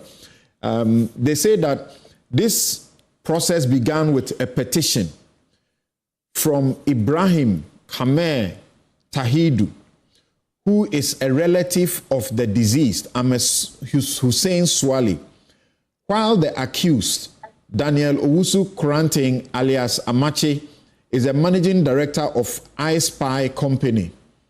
Both Ahmed Swale and the accused were employees of Tiger Eye Company, led by Anas Armiyawa Nas. The accused had multiple interactions with the deceased and his family before his death. Tensions escalated in June 2018 when Honorable Kennedy Agyapong broadcasted images of Ahmed Swale on Net 2 TV, calling for retribution against the investigative journalist. The deceased, Ahmed Swale, later identified the accused. So it is the dead Ahmed Swale who identified this accused person. Later identifies the accused as the person who provided Honorable Agyapong with his photographs. On January 16, 2019, following the publication of the deceased images, he was shot and killed in Medina. Call records placed the accused in Medina near Swale's residence before and at the time of the murder.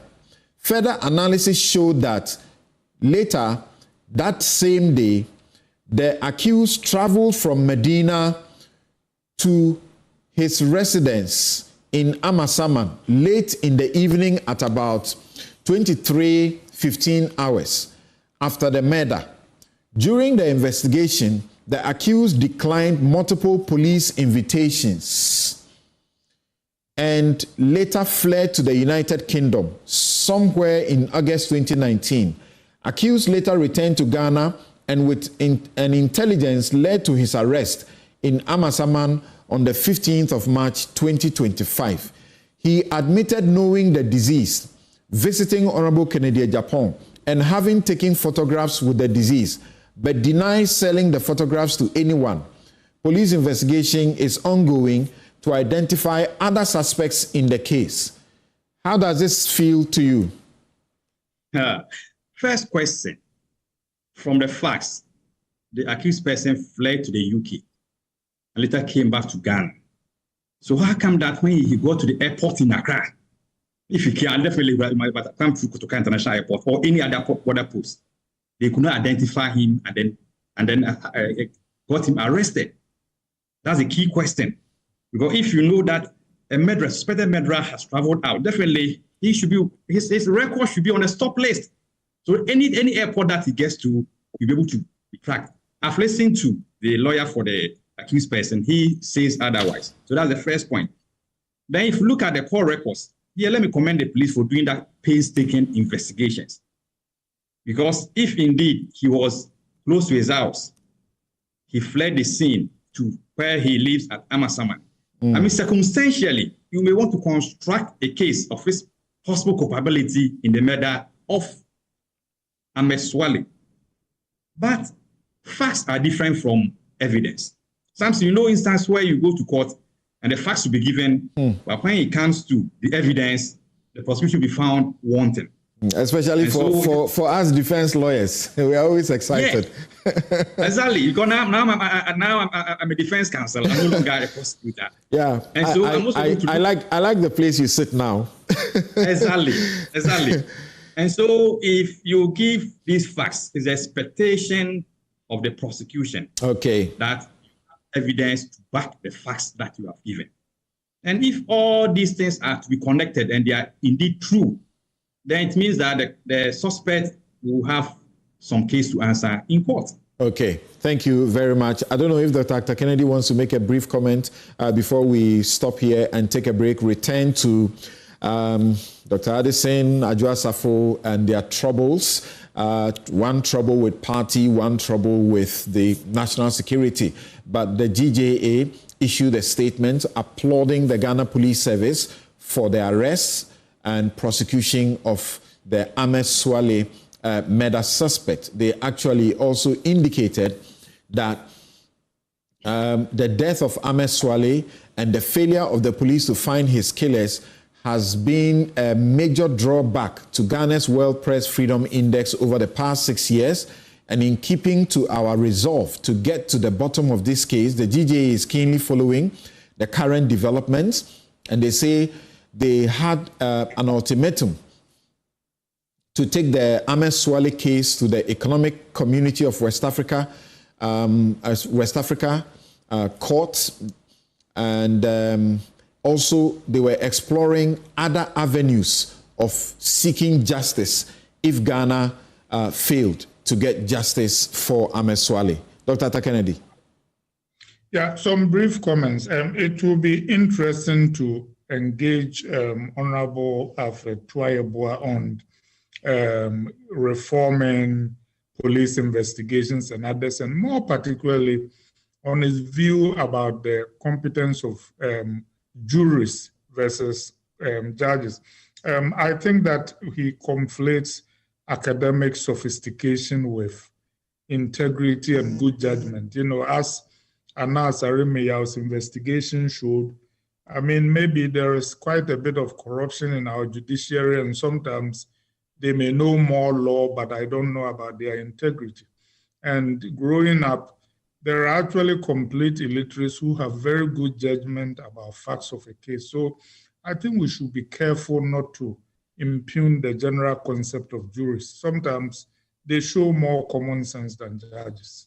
Interesting. Otherwise, I also think that in this case that you read to us, there is still a very big question mark about motive. You know, I don't know, and I think that hopefully the trial will show that. But I am worried about. And that is essential, Doc.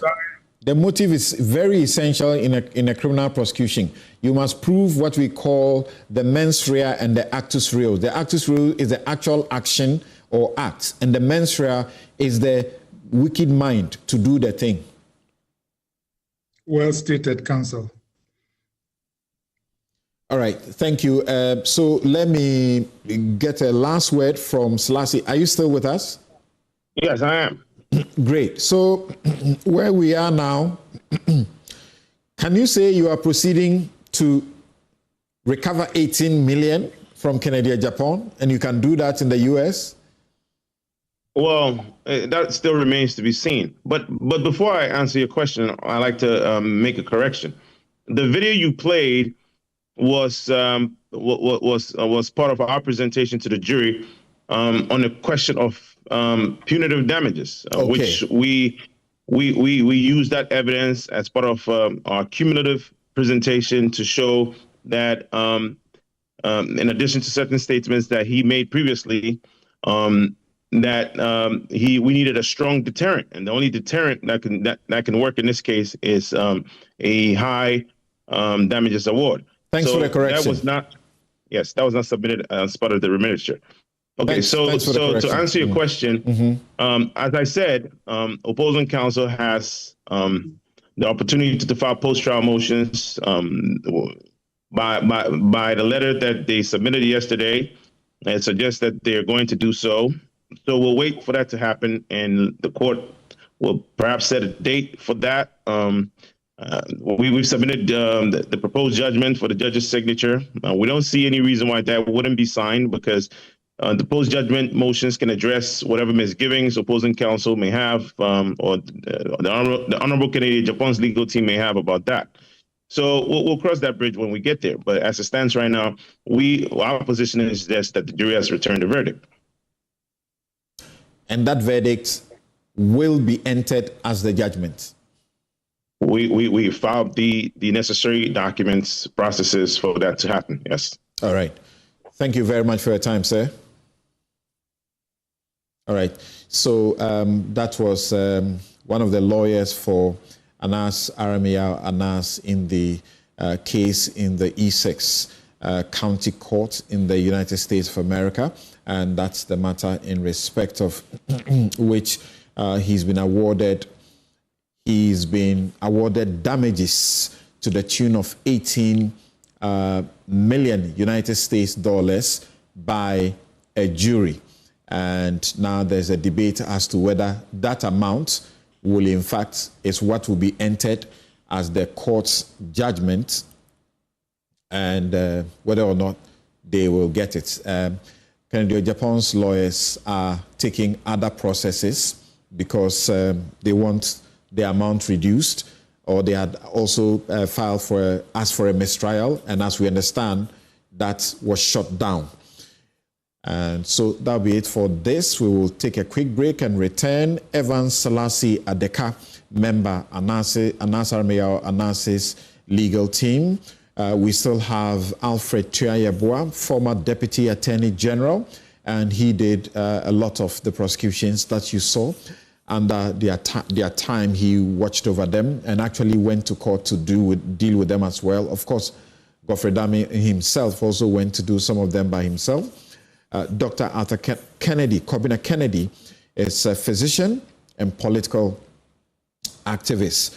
Joined the NPP's presidential candidature many years ago, and he was voted the man with the most and the best ideas. And yet it appears his pocket was not deep enough, so he didn't get any votes apart from one. We'll be right back.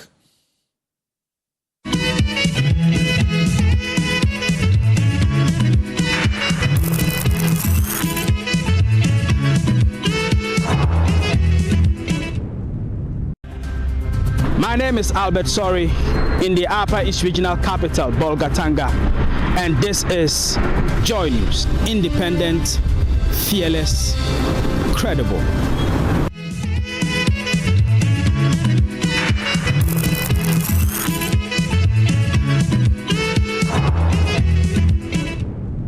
a.m. March 19, national security operatives conducted a search at the home of former Governor Dr. Anderson, but without any arrests. National security has declined comments on the search. Minority Leader in Parliament Alexander Afenyo-Markin, who has visited the scene after the raid, swiftly condemned the national security operations as lawless and alleged a political witch hunt. He also accused the national security operatives of theft. They forced their way, overpowered the security, and entered his premises. This Rambo-style approach must cease. This is the first time in the history of our country that a governor of a central bank is being subjected to such a treatment. Unfortunately for the governor, some 10,000 cedis on his bed could not be found. The latest raid follows another home search of former Finance Minister Ken OFORI-ATTA on February 11. Ken OFORI-ATTA sued the national security operatives for allegedly trespassing on his home and is seeking damages. Speaking on the issue on the floor of Parliament, Majority Leader Mahama apologized and assured Parliament it would not happen again. I have called the relevant stakeholders in the matter to find out exactly what happened. We want to say and assure our fellow countrymen and our colleagues in this House that we have received assurances from the Office of the National Security Coordinator that it was not intended that that should happen, and that occurrence is most regrettable and unfortunate, and he wants to give this House his word and assurance that a thing like that should never happen again. But that assurance has been broken. The Minority Caucus now claims these raids are part of a larger strategy to intimidate former government officials and others connected to the NPP. But there's been an immediate pushback from the Mahama government. Deputy Attorney General Dr. Justice Semsai insists recent actions by national security are lawful and targeted. The views are divided, but I would like to assure the public that we are, as much as we can, pursuing persons who are believed or are suspected to have looted, state assets, being money or other properties. Every search that you see, is part of the government framework to fight the corruption, and we take responsibility for the search that are happening. And we want to make it clear that those searches and the mode in which they were done in accordance with law. Warrants were procured and warrants were used to conduct those searches. But the opposition remains unconvinced, warning that these actions threaten democracy. The NPP has also protested recent arrest of journalist Kutu Acheampong, linking it to a broader crackdown. For now, the political storm rages on. The question remains, are these legitimate anti-corruption efforts or politically motivated intimidation? Very bogus committee. Why do you say so? Why?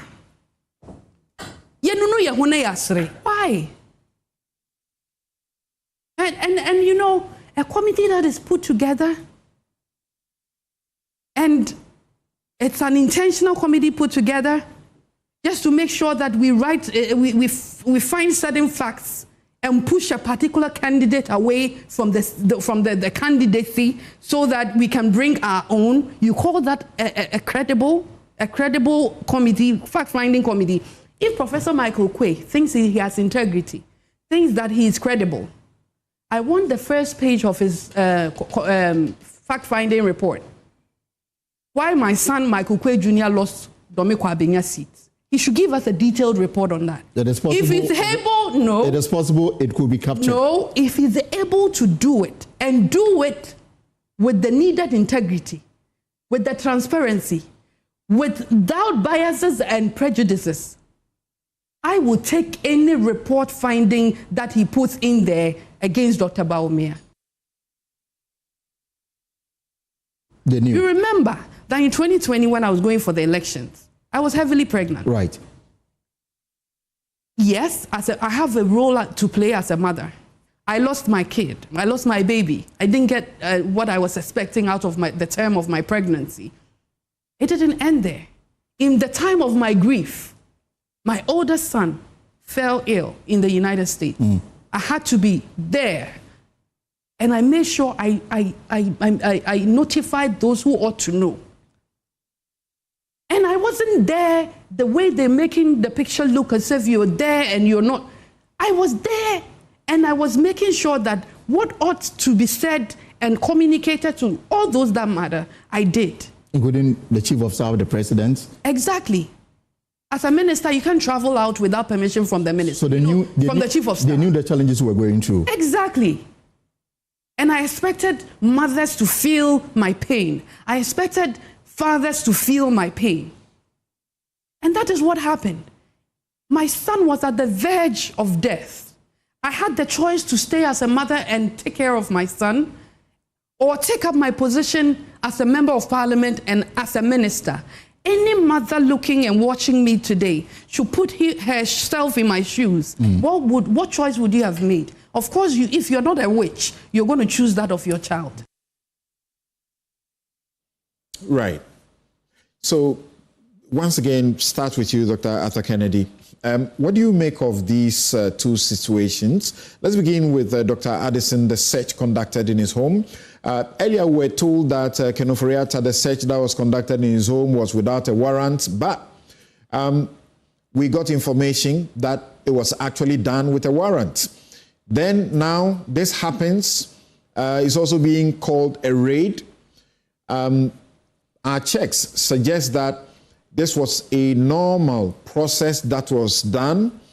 The courts gave a warrant, and the warrants for the purposes of the search that was conducted in the home, and the things that were taken away from the home did not include stealing money, but these were, call them hard drives, that needed to be examined because the former governor is suspected of having an installation that gives him the capacity to spy into what is happening in the bank and to retrieve some documents as well. What do you say about that? Before Agyapong's situation, where she said she will not shut up. The party is hauling her for disciplinary action. Having followed her, do you think that she's done anything wrong by stating her side of the accusation she has faced? So if we're taking both together, let me begin with Dr. Addison's case. I listened to Honorable Mahama submission on the floor of Parliament. I think that... that was in respect of Ken OFORI-ATTA. Yes. I think that it will seem the promise he made may not have been kept fully. But I also think that there ought to be accountability. The security forces and the law enforcement agencies ought to be able to do their work. I think maybe the procedures need to be updated a little bit so that, for example, if they went there with a warrant, when they got there or after, he should have been able to get his attorneys there to witness the search, so that there will be proper documentation of whatever was taken up from there so that there will be no dispute. I am saddened by the fact that this has already been turned into a partisan back and forth when it should actually be objective and principled law enforcement. But to be fair, the MPP people who are complaining, when the MPP was in government, there were similar complaints from the other side too. I think we need to be careful to depoliticize these things so that they can happen objectively and partisan correlation will not come in. Maybe we also need to make sure that we professionalize our security forces so that some of these things can be done in a way that do not look as if this is a military government that is doing operations and are not guided by rules. That aside, I think that we should await further evidence that maybe laws or procedures were breached as far as Dr. Addison's case is concerned. Okay. Due process accountability. Right. So, Doc, hold it there for me. Alfred Choiboa, thanks for staying with us still on this. What do you say? When you are conducting a search with a warrant and you show up in the house of a suspect, do you need their lawyers to be there? Thank you very much, Samson. Actually, it is not clearly stated in our laws whether your lawyer should be present before a search is conducted. But I think, as suggested by Dr. Kennedy, if we want to reform that side of the law, it will be better. After all, the moment you are served with or you are shown that warrant, notionally, you are under arrest because you should be part of the process. Mm-hmm. And so if you may want to insist that you want your lawyers to come so that they can conduct a search, I'm all for it.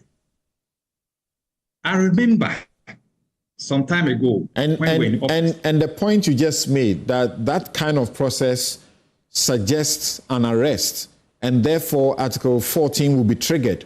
So the person will be told in a language they understand that this is why we are here and you are being arrested, and then they will exercise their right to a lawyer of their choice. We understand that this warrant was actually not just a search, but for arrest as well. Oh, then that answers the question. If it was for an arrest as well as a search, then Dr. Addison ought to have been given the opportunity to get in touch with his lawyers for the process to go on. Because the moment they came into his residence, he was under a form of restriction. Couldn't have said that he was walking away. And so his right under Article 14 came into force the moment they showed him the warrant, and then was informed that he was to be arrested or he was under arrest, and they were to conduct a search as well.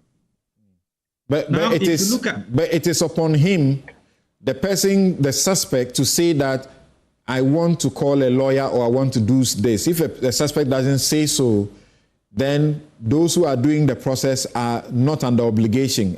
Are they? As we understand, there was a cordial process.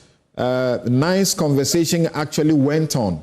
But there's the other side. We are also picking from the Addison side that initially it was not cordial until there appears to have been a call to the lead person, and then they seem to have toned down and allowed for some bit of, nice cooperation. We understand, and some even conversation, chit chat that went on.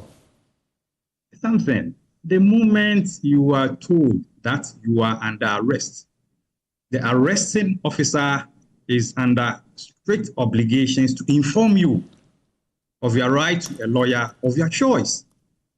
And so if indeed they went there to effect his arrest, it was incumbent upon the arresting officers to inform Dr. Addison of his right to a lawyer of his choice, if that is indeed the case.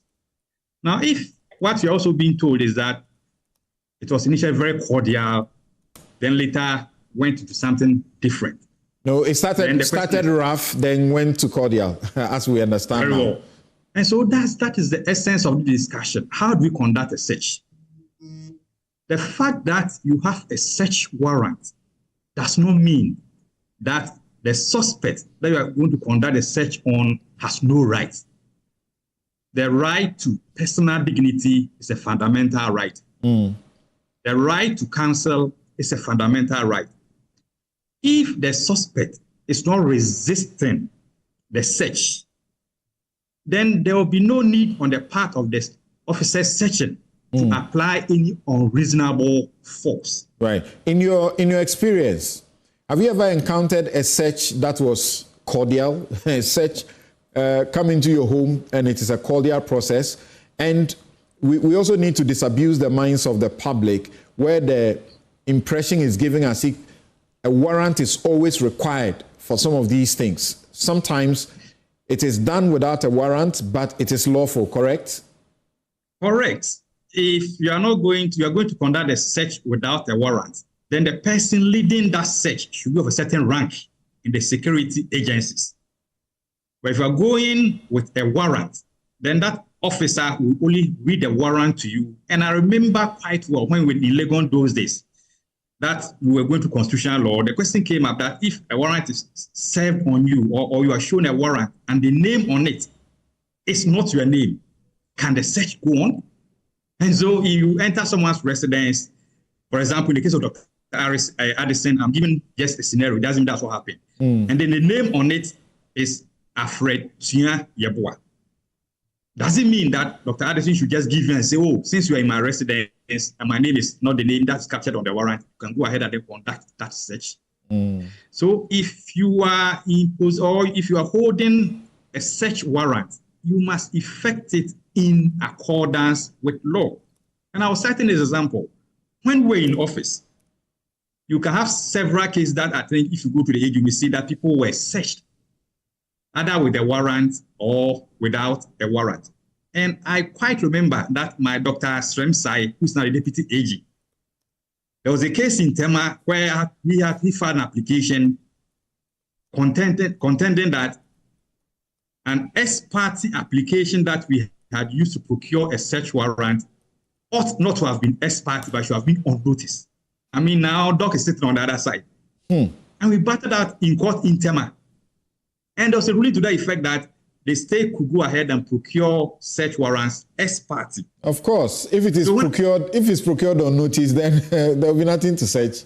Exactly. I remember those times telling Dr. Srems, I said, Doc, I mean, you are hitting, I mean, you want to go by your side of the argument. But if we were to notify suspects that they were to be searched, for them to come and oppose before the court gives an by the time they even oppose, the court gives everything that you wanted to search is already gone. How do you propose this issue quickly about that? So we go to the last one. How do you propose this issue about alleged theft? How do you propose that should be resolved? Yes, Samson, that's very key. Now, if you go into the residence of a suspect and you are conducting a search, the suspect must be present. Or if a suspect is already present, at least you get someone independent between, of the suspect and then you, so that he can also observe the proceedings. But in this particular instance, I don't know what happened. If what Doc's side is saying is true, that 10,000 Ghana cedis and other jewelry were allegedly stolen, now we've taken the thing to a different dimension, that those who went to effect the search have rather committed a crime.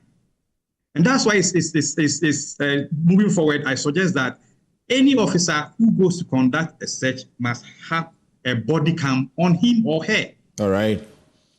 With that, if you had an issue like this, it could be easily resolved. But my key concern is about this allegation that the CCTV camera, the systems there were deactivated in the course of the search.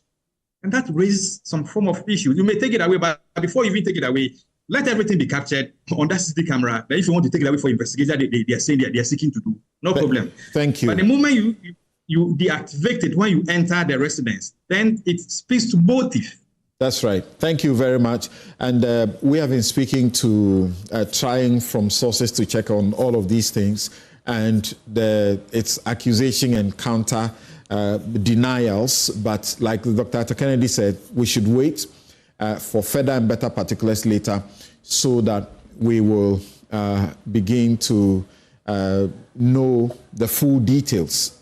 Somehow, national security, when they're doing these things, they don't talk. And we're also beginning to see some new thing, something that looks commendable. The Deputy Attorney General, they have done an arrest of an important person, so to speak, who also was coming from the UK to the country. And the person, together with the wife or a woman, have been arrested. They are in custody. And then they go to visit them, ask them if they are being treated well, and they confirm that they are being treated well. They are allowed, their lawyers are allowed to see them, and so on and so forth. If we do it this way, it will be great. I remember going to the BNI and being denied the opportunity to see my client, and that was such a breach of the law many years ago. All right, Dr. Kennedy, we're going to address Afo's thing. She says she's being gagged. Hakmana Uswajman and others say the statement issued by the General Secretary asking her to shut up, and also asking everybody to shut up, and also seeking to put her through disciplinary process is in order. Well, that is part of why we are where we are. Sometimes elders don't behave like elders. They allow knives in the home to be used in carving pythons. And when we accuse them of being python eaters, they get a little disappointed. I think that party defeats lead to disappointments all over the world. And most of the time it is followed a little bit by recrimination. People look for who to blame. So for example, in 1980, when Jimmy Carter lost to Ronald Reagan, the Democrats didn't invite him to a party conference again for decades, because they thought that putting him in front of the public cost them votes. So the United States, for example, they've been talking about Kamala Harris and, how they blew almost 2 billion and lost to Trump. So these things happen, but they must be done decorously. I respectfully think that the General Secretary, while he may have good intentions, erred in issuing his edict. It is not even clear to me whether he has the constitutional authority to do that as an individual, or whether even the party can do that, given Ghana's rules of freedom of expression and all those kinds of things. So while his intention is good, I will respectfully suggest that he seriously consider withdrawing the edict.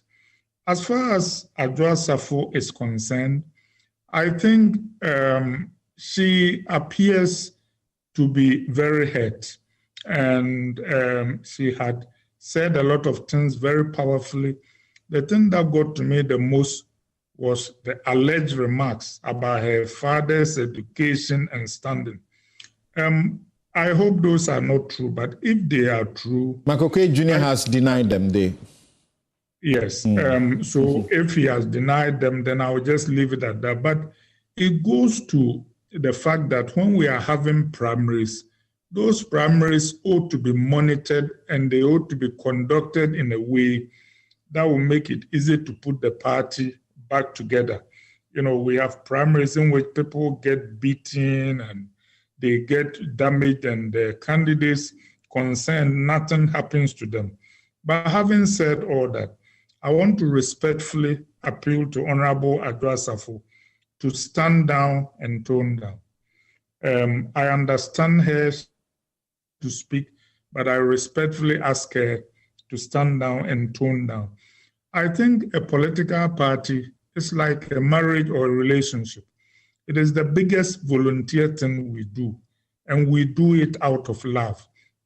So I urge all people in the MPP, while they are expressing their opinions, to do that with the knowledge that in the end, we have to come together and to win elections. We cannot compel obedience.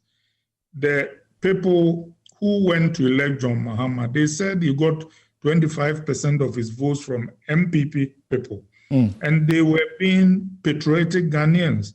And hopefully in future, we will also win with some NDC votes. And I look forward to working with the NDC people who will vote for a future presidential candidate of our party. So while we are doing all these discussions, the goal is to rebuild the MPP stronger so that it will become once again the party of Dubois and Darocha and John Agyapong, which can go forward in elections. But while we are doing this, there is also the work of being a constructive opposition so that we can call the government out for the things it is properly and offer alternatives. Every Ghanaian is interested in having a viable MPP, and to have that, the work of being a constructive opposition must continue. I, for example, heard Kutu Acheampong in Parliament last week on the budget, and he was excellent. So we need to be able to, as they say, run and eat our yokagare at the same time. We should rebuild and also be a constructive opposition. And I ask all of us to do this with respect, but issuing edicts is not the way to go. You say the Constitution, you know, in Chapter 5 allows for freedom of expression, and she was exercising a constitutional, you know, right, and the Constitution trumps the party's constitution, except the Constitution, except the party's constitution to conform with the constitution of the country. But she has subscribed to the party's constitution. The party's constitution is against anti-party conduct that, as it were, brings the party into disrepute. And there are many significant people in the NPP who have suffered disciplinary action because of similar conduct. Why should she be treated differently? Actually, I am not asking that she should be treated differently. I think that the problem with the MPP is that we apply these edicts selectively. You know, and this has happened for some time. For example, during Kufuor's time, somebody who was on suspension, Haruna Iseku, was actually restored and move straight into the national chairmanship of the party because powerful people decided that his suspension was unnecessary. The same thing happened in 2008. Even though I know of at least 10 MPP members in good standing who were denied the right to be parliamentary candidates because, quote unquote, they had not nurtured the party enough. And then we went ahead and picked a non-party member to be running mate. I am just saying that we cannot say that these are our rules and then ignore them when the powerful want them ignored.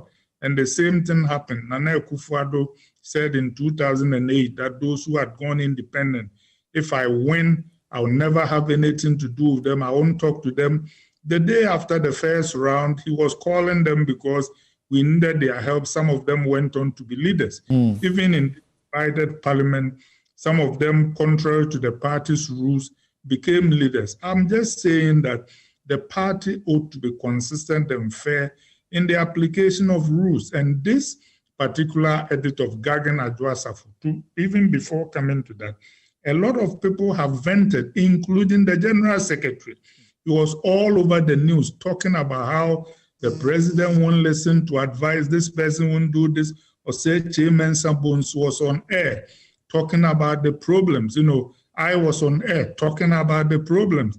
Why is it that all of a sudden Adwoa-Safo talks? Is it because she's a woman? Is it because she's attacking particular people? And I disagree with most of what she's saying, but I'm just saying that we build a party with love. It would have been okay for the General Secretary or somebody to go and see her, to ask her to tone down. All those things are to number. Okay. We do run people out of parties to build it. All right. Thank you very much. Actually, we're told of this report about the fact that she had one other interview, was it yesterday or Thursday? And some party people, elders, drove to her house and decided to block her from going and to plead with her not to go and speak any further. Let me hear from Alfred Choyeboa on this matter, whether can you take a stance that is different from the party? And if you can't or you won't, what will be the justification? Looking at it from where Dr. Atta Kennedy is coming from. And I must say that in respect of the search in Dr. Addison's house, I'm again informed that normally is the BNI or NIB officers who are involved, and they have a system where everything they do during a search is recorded, and that's become the standard. And so it is very obvious that this would also have been recorded. Yes, Alfred Choyeboa. All right, Samson. Are you gagging? Are you seeking? Is the party seeking to gag Adwoa-Safo? Far from that. Far from that.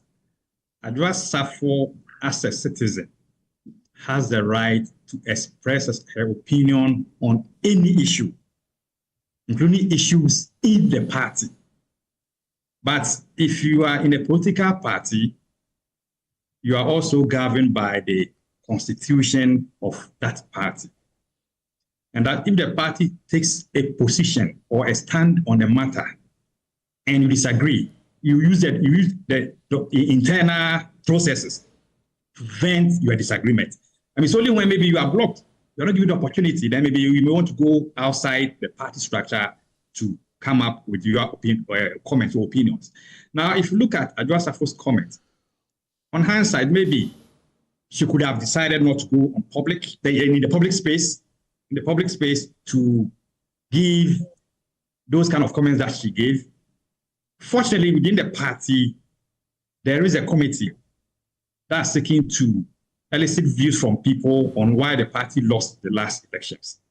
She may have legitimate concerns that she could also articulate through that particular committee. What's a crime? What's a crime that at the school feeding there's a problem there, the government should pay attention? Somebody who was there previously attempted to compromise her corruptly and she resisted it. that when she was not available, she had lost a pregnancy and her son was also dying, and that's why she was not available. And so people told lies about her. It was unfair. And that what? Her father's transport business, the regional minister tried to shut them, and they took away, the bus terminal that they were using, and presently it is not being put to any use. What did she say wrong? Yes, Adjoa Safo stated what she knows about herself and then the party and her family. I'm not contesting that.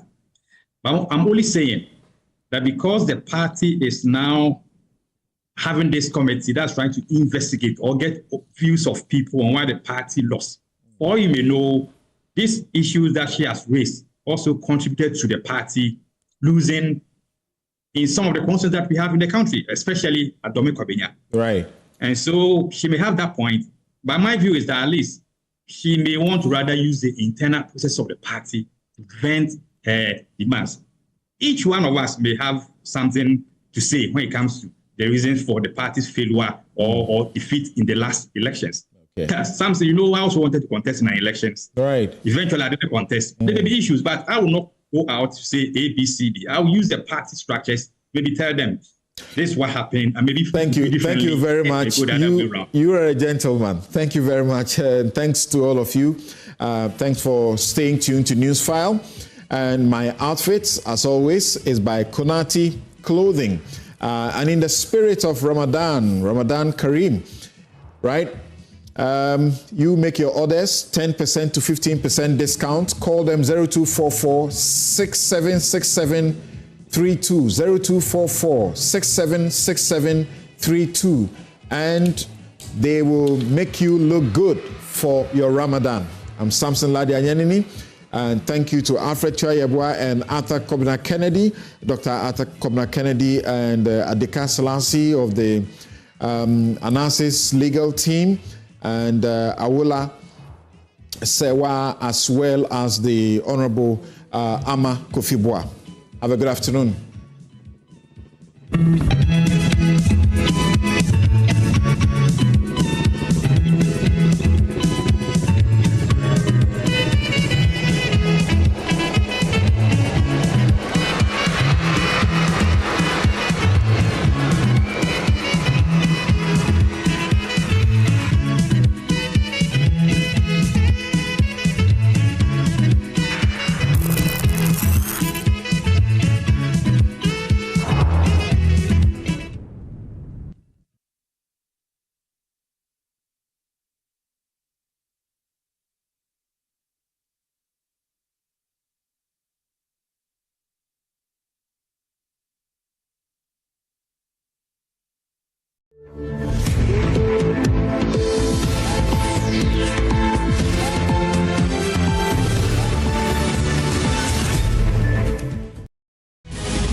Of Ghana's forest as a pair of lungs or kidneys, cleaning our air and water, regulating rainfall, sunshine, and serving as a buffer against natural disasters.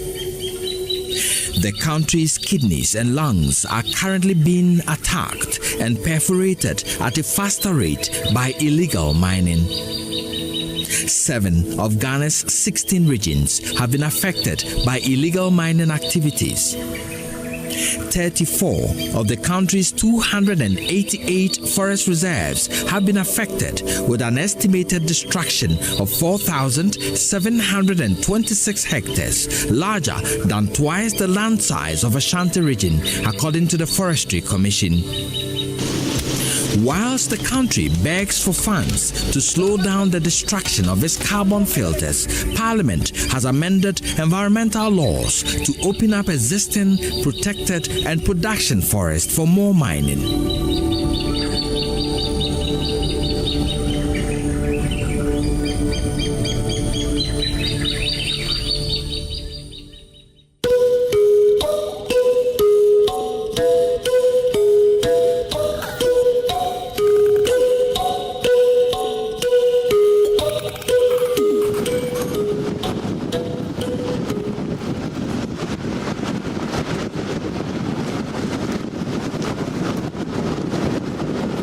Let's take a journey to the Apamprama Forest Reserve.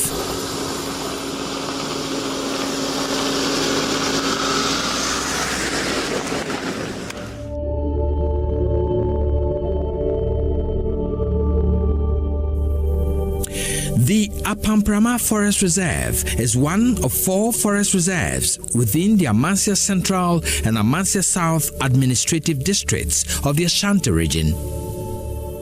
The reserve was selected in 1937 and later demarcated in 1938. Ownership is vested in the Bekwai, Rempi, and Denyase paramounties.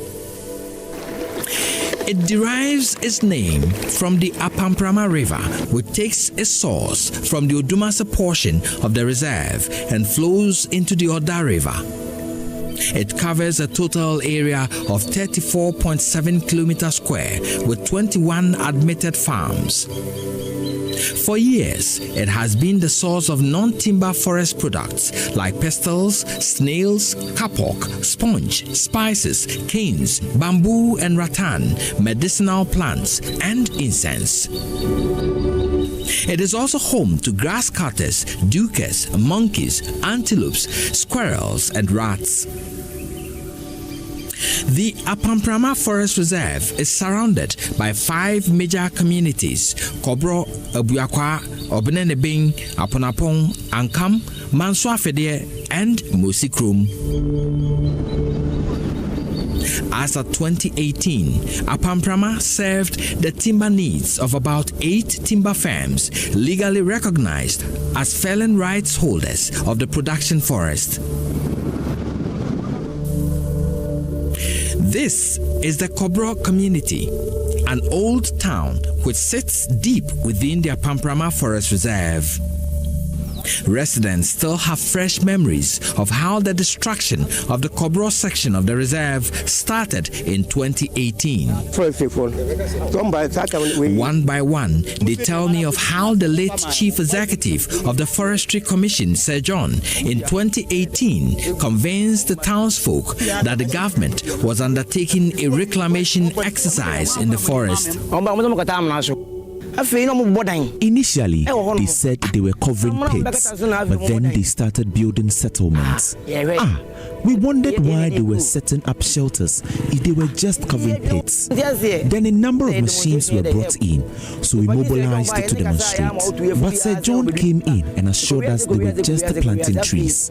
But after a month when we went back, the forest was crawling a lot of miners. That began a series of events that marked the woes and destruction of a once beautiful natural forest. A forest entry permit was granted to Unique Star Point Company Limited to carry out reclamation activities on some portions of the forest reserve in November 2017. In the same year, a forest entry permit was granted to Heritage Imperial Company Limited to conduct prospecting activities in December 2017. Unique Star Point Company Limited and Heritage Imperial Company Limited belong to Emmanuel Donald Intua and Reynolds Kwabi. Contrary to mining regulations, what was supposed to be prospecting and reclamation of the Apamprama Forest Reserve turned out to be active mining of the reserve with over 18 excavators and a number of bulldozers.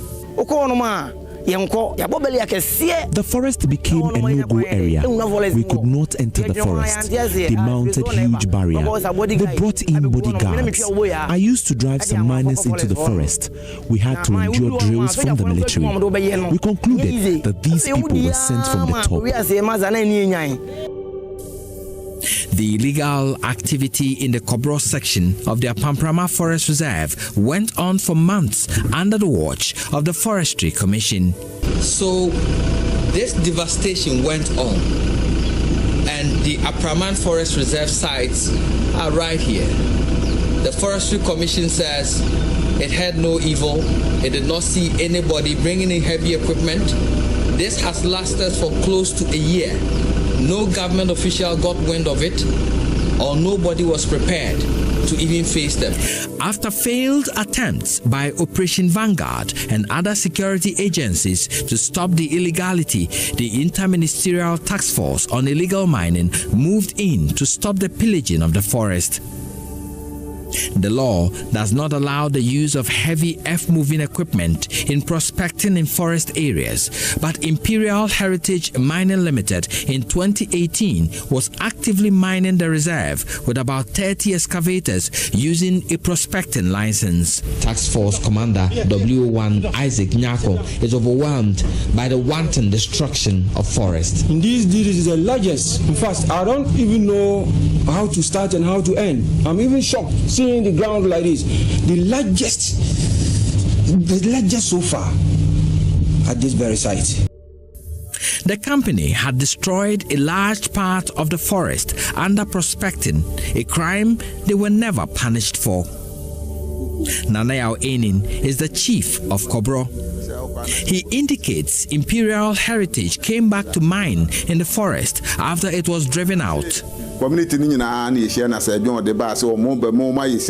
John met the whole community and told us they were doing reclamation.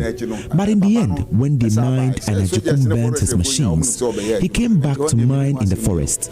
The soldiers and the Forestry Commission know he came back. In 2021, Imperial Heritage was back mining in the Odaho section of the Apamprama Forest Reserve, this time with a mining lease.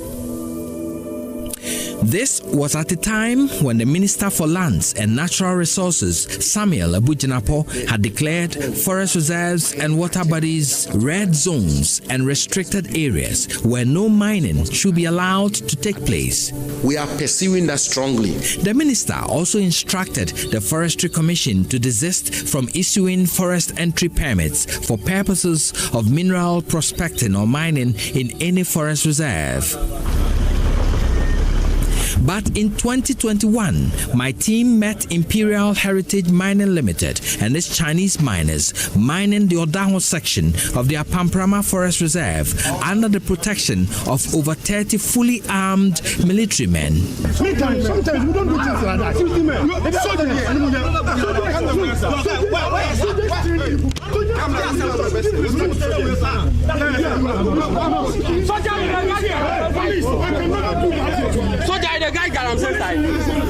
After our expose of the illegality in 2021, the military personnel were withdrawn, but authorities are yet to make public findings on who assigned them. The chief of Kobro, Nanayao Enin, narrates how he and his elders were treated when they confronted military men who besieged the forest to protect other miners in 2022. On Monday, I, my linguist, and some of my elders took a trip deep into the forest. We met a barrier manned by armed soldiers. This was in 2022. I introduced myself as the chief of Kobro and caretaker of the forest for Bekwai Paramountcy. I told them we've noticed some activity in the forest. We demanded to see their documents so we could inform the king of their presence. The soldier called the owner of the mining site on phone and told him of our presence. His boss told him to ask us whether the forest is owned by the government or the people of Kobro. We couldn't challenge the armed soldiers, so we left. Since then, other illegal miners have joined the fray. Now look at this. You can drive miles of devastation caused to this reserve. The once green Apamprama Forest Reserve has been largely reduced to a wasteland. Valuable tree and animal species are all gone. Maybe this is the only green that is still active. But valuable trees, the flora and fauna, animals, the river Oda, which lies dirty here, they are all gone. The Ministry of Lands and Natural Resources has, through the agency of the Forestry Commission, with the assistance of the military, made the effort to cordon off all 294 sites of forest reserves in the country and rid them of illegal mining. So while the president was giving this assurance, illegal miners were pillaging the Apamprama Forest Reserve. Madam Emilia. This miner tells us he works for one Emilia, who we later learned is a politician. They are not working today because a military swoop on the area has affected them. Their equipment have been seized. We found her equipment parked inside Kobro town. The youth are not happy. Some of them have had their machines bent in another military operation. When the soldiers came, they met one of our excavators on the road and they bent it. These equipment belong to Mama Emilia's group. She's a former women's organizer for MPP at Agyapong. We don't know why they did not burn her equipment. These excavators are part of 16 equipment bent by personnel from the Central Command of the Ghana Armed Forces in Kumasi on 7th June 2023. This move is part of an operation by the Forestry Commission to rid the Apamprama Forest Reserve of illegal miners to pave the way for a pilot reclamation exercise. Brigadier General Agyapong Prempe is the General Officer commanding the Central Command. His reaction when he first saw the degradation caused to the Apamprama Forest Reserve by irresponsible miners. I felt shocked. I felt worried. I felt people were heartless. I felt they were not Ghanaian. And I just say that these are people that we need to ensure that they don't come around here anymore. Because I felt that generations behind have been robbed of something great. 16 excavators have been bent under his watch and a number of excavators seized and parked at the Central Command 4th Battalion grounds in Kumasi. Once you find it in the forest, we burn. Once you find it along the riverside, we burn. Once you find it an area that is grey, where the individual has been given the rights to mine, we collect the machines and bring them to the command headquarters for you to come and justify with your documents if indeed you have the right to mine in the area. So the forest is a no-go, and it has been defined that it is an illegal area for anybody to mine. Brigadier General Agyapong speaks of his resolve to protect what remains of the Apamprama Forest Reserve. When we look at the environmental sustainability cycle, once you are destroying more than you can replant or you can build, it means that it is not sustainable. So what they are doing is not making the environment sustainable, because they are just destroying it and they are not building back.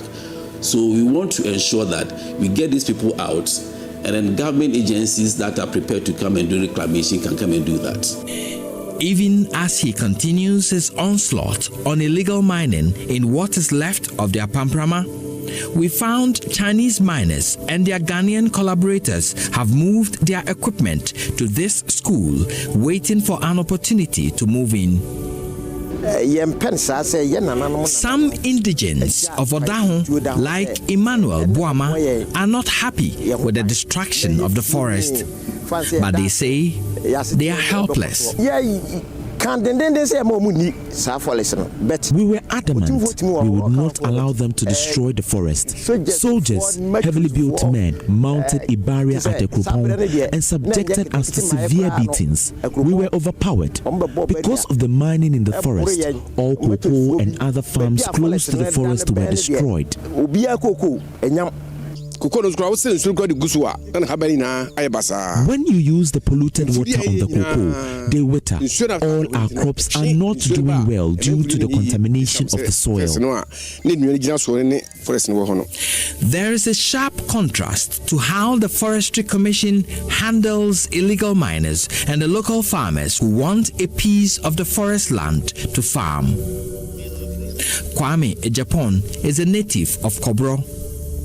He is growing cocoyam and plantain at the edge of what remains of the forest.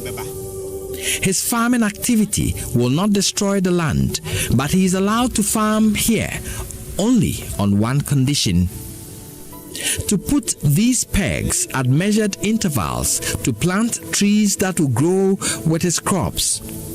He can only harvest once and the trees will take over.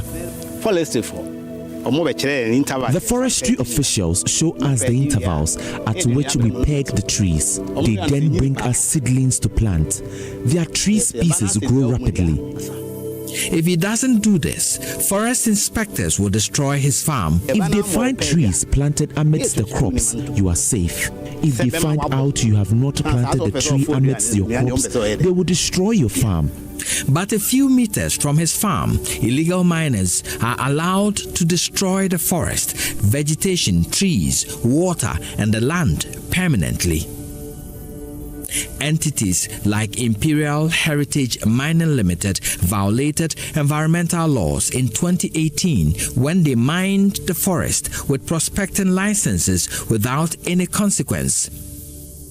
State agencies, including the Forestry Commission, have looked on for these large tracts of forest to be destroyed permanently for a period of about 4 years.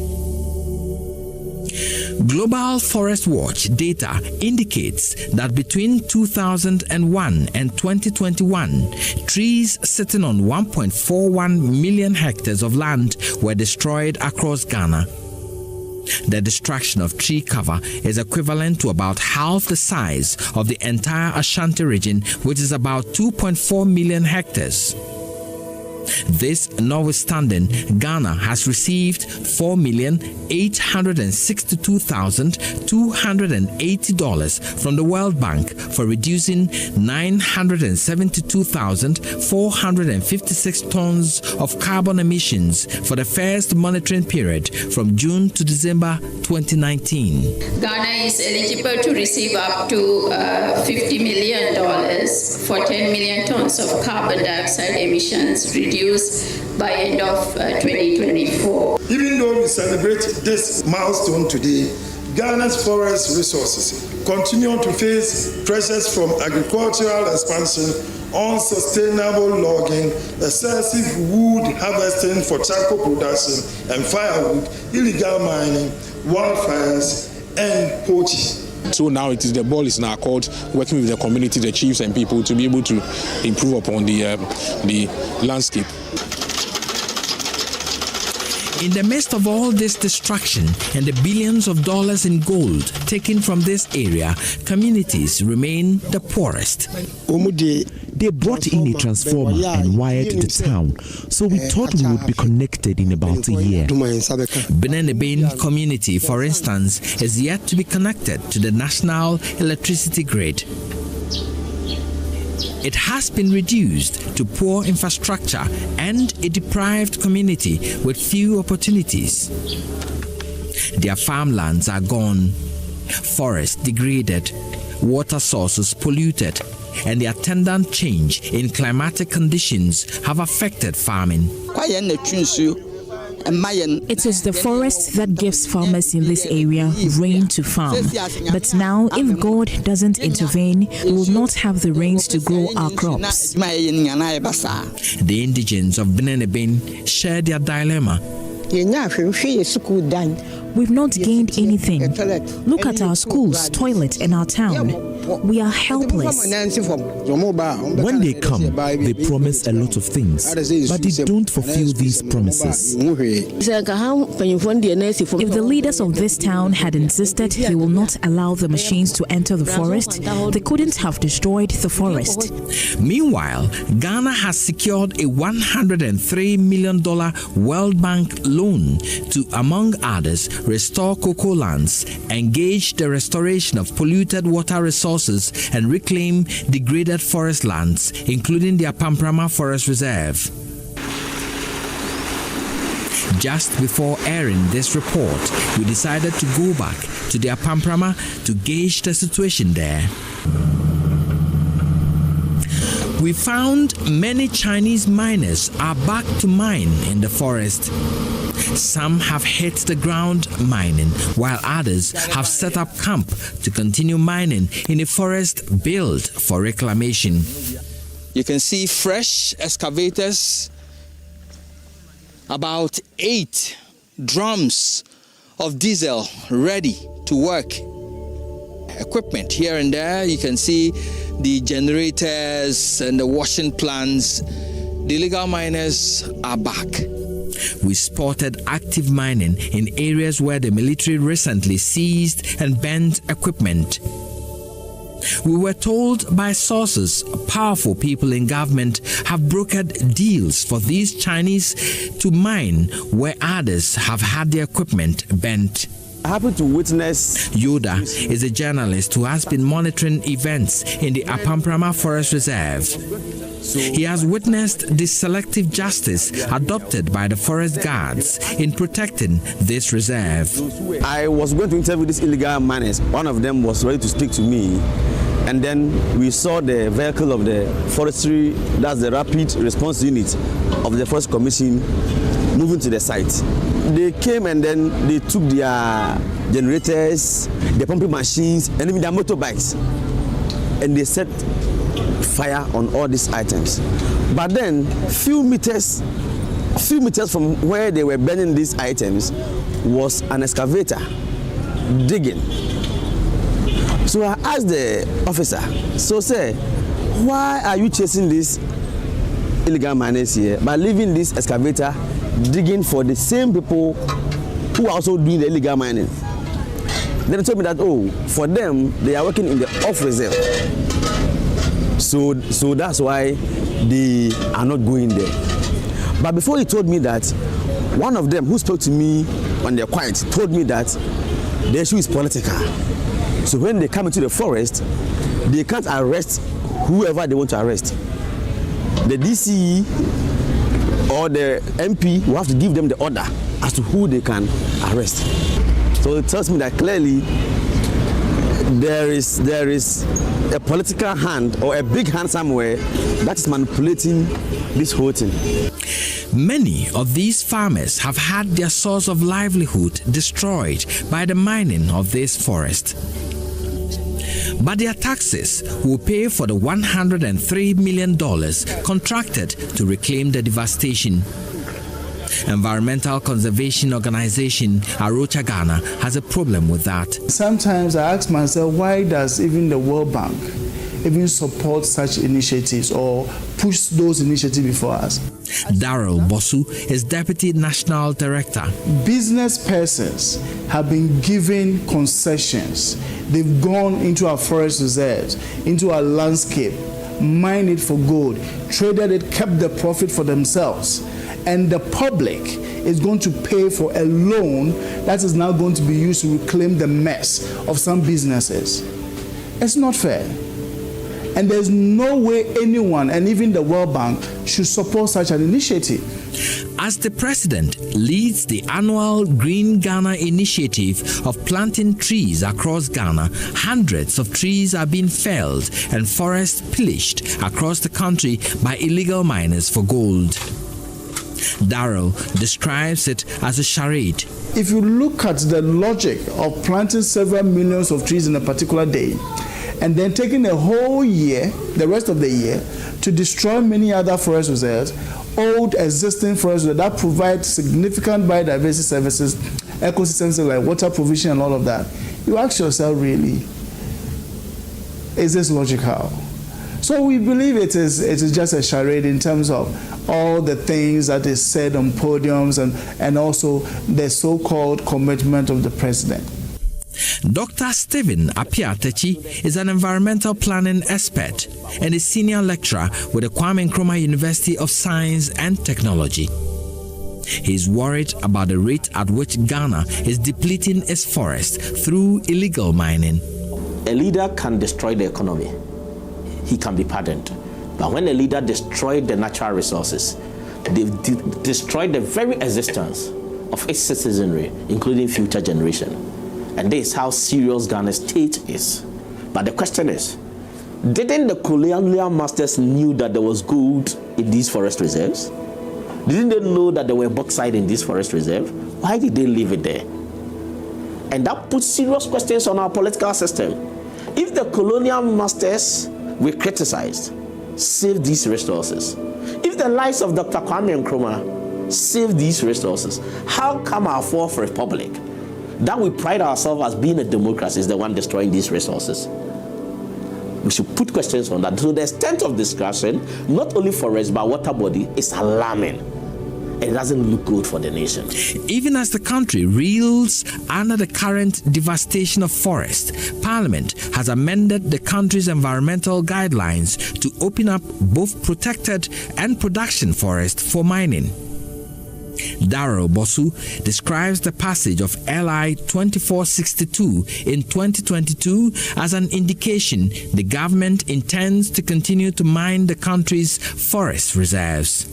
Right after seeing the LI, we decided to go onto the MINCOM repository of concession, the database, and we realized that one GSBA, Boyne Tunnel, had already been given out for mining, and this was right after that LI was passed.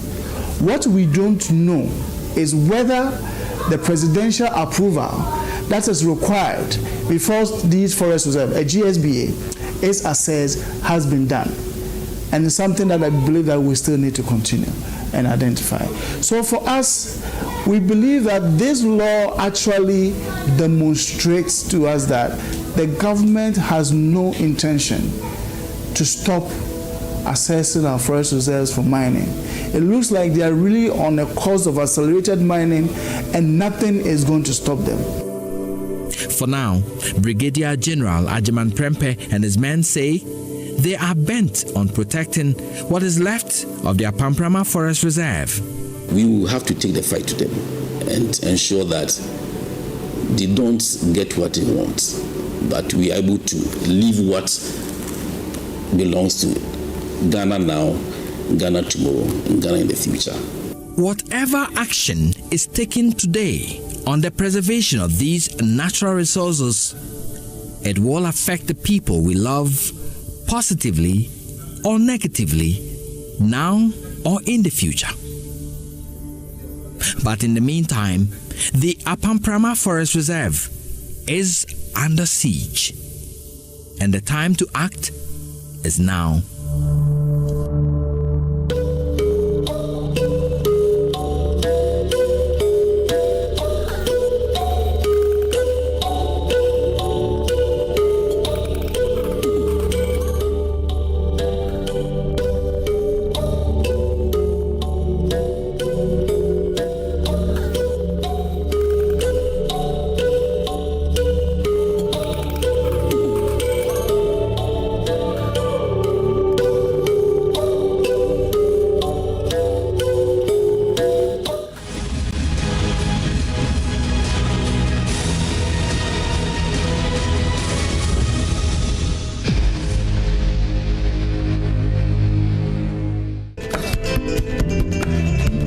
In 2021, Ghana launched the LPG for Development program as part of its energy policy, with the ambitious goal of achieving 50% LPG market penetration by 2030.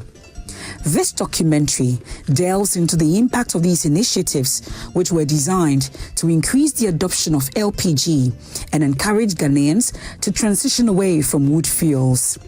As the world strives to combat deforestation and climate change, these efforts play a crucial role in fostering sustainable energy practices in Ghana. It is a sunny Friday afternoon here at Dromankese in the Nkranza North District. The people here are mostly traders and farmers. In this village, many of the communities around, the residents have for many years made a living out of a business very inimical to the fight against climate change. Here is DJ, as he likes to be called by his folks. He is a charcoal producer. Already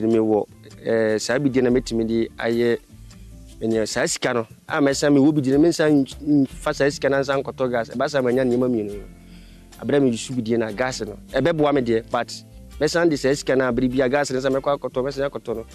Mesan, for instance, say me BDC. Why do you say one won't hold the intimate as offer by day? Offer liberating your baby wow. Into example, gas and 2050 CD. Na bidino so me gusu ameye. Na me koto gas no na me be ye bidino na 50 CD no. A me dia koto gas na senka me de ma de ebe boa me no. Sa atemo no ma nya no. Ekobasa na adwuma no so etisa na chi.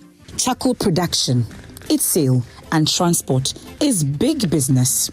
There is even a driver association within the charcoal distribution value chain. Kamal is the spokesperson for the association and talks about the importance of charcoal to his community.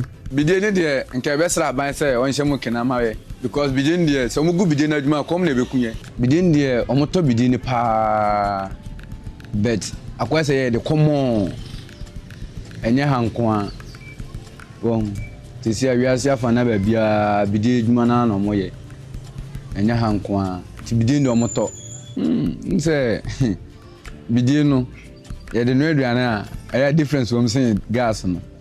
Because gas no, the donor cast gas and Adriane, ana bufaso good video so the basis of Kakra and na you won't say bidino, the see the Camimena de and Cabidina, young Cosso, Yanshemu Canana said bidino, young Cossoa, and more. However, after 30 years of advocacy and investments by the government and other stakeholders to ensure that people stop using food fuels for LPG, some people still prefer charcoal to LPG. Evan Sohenijan is the presiding member of the Nkranza North District Assembly. He explains how 50 cedis worth of charcoal can last him 1 month compared to spending 220 cedis to buy LPG, which lasts only 1 month. For me, I use both gas and charcoal. Even comparatively, I use charcoal more than the gas itself. Because in my household, the gas I use, the type I use, anytime I go to fill, I spend about 220 Ghana cedis before I'll be able to fill it. Sometimes it doesn't even last for a month. The gas will finish. But the charcoal, right now, it is 50 Ghana cedis here. For 50 Ghana cedis a bag, I can use it for 3 weeks or sometimes 1 month. So you compare the two. I'm using one bag for a cost of 50 cedis for 1 month, and then 200 and maybe 50 Ghana cedis a gas for sometimes less than a month. You see that the gas is very expensive. So that's why I use both. But I even use the charcoal more than even the gas. The cost of LPG on the market makes this push for people to use LPG instead of charcoal even harder. In Tamale, for example, some food sellers confirmed that it is no longer sustainable to cook meals with LPG. Every day it's increasing. When you bought 200 somewhere last year, you can use it 5 to 1 week. But currently, you can fill it 300 and 4 days, 3 days, it will finish. So that forces us to use the firewood and the charcoal to prepare our food. We're using the gas from the beginning, at least for 4 months. It was very expensive. When we buy 800, we use it within 7 days. It was costing us a lot. So finally, we decided to switch everything to charcoal. A lot of the charcoal produced in the rural part of northern Ghana is transported to Accra. This woman in the Achimota market talks about the booming charcoal business. The ama bebre to bi die ne se gas ne bo aye denti sa na te da umbo to bi die enti se gas ne kura abo ne kofom a ya na ma ye bi die ne to no so kofom kakara. But why is LPG so expensive? The high cost of LPG, according to Gabi Kumi, who is a vice chairman of the Association of LPG Marketers, is due to the number of taxes on LPG. There are three factors that account for the price increase of LPG. The first factor is the international price of the product. When the international price goes up, the local price follows suit. The second reason why the price of the product is going up is the performance of our cedi against the major currencies. If the cedi depreciates against the dollar, the price of LPG goes up in cedis. The third factor, and the most important factor, is government taxes and margins and levies on the product. And for us, that is the factor that we can control. One of the factors that can easily be controlled is the taxes and levies on the product. It's very difficult to control the cedi depreciation these days. As for international prices, we don't go there because that one we have absolutely no control. The two factors that we can control is the cedi depreciation, and the most important factor that we can control is the government margins and levies on the product. And that is why our association consistently have called on government to remove taxes from LPG, because we believe it doesn't make sense to put taxes and levies on a product that government has set objective to increase its consumption. Ghana started from paying subsidies on the product. We moved to full cost recovery, and then now we have put taxes close to 20% on the product, taxes and levies and margins. And we have consistently called on government to remove all these, because if you compare us to even La Côte d'Ivoire, our neighboring country, La Côte d'Ivoire is paying subsidy on LPG to the tune of about 25%. And currently, Ghana's LPG price is one of the highest in the world. Globally, LPG is bought per kilo is bought at under $1, but in Ghana we are above $1. And that is really pushing a lot of people from consuming the product. This has led to a reduction in the market penetration. He says, although the acceptance of LPG in Ghana has been growing, especially within the urban centers, the growing trend saw a sharp decline last year. The sales of LPG, demand for LPG, consumption of LPG in Ghana is on a serious decline. And things are getting worse. Like we always indicate, from 2021, sales of LPG has been declining, and it's getting worse these days in Ghana because the price of the product keep shooting up. Now we are buying LPG at on the average at about 15 cedis, 50 pesos, and this is a record high. We are now buying LPG between 15 and 16 cedis, and we've never bought a product at such a high rate in Ghana before. So this is really affecting sales. And indeed, figures our association have picked from the first quarter of this year indicate that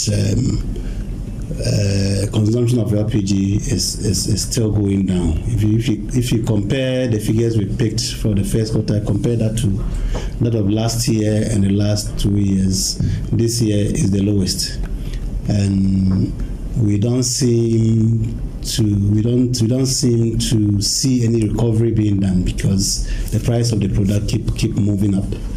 As I speak to you now, by 15th of this month, we expect price of LPG to shoot up again, and that will go beyond 16 cedis per kilo. So basically, and this is a business that runs on volumes. Once you are not making the volumes, you expect that the LPG marketing companies are struggling.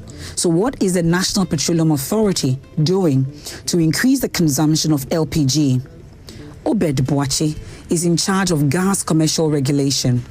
We are also looking at discussing with the Ministry of Finance, through the Ministry of Energy, the possibility of considering some of the taxes and some of the margins on the LPG to see if we could either reposition some of them or we could remove some of them so that it gives relief to consumers. So yes, we are conscious of the drops in consumption, and we are working towards increasing our consumption. Let's talk about the taxes. You say you are having discussions with the Ministry of Finance and Energy. Yes. Have you reached those conversations? Okay, so we have prepared a paper that in which we've made certain positions, we've made certain proposals to be considered by the Ministry of Energy, which will then be forwarded to Ministry of Finance. So you, in effect, you're calling for a reduction in the taxes? We are asking government to look at it so that we could see if we could reposition some of the taxes or if we could remove some of the taxes. I think we took the taxes of LPG, the margins of the subsidies of LPG some time ago, and then so there has not been any subsidies on LPG since then. But then we don't intend, our position is not to introduce subsidies, but rather look at how we could still reduce the price so that people can afford to use LPG. Those who are convinced about the benefits of using LPG but are unable to fill their cylinders due to the high cost only buy in bits. In Techiman, these operators of LPG stations indicate that they continue to record low sales daily. First of all, we have a price in so gas first nani bono of form pa na ma put me patronize no motor we oba o fail uboni bona no afele but na say price I rise it into go oba ubo price na wasi ma 100 cedis ma 50 cedi ma 20 cedi ono na ma gas ni to no I style we try better na ha obi o ha oba e bia ubo price maybe 100 cedis so I say ma 20 cedi if it's a gas in the yeah, this time the petrol of gas this time because of the high cost of it. This time people are not buying it as we used to buy it. If someone comes instead of filling 220 cedis, the person probably may buy 50 cedis or 20 cedis.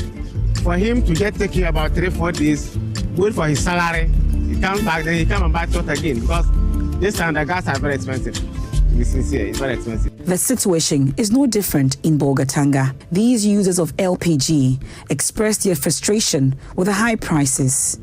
Although they have heard of the cylinder recirculation model, it is hard for most of them to understand how that will solve the problem of costs. For example, normally sometimes I can buy it to last for a month, and this time, things change, so the gas price too is high.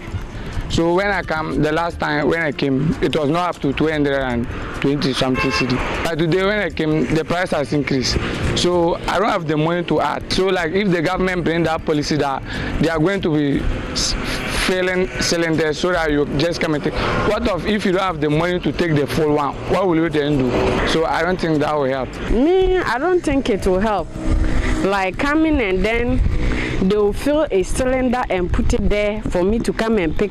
I don't know whether it's the actual quantity I bought that they are putting inside or it's just something that they also did. I can come and buy 200 cedis. They will fill 150. I wouldn't know that it's 150. And I'll pick and go. When I get home and it doesn't last, I'll come, maybe some of us will come and complain to the owners of the place that they are stealing our gas or what I came and bought, it wasn't up. That is it. And the prices too. It's not only about the cylinders, the prices too. That is it. If not, it will get to some time we will even be using firewood. It's not we wouldn't even come and buy gas, talking of cylinders, changing of cylinders. So it's the prices that they should also work on. That is more important. To me like this, I've started now using charcoal. My gas have finished long time, but because my money, it used to be 120. Today, when I came, it's 228. So they should help us with the prices. In Wa, the operator of an LPG station and a consumer shares similar sentiments. I'm the manager of Trinity Beyond Gas in Upper West. Nowadays, the sales are very low. Daily sales, you can't think of it. The tax component in the product is too high to the suppliers and to the consumer. So you can see when they come, they say I'm buying 20 cedis, just spot. In amount they have, that is what they are going to fill. But you can't just say that I'm shilling full. No, we don't have it now. The recirculation model, the problem I've seen is like the way we talk. If they fill the cylinder and give it to you, and someone comes, it's already filled.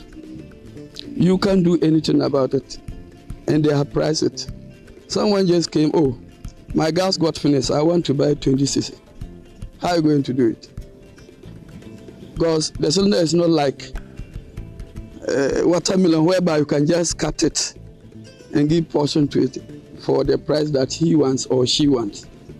So that is also a problem. Yeah, I've not been able to fill. Today, what I fill here is 80 Ghana cedis. If I bring my cylinder to fill, and it happens that I'm going to put it down and pick one that I've been already filled by 120 Ghana cedis, which, for instance, I don't have 120 cedis now with me. So I have to fill 80 cedis. So if it happens that I'll come and it's like that, so what am I going to do? Meaning I'm going home with empty handed. So it will affect a lot. The cylinder recirculation model seeks to ensure the refilling of cylinders in a safer way, as well as reduce accidents of gas filling points in communal and residential areas. The cylinders are inspected and maintained to the best safety standards. Under the CRM, it is the responsibility of LPG marketing companies to ensure that cylinders are in the best condition before it is handed over to customers. This includes checking for dents and replacing valves to avoid leakages. Although there has been some efforts to let the public understand how the cylinder recirculation model will operate, there are still more questions than answers. That is why Baba is asking how the operators of the system will ensure that people get the right quantity of gas they pay for in a cylinder. This cylinder recirculation system is not going to be easy for us, we the sellers, not only in BB gas here, but with our other stations. Our mother say we have our neighboring stations in Tamale here. Someone will just stand in front of you, you fill his or her cylinder to her. And that fellow will accuse you, oh, you have cheated me. I said, but the machine is there reading. But that fellow will just feel, no, you have cheated me. Because, like, maybe the time you were feeling, he or her mind was somewhere. But all of a sudden you see, oh, this is the amount. They say, no, I didn't see how you feel it. You see. The other way, when they fill cylinder and bring, how can you explain to someone that the cylinder is full to capacity? So it's not going to be easy for us here. So how does the National Petroleum Authority respond to these concerns? In introducing the cylinder recirculation model, we were conscious of the fact that we didn't have to further burden the consumer in terms of the price of LPG. You rightfully mentioned that once you introduce bottling plant operations, that is a new cost that comes into the pricing. And so what we did is we started with a tender program, so that the LPG, we import about 60% of the LPG we use in the country. And so what we did was we put all of our demand into one basket, and then we started a tender program that allowed, or it helped us to drop the premium on LPG by about $70 per metric ton. Previously, we used to get product supplied to us at a premium of between 70, 100, and 120 sometimes. But then when we did the first tender, the premium dropped to $30 per metric ton. And subsequent tenders we've done, we've achieved further reduction. So what that did, it was it helped us to introduce the bottling plant margin without having to add on to the cost, because we had made some savings with the premium that we dropped. But there's been an introduction of the margin. Yes. So how different?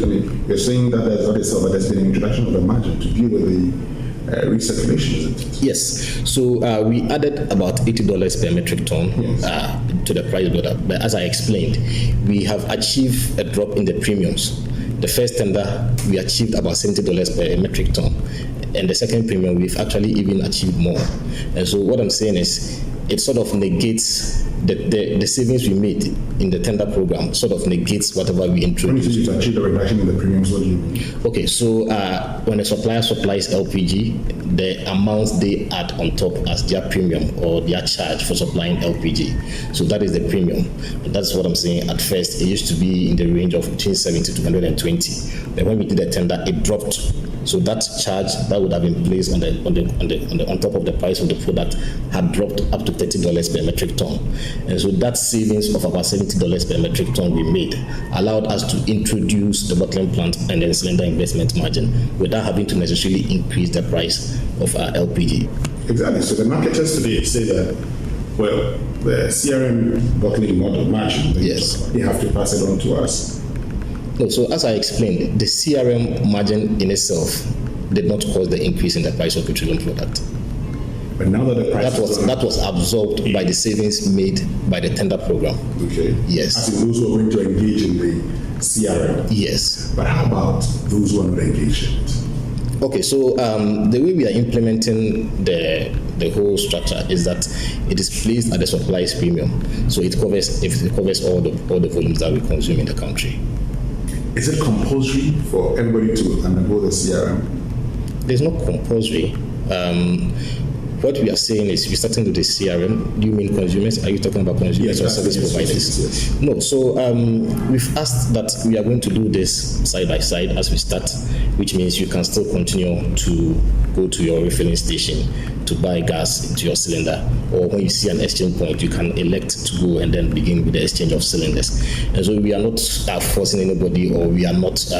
We are just educating people and then promoting the CRM as a better option. Would you eventually face off people going to refill, or do we continue moving side by side?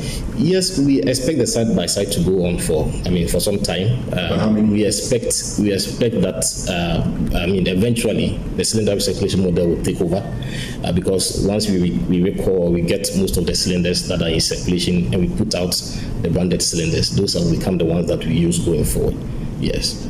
Have you considered those who buy in what we may term as stores? Yes. Because I've been going around the country, I see people saying how I bought 30 cedis, 20 cedis. Yes. What happens to them? Yes. So I usually explain that the reason why you go there with a 14.5 kg cylinder to buy, let's say, 3 kg worth or 5 kg worth, is because you have just one cylinder, or that is the size of the cylinder you have. And so anytime you need gas, irrespective of the quantity you need, you have to take that size over there.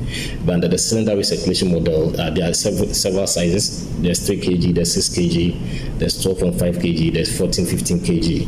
And so once you bring a cylinder into the scheme, or once you register into the scheme, you are not tied to one size of a cylinder. If you bring a 14.5 kg today and you cannot afford a 14.5 kg, but you can afford gas for 6 kg, you pay for the gas, you take the 6 kg cylinder, and then you go to use. Once you exhaust it, you bring it back. If you want to pick a 3 kg, you pay for the 3 kg, and then you pick it to go and use. If it's the following month, you're expecting guests and you want to go back to your 14.5 kg, you pay for it and you pick it. So you see, now you're not tied to one size of a cylinder, and we believe with these different sizes of cylinders, as we go ahead, it will become comfortable for people to use the different sizes of cylinders. However, the vice chairman of the LPG Marketers Association disagrees. He says, but for the embargo on the construction of new stations, they will have addressed these concerns.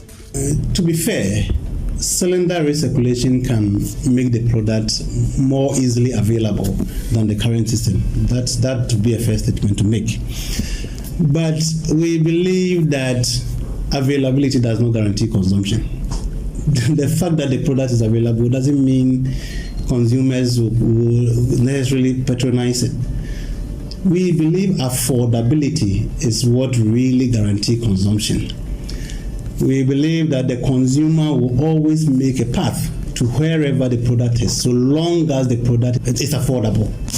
See, if you are to take a survey in Ghana and ask LPG consumers how many people needs LPG but they can't find it, I'm sure you'll get almost nobody saying that. But if you are to ask the question, that same question on affordability, and ask that how many people are able or not able to afford LPG. I'm sure you get a lot of people saying that it's because they are not consuming it because they can't afford it.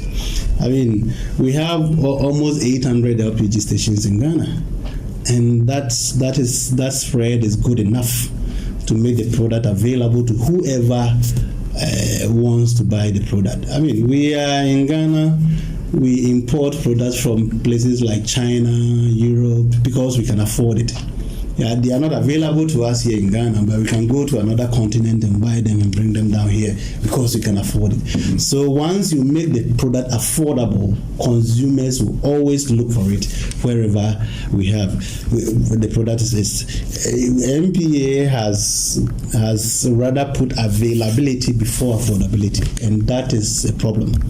We believe affordability is the number one reason why LPG consumption is going down, but not availability.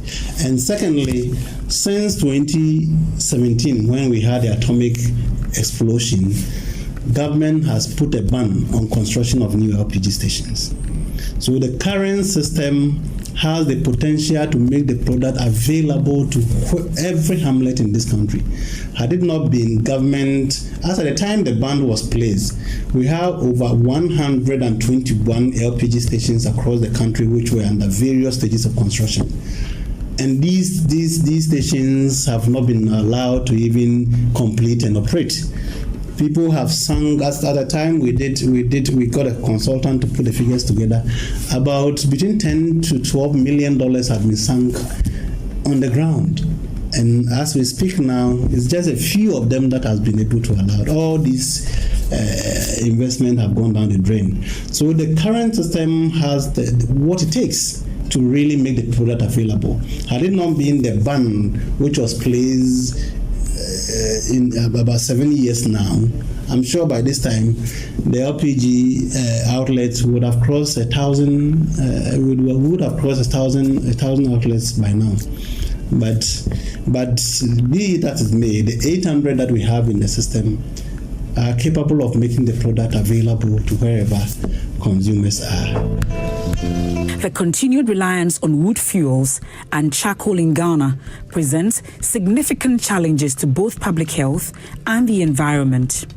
The widespread use of these traditional energy sources contributes to deforestation, greenhouse gas emissions, and indoor air pollution, posing serious risks to the well-being of communities and the planet. The successful implementation of the cylinder recirculation model in Ghana requires a collaborative effort from government agencies and private sector partners like the LPG Marketers Association and the public. Through education, investment, and sustained commitment, Ghana can transition towards a more sustainable energy future that prioritizes its people's well-being and the protection of its natural resources. This shift is not just an opportunity, but a necessity, as the choices we make today will shape the world we leave for future generations.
The government is a military government which will rule with advice from certain eminent civilians in the country. I would like to emphasize immediately that this coup was not initiated by the armed forces merely to satisfy our selfish ends. This is man's inhumanity to man. So to me, because you are talking to me, that was a great justification for the coup of 1972. Father, take this ring, pray for me that God may accept me as I am. This was his last word.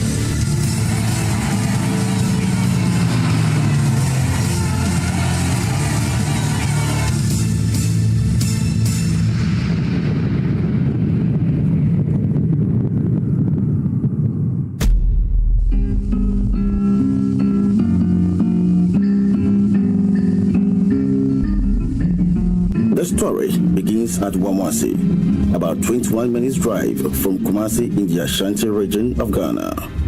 In this town lived James Kutu Acheampong and his wife, Ekwamenu. They were peasant farmers. After having their firstborn 17 months earlier by the name Victoria Yapokua, they were blessed with a second child on 23rd September 1931. His name will be called Ignatius Kutu Acheampong. Acheampong began his formal education at Roman Catholic Primary School at Trabom, barely 3 kilometers from Hwidiem. After 3 years at Trabom, his father wanted a city life for him, so he moved in to continue his education at St. Peter's Catholic School in Kumasi. Then eventually to another Catholic middle school in Ejuso, a sizable town barely 15 kilometers south of Kumasi. Finally, in 1945, he completed his middle school successfully. Having achieved the middle school leaving certificate, Acheampong started as a teacher. As a people teacher who was uncertified, he realized he could not build a career, so he had to further his education by enrolling at the Central College of Commerce at Agnosodro in the Central Region, where he completed successfully in 1949 with GCE O-level certificate. Based on his exemplary attitude and impressive academic credentials, the principal of the school offered him a position as a tutor a day to his graduation. Teaching was a hobby for Acheampong. Eventually, he was made the vice principal of the college, even though he was rising too fast. He still saw the need to acquire more skills, and so he took lessons in shorthand writing. He had gone to commercial school, and so he was very good at typing. And so even when he was a recruit, he was always at the office doing it. But later on, he boldly told the officer that it was not typing that he came to join the army. He wanted to be a full-time soldier. And so the senior officers became a bit worried. And so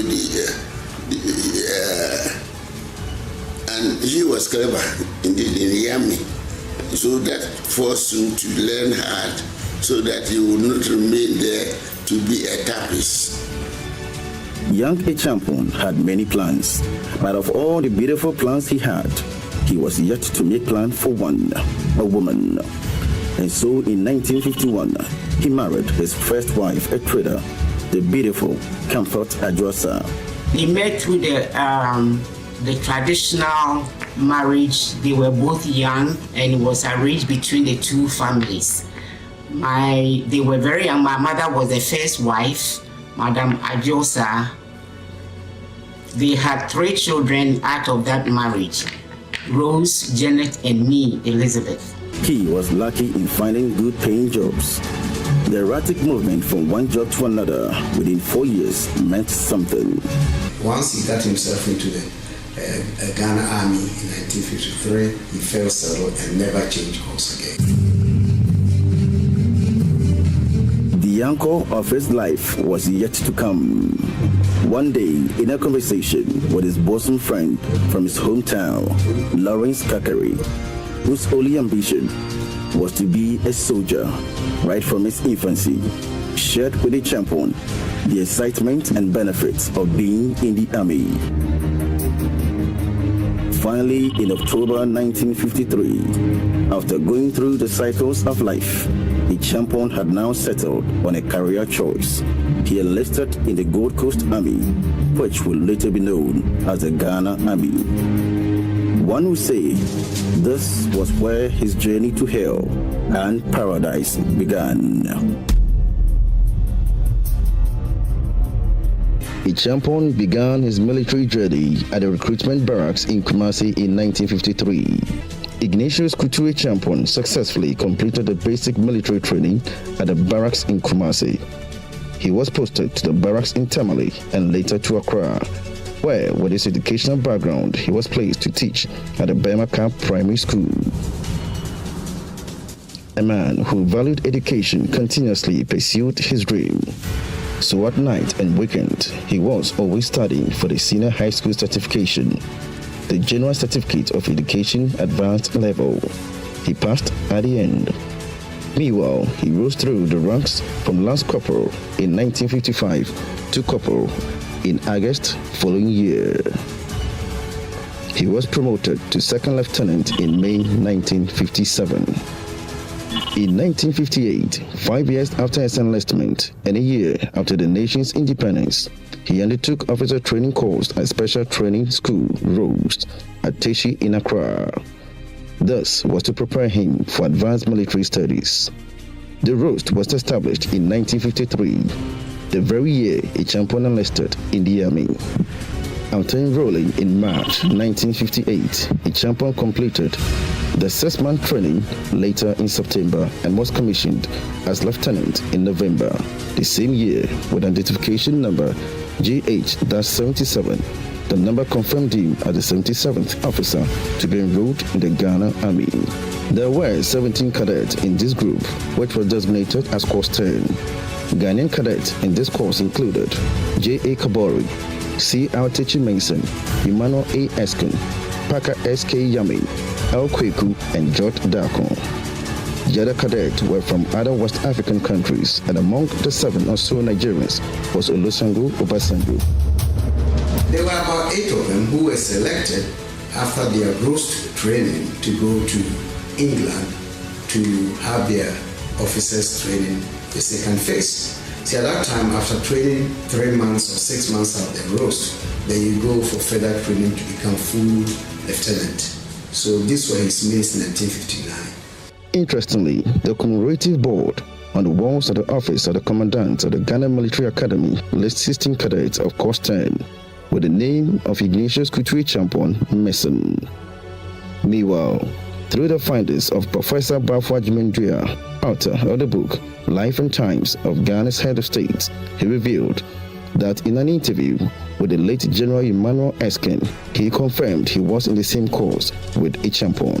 Acheampong and another person called Hadash, I think they had a problem. The problem, I'm not sure precisely what it was, but they were, I think, penned down to be dismissed a few months to completing the program at Rust. And from what I discovered, there was an intervention by the then Prime Minister, Kwame Nkrumah, who was looking forward for Ghana's Republic 1960 for him to become president. He was very anxious to have Ghanaians as senior officers of the military. So to dismiss 2 of them who are about to finish their training was unacceptable to Nkrumah. So I think the intervention of Nkrumah at the time is again what saved Acheampong from being dismissed from the road. Because if he had been dismissed, then we would have lost the whole career path in the armed forces.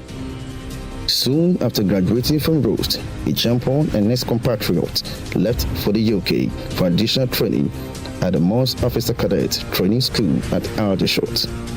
At Aldershot, Acheampong met with Obasanjo again and cemented a friendship with his future Nigerian leader. To run off his training at Aldershot, Acheampong was put on a field observation contingent attached to a British battalion in the Wien-Wuppertal, West Germany. The whole group that went to Aldershot returned to Ghana together.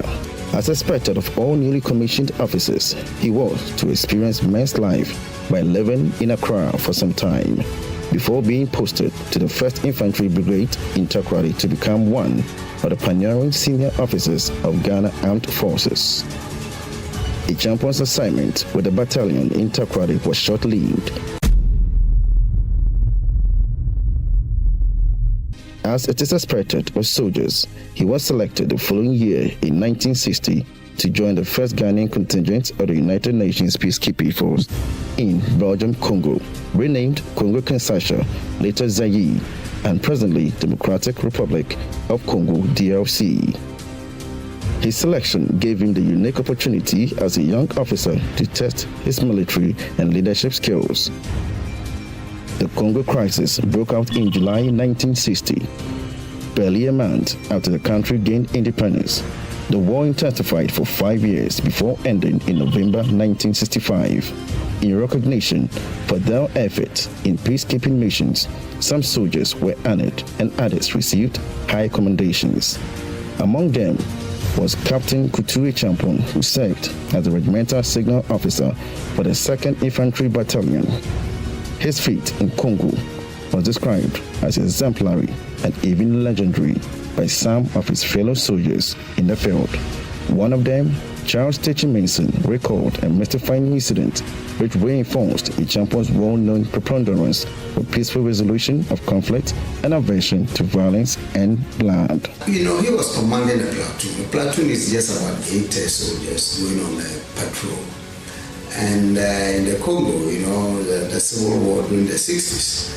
And I think somehow they found themselves surrounded by the Kalangis, who were the Congolese military, we may call them bandits. And somehow, through his own charm and the way he has this power of persuasion, he got their leader to engage him in conversation, following which they decided to surrender to him. So with his 8 men, he was able to lead 200 Kalangis to the camp where they were disarmed and were properly treated as captives. So Acheampong's ability to engage and convince was well known amongst his peers. It is an undisputed fact Acheampong was a skilled leader, and that his capacity for leadership and negotiation in saving the lives of his troops unparalleled. As much as he was doing extremely well on his mission outside Ghana, back home things were not going all well with his own family. Because of his frequent travels, this, however, took a heavy toll on his young family each time he traveled. Comfort Adrosa had to take the children back to Techiman. In the process, Acheampong and Comfort drifted apart. Finally, after his return to Ghana in November 1962 from his 2nd assignment with the United Nations, he and Comfort reached a mutual agreement and they divorced. After a period, Acheampong found and dated the beautiful Faustina Akwesi-Chuma from Isuta Kwaman in the Ashanti region. The pretty-looking nurse worked at Kulebu Teaching Hospital. She was a beauty queen who won the 1958 Ghana Nursing Beauty Contest. In April 1963, the two married. With her, she had Anthony and Isaac.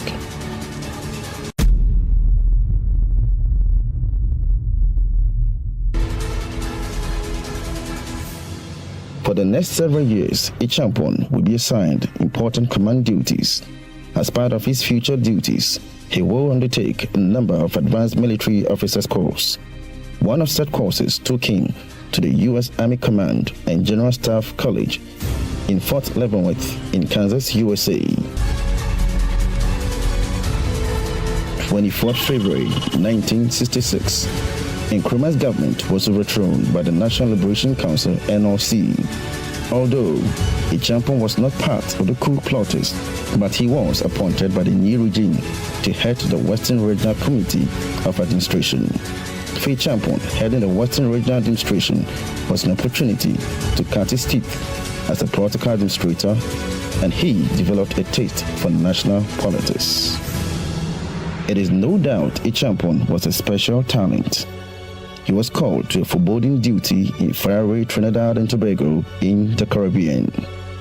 He was appointed to a panel of military judges constituted by the Commonwealth to try mutinies on the island. Among the 20 military officers drawn from a number of Commonwealth countries to constitute the tribunal were Colonel Yakubu Danjuma of Nigeria and Lieutenant Ignatius Kutu Acheampong from Ghana. The 5-month-long trial ended in March 1971 without bloodshed, even though most rebels were guilty. The trial in Trinidad and Tobago, for the death sentence, you have to have unanimity among the panel. And Acheampong was the lone voter against imposing the death penalty. As a result, no one was executed. There were 8 soldiers who were on trial. And in fact, one of them rose to become one of the prominent politicians later in the country. Interestingly, the presence of the West Africans on the tribunal was odd. Yakubu Danjuma, who chaired the tribunal, had earlier been implicated in a coup. Acheampong would succeed in a bloodless coup a year later. After his 5-month military tribunal, Lieutenant Ignatius Kutu Acheampong returned to Ghana in March 1971. 23 months after the military withdrew for the national political space. Hopes were high for the nation to sustain the new democratic era under Kofi Abufre-Buzia's Progress Party government. Although military intelligence stayed alert and monitored a few distrustful priorities, the soldiers were in the main under no serious cloud of doubt about derailing the Second Republic as it happened to the First Republic under President Kwame Nkrumah. However, all was not well with the nation as the economy was in dire straits, a fall in the global market price of cocoa. The mainstay of the economy hit the country to gravely dislocate the national budget. Buzia's government inherited a dying economy and therefore had a task of arresting the situation by introducing some harsh economic measures. The first measure was to ensure the successful implementation of the government agenda by reorganizing the civil service in its own image to take full control of the state machinery.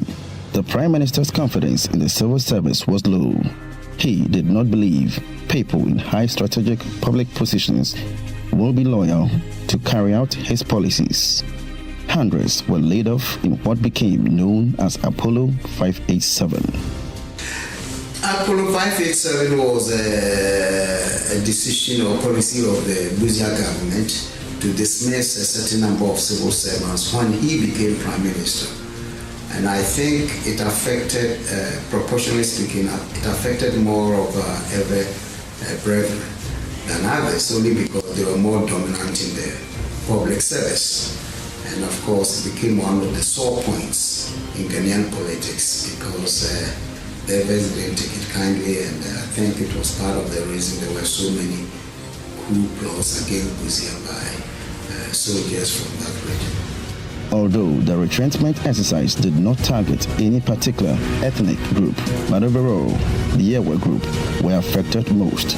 This made people to attribute it to the 1969 elections where Buzia's party did not win a single seat in Volta region. Another policy that infuriated some Ghanaians and some African countries was the policy of dialogue with apartheid South Africa. Aside the many political concerns, the government had a heavy debt of about $300 million at the time. The economy was sinking too fast. In the midst of economic meltdown, Prime Minister Kofi Abufre-Buzia's health was failing as well. Shortly after his radio and television address on the economy, on 31st December 1971, Kofi Abufre-Buzia embarked on what would be his final trip as a Prime Minister to England for medical attention. Although there are many schools of thought regarding what really happened before the 1972 coup, some believe the coup was inevitable. One of such is a former intelligence operative officer who spoke off camera According to him, there was a call for a bloody coup by a particular group within the army. Upon hearing this intelligence, Acheampong decided to step in to avoid what would have been a bloodbath. There were many opportunities for him as head of state to have executed some soldiers. We attempted to assassinate him, but none was executed. Finally, on 13 January 1972, barely a month after the unprecedented devaluation of the city in a tactical move, Acheampong took over the reins of power through bloodless coup. A day before the coup, he was then the commander of the Southern Brigade, and he was able to change the guards at the broadcasting at the Prime Minister's office and the President's office and all, which was detected by the intelligence at the time. And they felt that something was wrong. They called him, and he said, look, no, nothing is wrong. I'm just trying to beef up security. Because at that time, the Prime Minister had left for London for medical treatment. He said, there's nothing. I'm just trying to make sure there's tighter security, blah, blah, not knowing that the next day we were really going to overthrow them. Now, what a lot of people didn't know was that the original date for the coup was the 15th of January. But it leaked. The intelligence system got to know about it. Now, if you got to know about the people planning the coup, won't you find out who were planning the coup? And in the investigations, they realized that the man who would be in the position to foil the coup was the man who was planning the coup. Therefore, there was nothing, and they didn't know how widespread it was. And so, they had to, like the girl says, when you see, if you are in the sea, you are swimming, and the wave, a big wave is coming, what you do is, you go under. So that you are not swept away. That is why we had a bloodless coup d'etat in 1972. In the early hours of 13 January 1972, the nation woke up to a new dawn, a new voice, and a new leader, as Lieutenant Ignatius Kutu Acheampong announced on Radio Ghana that he was the new head of state of the Republic. Good morning, fellow Ghanaians. This is Lieutenant I.K. Acheampong. I bring you good tidings. Buzia's hypocrisy has been detected. We in the armed forces have today taken over government from Buzia and his ruling Progress Party. With immediate effect, the Constitution is redrawn. Parliament is dissolved. The Progress Party and all political parties are banned. Dr. Kofi Abrifa Buzia is removed from office. The leader of the opposition is dismissed. All members of government and parliament should report at the nearest police station for their own safety. Senior military officers responsible for internal security operations in the regions will take over government property at the residences. Please stay by your radios for further announcement. God be with you.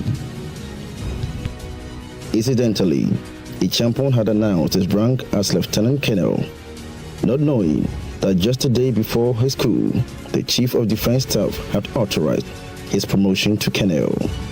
It was at the studio that a colleague prompted him of his new rank.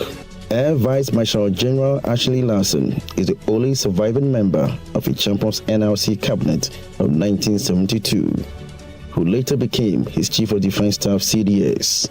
As seen on the screen, he was sitting at the right-hand side of General Acheampong when he gave reasons for his bloodless coup.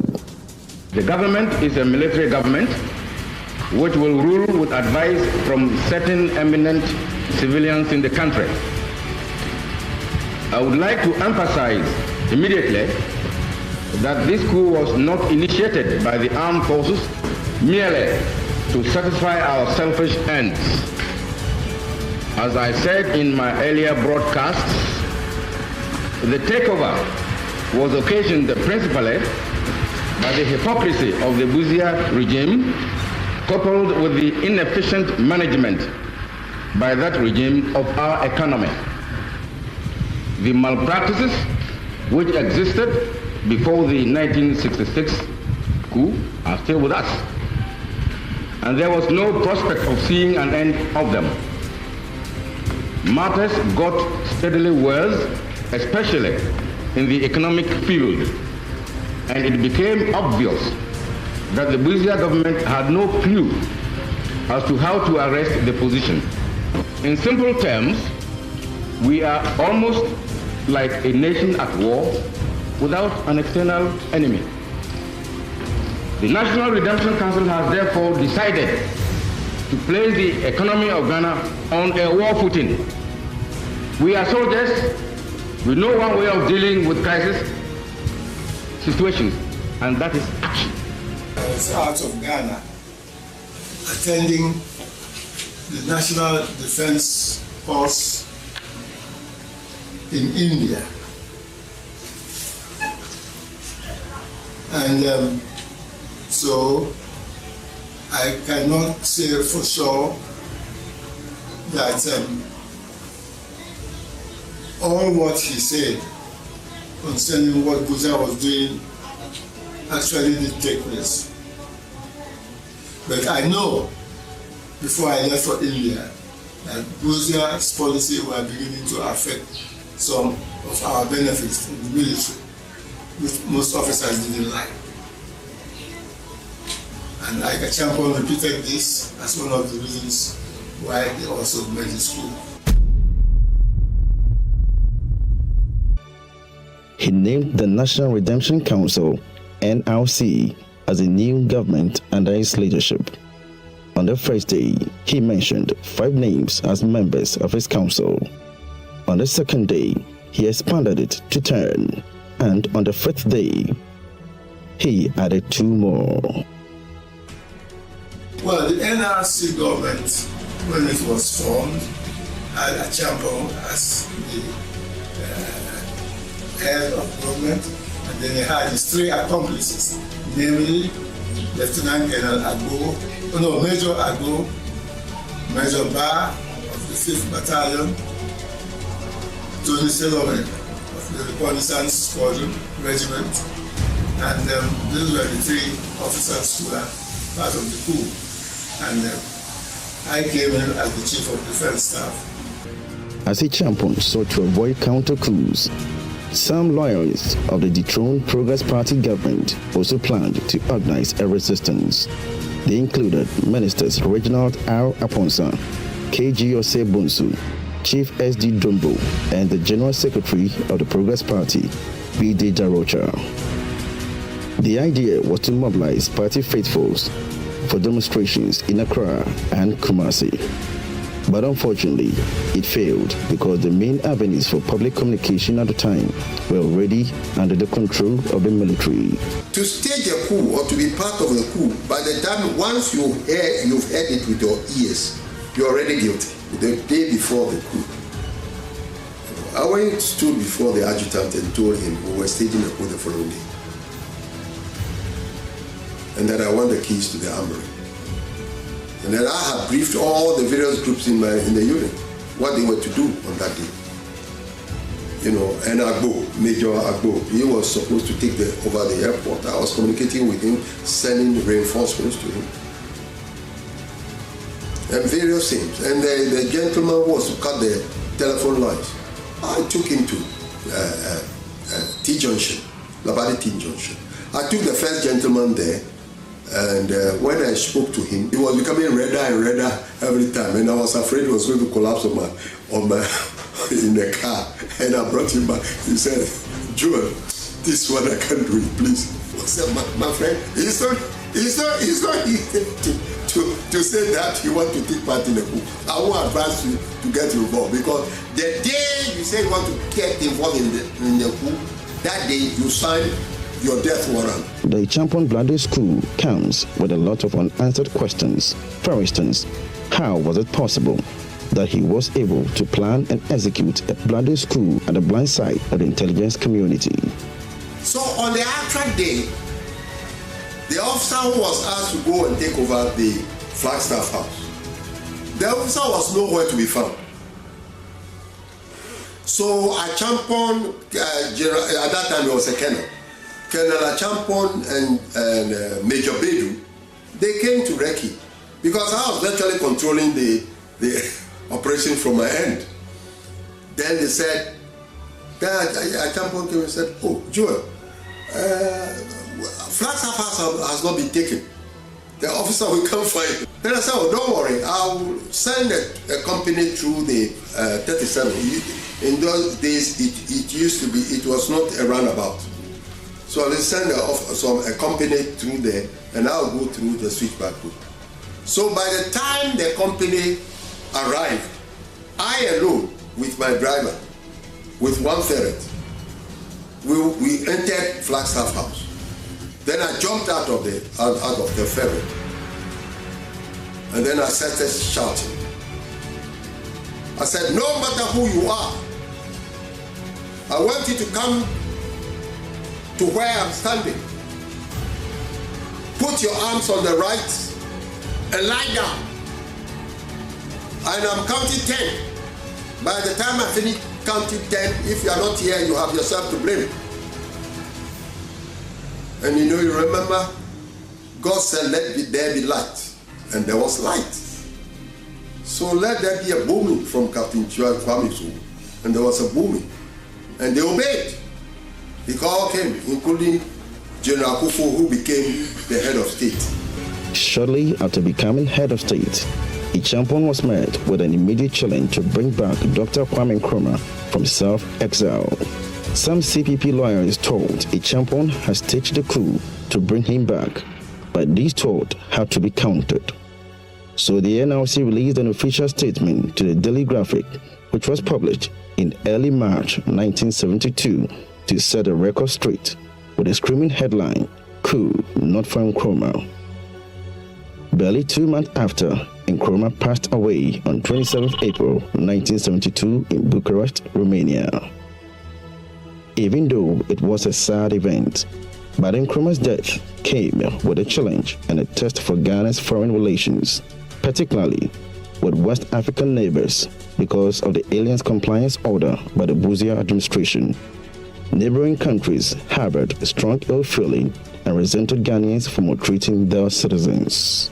In the context of African unity, which was the mantra for Nkrumah's government, Buzia's policy to expel the undocumented aliens in the country was more or less seen with serious reservations by most progressive Africans.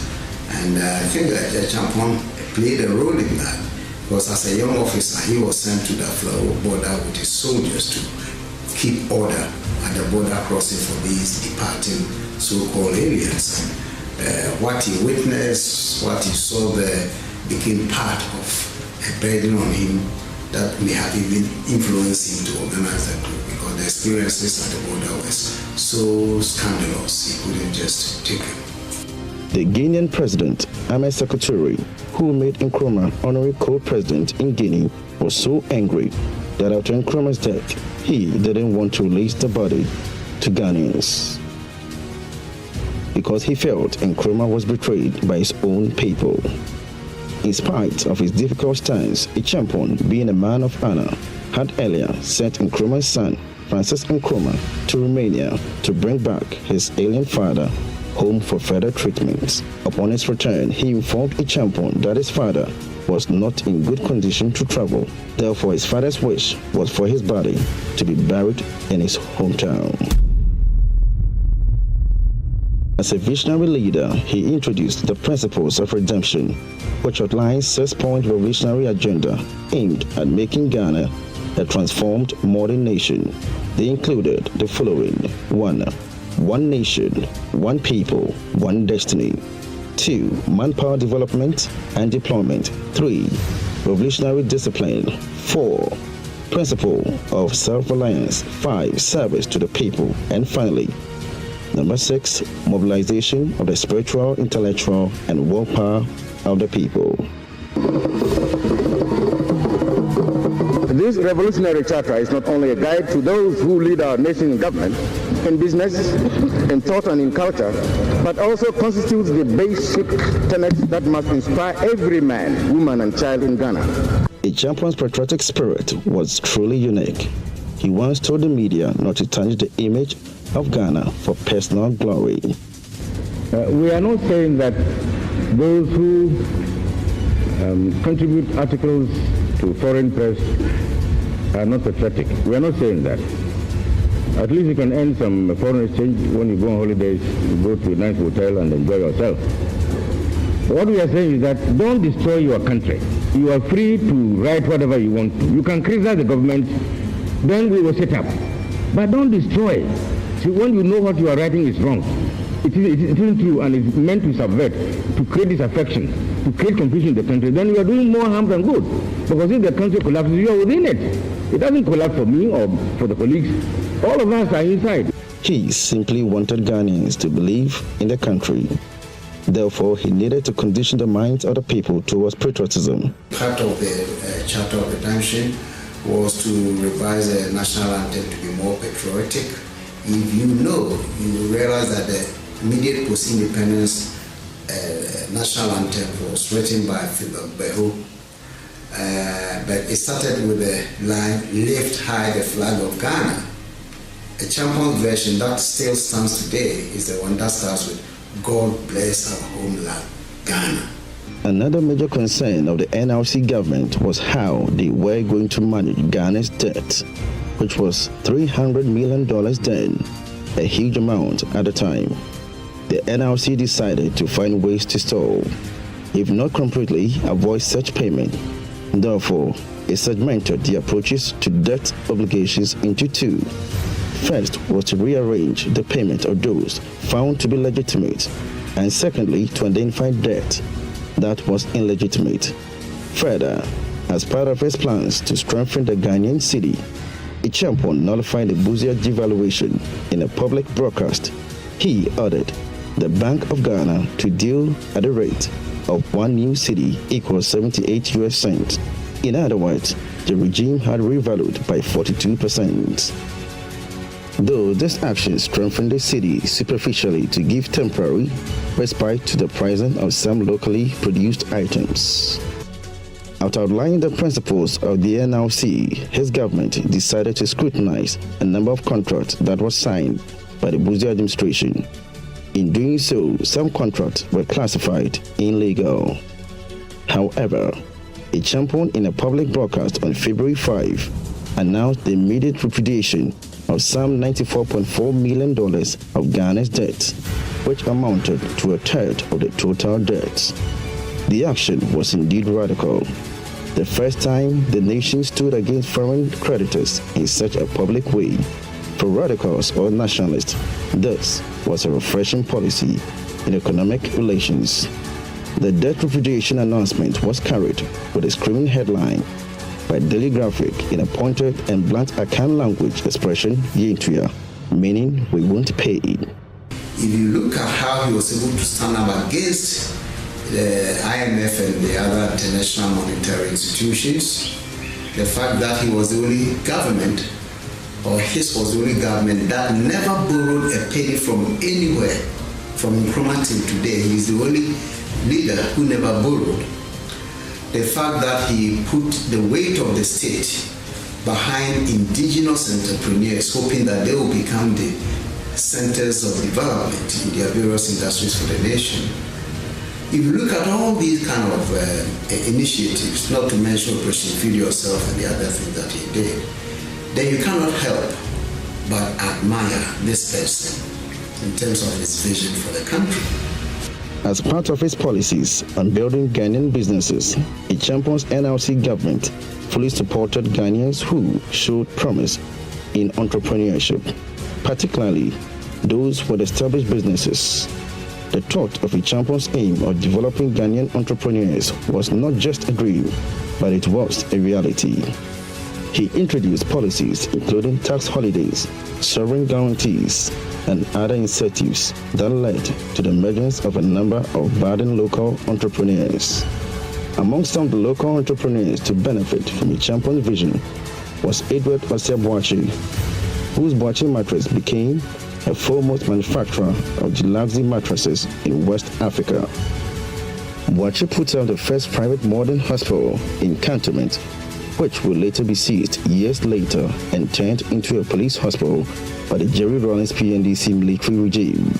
Another major businessman to emerge was Benjamin Aponsan Mensah, popularly known as B.A. Mensah, who established the International Tobacco Ghana Limited that produced the Rothmans king-size cigarettes. Also impressive as an entrepreneur was Joshua Kwabena Siam, who in 1973 opened the largest plant in West Africa. Siam's brewery produced the Tata beer for the local market and exported Maltex, a soft drink, to nearly all other West African countries. In 1974, Acheampong went to Koforidua to inaugurate the first intravenous infusion company in the country. It was established by Samuel Christian Apprenti in partnership with a Swiss investor.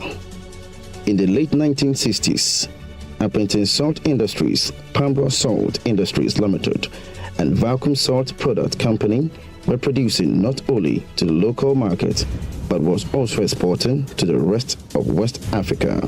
Car assembling also gained prominence in the economy as two entrepreneurs got the full backing of Acheampong's regime.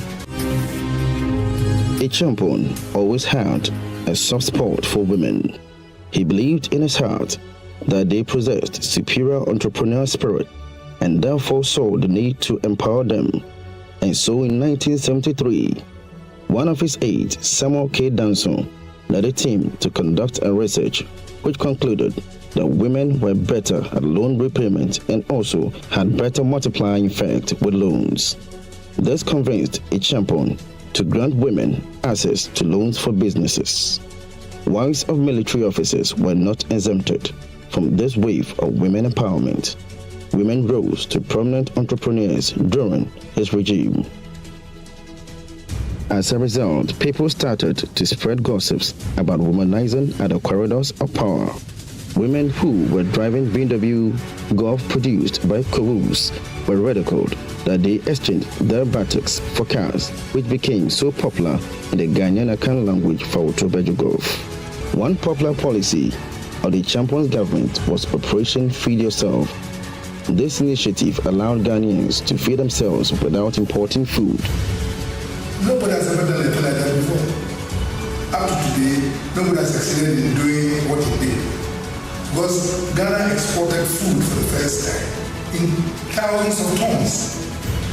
And we have never exported food since then.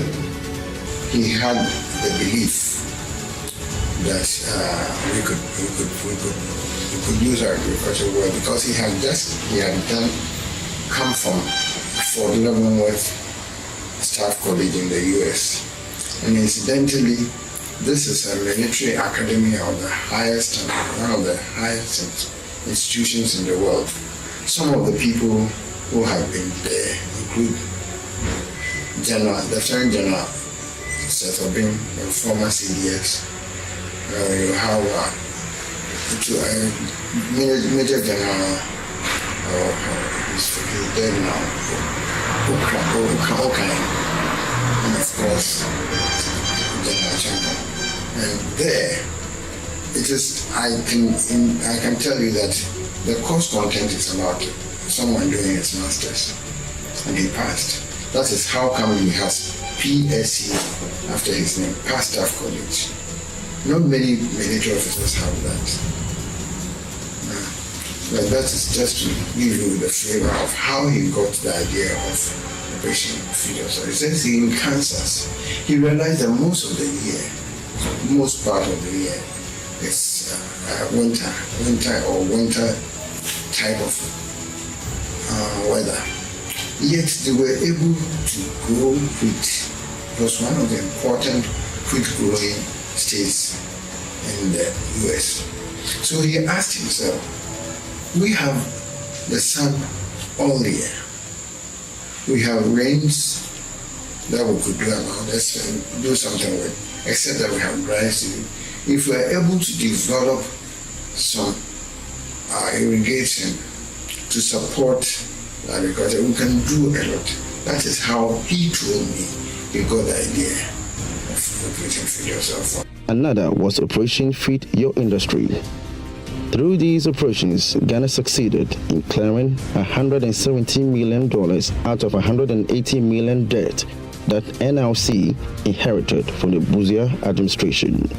On public housing, landlords at the time took advantage of the housing shortage to demand exorbitant rental prices. The NLC decided to find a solution that was considered strategic. Kutu Acheampong decreed through a press conference the reduction of rent which began on 1st February 1973. Further, it was part of its housing strategy to build state houses across the country. This plan began with the establishment of the Bank for Housing and Construction (BHC) to provide financial backbone to the development of housing for Ghanaians. In Accra, the Dansman project, which began with the construction of 1,000 houses, was envisaged to be the largest public housing in West Africa. Also introduced were the housing estate in Teshinungwa, the development of Jolu, North Legon, and East Legon residential areas. He also knew water was an essential commodity. To improve water supply, the Ghana Water and Sewage Corporation launched a giant dam project in 1977, the Wager Waterworks. This reservoir was designed to provide Accra metropolitan area with enough water for the next 40 years, estimated to cost 20 million cedis, equivalent to $20 million at the time. This was a joint venture between the Acheampong's government and the World Bank. In Kumasi, 200 acres of land was acquired at Bokro, near the airport, for development into a first-class residential area, akin to Accra's airport residential area. As part of its long-term plan for industrialization, Akosombo Dam has started flagging its inadequacy to cater for the growing population. Kutu Acheampong authorized the tendering in 1976 for the construction of the second hydro project on the southern end of the Water Lake. In the area of education, Acheampong set up the Jobo Committee in 1972 to review the structure and content of education. Among the recommendations from the committee included delineating the boundaries of kindergarten, primary, junior secondary school, and lower senior, upper senior secondary schools.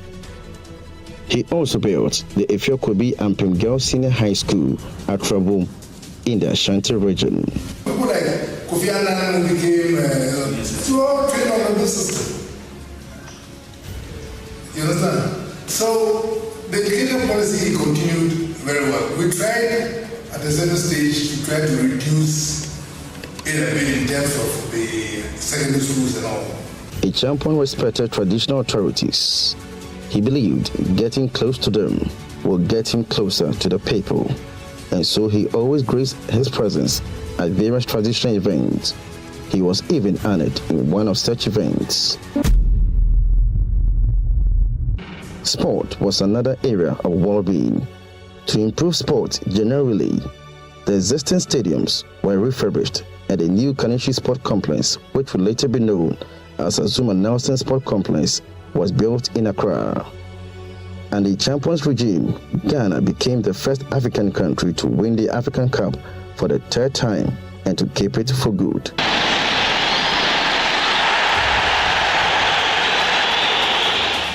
Again in 1975, David Quater Poison, known to many as DK Poison, won Ghana's first World Boxing Championship by beating Ruben Olivares to become World Boxing Council's featherweight in California, USA. Acheampong authorized the SMC to buy him a brand new car and also to build a house for him at Teshinungwa Estate. He presented the National Honor of Grand Medal and an amount of 100,000 cedis equivalent of $87,000 at the time. On foreign policy, Acheampong always maintained neutral position. This enabled him to reach both the Eastern and Western Bloc countries, even though Buzia's policy of neglect had almost frozen Ghana's relations with the Eastern Bloc. But Acheampong managed to make amends with them. In no time, some leaders began to show solidarity by visiting Accra. As a Pan-Africanist, he continuously promoted his self-reliance program to the rest of the African countries, so they can also be dependent solely on themselves instead of foreign donors. By 1975, deteriorating socioeconomic conditions and popular disenchantment was ruffling the National Redemption Council, NRC. The regime's weakness and increasing ineptitude were badly exposing the Ghana Armed Forces as a whole to public riot. In the absence of political position, public pressure came primarily from civil society groups. Acheampong abruptly dissolved the NRC on 9 October 1975. In place of the NRC, Kutu Acheampong constituted the Supreme Military Council, SMC, as the highest administrative and legislative body, retaining the position of head of state and getting promoted to the rank of a general.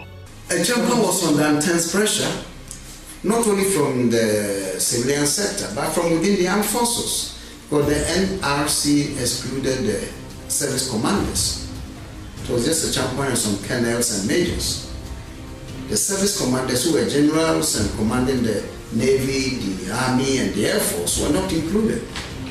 So they were threatening some kind of severe or dire consequences if changes were not made. So he changed it from NRC to SMC, bringing into the government all the service commanders. So that was a tactical move to kind of to stop a potential threat that was coming from the senior officers. This move by General Acheampong would lead him to his ultimate death. July 5, 1978, his CDS and friend Frederick Akwofo and his colleagues sprung a surprise on General Acheampong, SMC chairman, who also doubled as Minister of Defense. At about 8:30 a.m., the door to his office opened. Without notice, Lieutenant General Frederick Akwofo and his CDS entered, followed by Army Commander Major General Odate Walton, then the Navy Commander, then the Air Force Commander, and the Border Guards Commander, all in uniform. At this time, he still had no idea what was going on. He therefore asked, "Is this an invasion?" Nobody laughed. They were looking at him. They didn't salute him, as protocol demanded. And there came the surprise. Walton pulled a small piece of paper and placed it in front of the general to sign. General Acheampong read through and saw that was his resignation. At this time, he knew it was no more a joke. It was a mutiny. Initially, he decided not to sign, but Walton insisted he would sign. Upon realizing he was trapped, he took a deep breath and signed. Without a single shot fired, Acheampong's bodyguards were disarmed and taken prisoners. Lieutenant General Fred Akwofo becomes the new head of state of SMC2. He accused General Acheampong of many things, according to political historian Obeyaho Asamoah, as listed in the book Life and Times of Ignatius Kutu Acheampong. Some of the allegations included vesting executive power in himself, thus enabling him to ignore collective decisions, sharing favors on favorite military officers, appointing aides and others of doubtful competence, and many more. It is important to note that of all the many allegations against Acheampong, none of the charges pinpointed any particular corruption or misappropriation of funds, as it was popular allegations prior to his overthrow. June 4, 1979. Against the backdrop of an ongoing trial of Jerry Rawlings, his friends from the Free Africa Movement led a successful coup to overthrow General Akwofo and his SMC2 government. Rawlings was indeed rescued from custody to lead the Armed Forces Revolutionary Council, AFRC, which was formed to run the country. Akwofo inherited a bad situation. You see, he could have waited for Acheampong to sort it out, or to be overthrown if that was going to be the case. He inherited a very bad situation. The country was in a turmoil.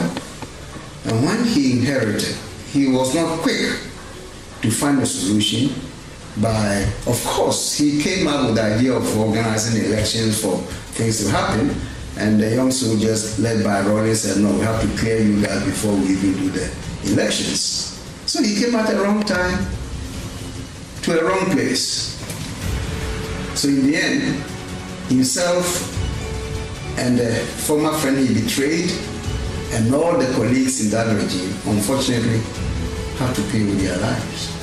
This was the military. We are not talking about chicken boys here. At midnight, I got a call. Do not ask who is speaking. Tomorrow, these were the words of the speaker. No, they were these words. Tomorrow, some people are going to face fiery squad. Get ready to prepare them. So I sat in the hall there until about 5:30 a.m. A whole lot of soldiers came, were surrounded the building, and then they were marching him. I was in the church, inside the church. They were marching him in there. So I got out and met the soldiers at the entrance, and then they should release him. He took his ring. And these were his last words. Father, take this ring. Pray for me that God may accept me as I am. These were his last words.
I love you, can't you see? I love you.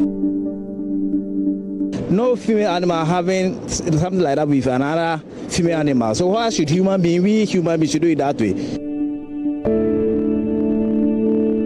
I was actually suspended indefinitely because I'm a lesbian. I just had to come home and face reality. My parents don't take care of me at all. No money for food, nothing. Even when I'm sick, they ignore me. And it's just heartbreaking knowing you have a family but don't have a family. There is a higher being that created you. And the only way to understand the reason and the purpose of your creation is to go back to the manufacturer's manual. In the Christian faith is the Bible. People have brought something up that this is devilish, this is evil, this is an abomination, this is that. It's very difficult being gay in Ghana. Islam stands completely, unequivocally opposed to any unnatural approach to sex. The media houses that I wanted to work with in Ghana, and nobody was ready to give me a job.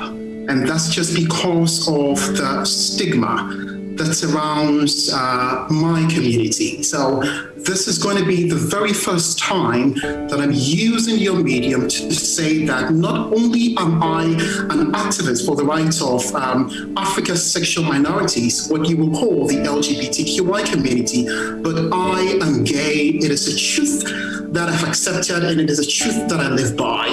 People in the LGBTI community must not be discriminated against because of who they are. Will never initiate or support any attempts to legalize homosexuality in Ghana.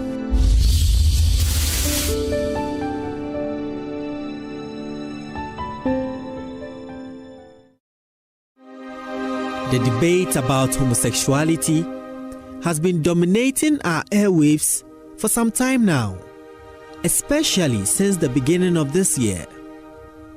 We've heard a lot of opinions from religious leaders, human rights activists, and almost the entire society criticizing homosexuals. What we haven't heard are the stories of gays and lesbians who are forced to live their lives in the shadows. Why they have chosen to be what they are and how they are coping in the Ghanaian society is the question we ask.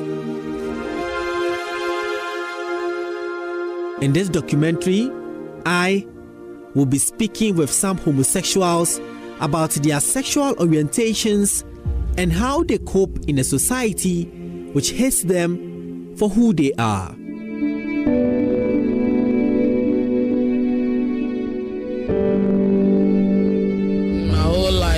I see myself as a man because of my homos in me, I'm male. Yeah. I think I'm a male inside, but outside is a female. Yeah.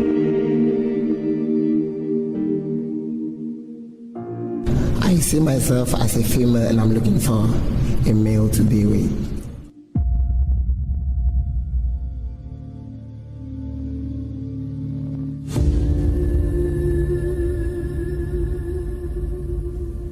Meet two homosexuals, Vika and Abeku. Vika thinks she is a man, whilst Abeku is convinced he is a woman. Vika believes she was born lesbian. Abeku, on the other hand, ended up gay as a result of circumstances that characterized his life as a boy. So it's about 11 p.m. here at Osu, Oxford Street, where a lot of people are gathered here. It's the street bash here. We are about to speak to a lesbian. Hello. Before I grew up, I was acting like a man. Yes, so everybody knows me. Whatever this is. Vika, who is 40, says she has felt this way ever since she could remember. Yeah, I think it was from birth, because all my behavior was like a boy since I got to know right from wrong. Yeah, because the reason is I see myself as a boy, and I think whatever a man can do, I can do it. You understand? Yeah. My behavior, things I do, the way I walk. That's what I feel. That's what I feel. Growing up, Vika knew homosexuality was an abomination, but she couldn't tame her desire to have intimate sexual relationships with other girls. I was able to capture 3 girls in class, and we were doing our stuff. After classes, when school closes, we go to the Devil's Corner and have a nice time. In her 30s, she caved into pressure from her parents and immediate family and married a man. Well, it was pressure from my family. They wanted me to have children. I've been able to have 2 boys, but I'm no more with their father because he thinks I'm a lesbian. He said someone told him, and I wanted him to show me the why he couldn't. You being lesbian, looking at it even affecting your marriage. How does your parent take what you decided to do? My mom knows who I am, and I think I find comfort being with a woman. Finding a partner among lesbians is not easy. Vika tells me how difficult it was getting her current partner. She's not been to my house before, but we've been seeing each other. What a man and a woman does, we do the same thing. That's why we got straps.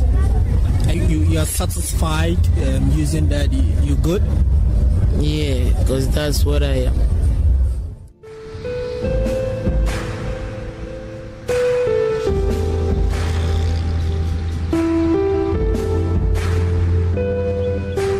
It is a hot Sunday morning in one of the suburbs in Accra. We meet Abeku, a young and energetic boy, and about 5 to 6 feet tall. A well-built man with broad chest. Abeku is simply handsome. 28-year-old Abeku giggles as we broke the news we are there on the issue of homosexuality. When you are a gay, means what I understand, I never go out. I don't go out when I'm going out, wear a woman's dress, make up myself, make lashes, do all this. I don't do that. But I'm so the gay bottom because it's in me. I am who I am. During his childhood, Abeku exhibited some feminine manners in his speech, gestures, and other ways of showing affection. And my mom get divorced. That time I was about age of 14. My mother left us, so I was the one who's taking care of my sister. I'll go around and sell in the morning, then we'll use that for our school. Those are the kind of things that made me go into. It's just a guy who did this to me my first time. It's just a guy that I used to pass in front of their house whenever I'm going to school. And like always when I'm going, he'll be giving me some things, sometimes food, sometimes money. When I'm in need of bag, clothes, he'll buy it for me. And then one day, I realized that these things happened between me and him.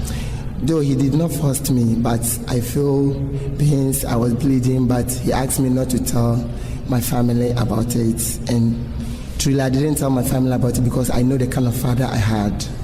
It would be waste for the guy, so I try as much to keep it as a secret. So he took me to hospital, he buy me drugs, then he treat all those, and so it's like we've been doing it several times. Then on that fateful day, how did it happen? What happened is that it was Saturday morning. I went there he was the one who used to teach me my homework. So always I've been there, and it's like he used to always claim to tell my dad that he likes me because I'm someone that I'm intelligent. He likes me, he wants to help me. So it's like everything I do it at his house. Whenever I close work, he's the one who will help me do my homework, my school uniforms. He's the one who will wash them, iron them, always. So sometimes even in the morning, I took my bath there. Yeah, so it was Saturday morning when that happened between me and him. At this point, 17-year-old Abeku succumbed to this new life. Upon advice from his good Samaritan gay friend, he moved to Kumasi, where he had to find love in a certain guy in order to get shelter and work. I fall in love with a certain guy, a certain young guy. When I say, okay, I'll just be managing this one until the right time comes. So I was with the guy when one day a police people just came and arrested me into the police station. And when I was in the car, the police people were saying, tell us the truth, tell us the truth. I was asking them, what truth? What will I tell you? I haven't done anything. They say, if you reach the police station, you tell us. And it's like they were beating me in the car, those things, up till we reached the police station. I spent about 3 days there. They threatened all my friends not to come and visit me, or else they will get them arrested. In Africa and other conservative societies, people who are tagged as being homosexuals face a lot of stigma. They are scorned and rejected by all. So after prison, Abeku became a misfit in his neighborhood. The way they treat gay people is not good.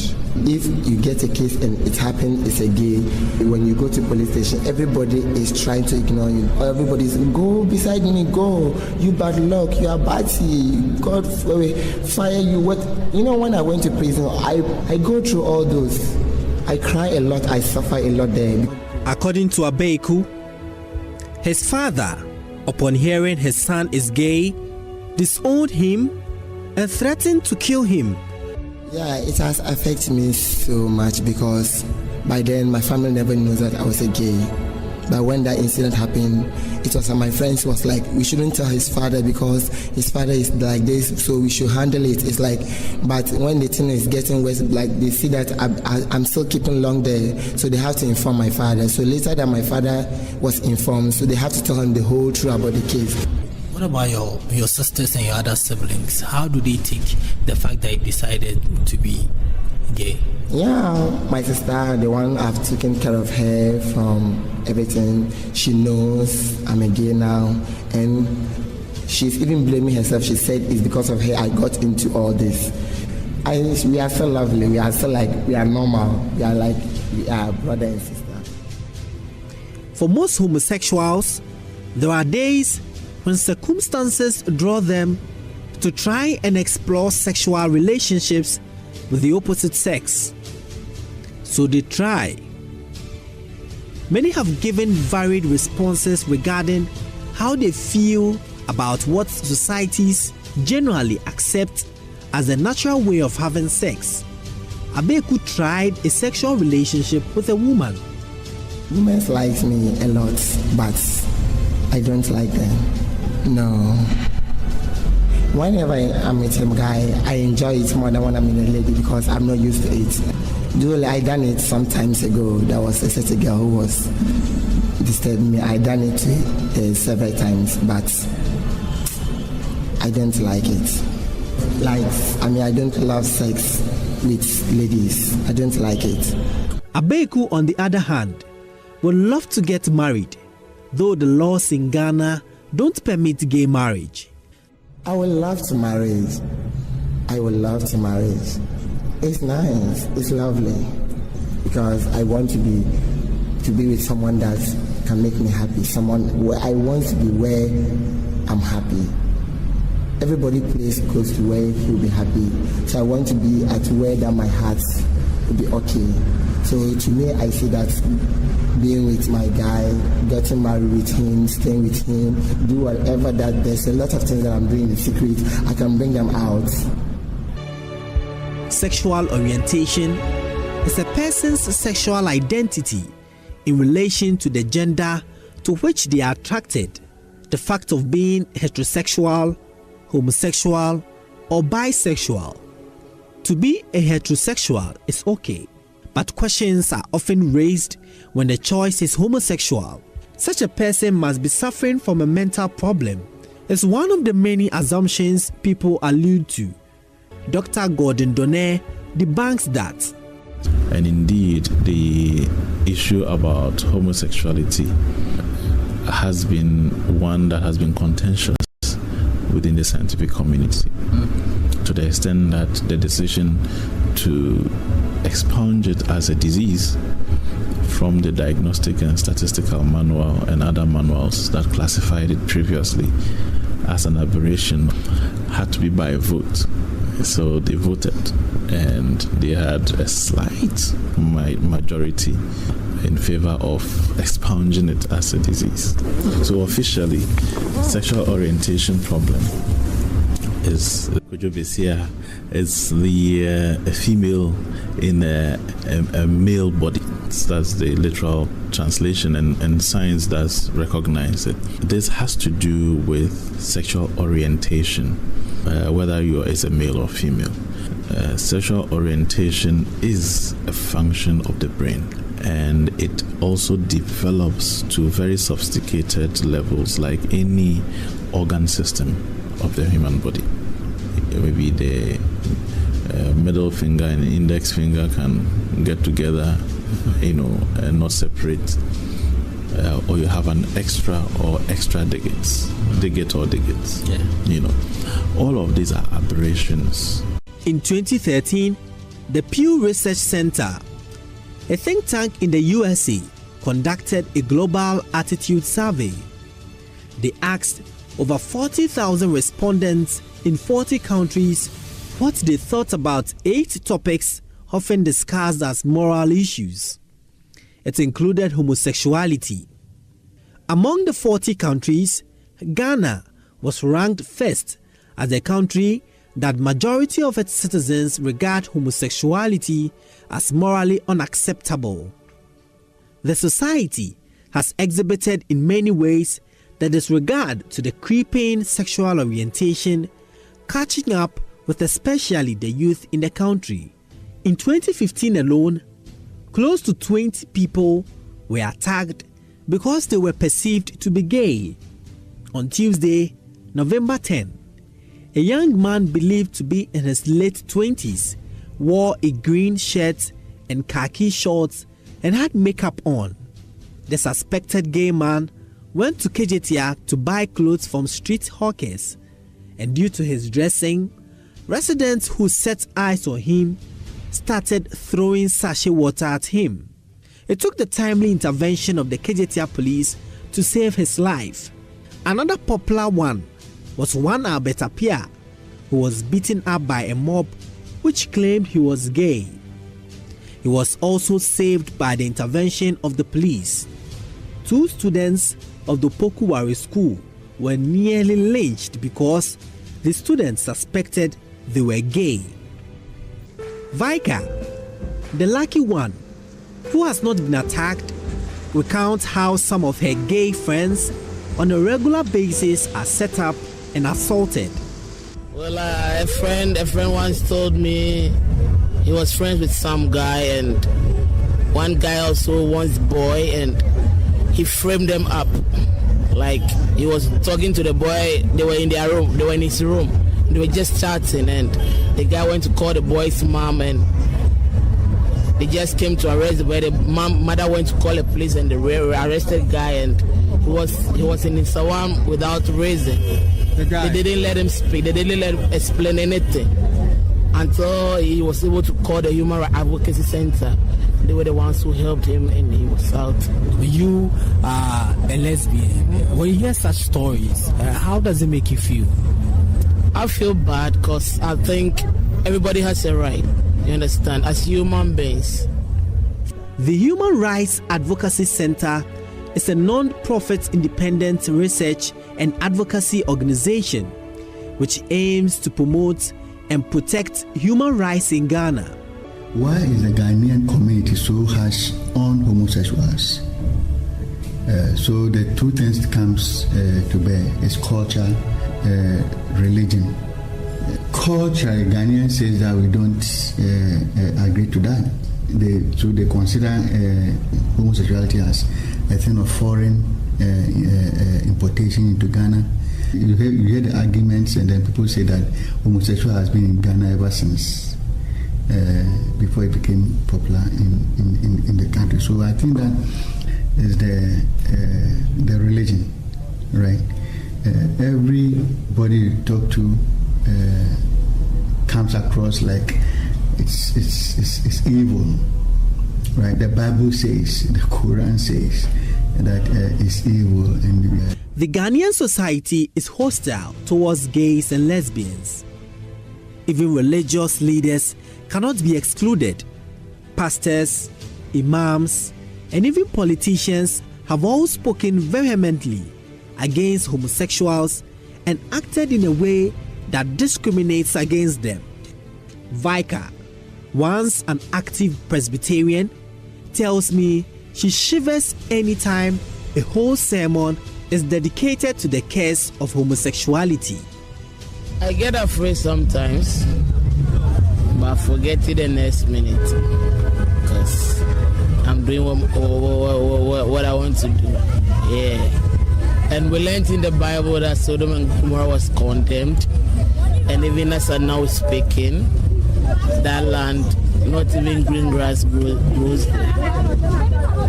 It scares me, and I pray to my God to just forgive me because He knows who I am.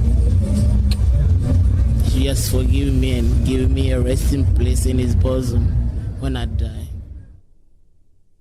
Abeku, on the other hand, is not bothered by the posture by religious leaders. I always feel bad that I always just say they are not God. Yeah, to me, when they say you are this, God should do this, I see that they are not God. Yes, to me, maybe at the end of the judgment day, me that you think I'm a gay, I will be banned and this, maybe I will be the one who survive. So I just see that it's like, that is what is in their mind they are saying, but that is not what God is doing it. The legal status of homosexuality is somewhat murky in Ghana. The Constitution protects all people regardless their gender, which some interpret to protect gays and lesbians as well. Under Ghana's criminal law, same-sex sexual activity among males is illegal. It is uncertain whether same-sex sexual activity among females is illegal as well. Dr. Gordon Donner says this is double standard. But my argument is we have various sexual orientations. So the person has a sexual orientation to sleep with same sex. Another can have a sexual orientation to sleep with animals. Why we frown upon, we legislate against the one that sleeps with an animal, and we don't see anything wrong with the one who sleeps with same sex. So for me, it's a kind of a double standard here and there. But be it as it may, officially, homosexual issues are said to be normal sexual orientation, and it has come to be. But there is still controversy and divergent views within the scientific community. Because of how the society perceives and acts towards gays and lesbians, many are compelled to suppress the feelings. Dr. Gordon Donner explains because many often try to fight the tendency of being gay, it ends up in many psychiatric complications. Well, we have a group of homosexuals we call ego-dystonic homosexuals. They are the ones you are trying to describe here. They are the ones who don't want to accept the kind of state that they are in. They figure out it is not okay for me to be sexually attracted to another man or another woman, and then they begin to fight that inner feeling. It brings all manner of psychiatric problems to them, psychological problems. Some get emotional, overtly emotional. They develop anxiety problems. Some develop mood problems like depression. Parents and family of homosexuals are often hit hard by criticisms. Jane is a mother of a lesbian. I remember I saw a vibrator in her room. I didn't know what that was, and I asked her what it was, and she said it's a massager for the back. I didn't know it was it. No, Mom, you don't expect me to know anything about these girls. No, after secondary school, she had a boyfriend, a guy I knew. He always come to the house and we talk, and one day the guy wanted to tell me something like, my daughter was a lesbian, and it was a blow. It was a shock. I don't know how. I was like, but she has a boyfriend. You are her boyfriend, so how come? She said, we don't have sex. I just touch her, and she touches herself, and sometimes she will come with her partner. That was when I started investigating the kind of girls coming around the house, and I realized that there was this particular girl who can come to my house for weekends, and I wanted to stay away, and my daughter was very angry, very angry. But others can't afford the embarrassment of finger pointing, and so take stern decisions. For example, Abeku's father is seriously worried about his son's sexual orientation. Both Abeku and Vika say they and their other gay friends will boldly come out if Ghana's president supports their rights to be homosexuals. Everybody has right. Yeah, it should be very, very bold, because we are in the world. We are already in the world. It's a sinful world, and I don't think one must be stopped for what he or she wanted to do.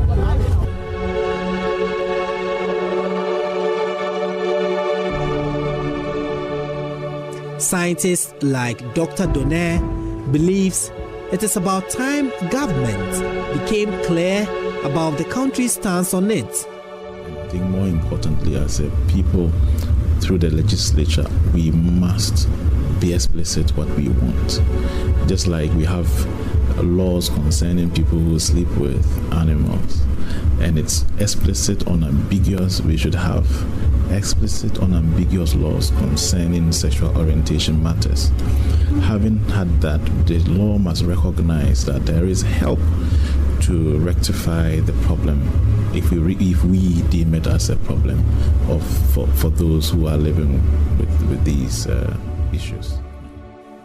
However, Mr. Doyi of Amnesty International, for instance, believes it is not necessary for the president to come out and take a stance. So yes, we recognize that there are moral issues to be dealt with, but who decides on what is morally right or what is morally wrong? It's not the state.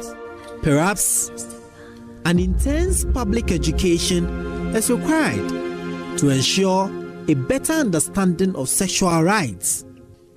Our morals, culture, and traditions all come to the table when issues of homosexuality are being discussed. Until a rigorous education is done, the attacks and discrimination will continue.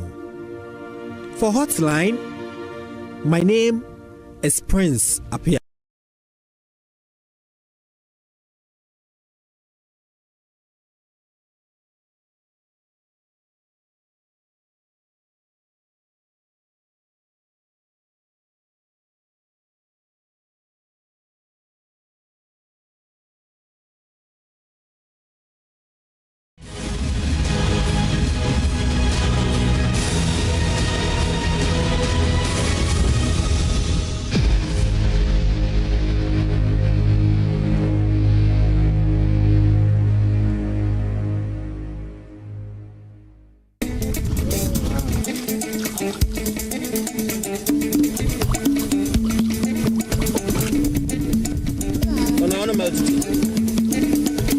Water to the northerner is like blood.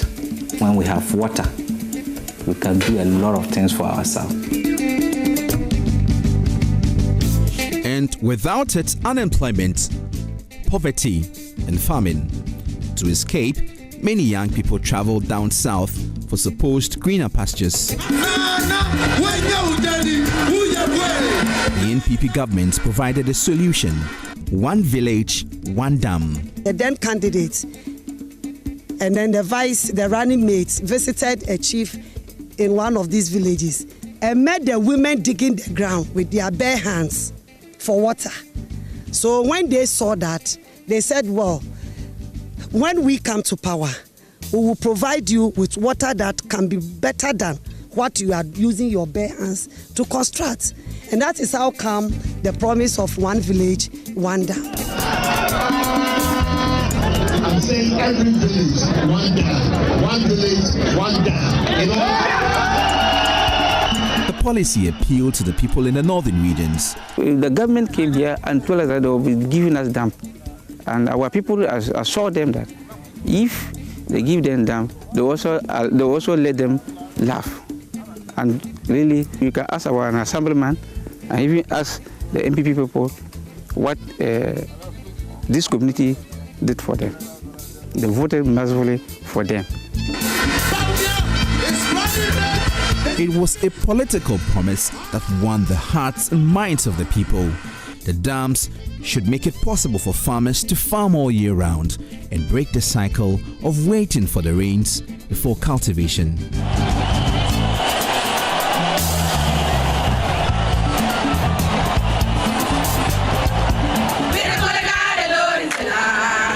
It was the reason why the people of Bongo sang and danced till they became drenched in sweat. When the president cut salt for the implementation of the project.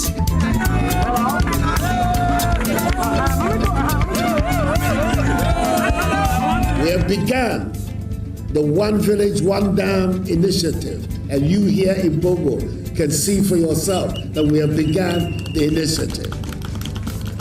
It is our intention that Bongo alone will get 10 dams this year. 570 are being built. You heard the minister across the 3 northern regions. And Bongo constituency alone is going to get 10 out of that 570. This campaign promise has been fulfilled. Well, but not quite. Dam always take us 2 months to dry up. Only 2 months. October, November. The water dry up. November, like this, you see our pepper farm. You will like it. But where? No water again. My name is Jojo Kobina. It has been 5 years since the dams were constructed. My job here is simple. Find out how the dams are serving the people as it should and what concerns the people have. I hope government will use the findings in this documentary to improve the current state of the dams.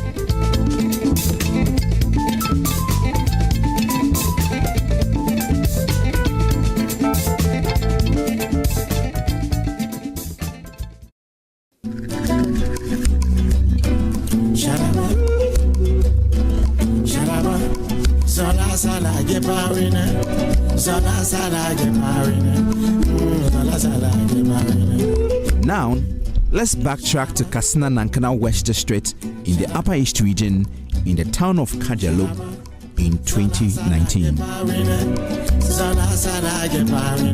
Months after the Kajalo Dam was constructed, the embankment of the dam broke. It could not hold water. Before we realized, within 30 minutes, there was a disaster.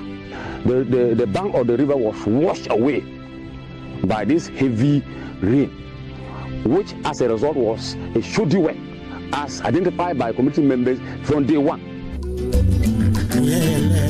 Farmers abandoned their plants before harvest because the dam had dried up.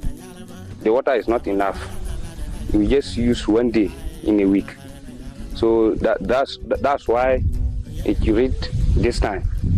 And so we are managing the water. Because of that, the water is still there.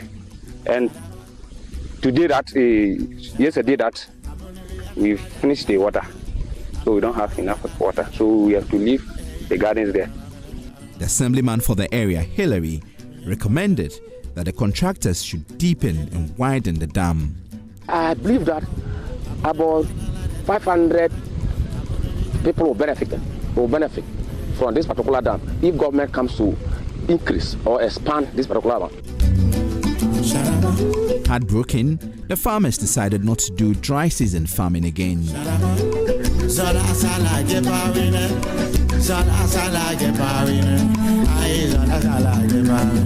It is 2023 and residents of Kajalo are still wearing long faces.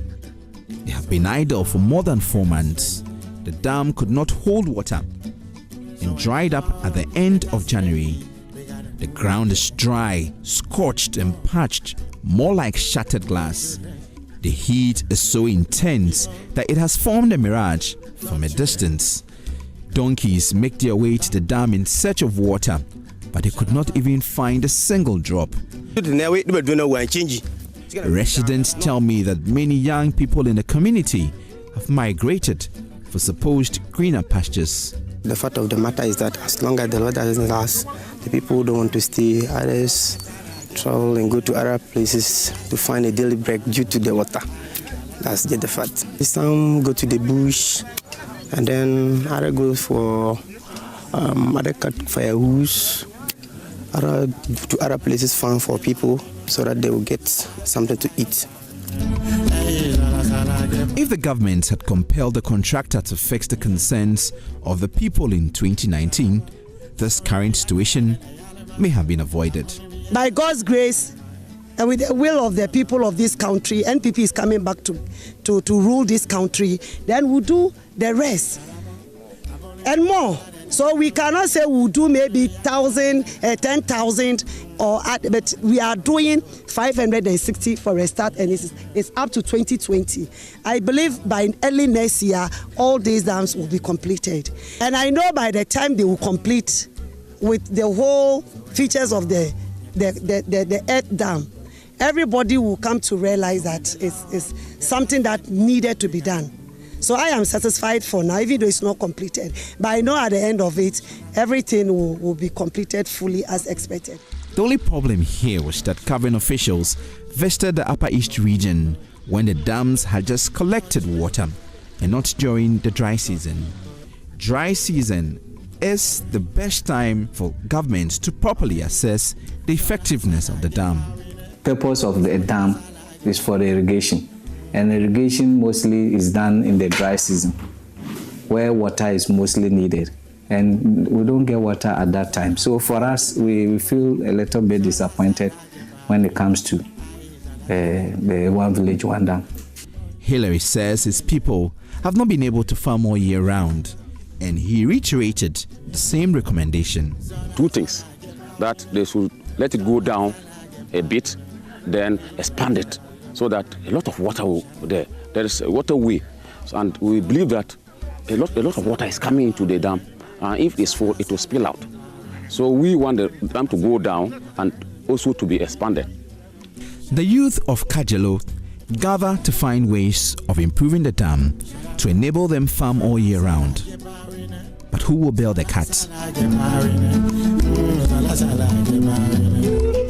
None of them has enough money to rent an excavator and improve the dam. Last, we were trying to see if we can connect a machine from Tono Dam to this dam. But finally, when we got to realize the transportation of the water from Tono Dam to this one, we can't afford it. So we just ignore. The eagerness of the farmers of Kajelo to till the land in the dry season is palpable. They would have to wait for the gathering of the clouds before they do so. The things we always discuss is how are we going to do so that this dam will establish, or they will establish to the extent that we'll be using the water so that it will delay for us. These are some of the things that and the challenge that we are facing. Mark Avia, an elder and opinion leader of Kajelo, is unhappy that the energies of the youth are not being harnessed to good use in the dry season, which covers 6 months. Well, they are strong. They go outside, they go to town, find job, all jobs for themselves. You know, big towns, Nabrongo and other places, they go there to find job for themselves. While farmers wait for government to fix the dam, others have secured loans to drill mechanized boreholes to irrigate their farms all year round. The good news is that they are cashing in. Kakra no nyame aboa ye nyesika ne nim se eno so ye bietuka ho a ebaboa ma adwuma na ye den akoyie amaye enti na ma ye so kotu ai saboho no ka ho se ye yesa yesini se ye bekwa akotre ho sa nkwara so ye nim ti ye te ho sa emboa ti ye yesa so kakra na boa no ene ye du sa ade no ede ka ho to we nkoye no eno to se esa de yesen ye de kakra. Akosia is excited about her farming business because irrigation has increased her wealth.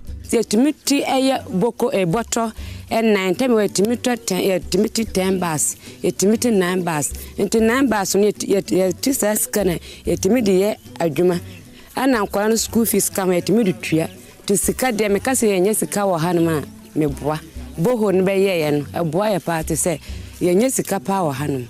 Into Utimoko chance bia 10 boss 50 10 boss unim say no otit 10 bars sika ya benya power etiminya 10 million utiminya ba 30 million dakro etimitimoko etiminya dakro sa. You can imagine the wealth this district would have generated if the dam held enough water for dry season farming. Averagely, like, if dry season there was water, how much money would you have gotten? Okay, at least 5,000 to 10,000. I think we should be able to make it. 5,000 to 10,000 that day. That's the average. This I'm telling you, people earn more than that. But you see young guys, those small guys, they can earn up to 5,000 because you can't go to Bush and come and get 5,000. The Peasant Farmers Association says all the dams in the district have not been useful to the farmers in the dry season. The purpose for which we were happy about the dams was it didn't live long. It fizzled out in a short time because we realized that we were looking at a situation where the peasant farmer will get access to water to do dry season gardening, which will help improve livelihoods. But we realized that even by December, the dams were drying up. So yes, we have 10 of those dams in the district. None of them is serving the purpose for which we think they were created. They maintain that their critique of the one village, one dam has always been accurate and wish the government will sit down with them so they work out solutions together to salvage this flagship project, which has the potential of making the people rich. The one village, one dam is public money we've invested into that. Do we have to leave those dams to go waste? No. What we are saying as peasant farmers is that these dams, we should go around them, look at those that can be reconstructed to serve the purpose for which the dams were created.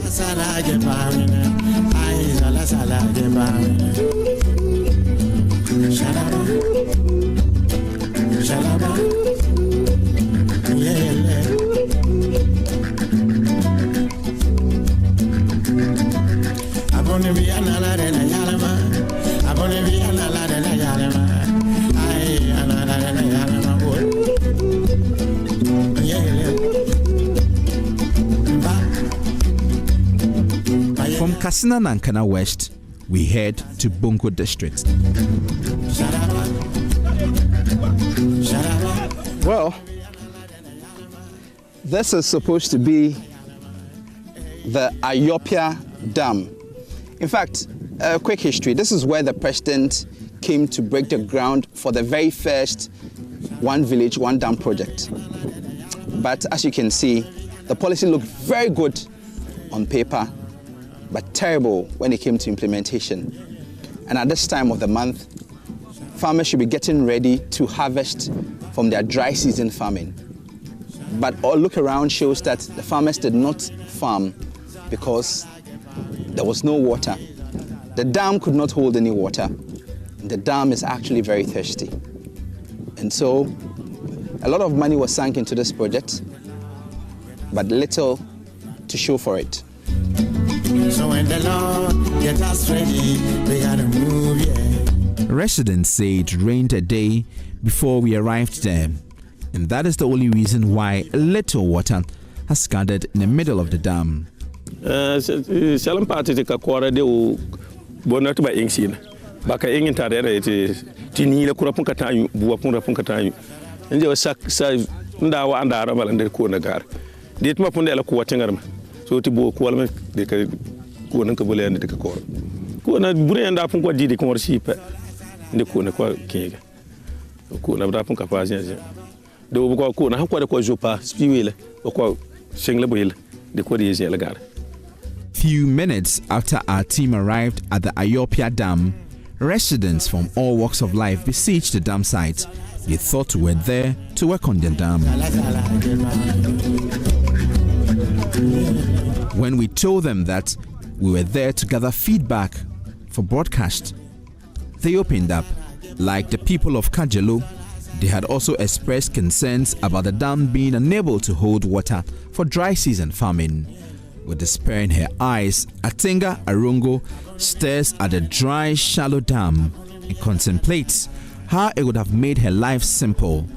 She counted her eggs long before they hatched. She thought access to water would ensure a boom in her farming business. Her joy has been cut short, and she wants government, as a matter of urgency, to find a solution to the thirsty dry dam. Near the Nawa too. Into Bayern. Near D. Oh, near Niaji.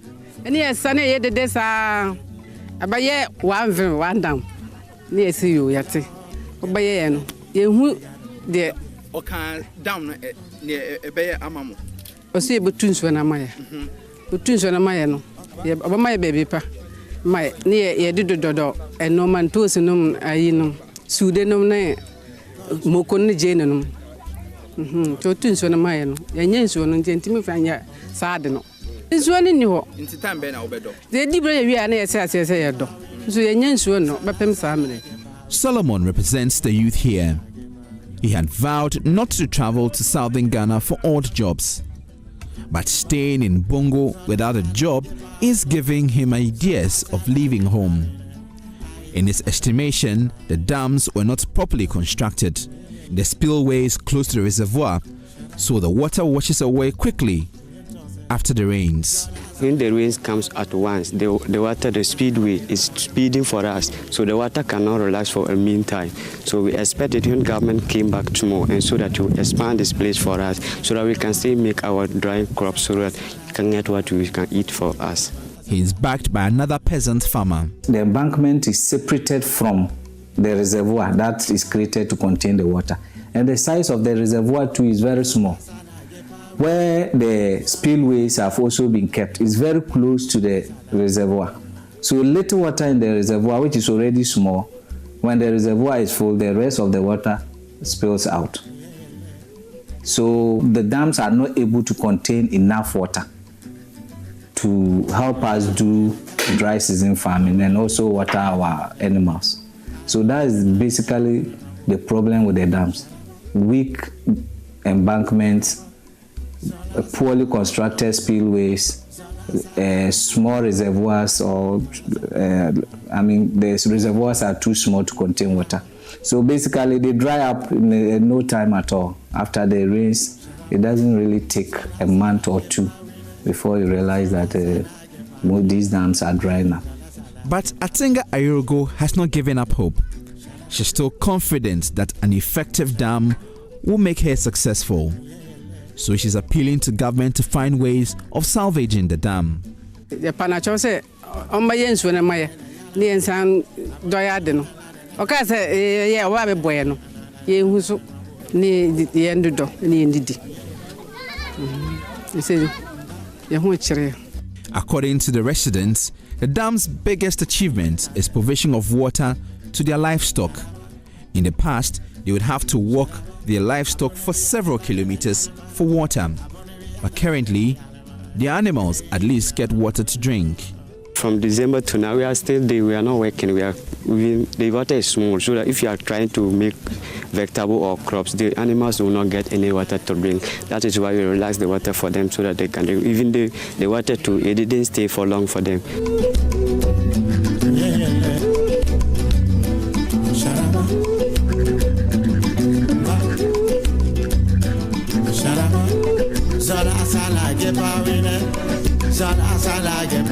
About 5 kilometers away from Ayopia is this dam.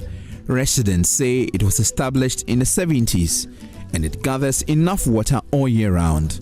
It's a place where birds and ducks go for a swim to cool off in the sweltering heat. The people of Ayopia hoped they would get something like this all year round, but what they got was a scorched dam.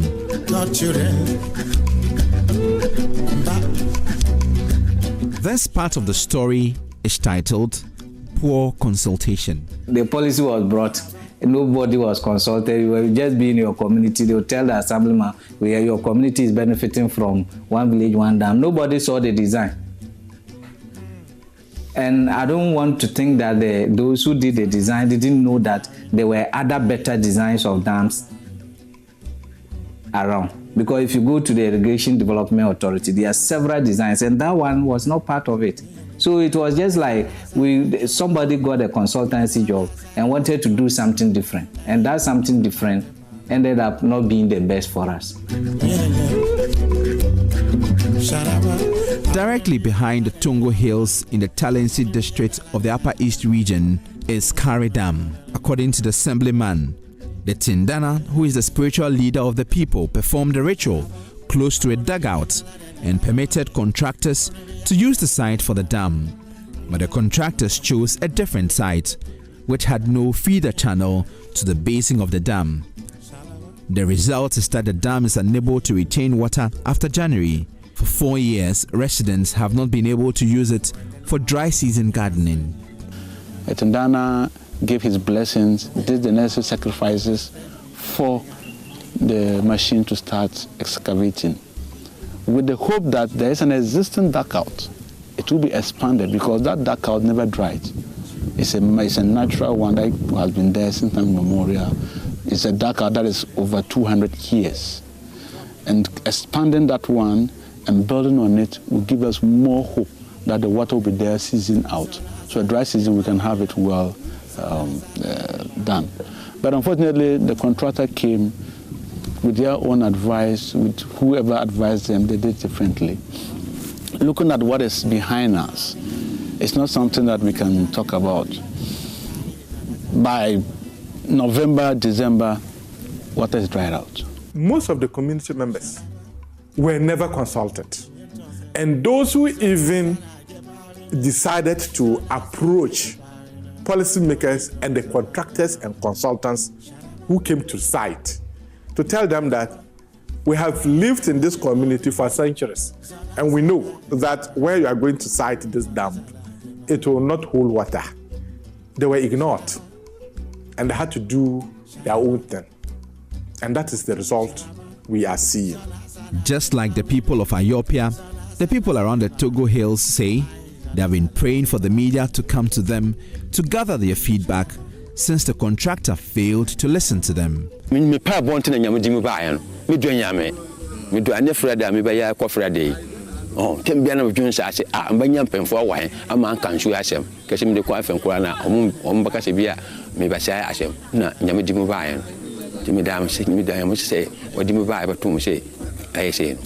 Ibrahim Zakari gave out his family land where he used to farm rice. He sacrificed for the entire community, hoping the dam would benefit him. Unfortunately, it has not been useful as he thought it would be. The people of Kare want government to instruct the contractor to come back to the community so they find ways of creating a feeding channel for the dam. We need to call back the contractor who did this to look into it very well. Add that component of the irrigation facilities into it. Make it deeper than how it is now, it's too shallow, so that dry season it can harvest more water. They can link it with the duckout, that is the existing duckout that is there, which never dries out. It's the duckout that never dries. Because of the position of it, it harvests water from the mountain that is closer to us.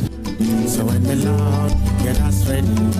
The Northern Region Patriots in Research and Advocacy, NOPRA, based in Northern Ghana, also investigated 285 dams across the 5 regions and concluded that the dams are not fit for purpose. The Executive Director of NOPRA, Bismarck Adongo Ayerogo, insists that the dams are very important and added that since government has sunk so much money into the dam, contractors must be compelled to remedy the situation. The dams are there, they are not serving the purpose, water is not there, and the community members are not really benefiting as the way the policy envisaged they will benefit for poverty reduction. We need it, and it must be done properly. And people who are found to have misappropriated the resources, a reason for which we are having dams of shame, as somebody said, must be made to face the law. A survey conducted by the Ghana Institute of Management and Public Administration, GIMPA, has revealed the dams constructed under government's flagship program, One Village, One Dam, are not serving the intended purpose. How much did the state spend on one dam? And between 200 to 250,000 Ghana cedi per one. In part 2 of Thirsty Dams, we hear from the Special Development Initiative. So when the Lord get us ready, we gotta move. So when the Lord get us ready, we gotta move, yeah. Alright. Okay. God children, God people, students, God people. All right. Okay.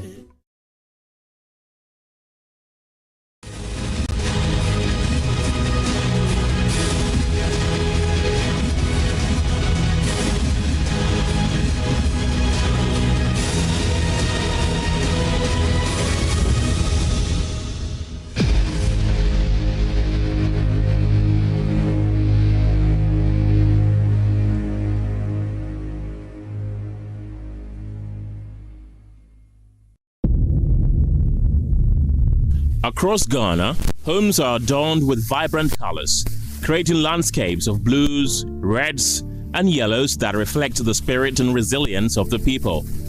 In every community, painting a house is more than an aesthetic choice. It is a mark of pride, tradition, and identity. Freshly painted walls signal new beginnings, a cherished space, or a family's legacy. But the benefits of paint extend beyond beauty. It serves to protect homes from harsh weather, dampness, and corrosion, creating safer, healthier living environments. Yet, beneath this colorful surface, a dangerous practice is spreading, threatening both the health of citizens and the integrity of Ghana's local paint industry. These American paints get on our markets. There are people mandated at the ports to check and make sure that things that are not allowed to enter the country don't enter the country. I'm talking specifically Environmental Protection Agency and Standard Authority. As the demand for paint grows, so does the troubling rise in substandard paint mixing in local markets. Many shop owners, lacking proper oversight or safety standards, are blending inexpensive and unregulated materials, often producing paint that contains harmful substances, including lead. These cheaply made paints have flooded the market, enticing consumers with their low prices, but coming at a hidden cost. When paint contains lead, it's banned, it shouldn't be used. We do have lead in paint, but it's ultra low. And in 2022, the GSA and its technical committees reduced the content of lead in paint for painting houses and domestic use by 90%. The consequences don't end there. For local paint manufacturers who uphold quality standards and safety regulations, the prevalence of cheap, unregulated paint threatens their survival. Unable to compete with the prices of inferior products, these legitimate businesses face declining sales and profitability, risking their long-term viability and the livelihoods they provide. Sometimes the paints are even expired or about to be expired. They put it on us, reduced to clear. The reason why the consumer sometimes is taken advantage of, because he assumes that because we have regulators and institutions to do their inspection and certification, the ones they see on the market is okay to buy.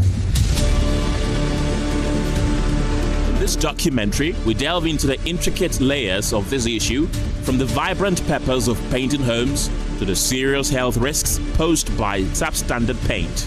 We will explore the economic pressures that drive individuals to sell their unsafe mixtures, examine the regulatory challenges. Through these narratives, we aim to uncover the true cost of substandard paint in Ghana, a cost far greater than meets the eye.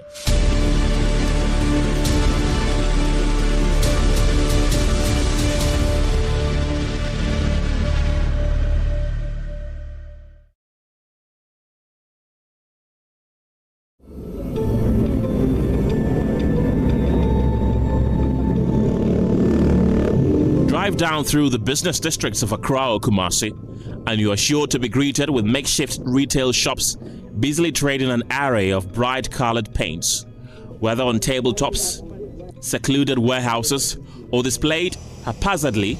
It is what the people now want because they present a cheap but dangerous alternative to them. They call it American paints.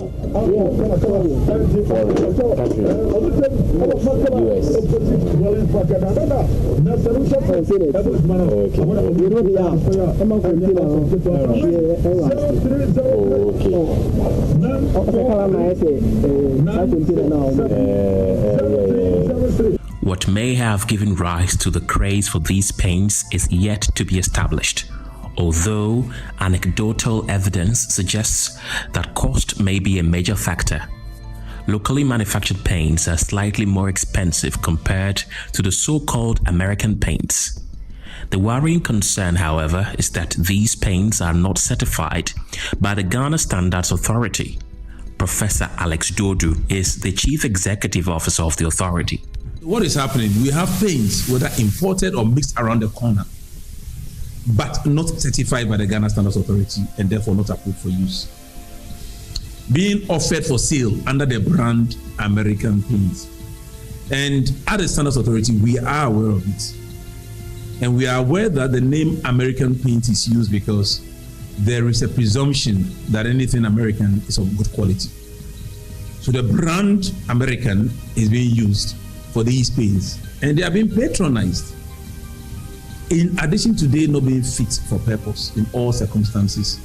There's tough war between the regulatory authorities on whose duty it is to ensure these imported paints are fit for purpose.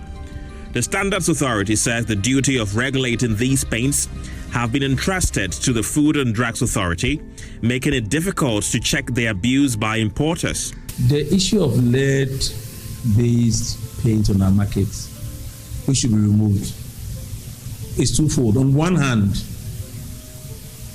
one could assign responsibility and thereby liability to the Standards Authority. But that is when the lead is locally manufactured. Where we pick up these so-called American paints, which are locally manufactured, we deal with them. Our training standards officers are up and about, and we are happy to provide more and more evidence of our enforcement, especially in the public domain, to serve as a deterrent. But where the paint is legitimately imported under the regulatory control of another agency, it creates a hiatus. We have written to the Ghana Revenue Authority to change that classification, because for us, as a Ghana Standards Authority, the difficulty is being held liable for the presence of a substance for which we were not given regulatory control, and thereby the resources which come with regulatory assignments.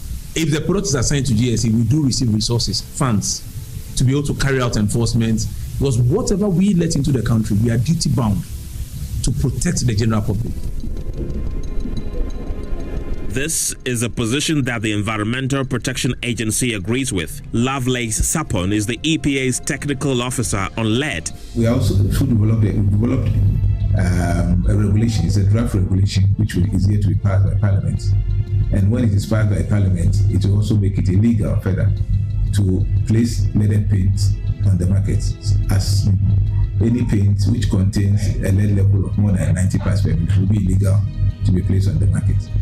I must say that that is not to say that we are waiting for the regulation to be passed before we start enforcing and ensuring that the paint on our market is safe. There are people mandated at the ports to check and make sure that things that are not allowed to enter the country don't enter the country. I'm talking specifically Environmental Protection Agency and Standard Authority, because this thing is about standards. If the law in Ghana says that we need to check every paint that enters the country, that will not harm pregnant women, children, and even grown-ups because of the chemicals in these paints.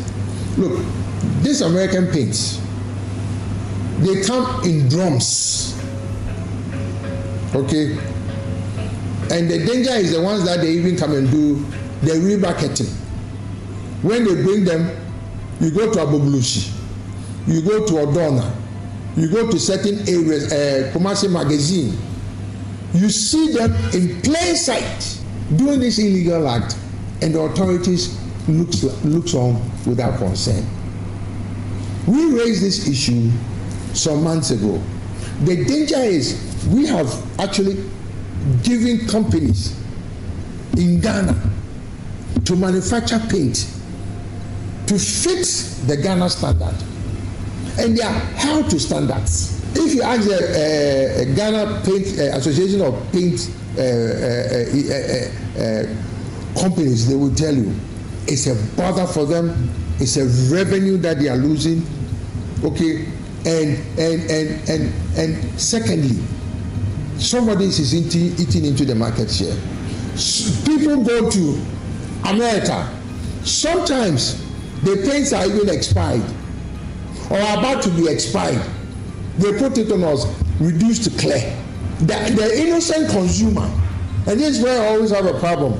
The reason why the consumer sometimes is taken advantage of, because he assumes that because we have regulators and institutions to do their inspection and certification, the ones they see on the market is okay to buy.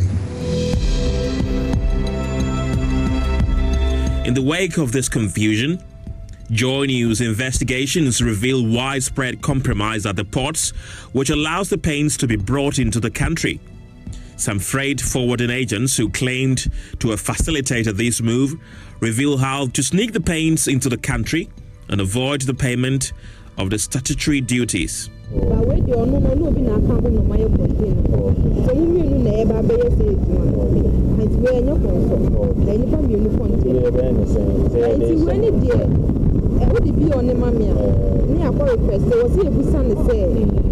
Telex and Nassau man original bill. The original bill or the best thing and I make you do almost a year. So that's original bill. If you are not original, no one can change. No, they are money. Not pay. Your baby valuation. One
man, I'm packing list. No packing list.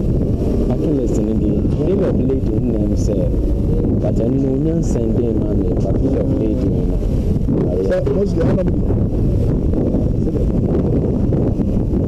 invoice and the packing list.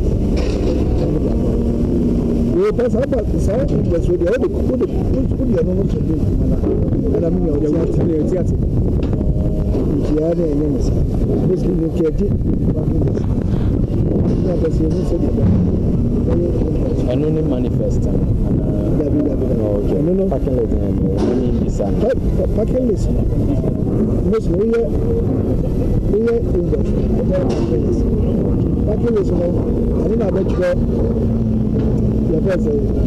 And your man, maybe emotion painting. The quantity is seen. So that's the thing. You know, now, I don't know, man, just the English, and I'm not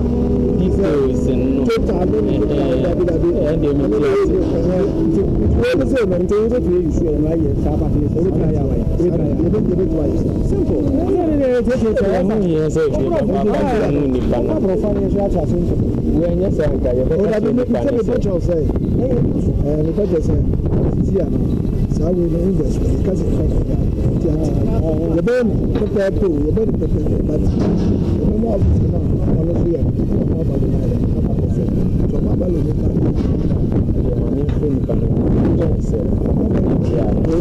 emergency phone. Because we drop for another not a thing.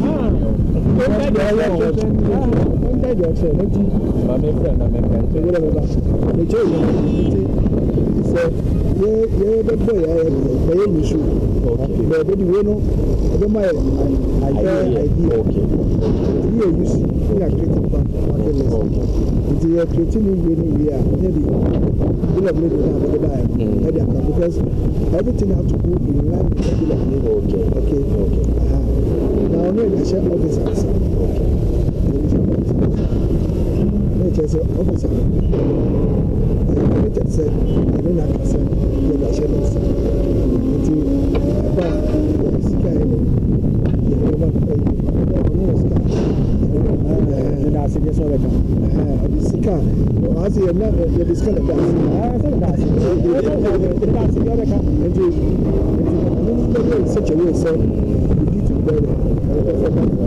Once these paints make it onto the local market, regulating it becomes a challenge. Director of Inspectorate at the Ghana Standards Authority, Jessica Nkansa, says the conditions under which these paints are processed is questionable. Attention has also been brought to the fact that people mix paints wherever they are. We don't know. Some even outside under trees and others. And plans are far advanced to ensure that all these people are regulated, because the Chamber of Paint Manufacturers Ghana came to us and they brought us some of the information about some of these happenings. So it is an area where GSA is actually working actively in to ensure that paint does not become a source of disaster for the consumers. But the bigger danger lurking around is lead-based paints sold on Ghanaian markets.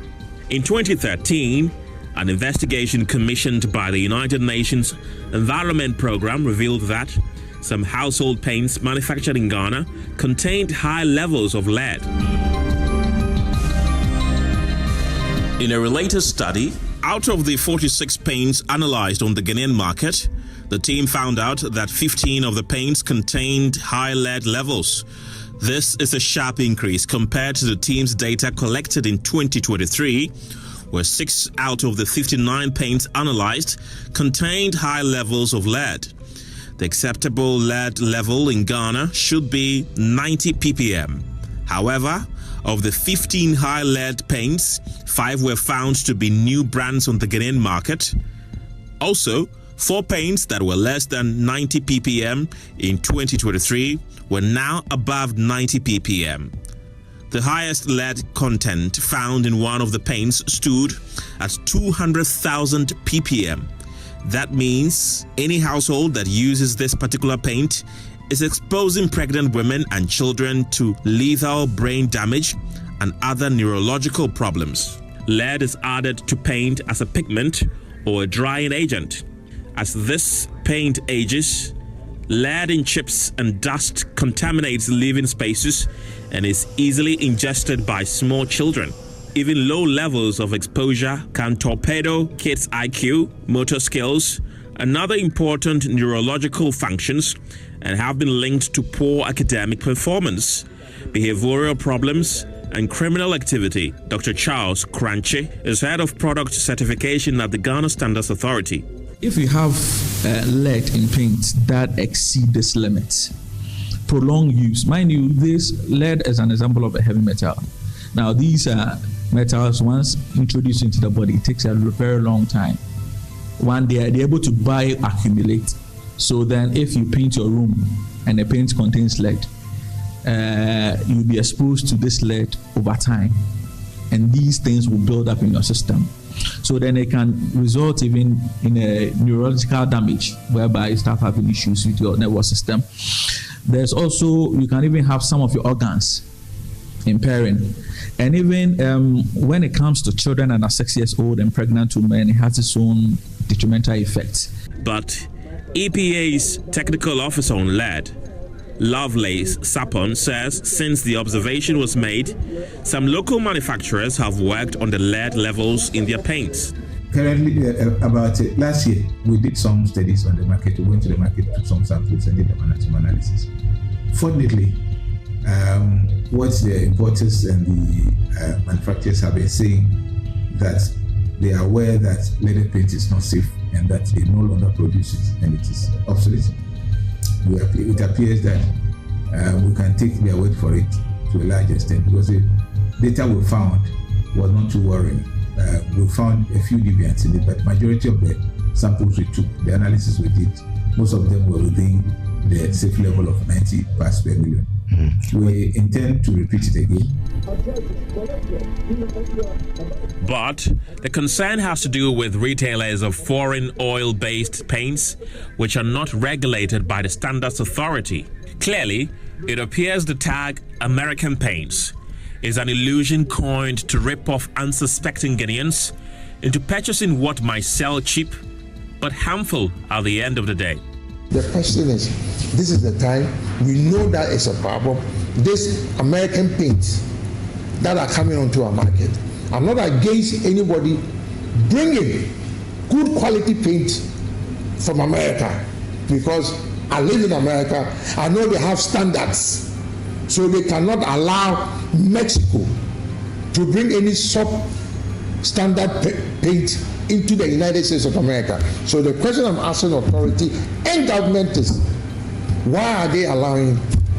Sometimes it's our own people, Ghanaians, and sometimes it's non-Ghanaians, to come and interrupt our market, which would affect our lives. That might even cause death at the end or injury to us. The question is, who should be responsible? But these paints are cheap. That's what I'm telling you, that they should not be cheap. I've bought paints in America. Paint is not cheap in America. Because if you buy a paint and you buy the proper paint and you pay transportation and you come and pay duty, how is the paint going to be cheaper than the ones that are made in Ghana? You get my point? Yes, you do have a point. So this is where government should also look and say that some of the challenges or taxes or levies imposed on the paints that is manufactured in Ghana is removed so that they can compete. If the paints in Ghana are cheap and good quality, why should we want to buy something because it's cheap and it's going to be a detriment to our health?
Should die giving birth.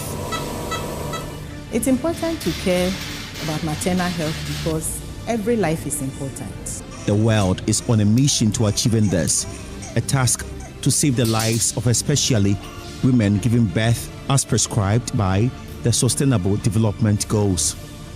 Goal 3.1 wants to by 2030 reduce the global maternal mortality ratio to less than 70 per 100,000 live births. I'm sure by a year this time, when we have the 2018 report, you will see a considerable improvement, which means that all the measures that we have put in place is yielding positive results.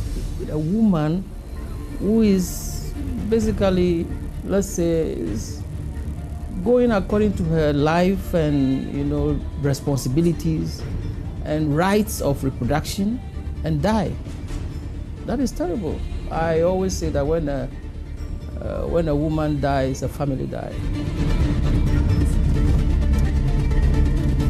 And thousands of pregnant women die every day in Ghana. They die at home, on their way to the hospital, in the labor wards, and sometimes a few hours or days after delivery. So when the labor contractions begin, sudden thoughts of both fear and joy rush through the minds of pregnant women. I fear that I may lose my life if I go back again into that theater room. I fear that if I go back and I'm cut open, the risk of me going, passing and leaving my daughter here is high. In other parts of Ghana, a woman in labor could be bleeding to death, but will insist delivering at home as a proof that she is a faithful wife.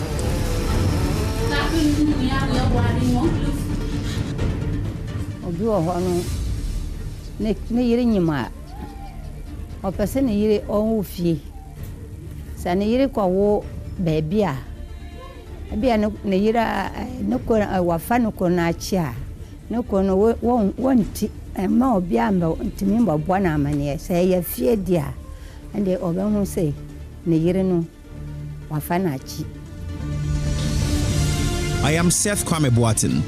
In this documentary, I tell you the painful stories of fear, death, and misery of why thousands of pregnant women die every year in Ghana. 6 months of intensive investigations and research reveal some shocking myths and misconceptions surrounding pregnancy and childbirth. These myths seriously affect the country's efforts at achieving the Sustainable Development Goals.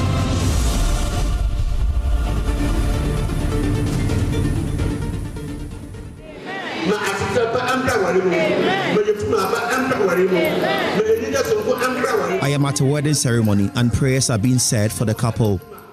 They have knelt in front of a team of pastors. They are seriously pronouncing blessings on them. One request that features prominently in this prayer is for God to give the couple children.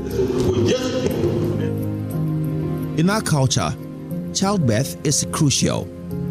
Expectations are that right after marriage, the woman should be seen pregnant.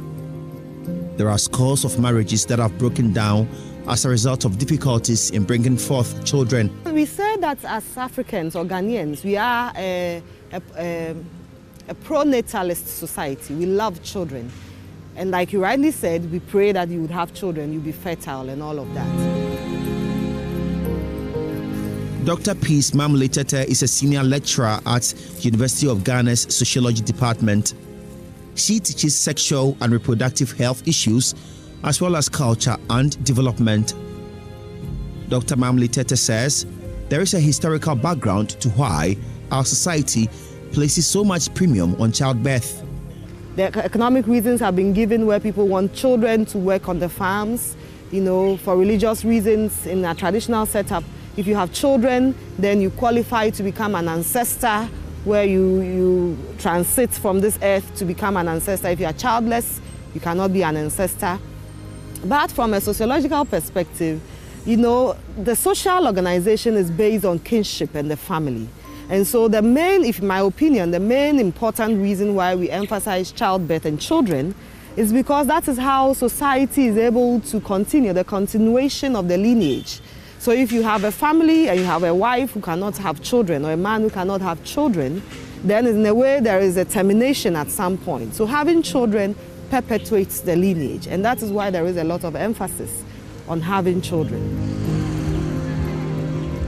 In some parts of Ghana, it is even considered a shame for a woman who is of age not to have a child, so they are pushed to explore all means of having children. Many of them end up in prayer camps where they fast and pray to God to help them get pregnant and have children of their own. Yay! Debbie, I'm a warehouse one who was Angel, Famico, Obio Pepano, Famico, Obio Peppa, Angel Famico.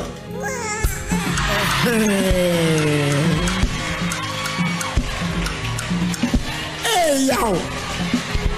I feel that you are very asset. Running your beer beside your man. Amen. No nation sends its troops to war without guaranteeing their safe return. However, for generations, men have been sending women to war to replenish the human stock without guaranteeing their safe return. This is a thought-provoking statement by the man known as the father of family planning, Professor Fred Sai. Every day, some 830 women die from pregnancy or childbirth-related complications around the world. In 2015, roughly 303,000 women died during and following pregnancy and childbirth. 99% of all maternal deaths occur in developing countries, while more than half of these deaths occur in sub-Saharan Africa. These are figures from the World Health Organization.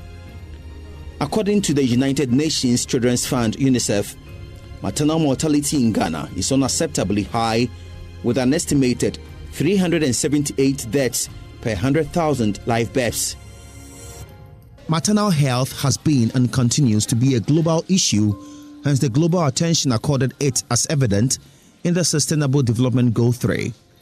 The aim of that goal is to ensure healthy lives and promote well-being for all at all ages. It has two main targets. By 2030, reduce the global maternal mortality ratio to less than 70 per 100,000 live births. By 2030, ensure universal access to sexual and reproductive health care services, including family planning, information and education, and the integration of reproductive health into national strategies and programs. Ghana couldn't achieve the 2015 Millennium Development Goals, but the Director General of the Ghana Health Service, Dr. Anthony Nsiasare, says there would not be a repeat.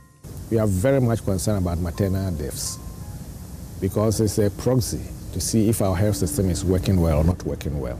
Maternal deaths and neonatal deaths are very, very important. They are the future of the population.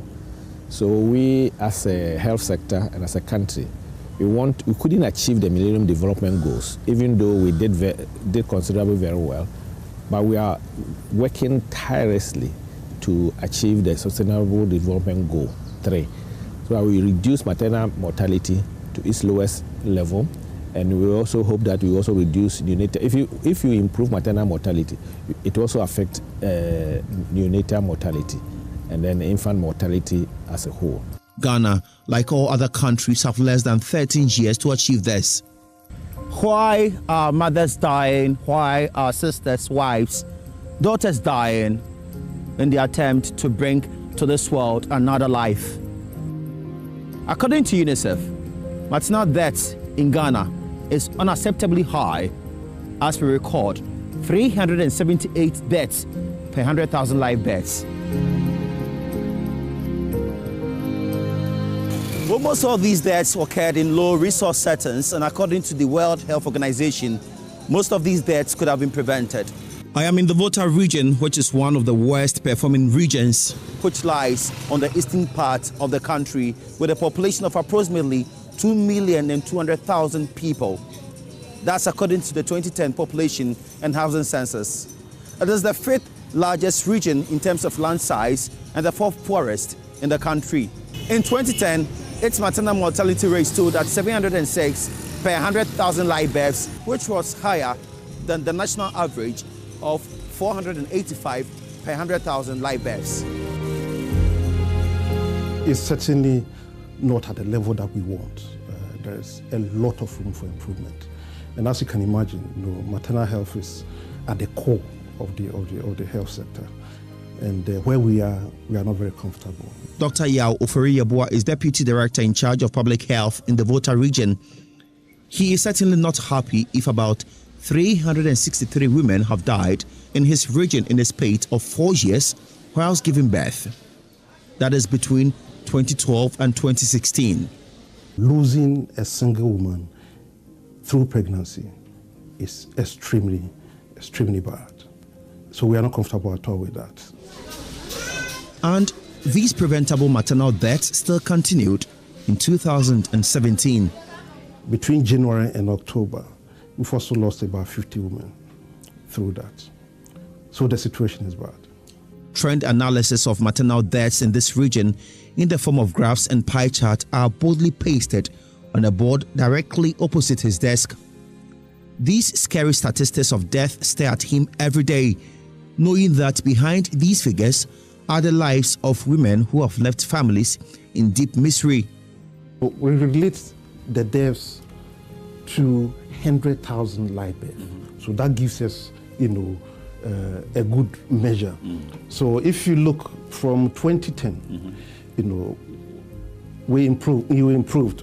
But unfortunately in 2014, as I said, when we lost as many as 86 women, the maternal mortality ratio increased to 178 per 100,000 live births. Then you came down again? We came down again to 2015 to 134 per 100,000 live births. Unfortunately, in 2016, it went up again to 167 per 100,000 live births. Any reason for the rise in 2016?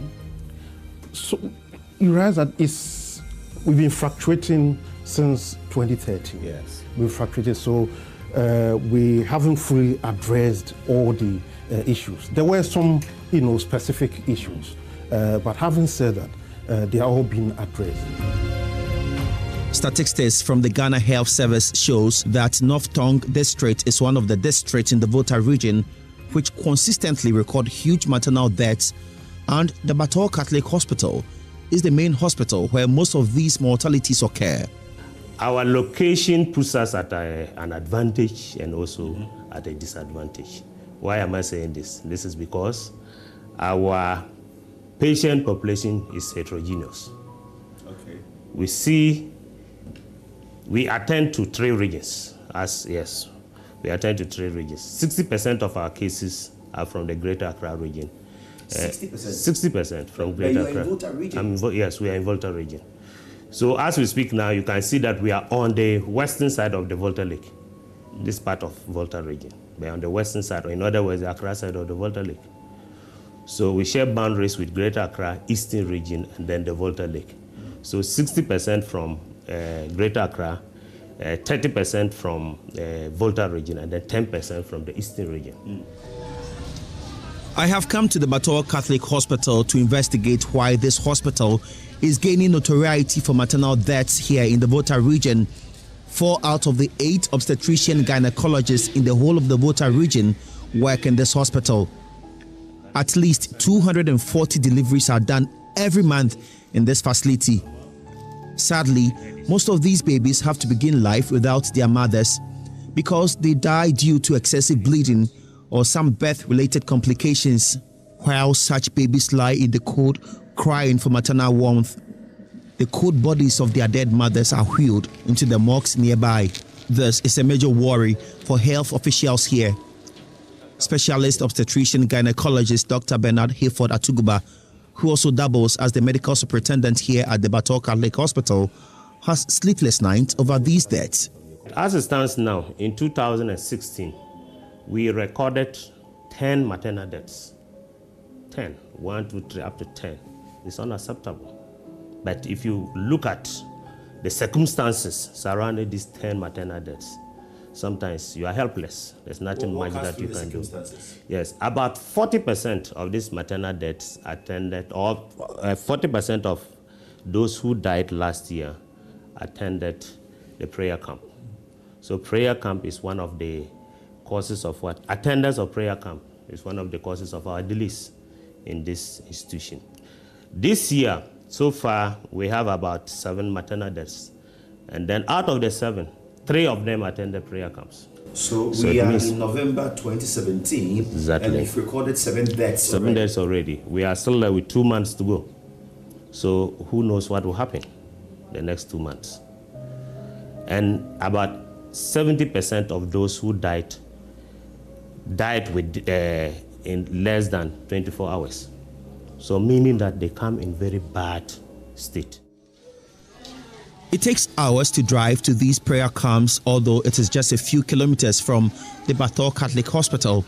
Most of our prayer camps are dotted along the coast. That is from Pram, Old Ningo, New Ningo, Awiam, Aplabanya, Goi, all the way to Ada. That is where we have most of the prayer camps.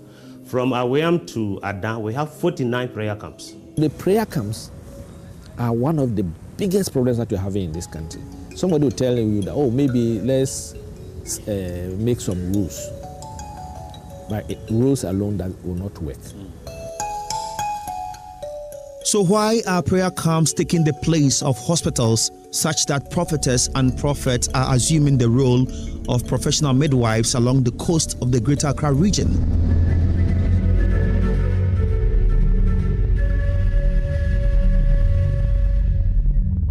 To understand this, I have come to Agbalabanya, one of the coastal communities in the Greater Accra region with countless number of prayer camps.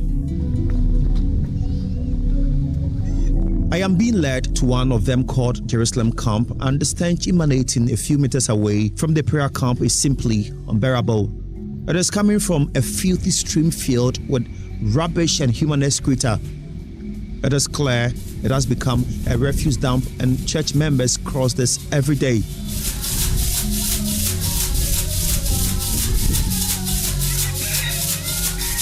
I finally get to the camp, enter the church auditorium, which is filled with beach sand, and I find a group of people praying with all the strength within them, and about 99% of them are women and children.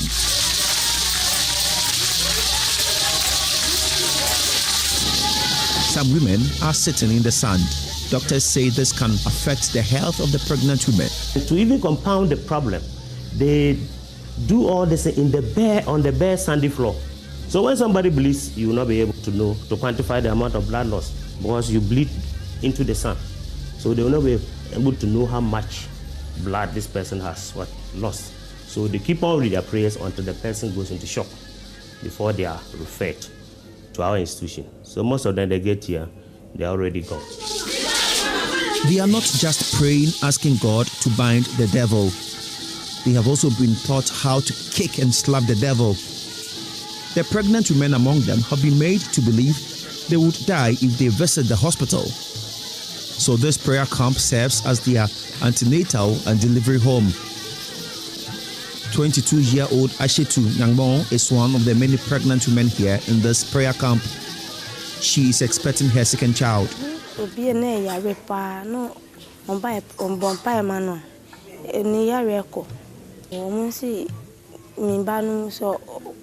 Baby, I was Jina, and to say, Membaha, Pastor, no more vampire mammy, and I'm in Yamin found.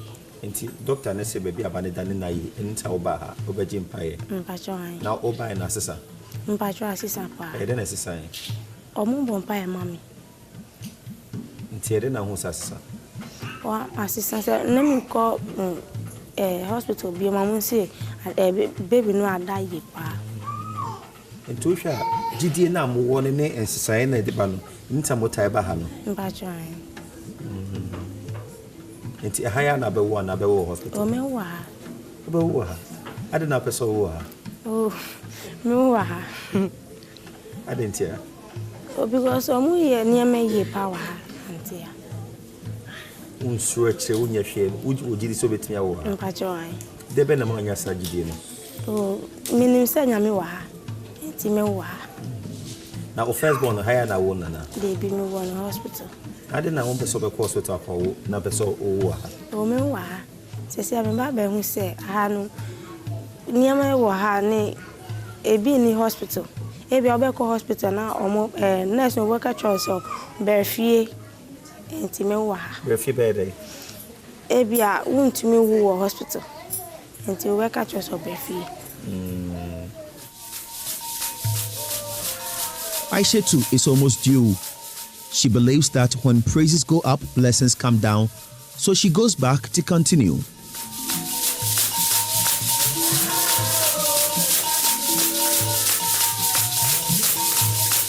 I am picking leads while these prayers are ongoing. There is a delivery taking place in a makeshift wooden structure with thatch roofing right opposite the church. It serves as the labor room for this prayer camp. So let's go inside and see how mother and baby are doing. So I'm entering the labor room. So this is the labor room, and you can see what is happening.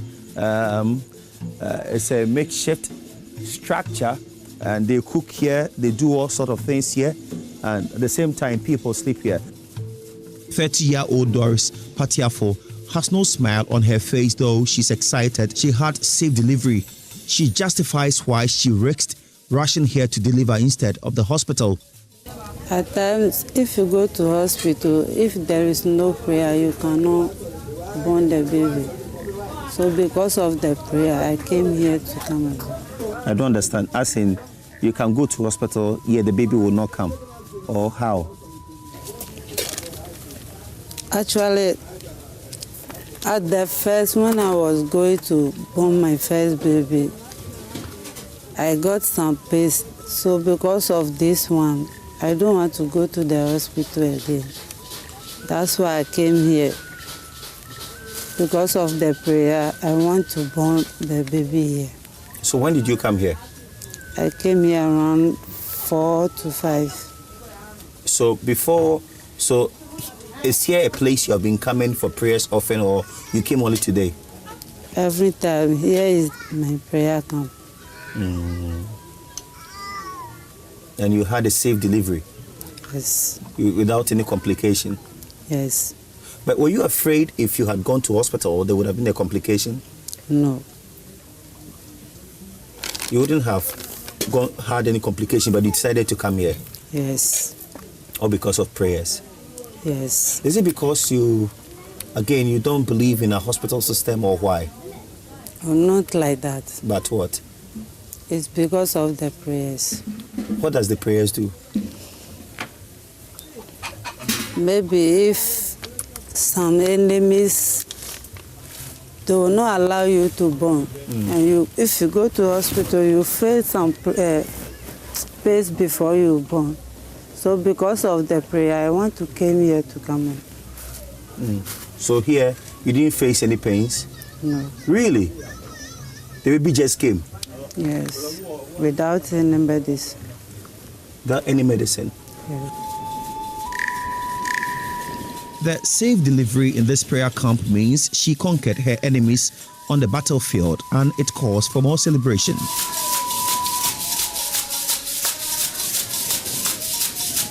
Grace Boalo is the prophetess in charge of this prayer camp. She's also the midwife here, and a while ago, she did the delivery on the new baby. She has been operating this prayer camp for the past 15 years, and she conducts about 3 deliveries daily. She has no midwifery training. Her teacher has been the Holy Spirit, who has helped her to deliver over 200 babies since she started.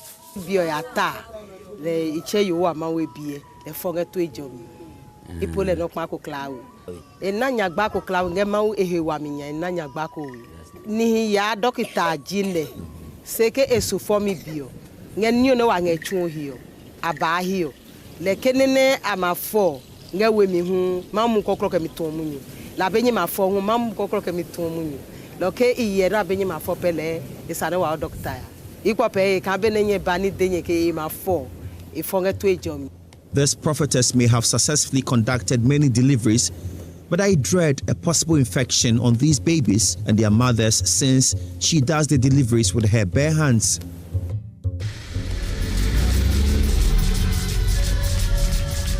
There are many of such prayer camps in this Aglagbanya community. I visited some in their hideouts in the bush, where people, especially women, are camped and made to fast to get rid of the devil and for safe delivery.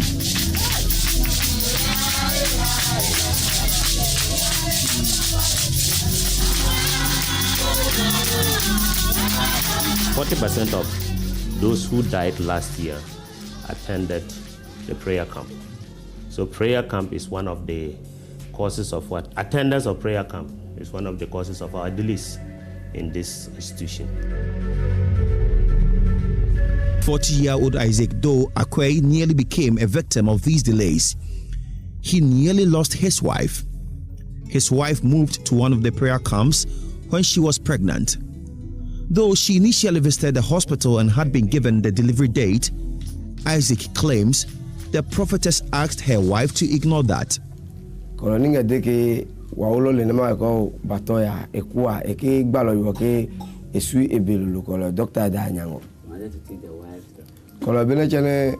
iwolo le nama wenge gbalo yuwo ke ho batoya gbalo yuwo ke ebe kunle le ye yuwo ke ebe kunle kan gbalo yuwo ke esu ebese docteur ma adetonation edeo le won ke be ya. It struck Isaac to rush to the prayer camp one day to check on his wife. He felt like putting his hand on her tummy to feel the movement of the baby. He did exactly so and didn't feel any kick from the baby. That was the point Isaac got alarmed and insisted that they go to hospital, but again, with advice from the prophetess, she declined.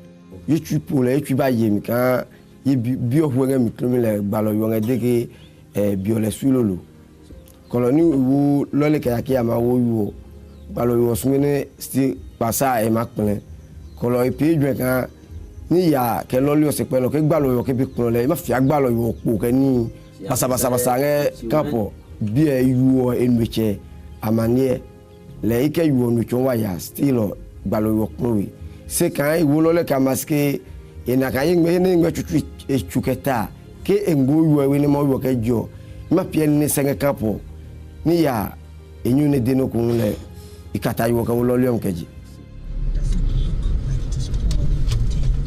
drove on this pothole-riddled road for about an hour to the Bator Catholic Hospital. When she was examined, the big unexpected announcement came. The baby has been dead in her womb for days. Doctors had to do an urgent surgery to remove it. Isaac says he broke down in tears and had to find money immediately to pay for the surgery to save his wife. Emmanuel Akwe is Isaac's brother. He says out of anger and pain, they did the unthinkable. You will see that the baby was rotten. The skin is peeling off. So it appears that the baby died some days before we arrived at the hospital. I thought maybe they decided to kill the child. So we are going to give the dead body to them, whatever they want to do with, then they will do with it. So I put the child in a box and put her inside the car, in the boot, and rush to the camp. And I brought the baby out. We wanted to give the baby to them, and people came and they were talking, we should do that.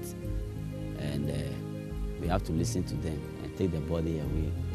Like what I intended of doing is that I'll burn the camp. Whether there's some people sleeping there, I don't care, because at that particular time my heart is boiling. But we have lost something precious in our family.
Of those who died last year attended the prayer camp.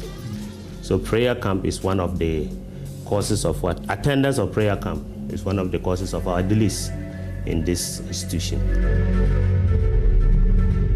40-year-old Isaac Doe Akwe nearly became a victim of these delays. He nearly lost his wife. His wife moved to one of the prayer camps when she was pregnant. Though she initially visited the hospital and had been given the delivery date, Isaac claims the prophetess asked her wife to ignore that.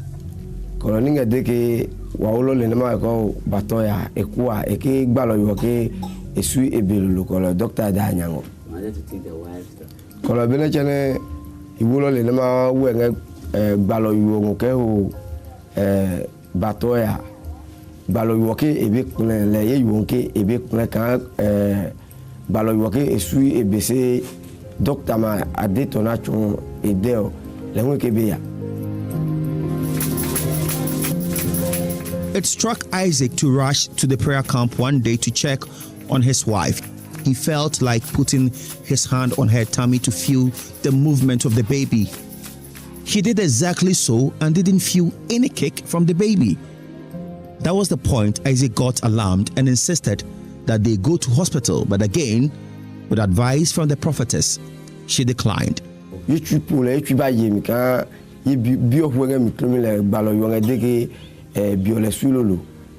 Koloni wu lole kayaki ama wo balo yo sumene sti pasa e makpele kolo ipi dwe kan ni ya ke lole yo sepelo ke gbalo yo ke bi kunle ma fi agbalo yo po ke ni basa nge kapo bi e yu enweche amanie le ike yu onu chon wa ya stilo gbalo yo kunwe se kan iwo lole ka maske ina kan yin ngwe chuchu chuketa ke engbo yu we ni mo yo ke jo ma pien ni senga kapo ni ya enyu ne deno kunle ikata yu ka wolole onkeji. They drove on this pothole-riddled road for about an hour to the Bator Catholic Hospital. When she was examined, the big unexpected announcement came. The baby has been dead in her womb for days. Doctors had to do an urgent surgery to remove it. Isaac says he broke down in tears and had to find money immediately to pay for the surgery to save his wife. Emmanuel Akwe is Isaac's brother. He says out of anger and pain, they did the unthinkable. You go see that the baby was rotten. The skin is peeling off. So it appears that the baby died some days before we arrived at the hospital. I thought maybe they decided to kill the child. So we are going to give the dead body to them, whatever they want to do with, then they will do with it. So I put the child in a box and put her inside the car, in the boot, and rushed the camp. And I brought the baby out. We wanted to give the baby to them, and people came and they were talking, we shouldn't do that. And we have to listen to them and take the body away to go and bury. Like what I intended of doing is that I'll burn the camp. Whether there's some people sleeping there, I don't care, because at that particular time, my heart is boiling. But we have lost something precious in our family. It's a few minutes after 10 a.m. and we have come to the Bator Catholic Hospital located in the North Tongue district of the Volta region. Here in this hospital, when pregnant women in those prayer camps we visited in the Sege area of the Greater Accra region are in critical condition, they are rushed to this facility because it is the closest. Some lose their babies. At times, both mother and baby died. Most often, they go home without their babies because they delay in coming here. Director General of the Ghana Health Service, Dr. Anthony Nsiasari, is aware of the activities of these prayer camps, and he has in fact seen how they operate. He believes there are so many things health officials in these communities can do to change their narrative. It's a belief and a trust in the people at the prayer camp. So I told the community health nurses and then the public health nurses there, that go there. If they will not come to you, you go there. Go and sit down and strike an acquaintance and also relationship with the leader. Because I always say that all these prayer camps, when the leader or the prophet, whoever is there, when the wife is pregnant, he won't deliver the wife in the prayer camp. But it's all education. So we have to break through this and go there, if possible, go and run antenatal clinics there, and then let them see what a proper antenatal clinics are. You go there, even if they won't come and deliver, go and deliver them. There are more harrowing stories from the Bator Catholic Hospital to buttress the point that health officials must storm these prayer camps. So they conduct antenatal, they conduct deliveries, and then postnatal. Antenatal is only God who knows what they give to them. So it means that these mothers are deprived of all the drugs that they are supposed to take for their babies to grow. They are deprived of what? The drug that they give to them to prevent malaria. They are deprived of a scan to even know how many fetuses that this person is carrying. They are deprived of so many things. And then when labor starts, these women are delivered there. There was an instance, I think just somewhere in June, that somebody went to a prayer camp. This mother was carrying a hydrocephalus. The baby's head was very big. So there was no way this prayer camp, TBA, there was no way she could deliver such a person in the prayer camp. So labor started. She examined and then realized that the feet were coming. So you as a TBA or what, yes, or whatever they call themselves, realize that this case was beyond your what? Your strength. So why don't you refer to the next stage? So she went on to conduct this delivery. And yes, so what happened? The feet came out, the trunk came out, and then the head was stuck in the woman's private part.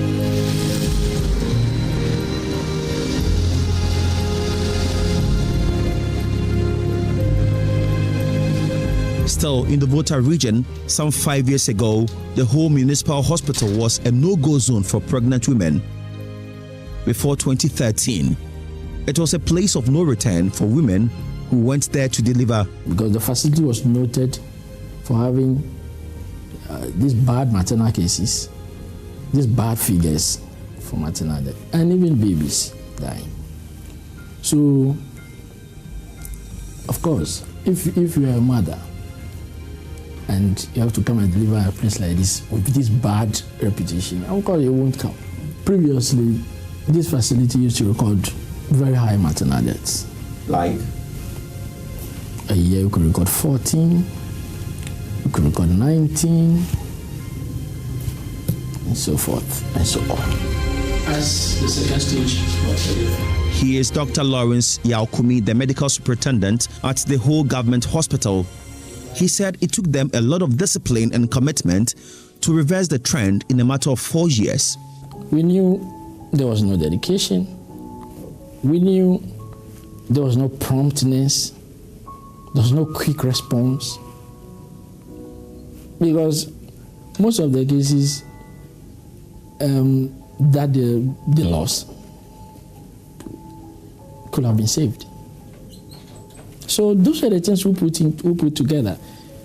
We made sure that apart from the customer care training, we made sure that we put the sense of dedication, the sense of belonging, the fact that it could be any of our relatives. That sense of urgency. And you should not be expecting that anybody will give you any reward. Just do your work, and you must do it well. And one thing we must be very careful and know is that leadership counts. That's right. A great deal. We provided that kind of leadership, that you must be seen to be doing some yourself. This leadership, discipline, and dedication yielded results. From the time we are talking about till now, we performed 8,372 skilled deliveries with a total of 2014 1, 2015 1, 2016 1, and then 24 maternal deaths. So, if in 1 year we could record 14 maternal deaths and over, and in this number of years we have 4, and the 4, only 1 is coming from the municipality. I think we have some few things that I think we are doing right. Another part of the Volta region where maternal health is improving is in Nkwanta in the northern part of the region. Nkwanta North and Nkwanta South contribute to more than 60% of the total home deliveries in the Volta region. Most deliveries are done by traditional birth attendants. This warrants a visit, so I am traveling there. The nature of the road from Ho to Nkwanta makes the almost 5-hour journey very tedious. You meet a smooth pothole-free road and just when you're about accelerating, you meet a worse one. We are finally here at the Nkwanta South District Hospital.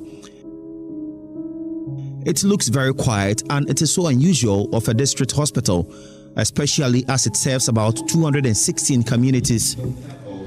But from afar, I could hear a meeting is underway in their conference room. Focused on some of these popular ones.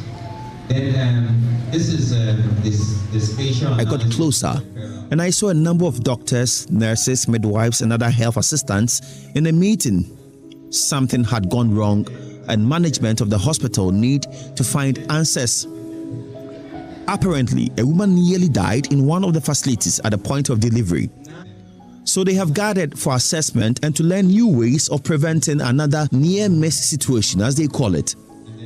Dr. Lord Boatin is the Nkwanta Municipal Health Director. Then why are we doing He leads the meeting.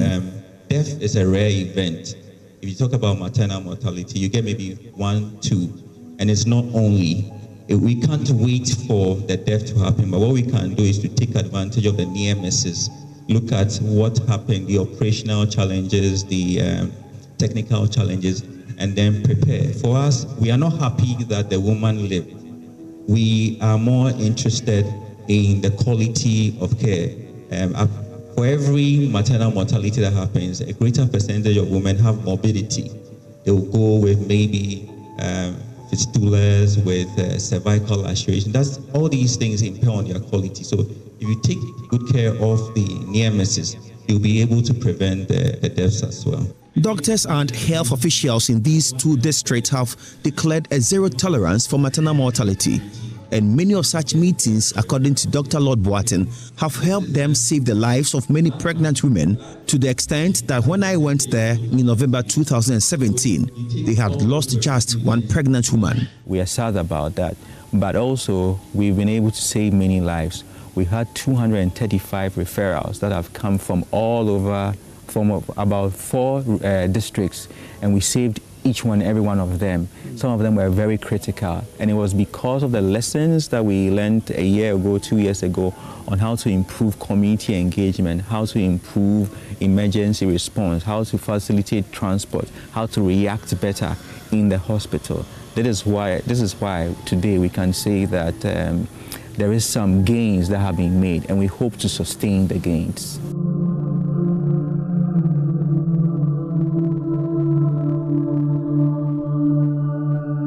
But some cultural practices and belief systems are threatening these gains.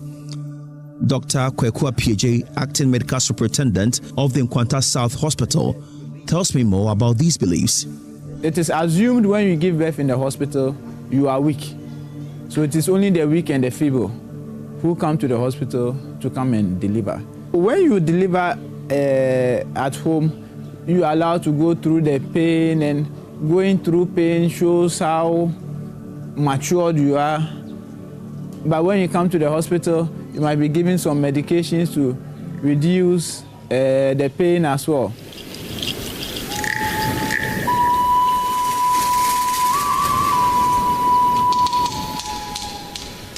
Nurses at the St. Joseph's Hospital here in Nkwanta also hear and see all the time some of these cultural practices associated with pregnancies.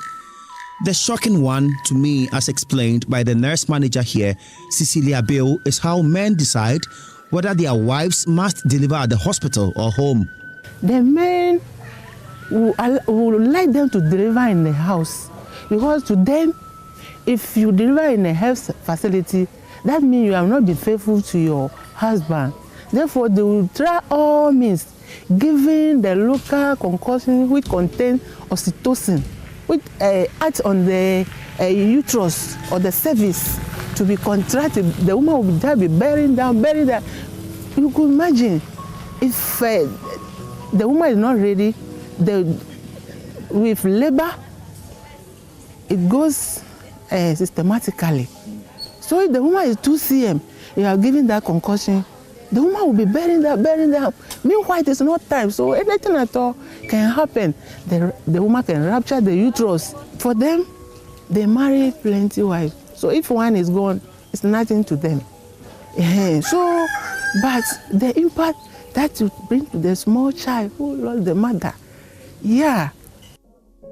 And these beliefs cause serious delays, and that also kills them, as Dr. Ebenezer Forson, the medical officer here, explains. They present very bad. They present in pain because of due to their own things usually they do at home. They present in very severe pain and bleeding sometimes, and sometimes they could even present in shock, which needs urgent attention. Otherwise, the woman could lose their lives.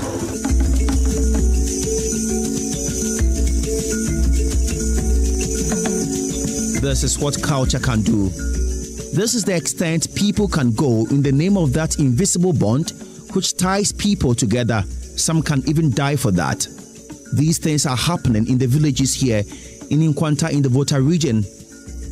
More explanations from the older folk in some of these communities about these beliefs will be helpful as we try to understand the situation. So I set off to Bonache, one of the villages here, to meet 71-year-old farmer Mary Tabo. She understands the tradition here very well.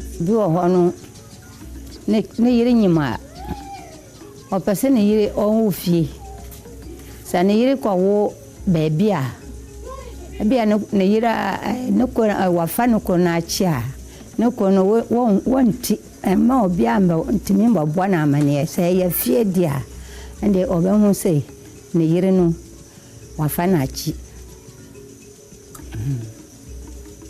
na mienu so no aye ne mu no se ene so no bebrenso adifa sika asika hu ni yenyima chase wadi ni o person ye no won wo fie won wa akwada na ofie sa ne yire no wo fie de wi a ane no obia ni asam chase ne yire no kwa wo wa doctor bia sika o de be kwa yi no aye ne di nti ne yire wo fie a chase ya no anu no. And they have their own way of establishing whether the woman in labor was faithful or not. Abayadi say obawo. Say o fie nkwani abayadi say akwara no baba. Ti akwara no ba obese na chi oba obese na chi. Ti o mukasa be biso say asam bi wo ho aka na wo. Wonu me say zatam no susu bibi ya wo ya asam obi abeka bia wo ba fa ne sa. Nti sa wo ya bibi kakra sa asam no betimi aka na be aka se bia wo no bi wa asam so awoka na wa akwara no mbra na wa nya wo hu na kire se sa atam no wo mo bisa on sandi asase woka. So in a situation like this, a pregnant woman may be in labor and even bleeding and would require urgent medical assistance, but to prove her faithfulness to her husband, she would want to stay home and attempt delivering with the help of some older women in the community. She might even bleed and die. It is even more dangerous when the husband is traveled. Some of them, those conditions could be avoided, but do not come on time. If you ask, they say, my husband is not around. So that means if the husband has traveled, they will be waiting for.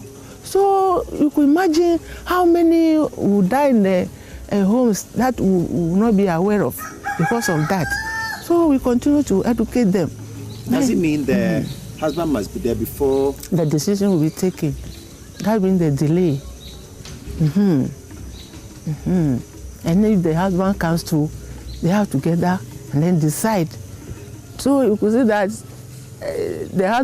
my husband not around, before the family members will meet, before arriving at the chief zone, before referring to this place, whatever will happen, oh, I've taken place of it.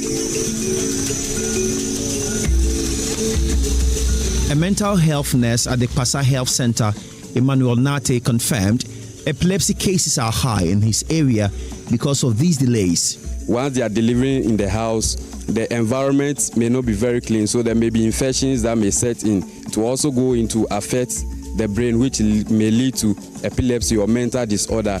Or when the child delays in perineum or in between the mother's side before it comes and is not able to receive oxygen adequately, it can also affect the brain tissues or cells, which may also lead to mental disorder or epilepsy.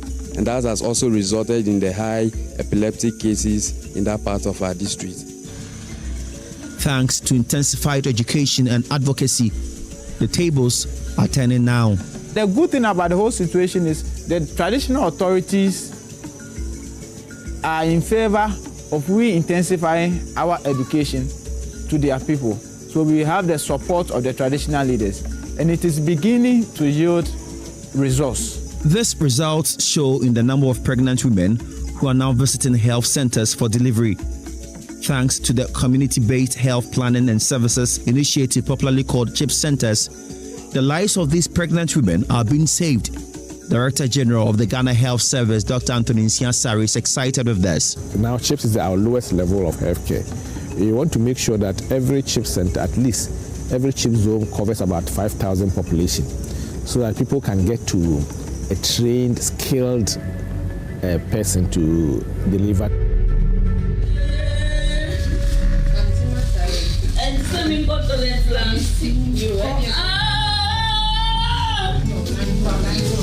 Well, I have just arrived at Bonache CHIP Center, which is one of the 37 community-based health centers in both the Nkwanta North and South District.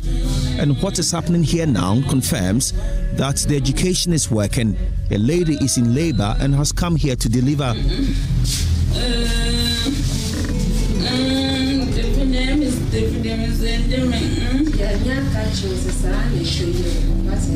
Labor is always painful. No wonder the midwives are pampering her and doing everything possible to soothe her pain. She is called Martha and she looks restless and insists visiting the toilet. Well, it's a sign that the baby is almost out, so she cannot leave the delivery bed. Timbra from Mammy, Auntie Martha.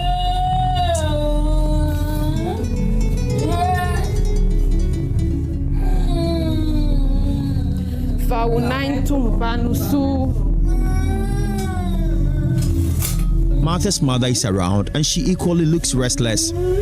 Martha has fully dilated and needs all the energy to push at this final lap. She does that and boom, the baby drops.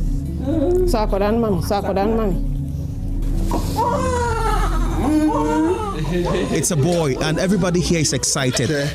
Her mom is beaming with smiles and her husband Aliu has just arrived and he's equally excited. The baby came a few minutes after he left here to go and eat.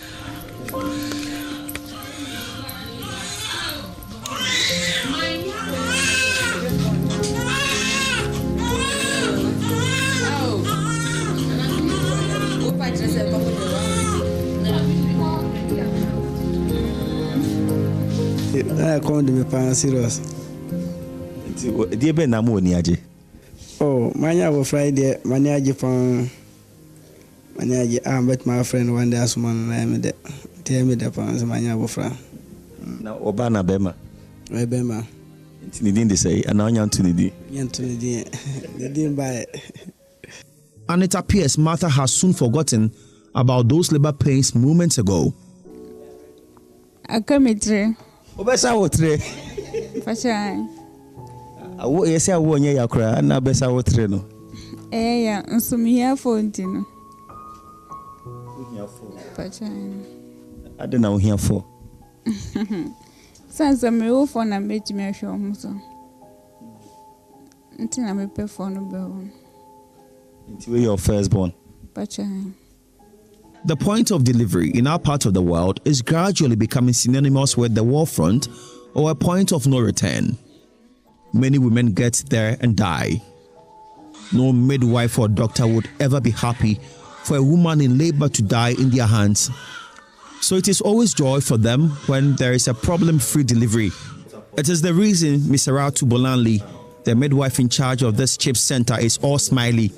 Her excitement is also linked to how the indigents are responding to the education on skill delivery in the community. The community where we find ourselves, we have realized that some don't come to the facility to deliver, and then the stories we have been hearing afterwards are not the very good news. So seeing a mother who has just delivered successfully, by so doing, she will also take this information back to the community to tell others about the wonderful things that happened here this afternoon. That's why I'm excited. By engaging the men's group and the TBA, we have realized that, like 2015, third year, that's ending of September, total deliveries conducted was 4. Then 2016, as at third quarter, total delivery conducted was 47. By 2017 now, third quarter, total deliveries conducted is 69. So there has been an increment. Ms. Aratu believes they can even do more and save more lives here if her facility, which serves about 24,000 people, is given a facelift. Sometimes we end up attending to family planning clients and OPD clients in the same consulting room, which is not ideal. But you know, to avoid wasting the clients their time, so we don't have any option than to sometimes do the 2 services at the same place. And then like the maternity units, for instance, too. If there were to be an A and C case now that I want to examine the clients now, somebody has just finished delivery and then she's lying there, then that client will also come in, and then I'll also be attending to that A and C clients as well. So you realize that privacy aspect is not well maintained there. So I'll plead. And then as I'm talking to you now, to the rooms just behind me, this is my room, and then this is my other colleagues' room. The rest, they are staying in town. And then sometimes, you know, by 6 a.m. or 5:30 a.m., you've woken up to go and take your bath. Maybe clients are here waiting, and they have seen the nurse. The nurse is going to bath and come and enter a room and all that. Sometimes I hope you understand me. Yeah, and then we need a boiler, like for sterilizing our instrument. But currently, we use a chlorine solution to do high-level disinfecting. But if we should get a boiler, it will also help us. And then generator. These problems cut across in all the CHIP centers in this part of the Volta region. As one senior professional said, if a woman walks to our facility alive, it is our duty to make sure that she lives alive.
Well, I have just arrived at Bonache Chief Center, which is one of the 37 community-based health centers in both the Nkwanta North and South District. And what is happening here now confirms that the education is working. A lady is in labor and has come here to deliver.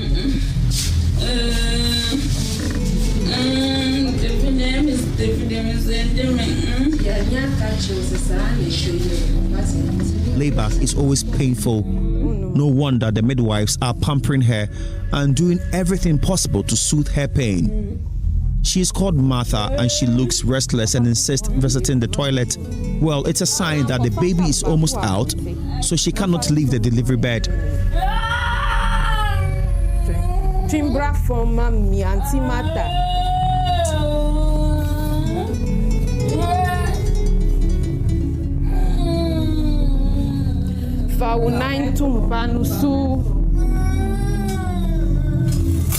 Martha's mother is around and she equally looks restless. Martha has fully dilated and needs all the energy to push at this final lap. She does that and boom, the baby drops.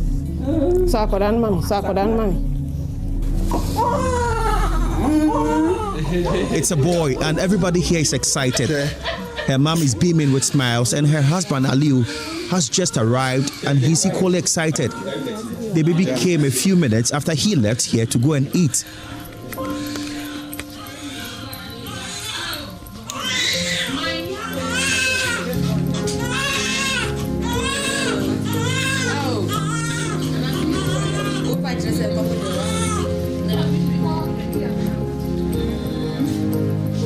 I come to me pan serious. Dear Ben Namoniaje. Oh, manya was Friday, mania Agyapong. Mania, but my friend one day as man, I made it. Tell me the pounds, mania wofra. Now, Obana Bema. Bema. It's needing to say, and now Yantunidi. Yantunidi. They didn't buy it. And it appears Martha has soon forgotten about those labor pains moments ago. I come at 3. Obesa wotre. Fachai. Awo yesi awo nye yakura na besa wotre no. Ya, nsumi here phone tino. Fachai. Ade na here for. Sansa me wo phone na meji me hwe omo so. Nti na me pe phone be ho. Nti we your firstborn. Fachai. The point of delivery in our part of the world is gradually becoming synonymous with the war front or a point of no return. Many women get there and die. No midwife or doctor would ever be happy for a woman in labor to die in their hands. So it is always joy for them when there is a problem-free delivery. It is the reason Ms. Aratu Bolanli, the midwife in charge of this CHIP center, is all smiley. Her excitement is also linked to how the indigents are responding to the education on skilled delivery in the community. The community where we find ourselves, we have realized that some don't come to the facility to deliver, and then the stories we have been hearing afterwards are not the very good news. So seeing a mother who has just delivered successfully, by so doing, she will also take this information back to the community to tell others about the wonderful things that happened here this afternoon. That's why I'm excited. By engaging the men's group and the TBA, we have realized that, like 2015, third year, that's ending of September, total deliveries conducted was 4. Then 2016, as at third quarter, total delivery conducted was 47. By 2017 now, third quarter, total deliveries conducted is 69. So there has been an increment. Ms. Aratu believes they can even do more and save more lives here if her facility, which serves about 24,000 people, is given a facelift. Sometimes we end up attending to family planning clients and OPD clients in the same consulting room, which is not ideal. But to avoid wasting the clients their time, so we don't have any option than to sometimes do the 2 services at the same place. And then like the maternity units, for instance, too. If there were to be an A and C case now that I want to examine the clients now, somebody has just finished delivery and then she's lying there, then that client will also come in, and then I'll also be attending to that A and C clients as well. So you realize that privacy aspect is not well maintained there. So I'll plead. And then as I'm talking to you now, to the rooms just behind me, this is my room, and then this is my other colleagues' room. The rest, they are staying in town. And then sometimes, by 6 a.m. or 5:30 a.m., you've woken up to go and take your bath. Maybe clients are here waiting, and they have seen the nurse. The nurse is going to bath and come and enter a room and all that. Sometimes, I hope you understand me. Yeah, and then we need a boiler, like for sterilizing our instrument. But currently, we use a chlorine solution to do high-level disinfecting. But if we should get a boiler, it will also help us. And then generator. These problems cut across in all the CHIP centers in this part of the Volta region. As one senior professional said, if a woman walks to our facility alive, it is our duty to make sure that she lives alive. This is a vow health officials in the Volta region have made. They also agree that one death is too many, and so they have adopted a number of strategies to saving the lives of especially pregnant women, all in their quest to ensuring that none of the women who now have confidence in skilled delivery are disappointed or lose their lives when they go to deliver. Here in Nkwanta, the social media chatting application WhatsApp is making this possible. Municipal Health Director Dr. Lord Boatin speaks about how they settled on WhatsApp as an alternative to saving life. We analyzed the data and then we took the GIS coordinates of where our referral cases are coming from and then the destination. We could tell that about 60% of our patients are coming from distances greater than 31 to 40 kilometers. Some are coming from distances about 80 kilometers. This is what Google gives us. Google doesn't give us the quality of the road, the potholes in the road, okay? So Google says that it takes 120 minutes for someone from the furthest distance to get here. But our data shows that it takes some people about 24 hours, about 12 hours to get here after being referred. If that is the case, then you have to find a way to be able to start management even before they come. There is a protocol that has been set for these primary health centers. Refer a case above you to a higher facility for immediate intervention. And the WhatsApp application has become their means of referral, where directions are also given by experts on how to manage a situation before the patient arrives at the referral point.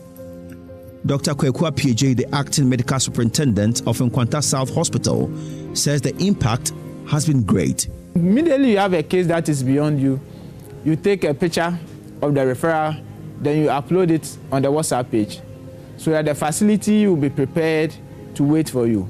And we have an idea about the distance between where the patient is coming from so that we can follow up. So we've had cases that people have been referred to the hospital and they never came.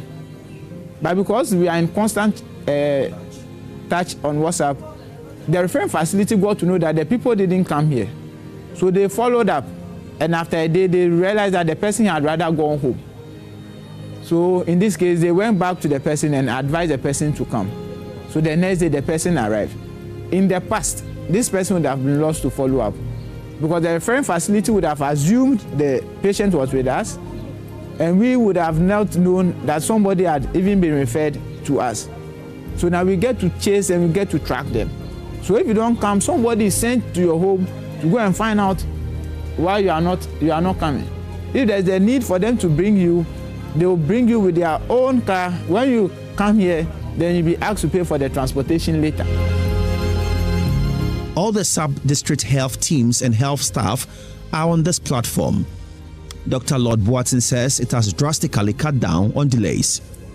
So you don't get here and then you are told that the doctor is not around, the anesthetist is asleep, the nurses are not there. By the time you come, there's a medical team waiting for you. And the patients were so happy to see that I'm referred to a hospital. And when I get there, someone is waiting for me like the president is coming. I'm rushed to theater. The response time, this feedback, the patients go back and say that, and for us, this is the kind of engagement that we want to have with our community.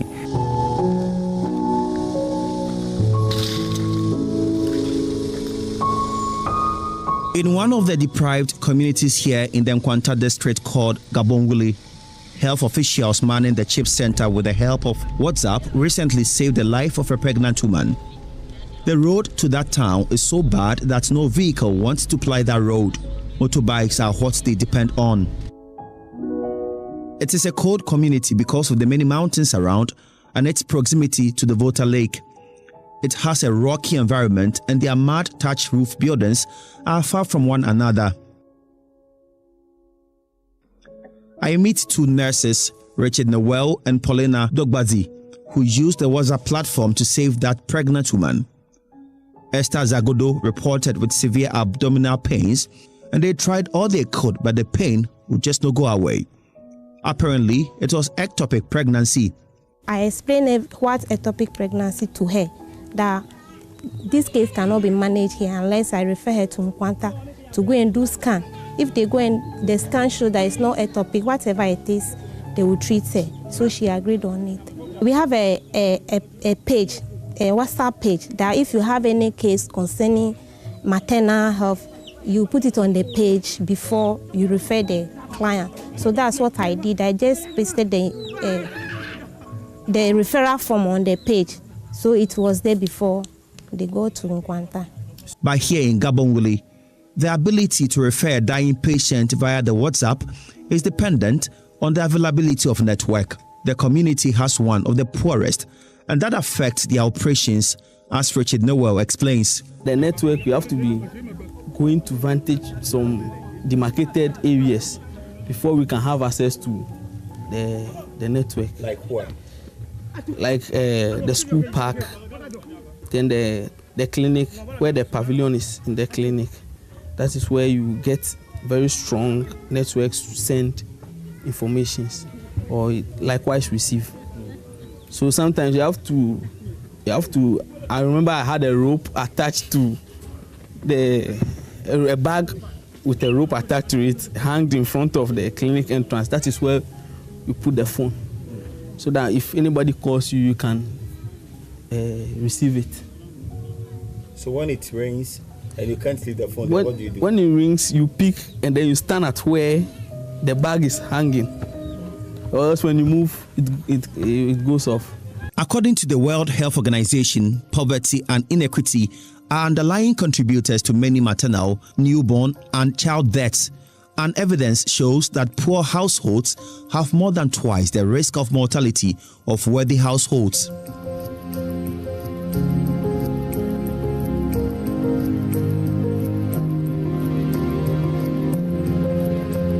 The 2016 Ghana Poverty and Inequality Report says the northern, upper east, and upper west regions continue to have the highest poverty rate. However, substantial progress has been achieved since 2006 in the upper east region, as poverty has dropped from 72.9% in 2006 to 44.4% in 2013. The poverty levels there affected maternal health as well. Maternal mortality used to be very high some years ago, as Dr. Kutu Acheampong, Director for Policy, Planning and Evaluation of the Ghana Health Service, reviews. He was the Upper East Regional Health Director for almost 8 years until he was reassigned in 2015. The figures were bad. I mean, well, when we were talking about maternal mortality at the time, we were only looking at the institutional mortality. What was happening in the communities? I always believe that it's about 3-4 times what's happening in the facility. So issues were more about institutional mortality, where we were ranging from, so we have 100 maternal deaths, institutional maternal deaths in a year. When you calculate, the figure will be very high in terms of ratio. We come down to 90 to 60, And at the time that I was leaving, I believe strongly that we were about 27 deaths in the whole year. So there's a drastic reduction. Mind you, I tell you that mortality maternal in the Upper East region was extremely high. I mean, in the 1990s, we talk about 800 maternal deaths per 100,000 live births. So this progression continued over the years, and it is now among the best performing regions where fewer women are dying.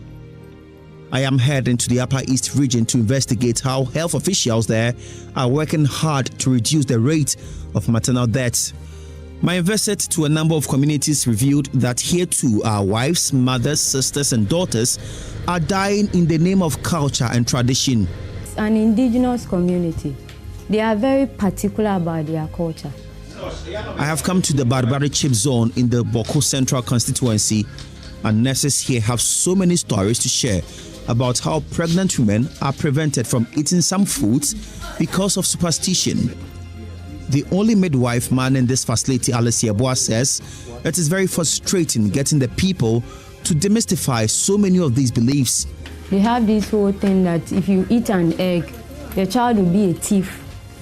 If you eat snails, the child will come out with drollings and other things. If you eat mango, your child will be scaly. The child will look like a snake. Those are the things that they say to scare the women. So those foods they don't eat.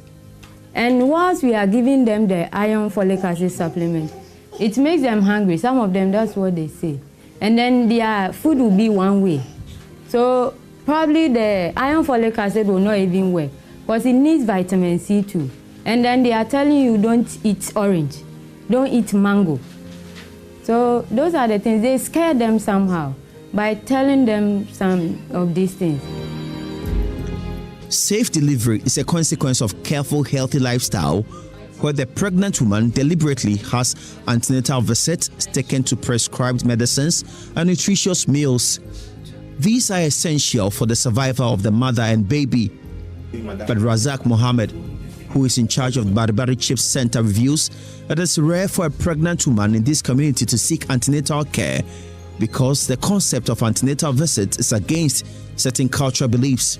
They believe that most of the time, pregnant women at the early stages of the pregnancy, they are not supposed to be seen or made it known, so they delay in their house, and they will come when they are in second trimester or third trimester, and they come and register.